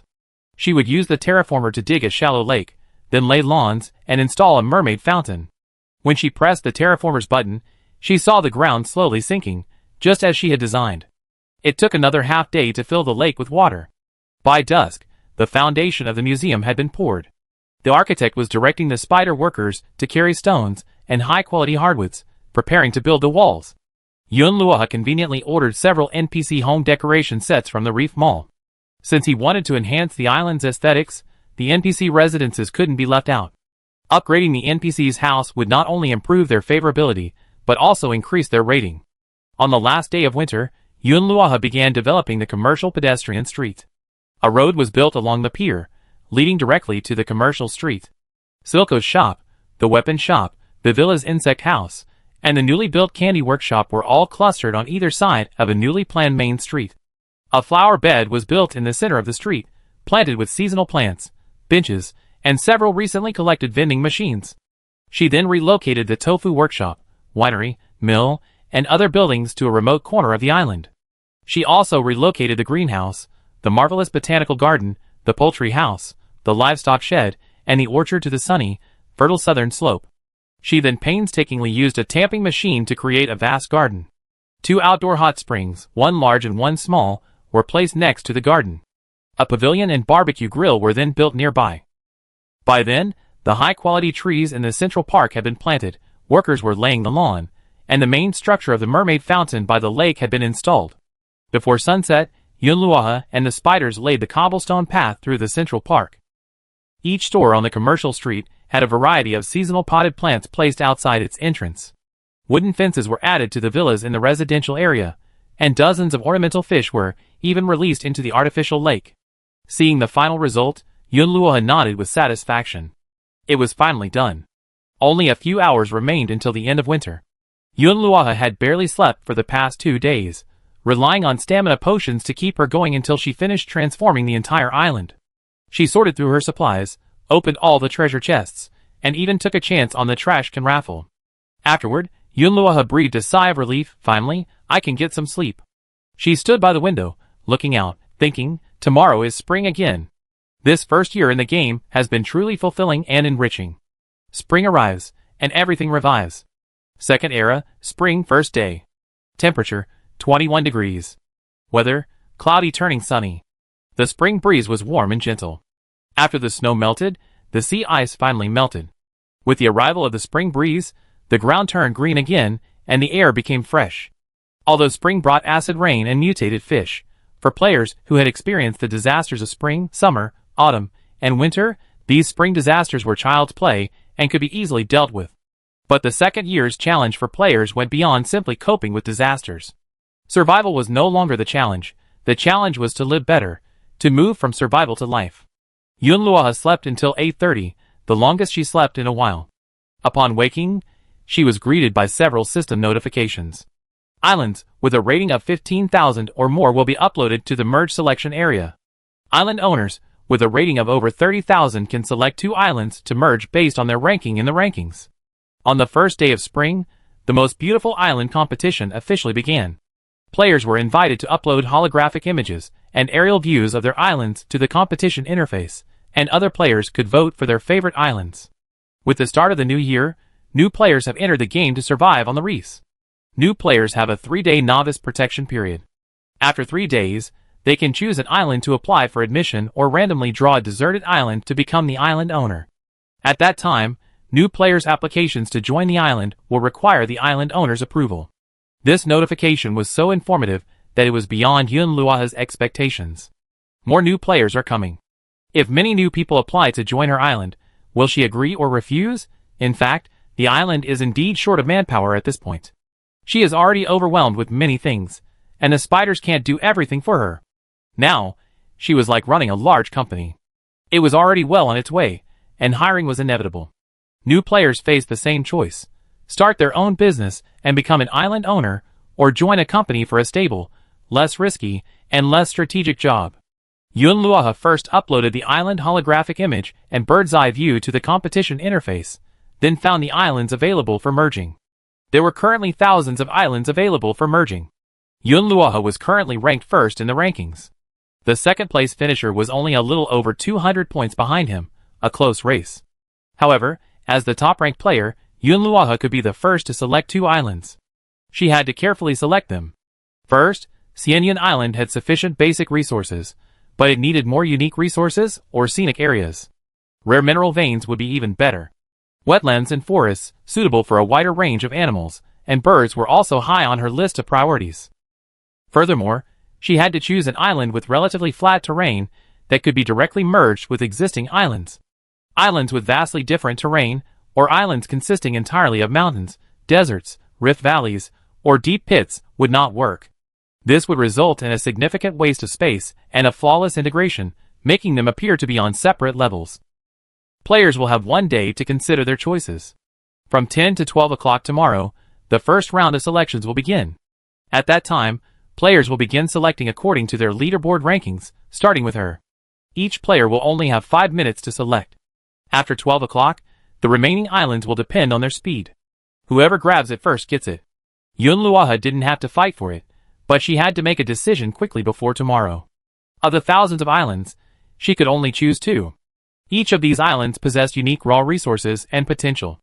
Although their ratings weren't high, that was simply because the owners hadn't properly developed them, or perhaps even because there weren't any NPC players living there. Yun Luaha carefully scanned each option. There were also brief system reviews, making it easier for players to filter. Yun Luaha called Siqi over to discuss the options with him. After all, having another person could give her some feedback. 1. Dream Island, rating 14,200. A typical forest island, covered in dense, pristine hardwood forests, and a patch of rare tree species, like ironwood and sandalwood. The island has a natural resin collection site, and abundant wild berry bushes. Features: abundant timber, rare tree transplants, and a stable resin supply. 2. Hammer Island, rating 13,800. A mineral island, with abundant iron ore and copper or veins exposed on the surface, and a small, rare amethyst mine. The land is relatively barren, with sparse vegetation. Features: vast mineral resources, unlocking advanced mineral mining privileges. 3. Happy Farm Island, rating 14,500. A vast, fertile black soil plain, ideal for large-scale mechanized agriculture. A winding freshwater river flows through it, providing convenient irrigation. However, it lacks minerals and hardwood resources. Features: abundant arable land and high-quality water sources, boosting agricultural productivity. 4. White Island, rating 12,900. An island with a long coastline and fine sandy beaches. Small coral reefs on the seabed are abundant with shells, seaweed, and gravel. There is a prototype of a natural deep-water fishing port. Features: rich marine specialties, sandy beach landscape, suitable for an island amusement park. 5. Baikaiwan Island, rating 13,500. A humid valley island, home to a variety of medicinal plants and exotic flowers, with a natural spring that continuously produces sweet fresh water. Features: rare herbal resources, a stable, high-quality water source, and improved potion refining efficiency. 6. Fantasy Island, rating 14,100. Home to a variety of rare birds and small, docile animals, producing special feathers, eggs, and attractants for advanced poultry houses. Features: bird resources, enhance island biodiversity, and potentially unlock special drops. 7. Minecraft Island, rating 12,200. An island with a dormant small volcano, rich geothermal resources, and surrounding sulfur and obsidian veins. The soil is slightly acidic, suitable for growing specific volcanic crops. Features: geothermal energy, sulfur and obsidian, and specialty crops. 8. Happy Home Island. Rating: 12,700. This high and windy island boasts over a dozen old, but still functioning windmills. It boasts abundant stone resources, but low vegetation coverage. Features: abundant stone resources, existing windmill infrastructure with potential for conversion to energy sources, and open terrain. 9. Forest Island. Rating: 14,800. This unique island features a network of massive trees, forming a natural treehouse network. NPC residents are skilled at using vines and wooden structures to construct aerial corridors and platforms. Features: unique treehouse construction techniques, existing aerial landscape structures, and NPCs skilled in forestry. Yunluohe was dazzled. That's too many. Only 2 is a bit difficult. Siqi: indeed, I think there are a lot of good islands. Yunluohe: how about we each pick our 5 favorites and see if there are any overlaps? She found 2 pieces of paper. They each wrote down their 5 favorite islands on a piece of paper, listing their reasons, and then exchanged them. Yunluohe's paper read: Iron Hammer Island, Baichao Garden Island, Forest Island, Happy Farm Island, and Dream Island. Siqi's paper read: Iron Hammer Island, Baichao Garden Island, Happy Farm Island, White Island, and Forest Island. The 4 overlapping islands instantly narrowed the choices. They smiled at each other, and their previously chaotic thoughts became much clearer. It seems we have the same idea. Indeed, it seems these are the islands that truly suit us. Now we just need to choose 2 more from the 4. Yunluohe pointed to the overlapping islands. Iron Hammer Island and 100 Herb Garden Island are the most practical. We're short on high-grade minerals right now, and rare herbs would be perfect for you. I quite like these 2 islands, but I also think Happy Farm Island and Forest Island are good. The black soil plains on Happy Farm Island are crucial. While our greenhouses are adequate now, if we want to grow crops and process agricultural products on a large scale, we definitely need more arable land. And that freshwater river will provide a replenishing water source, so even if we merge other islands in the future, we won't have to worry about irrigation. Yunluohe sighed. You can't have your cake and eat it too. You have to give up something to gain something. Siqi: by the way, I see you're number 1 on the leaderboard. Yu Qingjin seems to be 4th, and Du Ruantian is 5th. Maybe they can snatch up the remaining 2 islands? Yunluohe: there's a 2nd and 3rd island in between, but it's hard to say if those 2 aren't interested. There are so many islands after all. I talked to Yu Qingjin and Du Ruantian. If they get the other 2, it'd make future cooperation much easier. Yunluohe quickly called each of them separately to discuss the matter. He learned that Du Ruantian really wanted Dream Island and White Island, while Yu Qingjin preferred My World Island and Iron Hammer Island.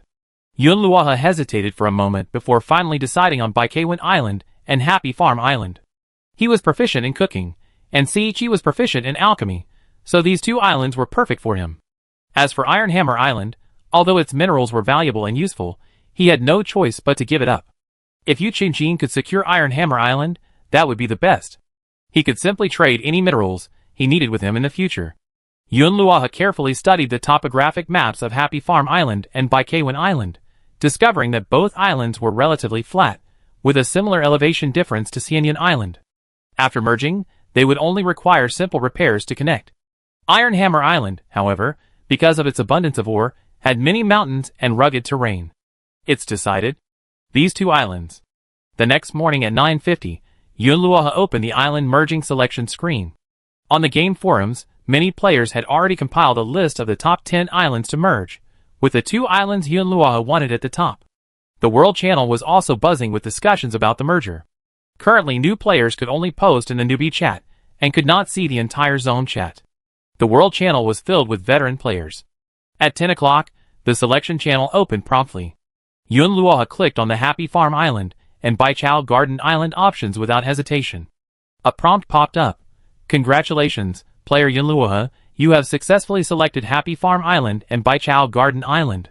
The merger will be activated in 24 hours. Please prepare for the connection. Yunluohe breathed a sigh of relief. After waiting for more than 10 minutes, he asked Yu Qingjin if he had chosen Iron Hammer Island. Upon learning that he had successfully taken Iron Hammer Island, Yunluohe exclaimed, "Yes. That's great. Everything was going according to plan." The selection of the most beautiful islands was still in full swing. Currently, the top 10 islands were Doomsday's Sweetheart Manor Island, Wang Xinxin's Honey Island in District 3, Wang Meng's Wealthy Mansion Island in District 8, Yuchenjin's Dust and Silence Island. Yunluo saw the votes for his island steadily rising. Friends sent messages praising her island for its beauty, especially Mu Zitong, who said that he had mobilized all the players in the Mutual Aid Association to vote for Xianyan Island. Chapter 227. The white light faded, and Muli found herself standing on a small reef. A salty, wet sea breeze blew against her face, and the sound of waves crashing against the rocks filled her ears. She looked around, a boundless expanse of azure ocean, and in the distance, a lush, deserted island. Hello Muli, welcome to the Doomsday game. A cold system notification chimed. As the third group of players to enter the game, you will receive a survival gift pack and a survival manual. You have 3 days of novice protection to familiarize yourself with the environment, gather basic supplies, and survive. After this protection period, you will officially begin your survival journey. Good luck. What the hell is this? Muli was a bit confused. What the hell was this for? As a recent medical graduate, she was currently doing a grueling internship at the hospital. After 2 weeks of no rest, she was exhausted and sleepy. All she wanted was a good night's sleep, but the situation before her left her completely bewildered. After studying the light screen for a long time and confirming she wasn't dreaming, Muli had no choice but to accept this absurd reality. She was pulled into the game. It wasn't a particularly friendly game either. The survival manual explained the various disasters of spring, summer, autumn, and winter, as well as how to survive.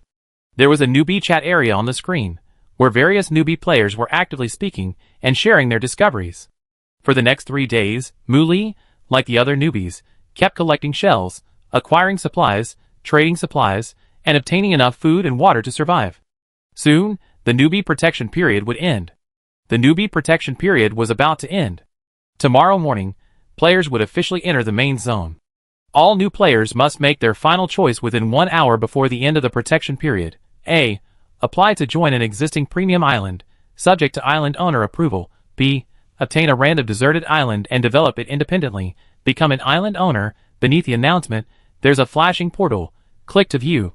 Holographic display of the first most beautiful island contest. It's finally here. Over the past 3 days, Muli, thanks to a combination of luck and hard work, her ability to stay up late and her fishing skills, has accumulated a considerable amount of supplies, making her a standout among newcomers. She took a deep breath and clicked on the portal. Instantly, dozens of holographic images of islands, each with its own distinct style, and yet flourishing and magnificent, appeared before her. Doomsday's Sweetheart Manor Island, true to its name, is vibrant and incredibly beautiful, featuring a dreamy garden-style setting. The romantic garden is planted with roses and tulips in a variety of colors, and a carousel-shaped observation deck has been built near the dock. Honey Island is somewhat similar to Sweetheart Manor Island. The entire island resembles a fairy tale world, with buildings painted in macaron colors and decorated with numerous candy, biscuit, and chocolate motifs. Yuchenjin's Dust and Silence Island. It focuses on order and simplicity. The buildings are all in cool colors, neatly arranged, and the landscaping is meticulously manicured, with many new buildings featuring futuristic, technological designs. Wang Meng's Fuguehouting Island. Its nouveau riche style is glittering everywhere, with numerous golden statues and expensive decorations, creating a grand, if somewhat tacky, appearance. Xianyan Island is highly functional and aesthetically pleasing, featuring a bustling commercial street and advanced industrial and agricultural areas, as well as cozy residential areas and tranquil parks, resembling a truly prosperous and livable island town. Yunluo's home immediately caught Muli's eye. It looked like a prosperous and comfortable home. Neat cobblestone paths connected various functional areas. The bustling commercial street was dotted with more than one shop. NPCs, after work, chatted on the way home. The small villas in the residential area featured exquisite gardens, each with its own ingenious design. In the distance, on the southern slope, neat farmland, orchards, and greenhouses lay, where countless spiders bustled about, some cultivating and others planting fruit trees. The air was filled with the scent of spring. In the central park, a lake rippled, and the mermaid fountain sprayed mist in the sunlight. The holographic image allowed for close-up viewing of details, and Muli could even get a close look at Yunluo's villa. The chat channel instantly erupted in activity. Look at that shopping street. There are vending machines. Holy crap! They even have parks and hot springs? This plan. How much time and resources will it take? Sweetheart Island is so beautiful. I want to go there. No need to think, of course I join Cianyan Island. Wealthy Island looks so rich, won't I have no shortage of resources if I go there? But some players disagree. Wouldn't I just be working for someone else? Would I have to look after their wishes? I'd rather be the island owner. That's right, wouldn't it be more satisfying to build an island like this from scratch? These people did it in just a year. The risks are too great. Spring alone brings acid rain and mutant fish, not to mention the devastating disasters in other seasons.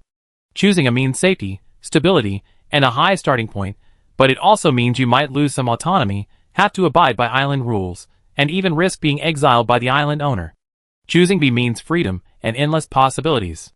She be the island's master, but she also faced all the unknown risks alone. Starting from scratch and striving for success isn't something everyone can persevere.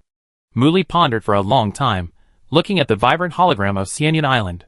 To be honest, she also wanted to own an island like this, but what kind of survival style would suit her? She was lucky and hardworking. She might be able to do it on her own. But her strength and physical fitness weren't great, so she wasn't good at extreme survival. Her special trait was insight. She could see the clues in everything. From her observation, this trait was quite strong. So conflicted. After hours of hesitation, Muli decided to apply to join Cianyan Island and give it a try.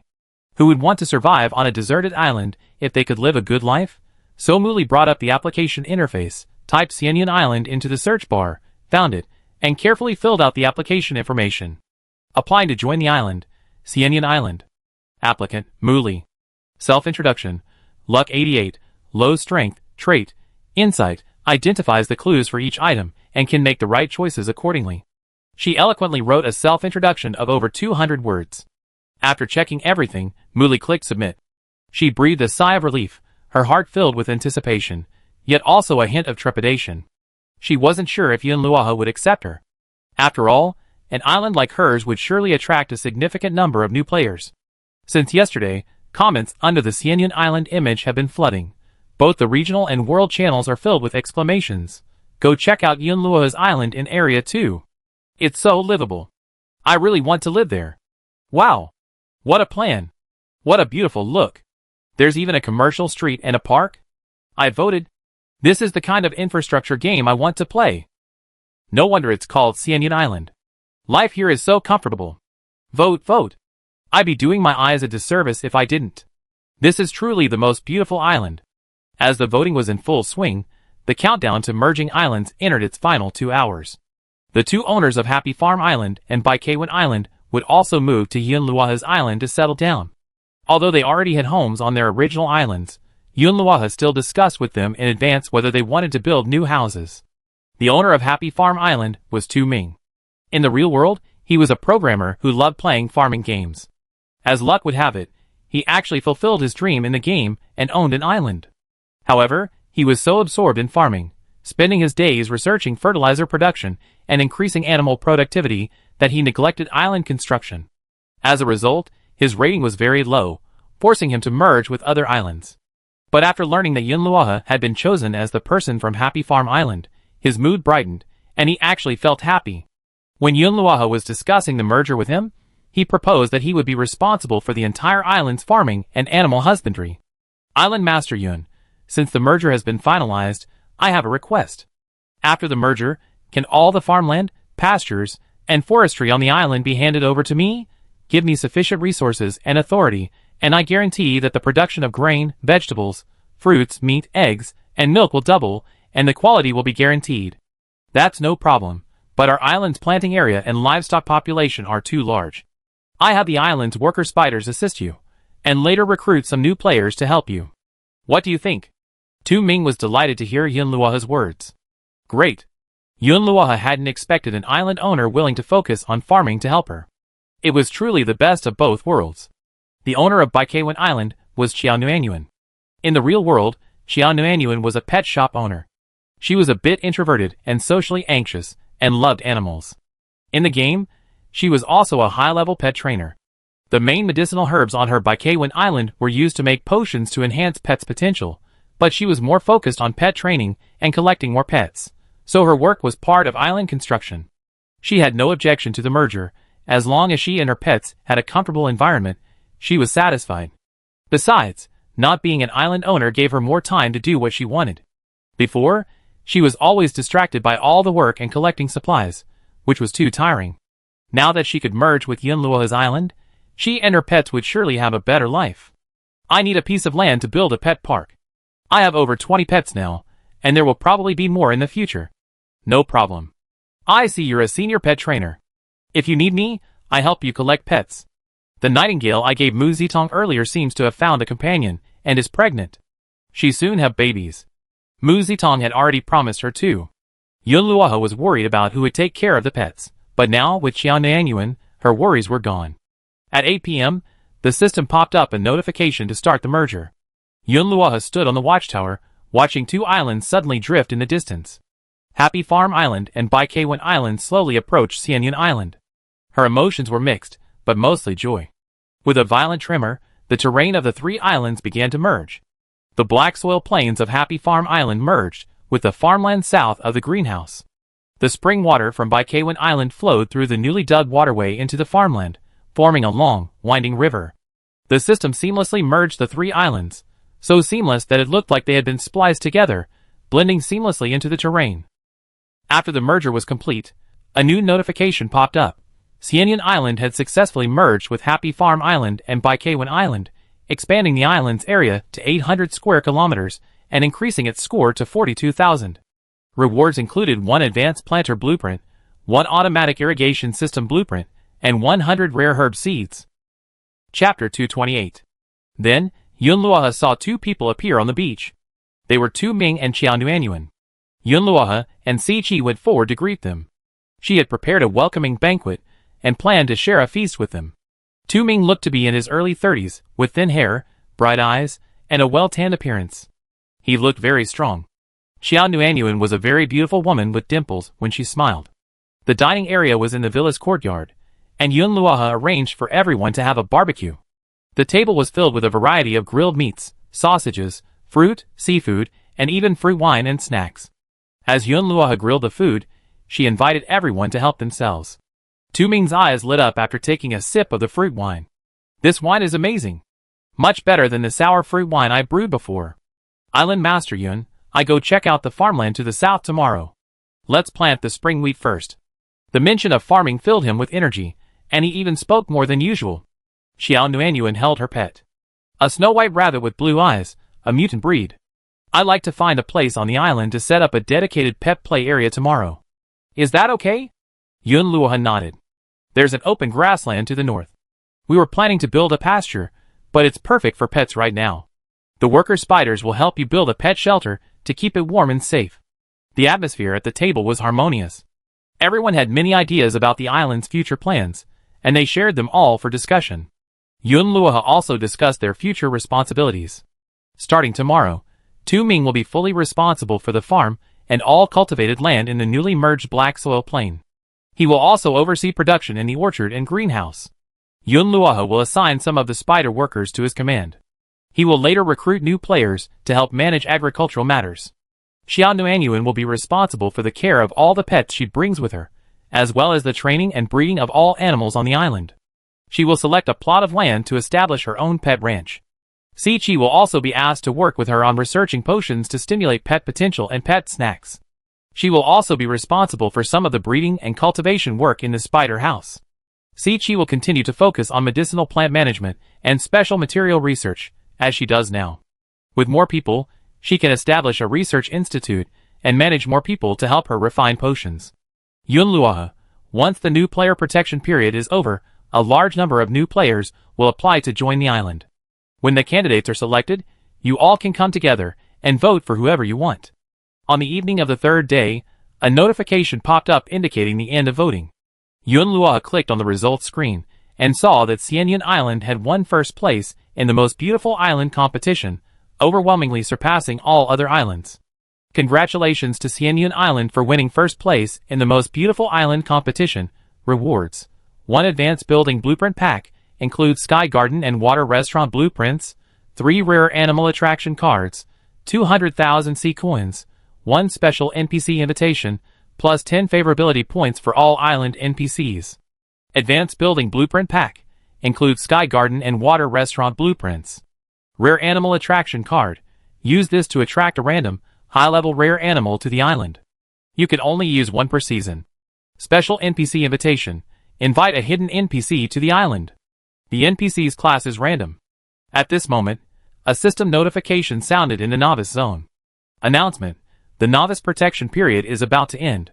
Players who have not reached level 3 by 12 p.m. tonight will be eliminated. Tomorrow officially marks the beginning of spring. Spring is a season of abundant resources, and the most suitable for planting. Daytime weather is sunny and pleasant, while nights are cold and rainy. Sea levels rise, and mutant fish will appear in the sea. Killing mutant fish will earn rewards and high-level fish meat. As soon as the system notification sounded, the novice channel erupted in activity. Just like the survival manual, there are mutant fish right after spring. I don't know if they'd be easy to deal with. Anyway, I already applied to join the island. When the time comes, I'd be part of the big family, so I won't have to suffer alone. Don't get too carried away. There are so many of us, it's impossible for everyone to find a matching island. It's like applying for a job. You can't just submit your resume and someone will hire you. Yes, the higher level islands definitely have higher requirements for new players. We're rookies. If we don't contribute, we just be one more mouth to feed. They don't want to support idlers. I might as well become an island owner myself. I already figured out how I want to build my island. Yun Luoha opened her email and saw thousands of applications. All from new players hoping to join Xianyan Island. She felt a mixture of joy and frustration.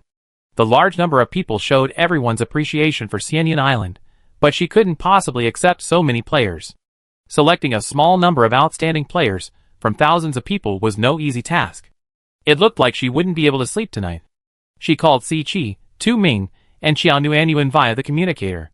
Come to the computer room. We received a lot of new applications. Let's all come and screen them. In the computer room, a large screen was densely packed with applications. Yun Luoha, Si Chi, Tu Ming, and Xiao Nuanyuan gathered together, quickly scanning through them. There are too many people. How long will it take to fill them? Yun Luoha, it's better to have fewer than enough. We need people who can contribute to the development of the island. Priority will be given to players with special traits and survival skills. Luck and strength are also considered. Tu Ming quickly screened. I need people who are quick and hardworking. Those with farming and breeding experience are preferred.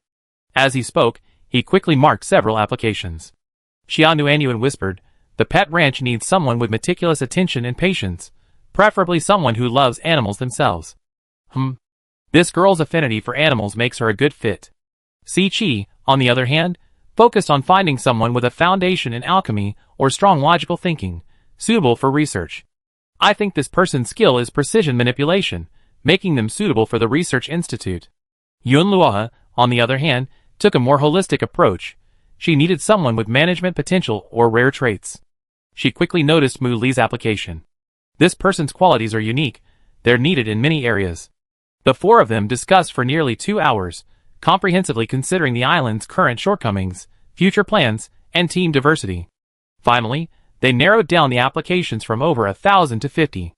A few, in particular, were highlighted by Yun Luoha as needing special attention. Mu Li, trait. Insight, can directly see item information, resource quality, and even hidden clues. Zhou Yaoyao, trait.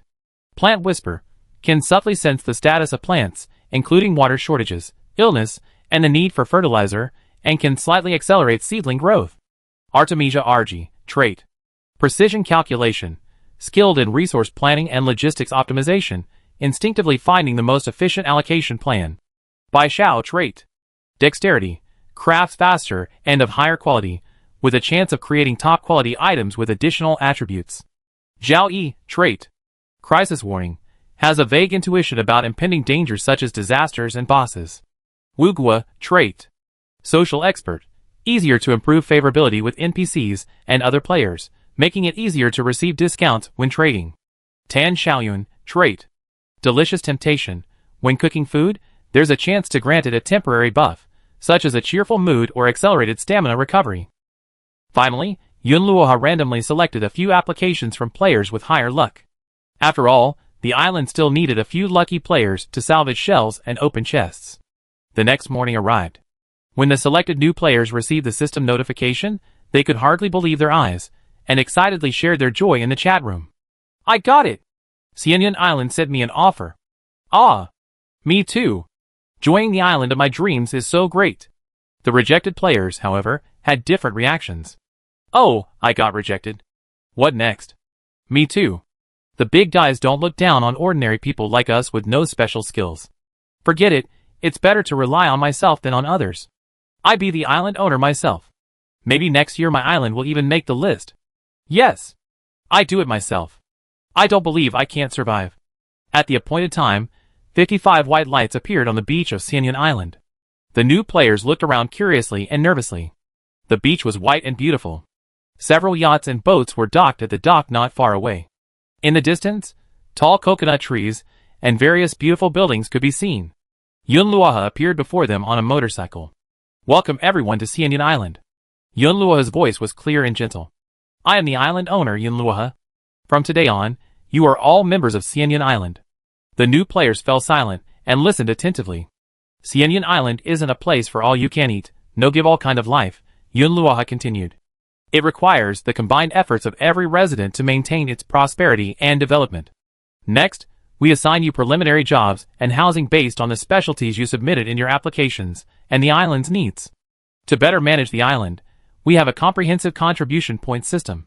Every contribution you make will be rewarded accordingly, and you can redeem it here for everything you need. Everyone nodded in response. Si Chi, Tu Ming, and Xiao Nuanyuan also arrived on the beach. After Yunluohe introduced them, Si Chi stepped forward and produced a list. Si Chi, now, those whose names are called, please follow the corresponding person in charge to visit their residences and work areas. Zhangke, Li Tao, the above 10 people will follow Tu Ming to oversee the agricultural project. Wang Wu Zhaoyi, the above 8 people will follow Qiao Nuanyuan to the pet ranch. Sunan, Zhou Yaoyao, the above 5 people will follow Si Chi to the Pharmaceutical Research Institute. There are also the fishing team, the supply team, the garbage sorting team, the resource island exploration team. Yunluohe, Mu Li, Wu Guo, Bai Xiao follow me. I have other arrangements. The newcomers were assigned their tasks one by one, and were about to begin their new life on Xianyan Island. Since 50 people had moved in at once, but there weren't 50 houses on the island, everyone had to live in groups of 5 to a house. They needed to urgently build more new houses, so that everyone could have their own independent residence. Yunluohe had already designed the blueprints for the new residential area expansion last night, and was ready to begin construction today. From being alone to now, with over 50 new residents, Yunluohe's island has slowly prospered. Challenges will still arise, and the season's disasters will return, but Yunluohe knows she no longer has to face them alone. She has a partner to share her struggles with. Yunluohe's reef survival journey has come to an end, and the story of Xianyan Island is about to begin a new chapter.